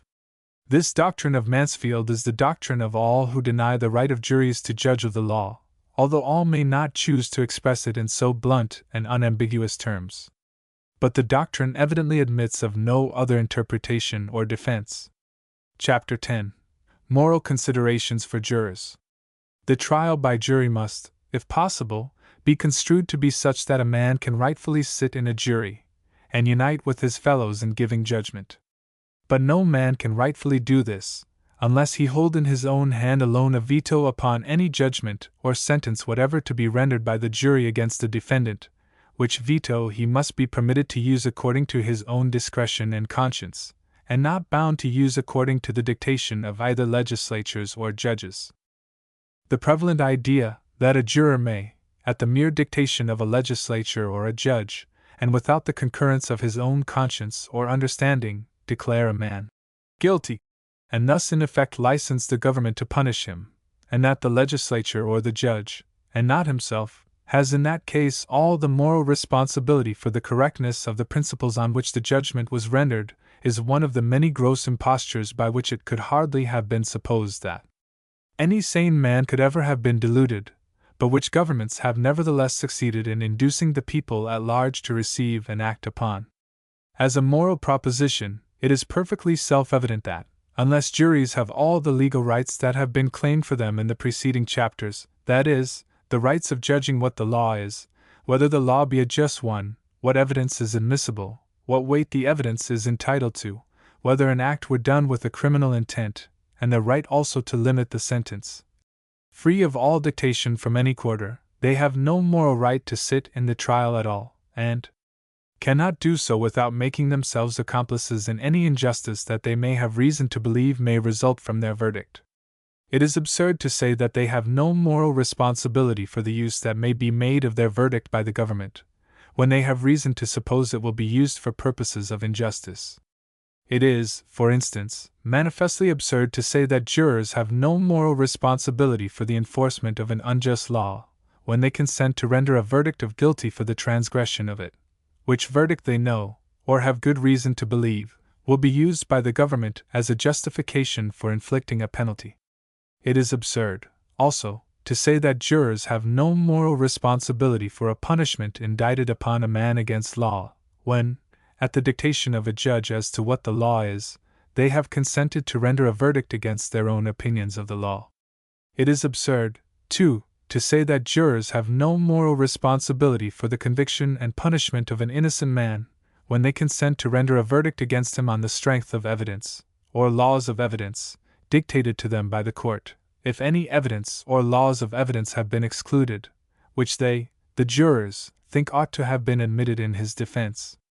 It is absurd to say that jurors have no moral responsibility for rendering a verdict of guilty against a man for an act which he did not know to be a crime, and in the commission of which, therefore, he could have had no criminal intent, in obedience to the instructions of courts, that ignorance of the law, that is, of crime, excuses no one. It is absurd, also, to say that jurors have no moral responsibility for any cruel or unreasonable sentence that may be inflicted even upon a guilty man, when they consent to render a verdict which they have reason to believe will be used by the government as a justification for the infliction of such sentence. The consequence is that jurors must have the whole case in their hands, and judge of law, evidence, and sentence, or they incur the moral responsibility of accomplices in any injustice which they have reason to believe will be done by the government on the authority of their verdict. The same principles apply to civil cases as to criminal.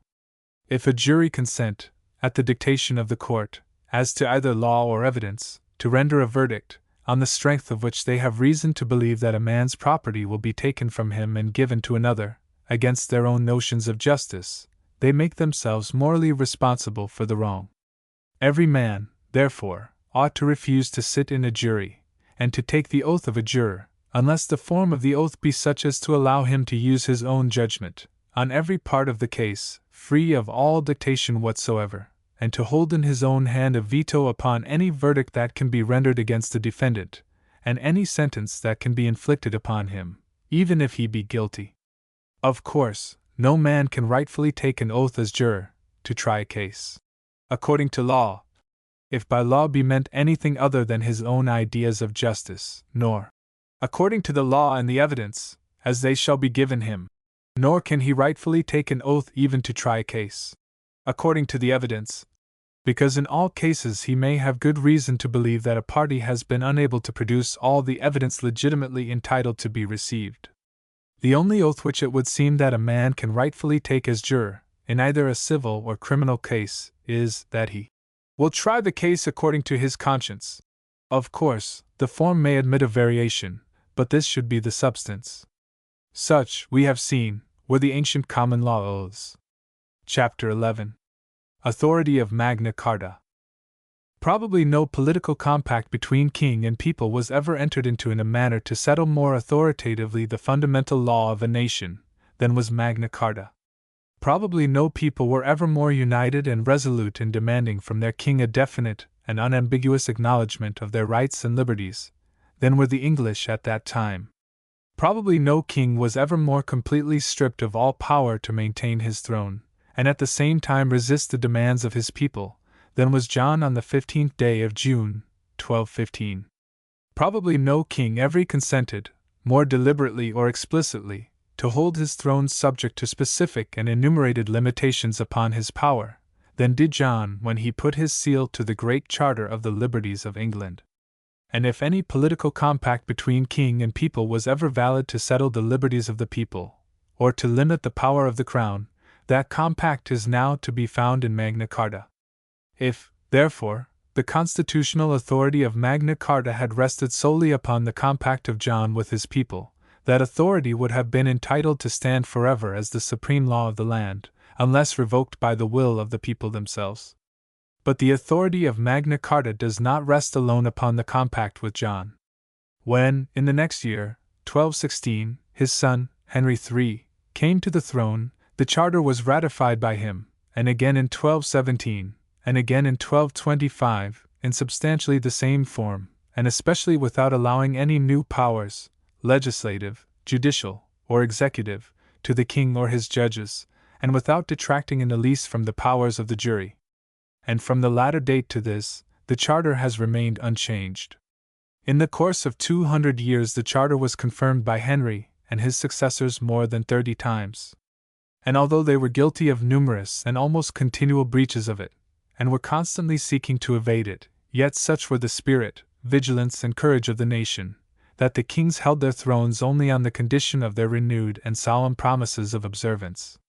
And it was not until 1429, as will be more fully shown hereafter, when a truce between themselves, and a formal combination against the mass of the people, had been entered into, by the king, the nobility, and the 40-shilling freeholders, a class whom Mackintosh designates as a few freeholders then accounted wealthy, one by the exclusion of all others than such freeholders from all voice in the election of knights to represent the counties in the House of Commons, that a repetition of these confirmations of Magna Carta cease to be demanded and obtained.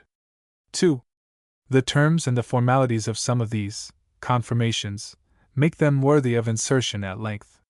Hume thus describes one which took place in the 38th year of Henry III, 1253. But as they, the barons, had experienced his, the king's, frequent breach of promise, they required that he should ratify the Great Charter in a manner still more authentic and solemn than any which he had hitherto employed. All the prelates and abbots were assembled. They held burning tapers in their hands. The Great Charter was read before them. They denounced the sentence of excommunication against every one who should thenceforth violate that fundamental law. They threw their tapers on the ground, and exclaimed, "May the soul of every one who incurs this sentence so stink and corrupt in hell!" The king bore a part in this ceremony, and subjoined, "So help me God! I will keep all these articles inviolate, as I am a man, as I am a Christian, as I am a knight, and as I am a king crowned and anointed." Hume, ch. 12. See also Blackstone's Introd to the Charters. Black. Law Tracts, Oxford edition, page 332. Mackintosh's Hist. of Un, ch. 3. Lardner's Cab. Psych. Volume 45, page 233-4. The following is the form of the sentence of excommunication, referred to by Hume. The sentence of curse, given by the bishops, against the breakers of the charters.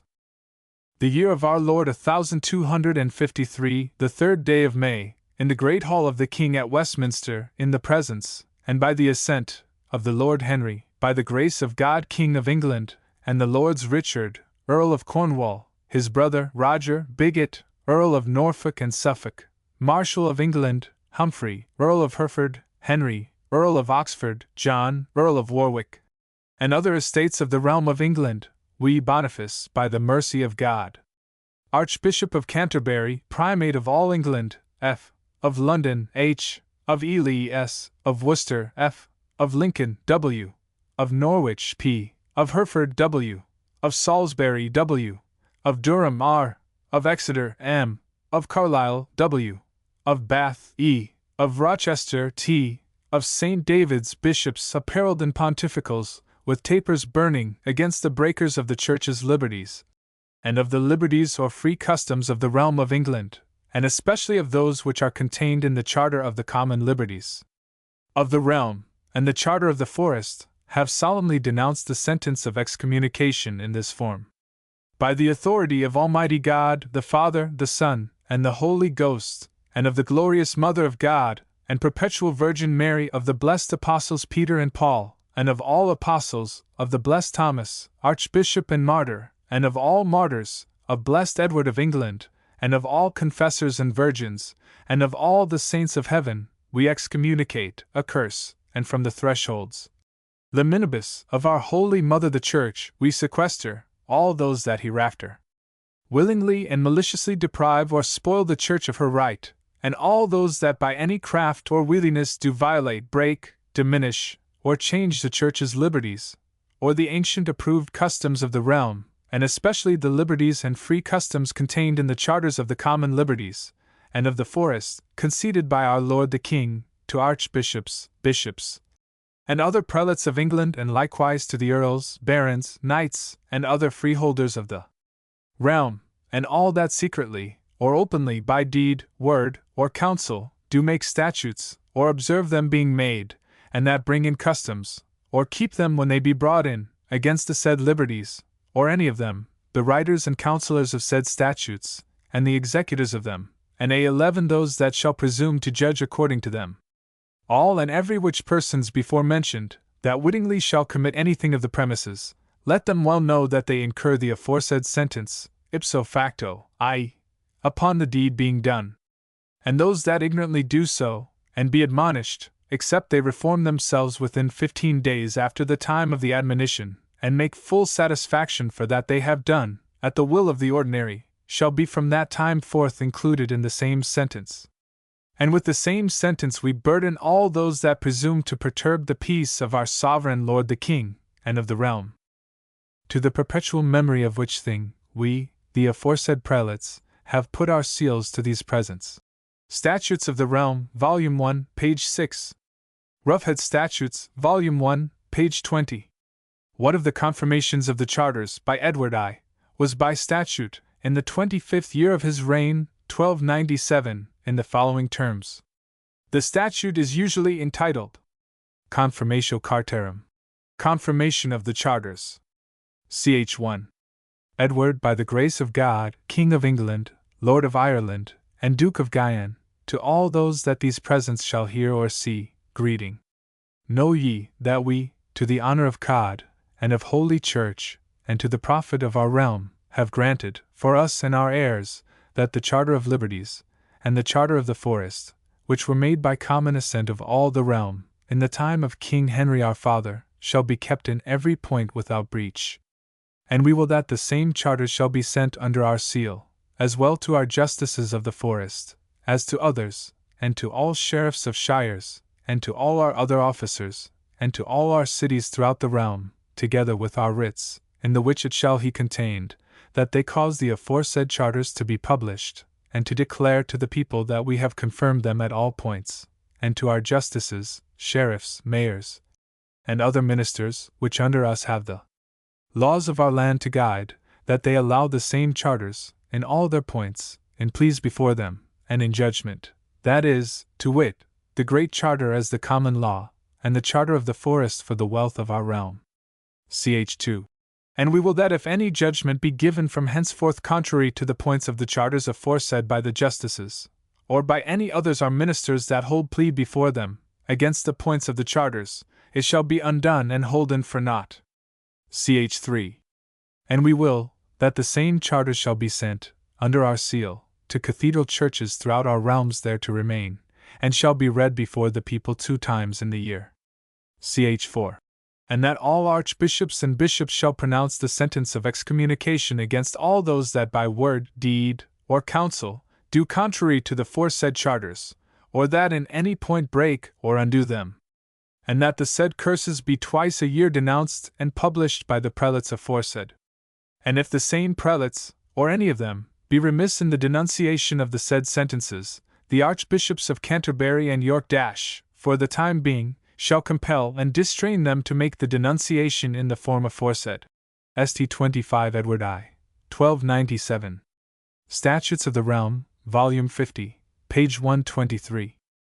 It is unnecessary to repeat the terms of the various confirmations, most of which were less formal than those that have been given, though of course equally authoritative.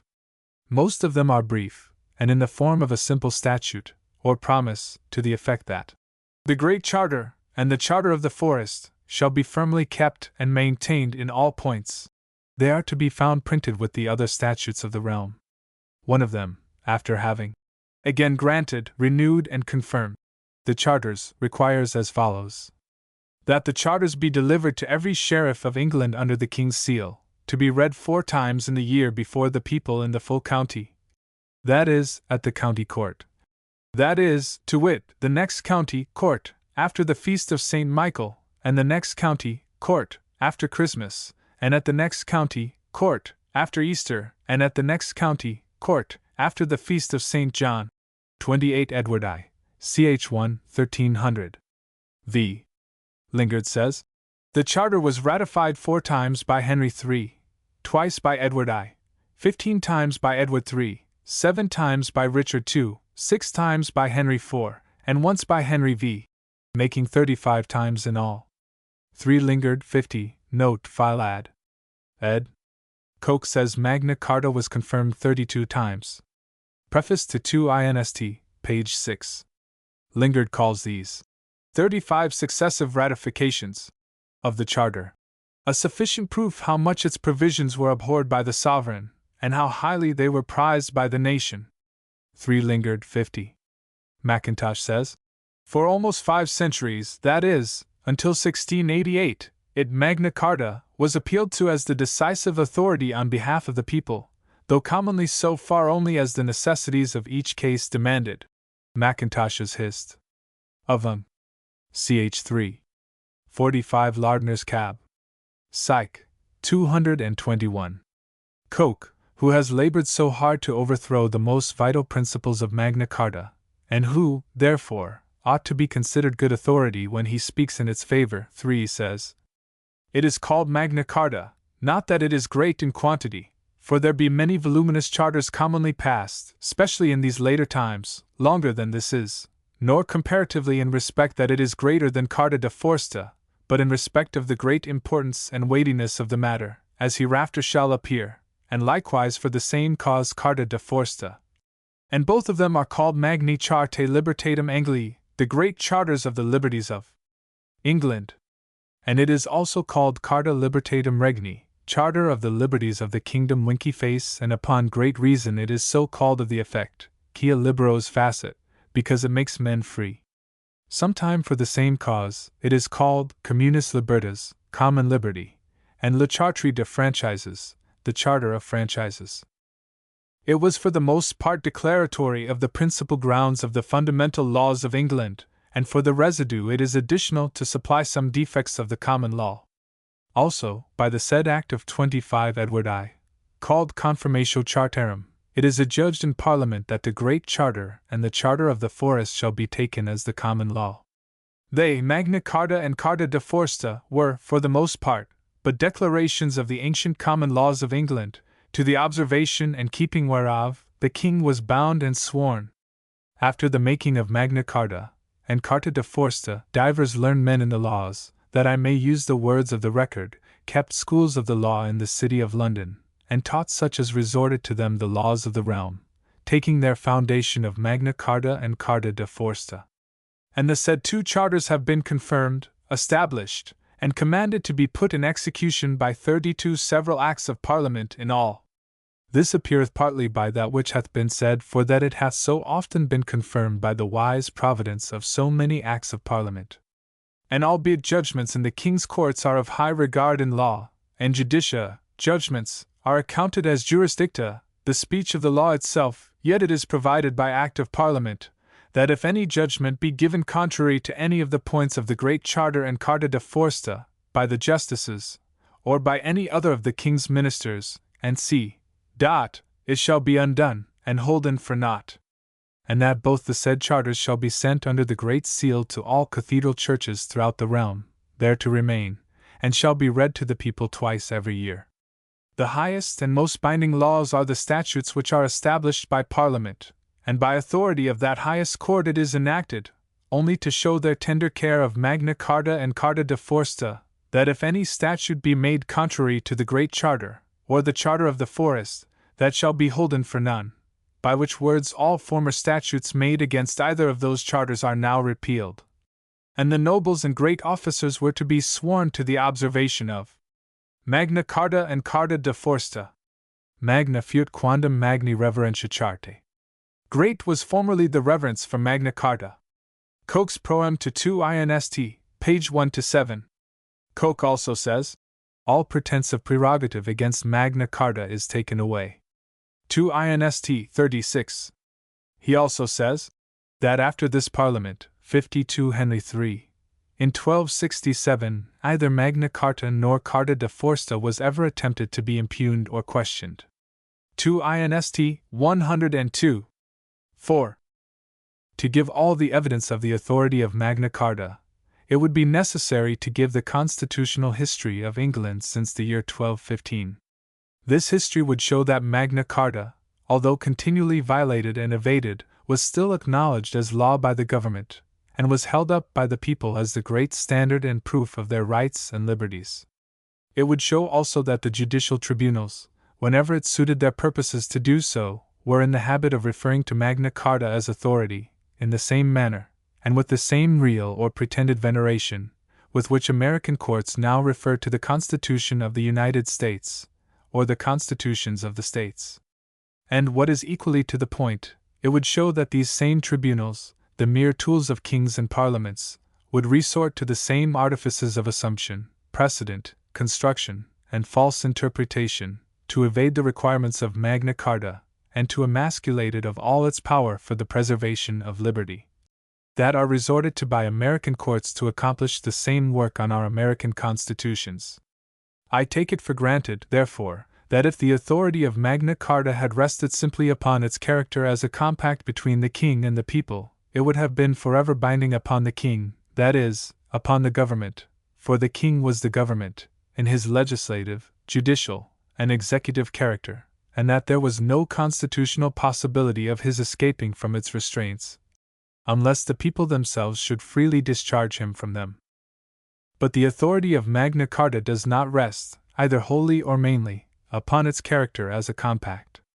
For centuries before the Charter was granted, its main principles constituted the law of the land, the fundamental and constitutional law of the realm, which the kings were sworn to maintain. And the principal benefit of the Charter was that it contained a written description and acknowledgment, by the king himself, of what the constitutional law of the kingdom was, which his coronation oath bound him to observe. Previous to Magna Carta, this constitutional law rested mainly in precedents, customs, and the memories of the people. And if the king could but make one innovation upon this law, without arousing resistance, and being compelled to retreat from his usurpation, he would cite that innovation as a precedent for another act of the same kind, next, assert a custom, and finally, raise a controversy as to what the law of the land really was. The great object of the barons and people, in demanding from the king a written description and acknowledgment of the law of the land, was to put an end to all disputes of this kind, and to put it out of the power of the king to plead any misunderstanding of the constitutional law of the kingdom. And the Charter, no doubt, accomplished very much in this way. After Magna Carta, it required much more audacity, cunning, or strength, on the part of the king, than it had before, to invade the people's liberties with impunity. Still, Magna Carta, like all other written constitutions, proved inadequate to the full accomplishment of its purpose. For when did a parchment ever have power adequately to restrain a government that had either cunning to evade its requirements, or strength to overcome those who attempted its defense? The work of usurpation, therefore, though seriously checked, still went on, to a great extent, after Magna Carta. Innovations upon the law of the land are still made by the government. One innovation was cited as a precedent, precedents made customs, and customs became laws so far as practice was concerned, until the government, composed of the king, the high functionaries of the church, the nobility, a House of Commons representing the 40-shilling freeholders, and a dependent and servile judiciary, all acting in conspiracy against the mass of the people, became practically absolute, as it is at this day. As proof that Magna Carta embraced little else than what was previously recognized as the common law, or law of the land, I repeat some authorities that have been already cited. Crabbe says, "It is admitted on all hands that Magna Carta contains nothing but what was confirmatory of the common law and the ancient usages of the realm, and is, properly speaking, only an enlargement of the Charter of Henry I. and his successors." Crabbe's Hist. of the Law, page 127. Blackstone says, "It is agreed by all our historians that the Great Charter of King John was, for the most part, compiled from the ancient customs of the realm, or the laws of Edward the Confessor, by which they mean the old common law which was established under our Saxon princes." Blackstone's Introd to the Charters. See Blackstone's Law Tracts, Oxford edition, page 289. Coke says, "The common law is the most general and ancient law of the realm. The common law appeareth in the statute of Magna Carta, and other ancient statutes, which for the most part are affirmations of the common law, in the original writs, in judicial records, and in our books of terms and years." 1 Inst. 115b. Coke also says, Magna Carta was for the most part declaratory of the principal grounds of the fundamental laws of England, and for the residue it was additional to supply some defects of the common law. They, Magna Carta and Carta de Foresta, were, for the most part, but declarations of the ancient common laws of England, to the observation and keeping whereof the king was bound and sworn. Preface to 2 Inst., pages 3 and 5. Hume says, "We may now, from the tenor of this charter, Magna Carta, conjecture what those laws were of King Edward the Confessor, which the English nation during so many generations still desired, with such an obstinate perseverance, to have recalled and established. They were chiefly these latter articles of Magna Carta, and the barons who, at the beginning of these commotions, demanded the revival of the Saxon laws, undoubtedly thought that they had sufficiently satisfied the people, by procuring them this concession, which comprehended the principal objects to which they had so long aspired. Hume, ch. 11.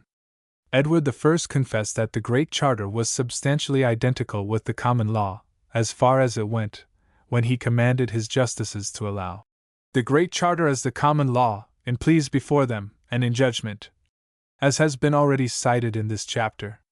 25 Edward I, ch. 1, 1297.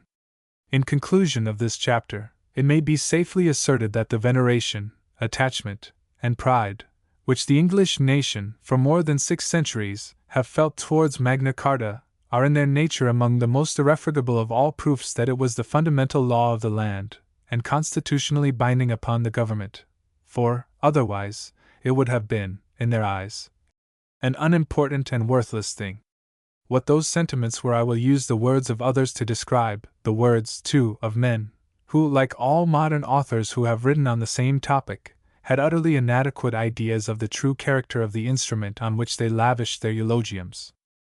Hume, speaking of the Great Charter and the Charter of the Forest, as they were confirmed by Henry III, in 1217 says, "Thus these famous charters were brought nearly to the shape in which they have ever since stood, and they were, during many generations, the peculiar favorites of the English nation, and esteemed the most sacred rampart to national liberty and independence.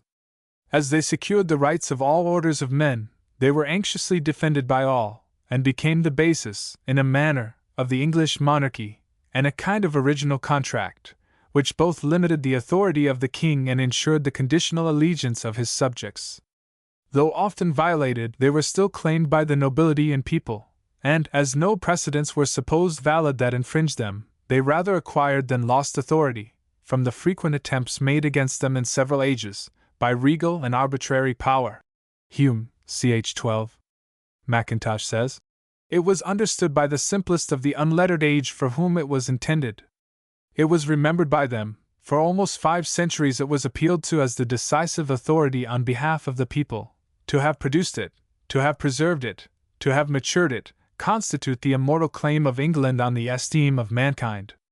Her Bacon's arid Shakespeares, her Miltons and Newtons, with all the truth which they have revealed, and all the generous virtues which they have inspired, are of inferior value when compared with the subjection of men and their rulers to the principles of justice, if, indeed, it be not more true that these mighty spirits could not have been formed except under equal laws, nor roused to full activity without the influence of that spirit which the Great Charter breathed over their forefathers."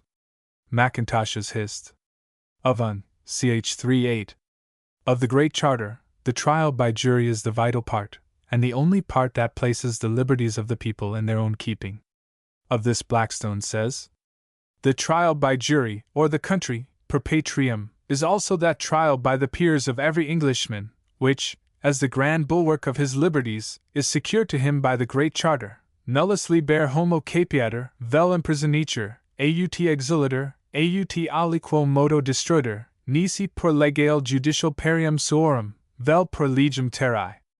The liberties of England cannot but subsist so long as this palladium remains sacred and inviolate, not only from all open attacks, which none will be so hardy as to make, but also from all secret machinations which may sap and undermine it. 9. The trial by jury ever has been, and I trust ever will be, looked upon as the glory of the English law. It is the most transcendent privilege which any subject can enjoy or wish for, that he cannot be affected in his property, his liberty, or his person, but by the unanimous consent of 12 of his neighbors and equals. 10. Hume calls the trial by jury an institution admirable in itself, and the best calculated for the preservation of liberty and the administration of justice that ever was devised by the wit of man. 11. An old book called English Liberties says, "English parliaments have all along been most zealous for preserving this great jewel of liberty, trials by juries having no less than 58 several times since the Norman conquest been established and confirmed by the legislative power, no one privilege besides having been ever so often remembered in Parliament." 12. 1 Mackintosh's Hist. of Un. ch. 3. 45 Lardner's Cab. Psych. 354. 2. 40-shilling freeholders were those people dwelling and resident in the same counties, whereof every one of them shall have free land or tenement to the value of 40 shillings by the year at the least above all charges. By Statute 8 Henry 6, ch. 7, 1429, these freeholders only were allowed to vote for members of Parliament from the counties. 3. He probably speaks in its favor only to blind the eyes of the people to the frauds he has attempted upon its true meaning. 4. It will be noticed that Coke calls these confirmations of the Charter Acts of Parliament, instead of Acts of the King alone. This needs explanation. It was one of Coke's ridiculous pretenses that laws anciently enacted by the King, at the request, or with the consent, or by the advice of his Parliament, was an Act of Parliament, instead of the Act of the King. And in the extracts cited, he carries this idea so far as to pretend that the various confirmations of the Great Charter were Acts of Parliament, instead of the Acts of the Kings. He might as well have pretended that the original grant of the Charter was an Act of Parliament, because it was not only granted at the request, and with the consent, and by the advice, but on the compulsion even, of those who commonly constituted his parliaments. Yet this did not make the grant of the Charter an Act of Parliament. It was simply an Act of the King. The object of Coke, in this pretense, was to furnish some color for the palpable falsehood that the legislative authority, which Parliament was trying to assume in his own day, and which it finally succeeded in obtaining, had a precedent in the ancient constitution of the kingdom. There would be as much reason in saying that, because the ancient kings were in the habit of passing laws in special answer to the petitions of their subjects, therefore those petitioners were a part of the legislative power of the kingdom. One great objection to this argument of Coke, for the legislative authority of the ancient parliaments, is that a very large, probably much the larger number of legislative acts were done without the advice, consent, request, or even presence, of a parliament.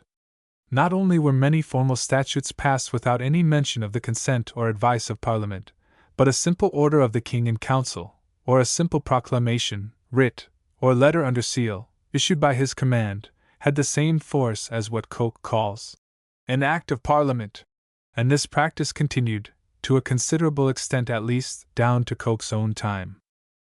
The kings were always in the habit of consulting their parliaments, more or less, in regard to matters of legislation, not because their consent was constitutionally necessary, but in order to make influence in favor of their laws, and thus induce the people to observe them, and the juries to enforce them.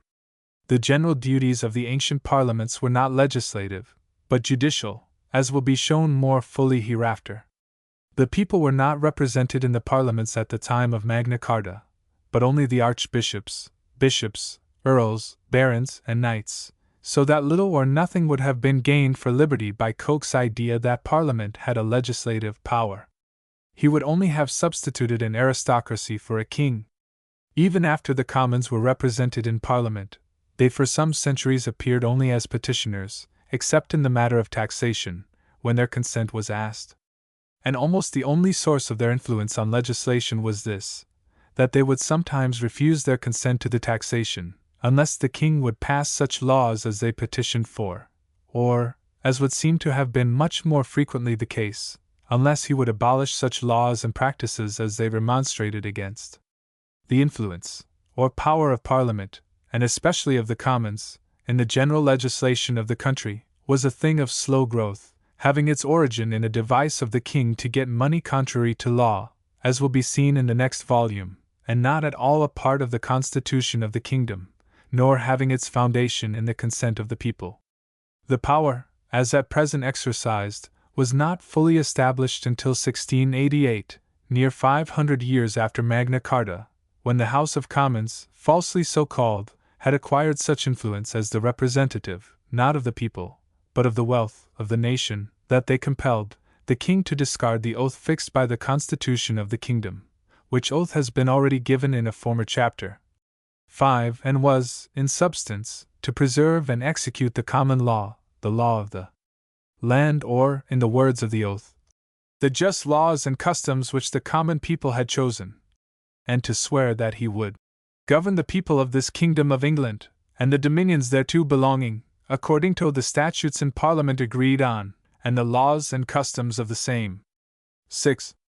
The passage and enforcement of this statute, and the assumption of this oath by the King, were plain violations of the English Constitution, inasmuch as they abolished, so far as such an oath could abolish, the legislative power of the King, and also those just laws and customs which the common people, through their juries, had chosen, and substituted the will of Parliament in their stead. Coke was a great advocate for the legislative power of Parliament, as a means of restraining the power of the King. As he denied all power to juries to decide upon the obligation of laws, and as he held that the legislative power was so transcendent and absolute as that it cannot be confined, either for causes or persons, within any bounds. 7. He was perhaps honest in holding that it was safer to trust this terrific power in the hands of Parliament than in the hands of the King. His error consisted in holding that either the King or Parliament had any such power, or that they had any power at all to pass laws that should be binding upon a jury. These declarations of Coke, that the Charter was confirmed by 32 Acts of Parliament, have a mischievous bearing in another respect. They tend to weaken the authority of the Charter, by conveying the impression that the Charter itself might be abolished by Act of Parliament. Coke himself admits that it could not be revoked or rescinded by the King, for he says, "All pretense of prerogative against Magna Carta is taken away." 2 Inst. 36. He knew perfectly well, and the whole English nation knew, that the King could not lawfully infringe Magna Carta. Magna Carta, therefore, made it impossible that absolute power could ever be practically established in England, in the hands of the King. Hence, as Coke was an advocate for absolute power, that is, for a legislative power so transcendent and absolute as that it cannot be confined either for causes or persons, within any bounds, there was no alternative for him but to vest this absolute power in Parliament. Had he not vested it in Parliament, he would have been obliged to abjure it altogether, and to confess that the people, through their juries, had the right to judge of the obligation of all legislation whatsoever. In other words, that they had the right to confine the government within the limits of those just laws and customs which the common people, acting as jurors, had chosen. True to his instincts, as a judge, and as a tyrant, he assumed that this absolute power was vested in the hands of Parliament. But the truth was that, as by the English Constitution Parliament had no authority at all for general legislation, it could no more confirm, than it could abolish, Magna Carta. These 32 confirmations of Magna Carta, which Coke speaks of as Acts of Parliament, were merely acts of the King. The Parliaments, indeed, by refusing to grant him money except on that condition, and otherwise, had contributed to oblige him to make the confirmations, just as they had helped to oblige him by arms to grant the Charter in the first place.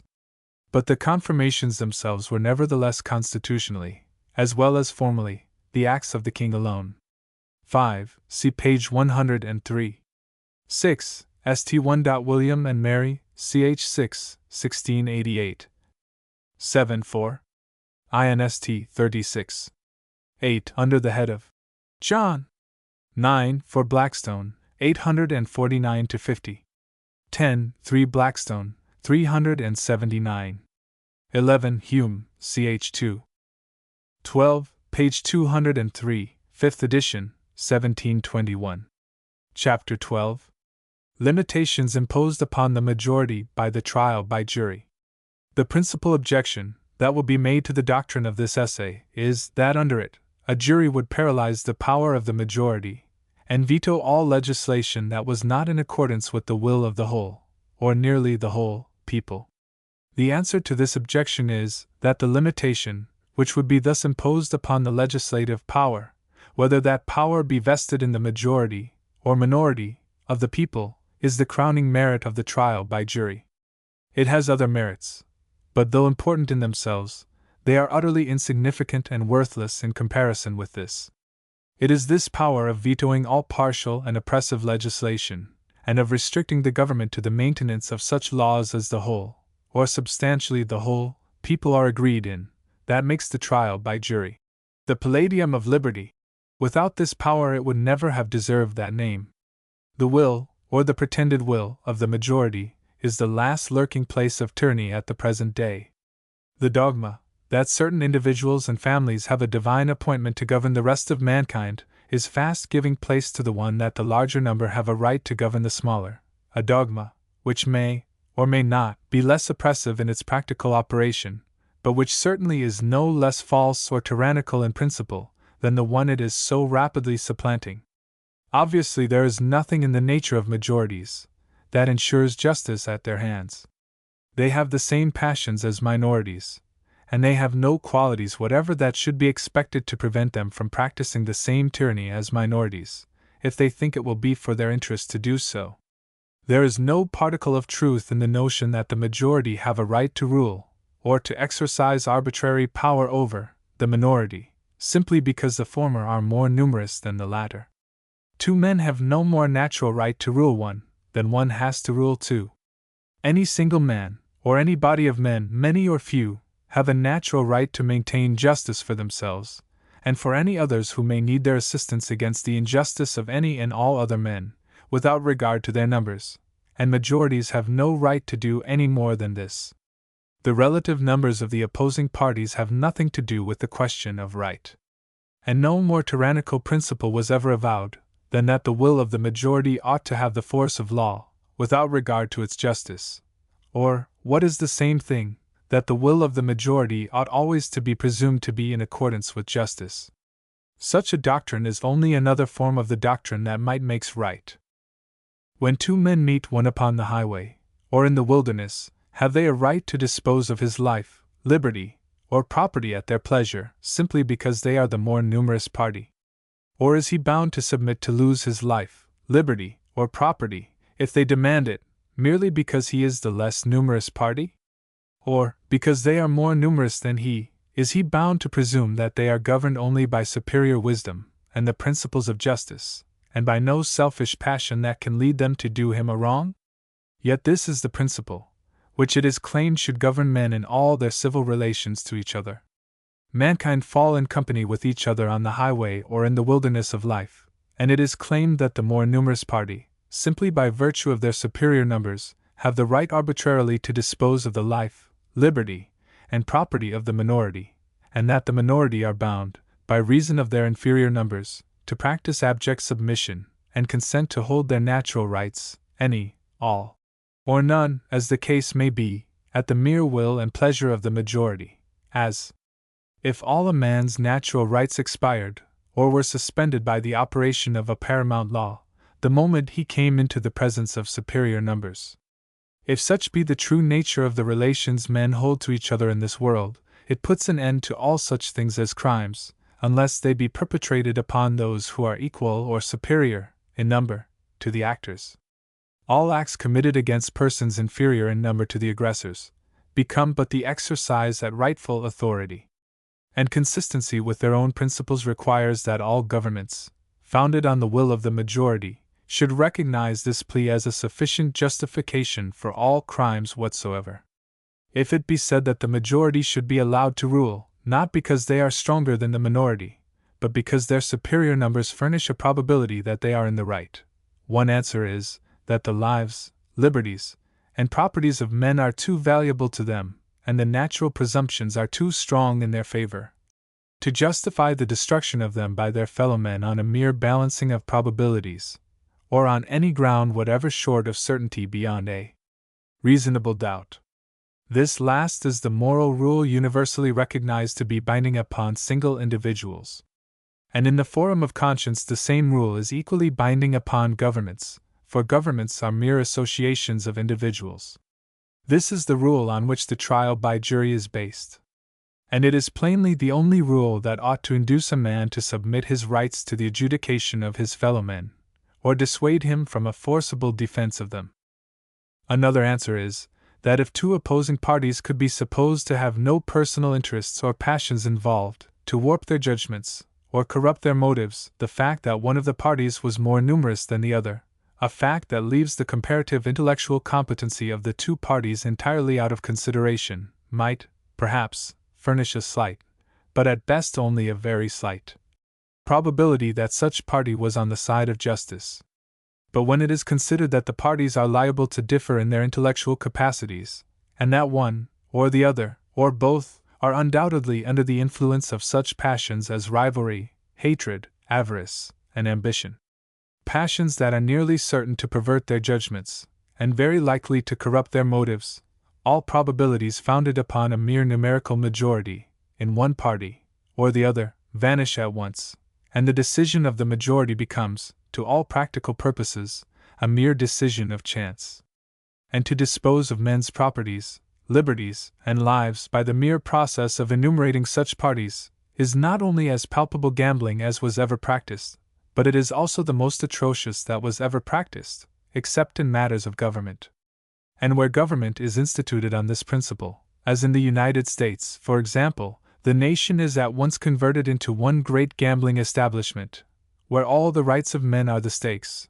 A few bold bad men throw the dice loaded with all the hopes, fears, interests, and passions which rage in the breasts of ambitious and desperate men, and all the people, from the interests they have depending, become enlisted, excited, agitated, and generally corrupted by the hazards of the game.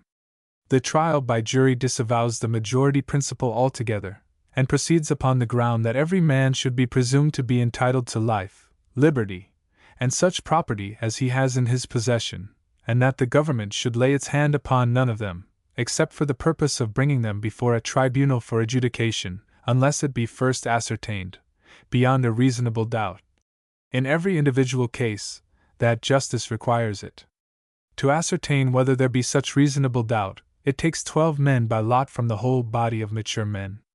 If any of these 12 are proved to be under the influence of any special interest or passion, that may either pervert their judgments, or corrupt their motives, they are set aside as unsuitable for the performance of a duty requiring such absolute impartiality and integrity, and others substituted in their stead. When the utmost practicable impartiality is attained on the part of the whole 12, they are sworn to the observance of justice, and their unanimous concurrence is then held to be necessary to remove that reasonable doubt, which, unremoved, would forbid the government to lay its hand on its victim. Such is the caution which the trial by jury both practices and inculcates, against the violation of justice, on the part of the government, towards the humblest individual, in the smallest matter affecting his civil rights, his property, liberty, or life. And such is the contrast, which the trial by jury presents, to that gamblers and robbers rule, that the majority have a right, by virtue of their superior numbers, and without regard to justice, to dispose at pleasure of the property and persons of all bodies of men less numerous than themselves. The difference, in short, between the two systems is this. The trial by jury protects person and property, inviolate to their possessors, from the hand of the law, unless justice, beyond a reasonable doubt, require them to be taken. The majority principle takes person and property from their possessors, at the mere arbitrary will of a majority, who are liable and likely to be influenced, in taking them, by motives of oppression, avarice, and ambition.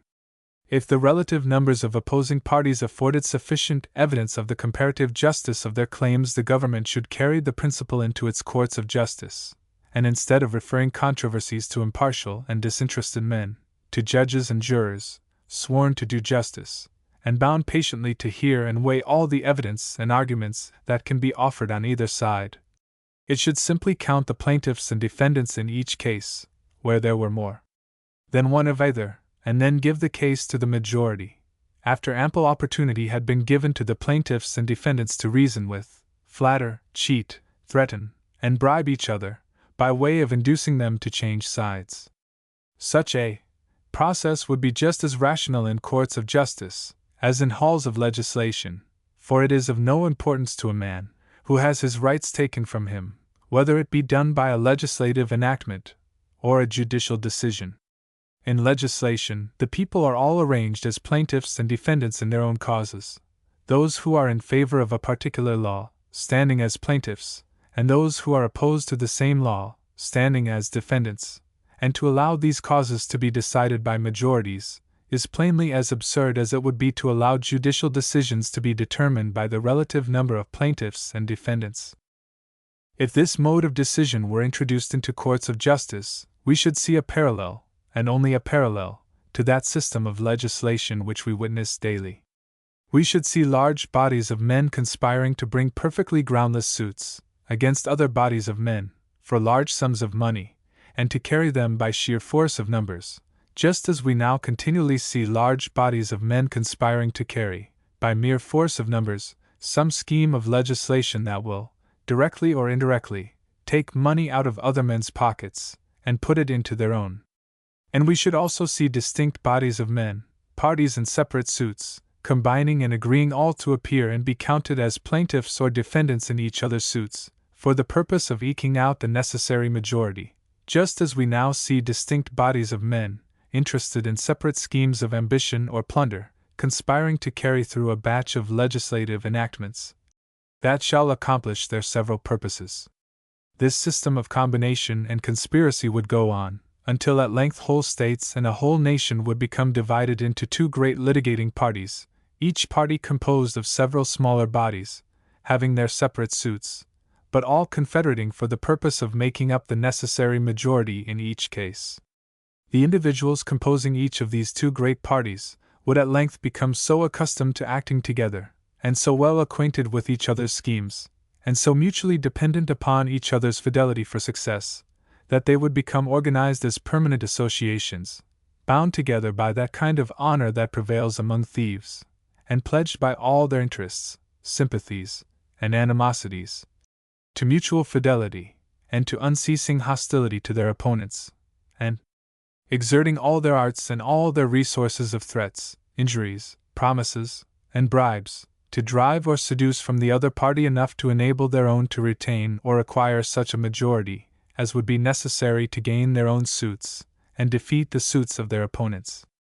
All the wealth and talent of the country would become enlisted in the service of these rival associations, and both would at length become so compact, so well organized, so powerful, and yet always so much in need of recruits, that a private person would be nearly or quite unable to obtain justice in the most paltry suit with his neighbor, except on the condition of joining one of these great litigating associations, who would agree to carry through his cause, on condition of his assisting them to carry through all the others, good and bad, which they had already undertaken. If he refused this, they would threaten to make a similar offer to his antagonist, and suffer their whole numbers to be counted against him. Now this picture is no caricature, but a true and honest likeness. And such a system of administering justice would be no more false, absurd, or atrocious than that system of working by majorities, which seeks to accomplish, by legislation, the same ends which, in the case supposed, would be accomplished by judicial decisions. Again, the doctrine that the minority ought to submit to the will of the majority proceeds, not upon the principle that government is formed by voluntary association, and for an agreed purpose, on the part of all who contribute to its support, but upon the presumption that all government must be practically a state of war and plunder between opposing parties, and that in order to save blood and prevent mutual extermination, the parties come to an agreement that they will count their respective numbers periodically, and the one party shall then be permitted quietly to rule and plunder, restrained only by their own discretion, and the other submit quietly to be ruled and plundered, until the time of the next enumeration. Such an agreement may possibly be wiser than unceasing and deadly conflict. It nevertheless partakes too much of the ludicrous to deserve to be seriously considered as an expedient for the maintenance of civil society. It would certainly seem that mankind might agree upon a cessation of hostilities, upon more rational and equitable terms than that of unconditional submission on the part of the less numerous body. Unconditional submission is usually the last act of one who confesses himself subdued and enslaved. How anyone ever came to imagine that condition to be one of freedom has never been explained. And as for the system being adapted to the maintenance of justice among men, it is a mystery that any human mind could ever have been visited with an insanity wild enough to originate the idea.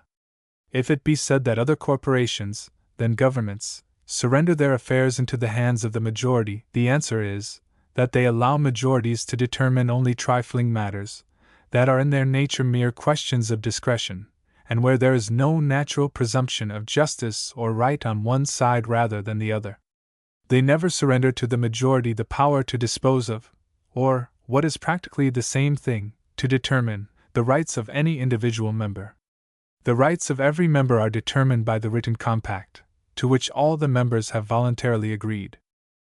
For example, a banking corporation allows a majority to determine such questions of discretion as whether the note of A or of B shall be discounted, whether notes shall be discounted on 1, 2, or 6 days in the week, how many hours in a day their banking house shall be kept open, how many clerks shall be employed, what salaries they shall receive, and such like matters, which are in their nature mere subjects of discretion, and where there are no natural presumptions of justice or right in favor of one course over the other. But no banking corporation allows a majority, or any other number of its members less than the whole, to divert the funds of the corporation to any other purpose than the one to which every member of the corporation has legally agreed that they may be devoted, nor to take the stock of one member and give it to another, nor to distribute the dividends among the stockholders otherwise than to each one the proportion which he has agreed to accept, and all the others have agreed that he shall receive. Nor does any banking corporation allow a majority to impose taxes upon the members for the payment of the corporate expenses, except in such proportions as every member has consented that they may be imposed. All these questions, involving the rights of the members as against each other, are fixed by the Articles of the Association, that is, by the agreement to which every member has personally assented. What is also specially to be noticed, and what constitutes a vital difference between the banking corporation and the political corporation, or government, is, that in case of controversy among the members of the banking corporation, as to the rights of any member, the question is determined, not by any number, either majority or minority, of the corporation itself, but by persons out of the corporation, by 12 men acting as jurors, or by other tribunals of justice, of which no member of the corporation is allowed to be a part. But in the case of the political corporation, controversies among the parties to it, as to the rights of individual members, must of necessity be settled by members of the corporation itself, because there are no persons out of the corporation to whom the question can be referred. Since, then, all questions as to the rights of the members of the political corporation must be determined by members of the corporation itself, the trial by jury says that no man's rights, either his right to his life, his liberty, nor his property, shall be determined by any such standard as the mere will and pleasure of majorities, but only by the unanimous verdict of a tribunal fairly representing the whole people, that is, a tribunal of 12 men, taken at random from the whole body, and ascertained to be as impartial as the nature of the case will admit, and sworn to the observance of justice. Such is the difference in the two kinds of corporations, and the custom of managing by majorities the mere discretionary matters of business corporations, the majority having no power to determine the rights of any member, furnishes no analogy to the practice, adopted by political corporations, of disposing of all the rights off their members by the arbitrary will of majorities. But further, the doctrine that the majority have a right to rule proceeds upon the principle that minorities have no rights in the government, for certainly the minority cannot be said to have any rights in a government, so long as the majority alone determine what their rights shall be. They hold everything, or nothing, as the case may be, at the mere will of the majority. It is indispensable to a free government, in the political sense of that term, that the minority, the weaker party, have a veto upon the acts of the majority. Political liberty is liberty for the weaker party in a nation. It is only the weaker party that lose their liberties when a government becomes oppressive. The stronger party, in all governments, are free by virtue of their superior strength. They never oppress themselves. Legislation is the work of this stronger party, and if, in addition to the sole power of legislating, they have the sole power of determining what legislation shall be enforced, they have all power in their hands, and the weaker party are the subjects of an absolute government. Unless the weaker party have a veto, either upon the making or the enforcement of laws, they have no power whatever in the government, and can of course have no liberties except such as the stronger party, in their arbitrary discretion, see fit to permit them to enjoy. In England and the United States, the trial by jury is the only institution that gives the weaker party any veto upon the power of the stronger. Consequently, it is the only institution that gives them any effective voice in the government, or any guarantee against oppression. Suffrage, however free, is of no avail for this purpose, because the suffrage of the minority is overborne by the suffrage of the majority, and is thus rendered powerless for purposes of legislation. The responsibility of officers can be made of no avail, because they are responsible only to the majority. The minority, therefore, are wholly without rights in the government, wholly at the mercy of the majority, unless, through the trial by jury, they have a veto upon such legislation as they think unjust. Government is established for the protection of the weak against the strong. This is the principal, if not the sole, motive for the establishment of all legitimate government. Laws that are sufficient for the protection of the weaker party are of course sufficient for the protection of the stronger party, because the strong can certainly need no more protection than the weak. It is, therefore, right that the weaker party should be represented in the tribunal which is finally to determine what legislation may be enforced, and that no legislation shall be enforced against their consent. They being presumed to be competent judges of what kind of legislation makes for their safety, and what for their injury, it must be presumed that any legislation, which they object to enforcing, tends to their oppression, and not to their security. There is still another reason why the weaker party, or the minority, should have a veto upon all legislation which they disapprove. That reason is that that is the only means by which the government can be kept within the limits of the contract, compact, or constitution by which the whole people agree to establish government. If the majority were allowed to interpret the compact for themselves, and enforce it according to their own interpretation, they would, of course, make it authorize them to do whatever they wish to do. The theory of free government is that it is formed by the voluntary contract of the people individually with each other. This is the theory, although it is not, as it ought to be, the fact, in all the governments in the United States, as also in the government of England.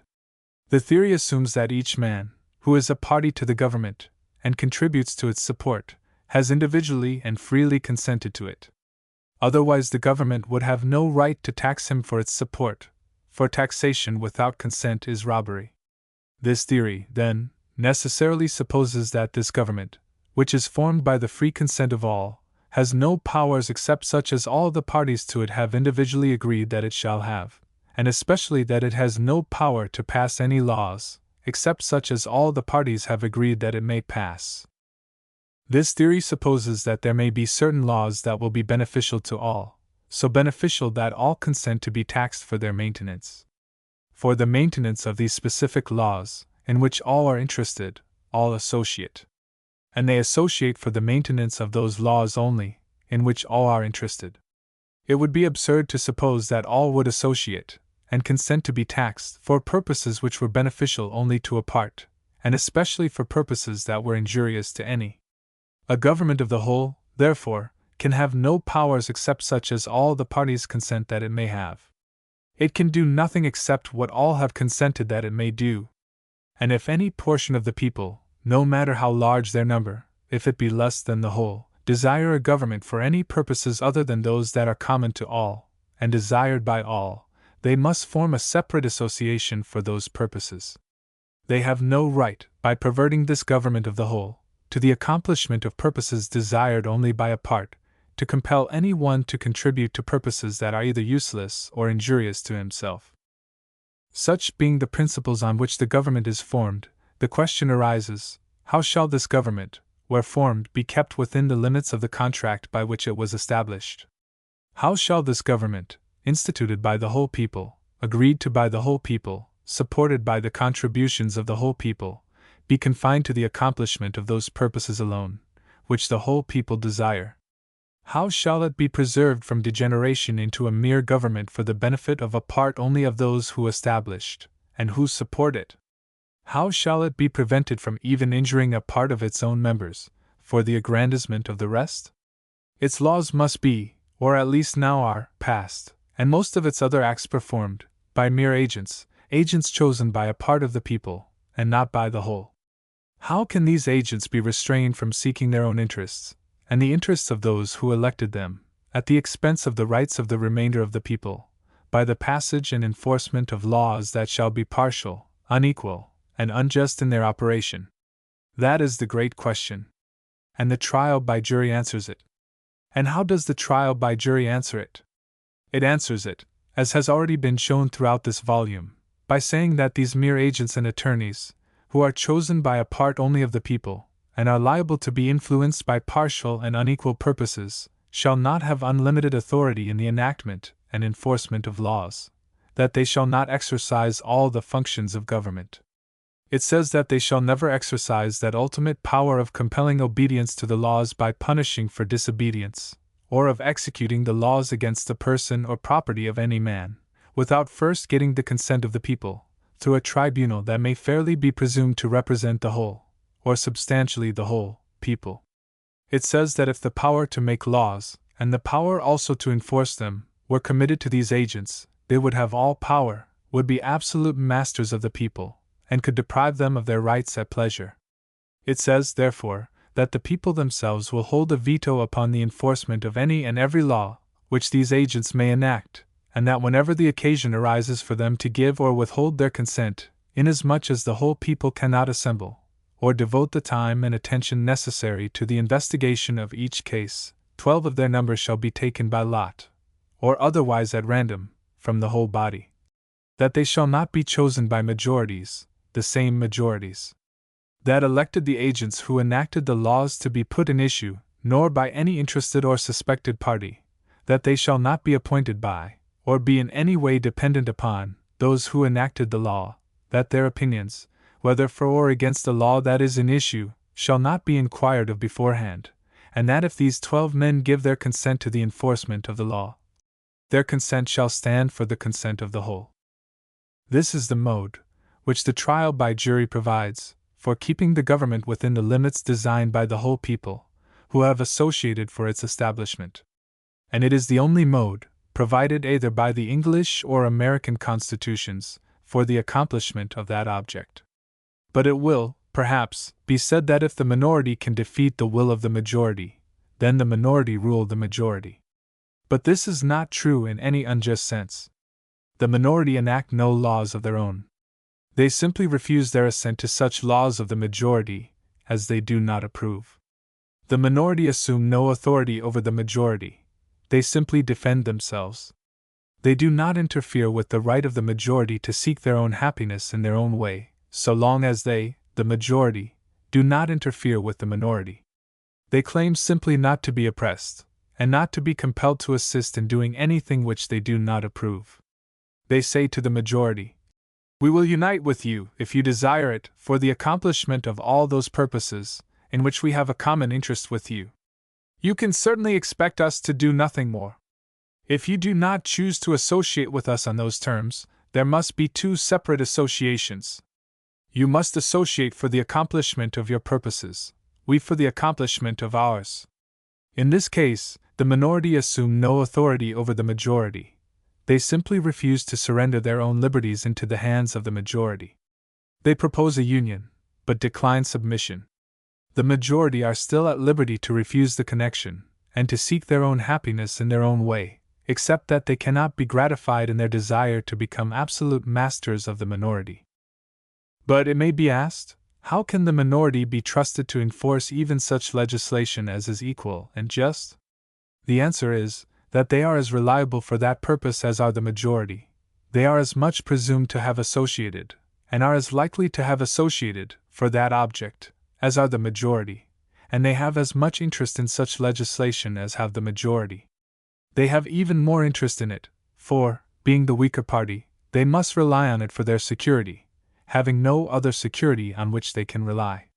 Hence their consent to the establishment of government, and to the taxation required for its support, is presumed, although it ought not to be presumed, without any express consent being given.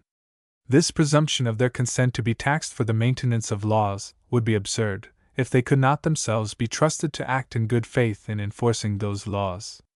And hence they cannot be presumed to have consented to be taxed for the maintenance of any laws, except such as they are themselves ready to aid in enforcing. It is therefore unjust to tax them, unless they are eligible to seats in a jury, with power to judge of the justice of the laws.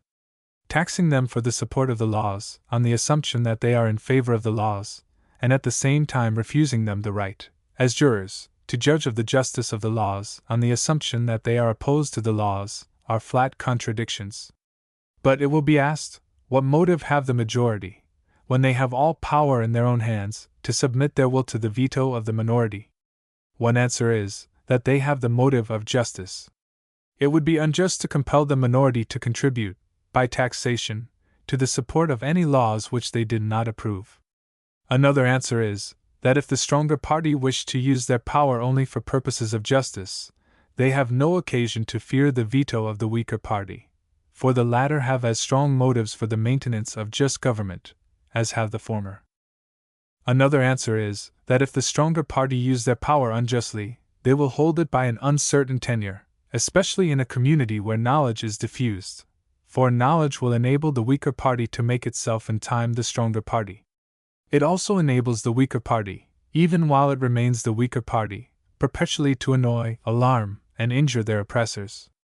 Unjust power, or rather power that is grossly unjust, and that is known to be so by the minority, can be sustained only at the expense of standing armies, and all the other machinery of force, for the oppressed party are always ready to risk their lives for purposes of vengeance, and the acquisition of their rights, whenever there is any tolerable chance of success.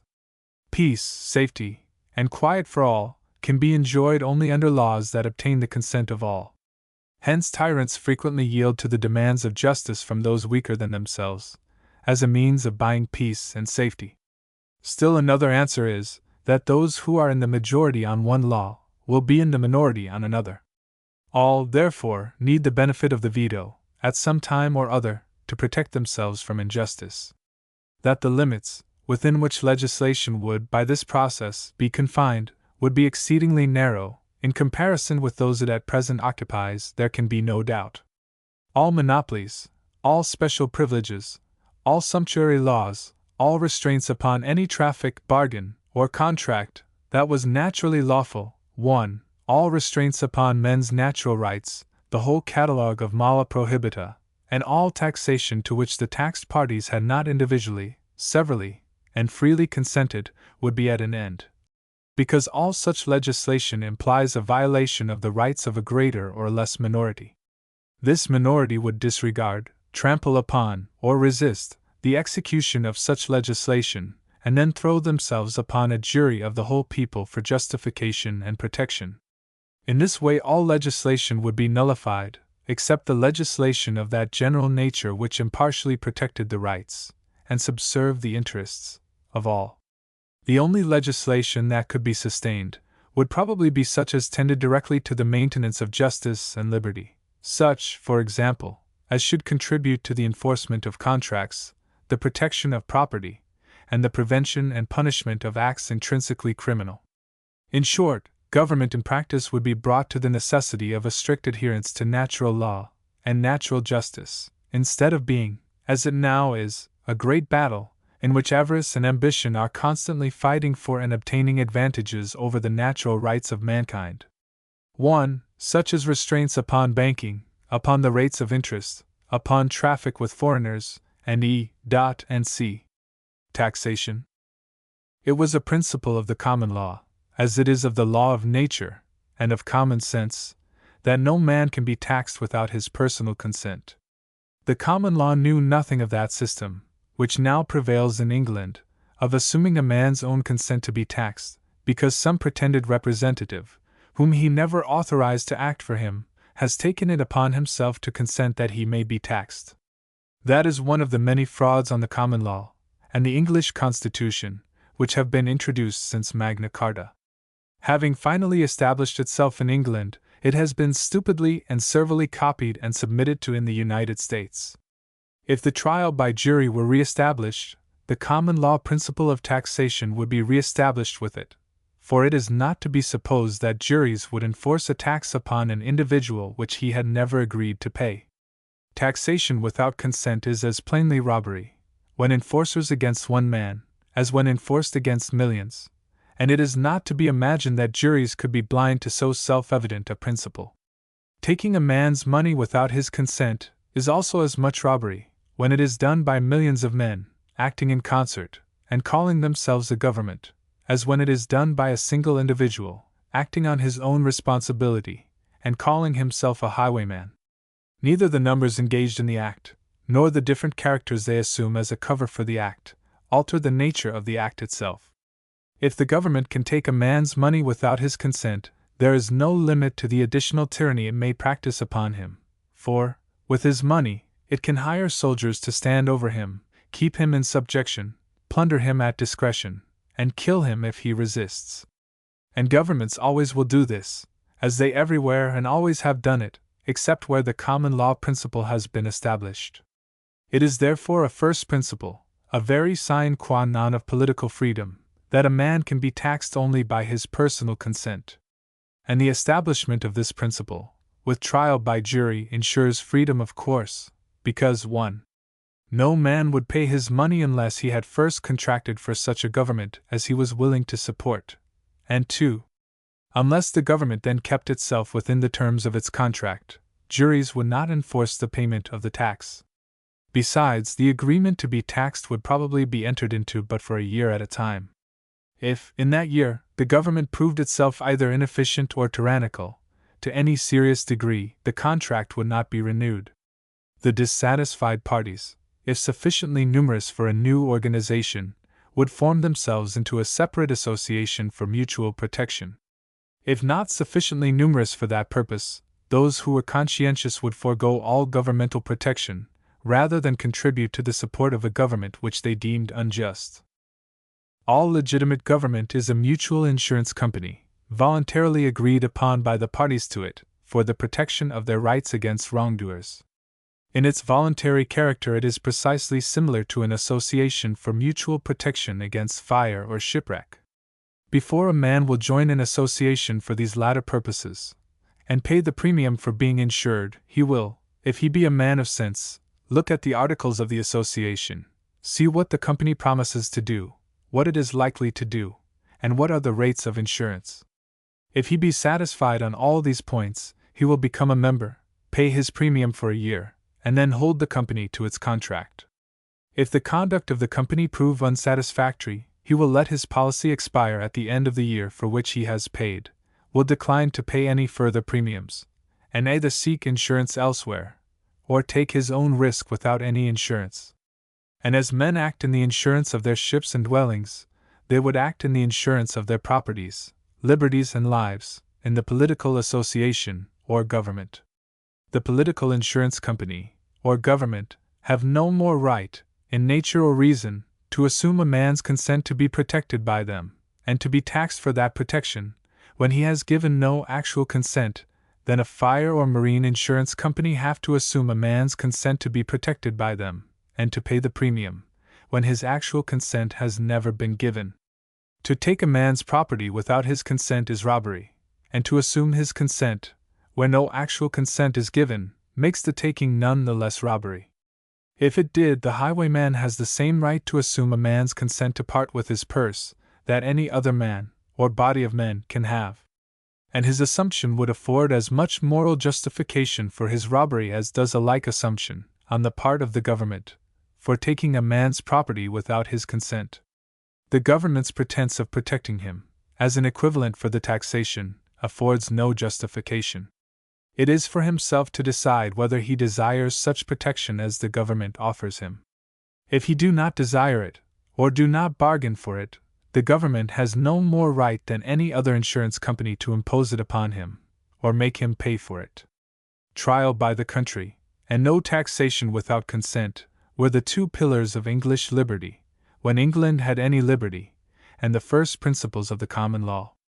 They mutually sustain each other, and neither can stand without the other. Without both, no people have any guarantee for their freedom. With both, no people can be otherwise than free. 1. Trial by the country, and no taxation without consent, mutually sustain each other, and can be sustained only by each other, for these reasons. 1. Juries would refuse to enforce a tax against a man who had never agreed to pay it. They would also protect men enforceably resisting the collection of taxes to which they had never consented. Otherwise, the jurors would authorize the government to tax themselves without their consent, a thing which no jury would be likely to do. In these two ways, then, trial by the country would sustain the principle of no taxation without consent. 2. On the other hand, the principle of no taxation without consent would sustain the trial by the country, because men in general would not consent to be taxed for the support of a government under which trial by the country was not secured. Thus these two principles mutually sustain each other.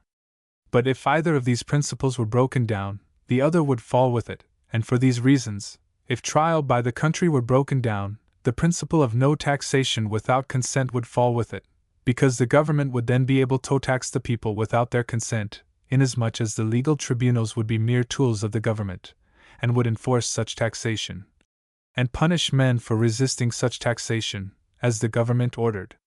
On the other hand, if the principle of no taxation without consent were broken down, trial by the country would fall with it, because the government, if it could tax people without their consent, would, of course, take enough of their money to enable it to employ all the force necessary for sustaining its own tribunals, in the place of juries, and carrying their decrees into execution. By what force, fraud, and conspiracy, on the part of kings, nobles, and a few wealthy freeholders, these pillars have been prostrated in England, it is desired to show more fully in the next volume, if it should be necessary.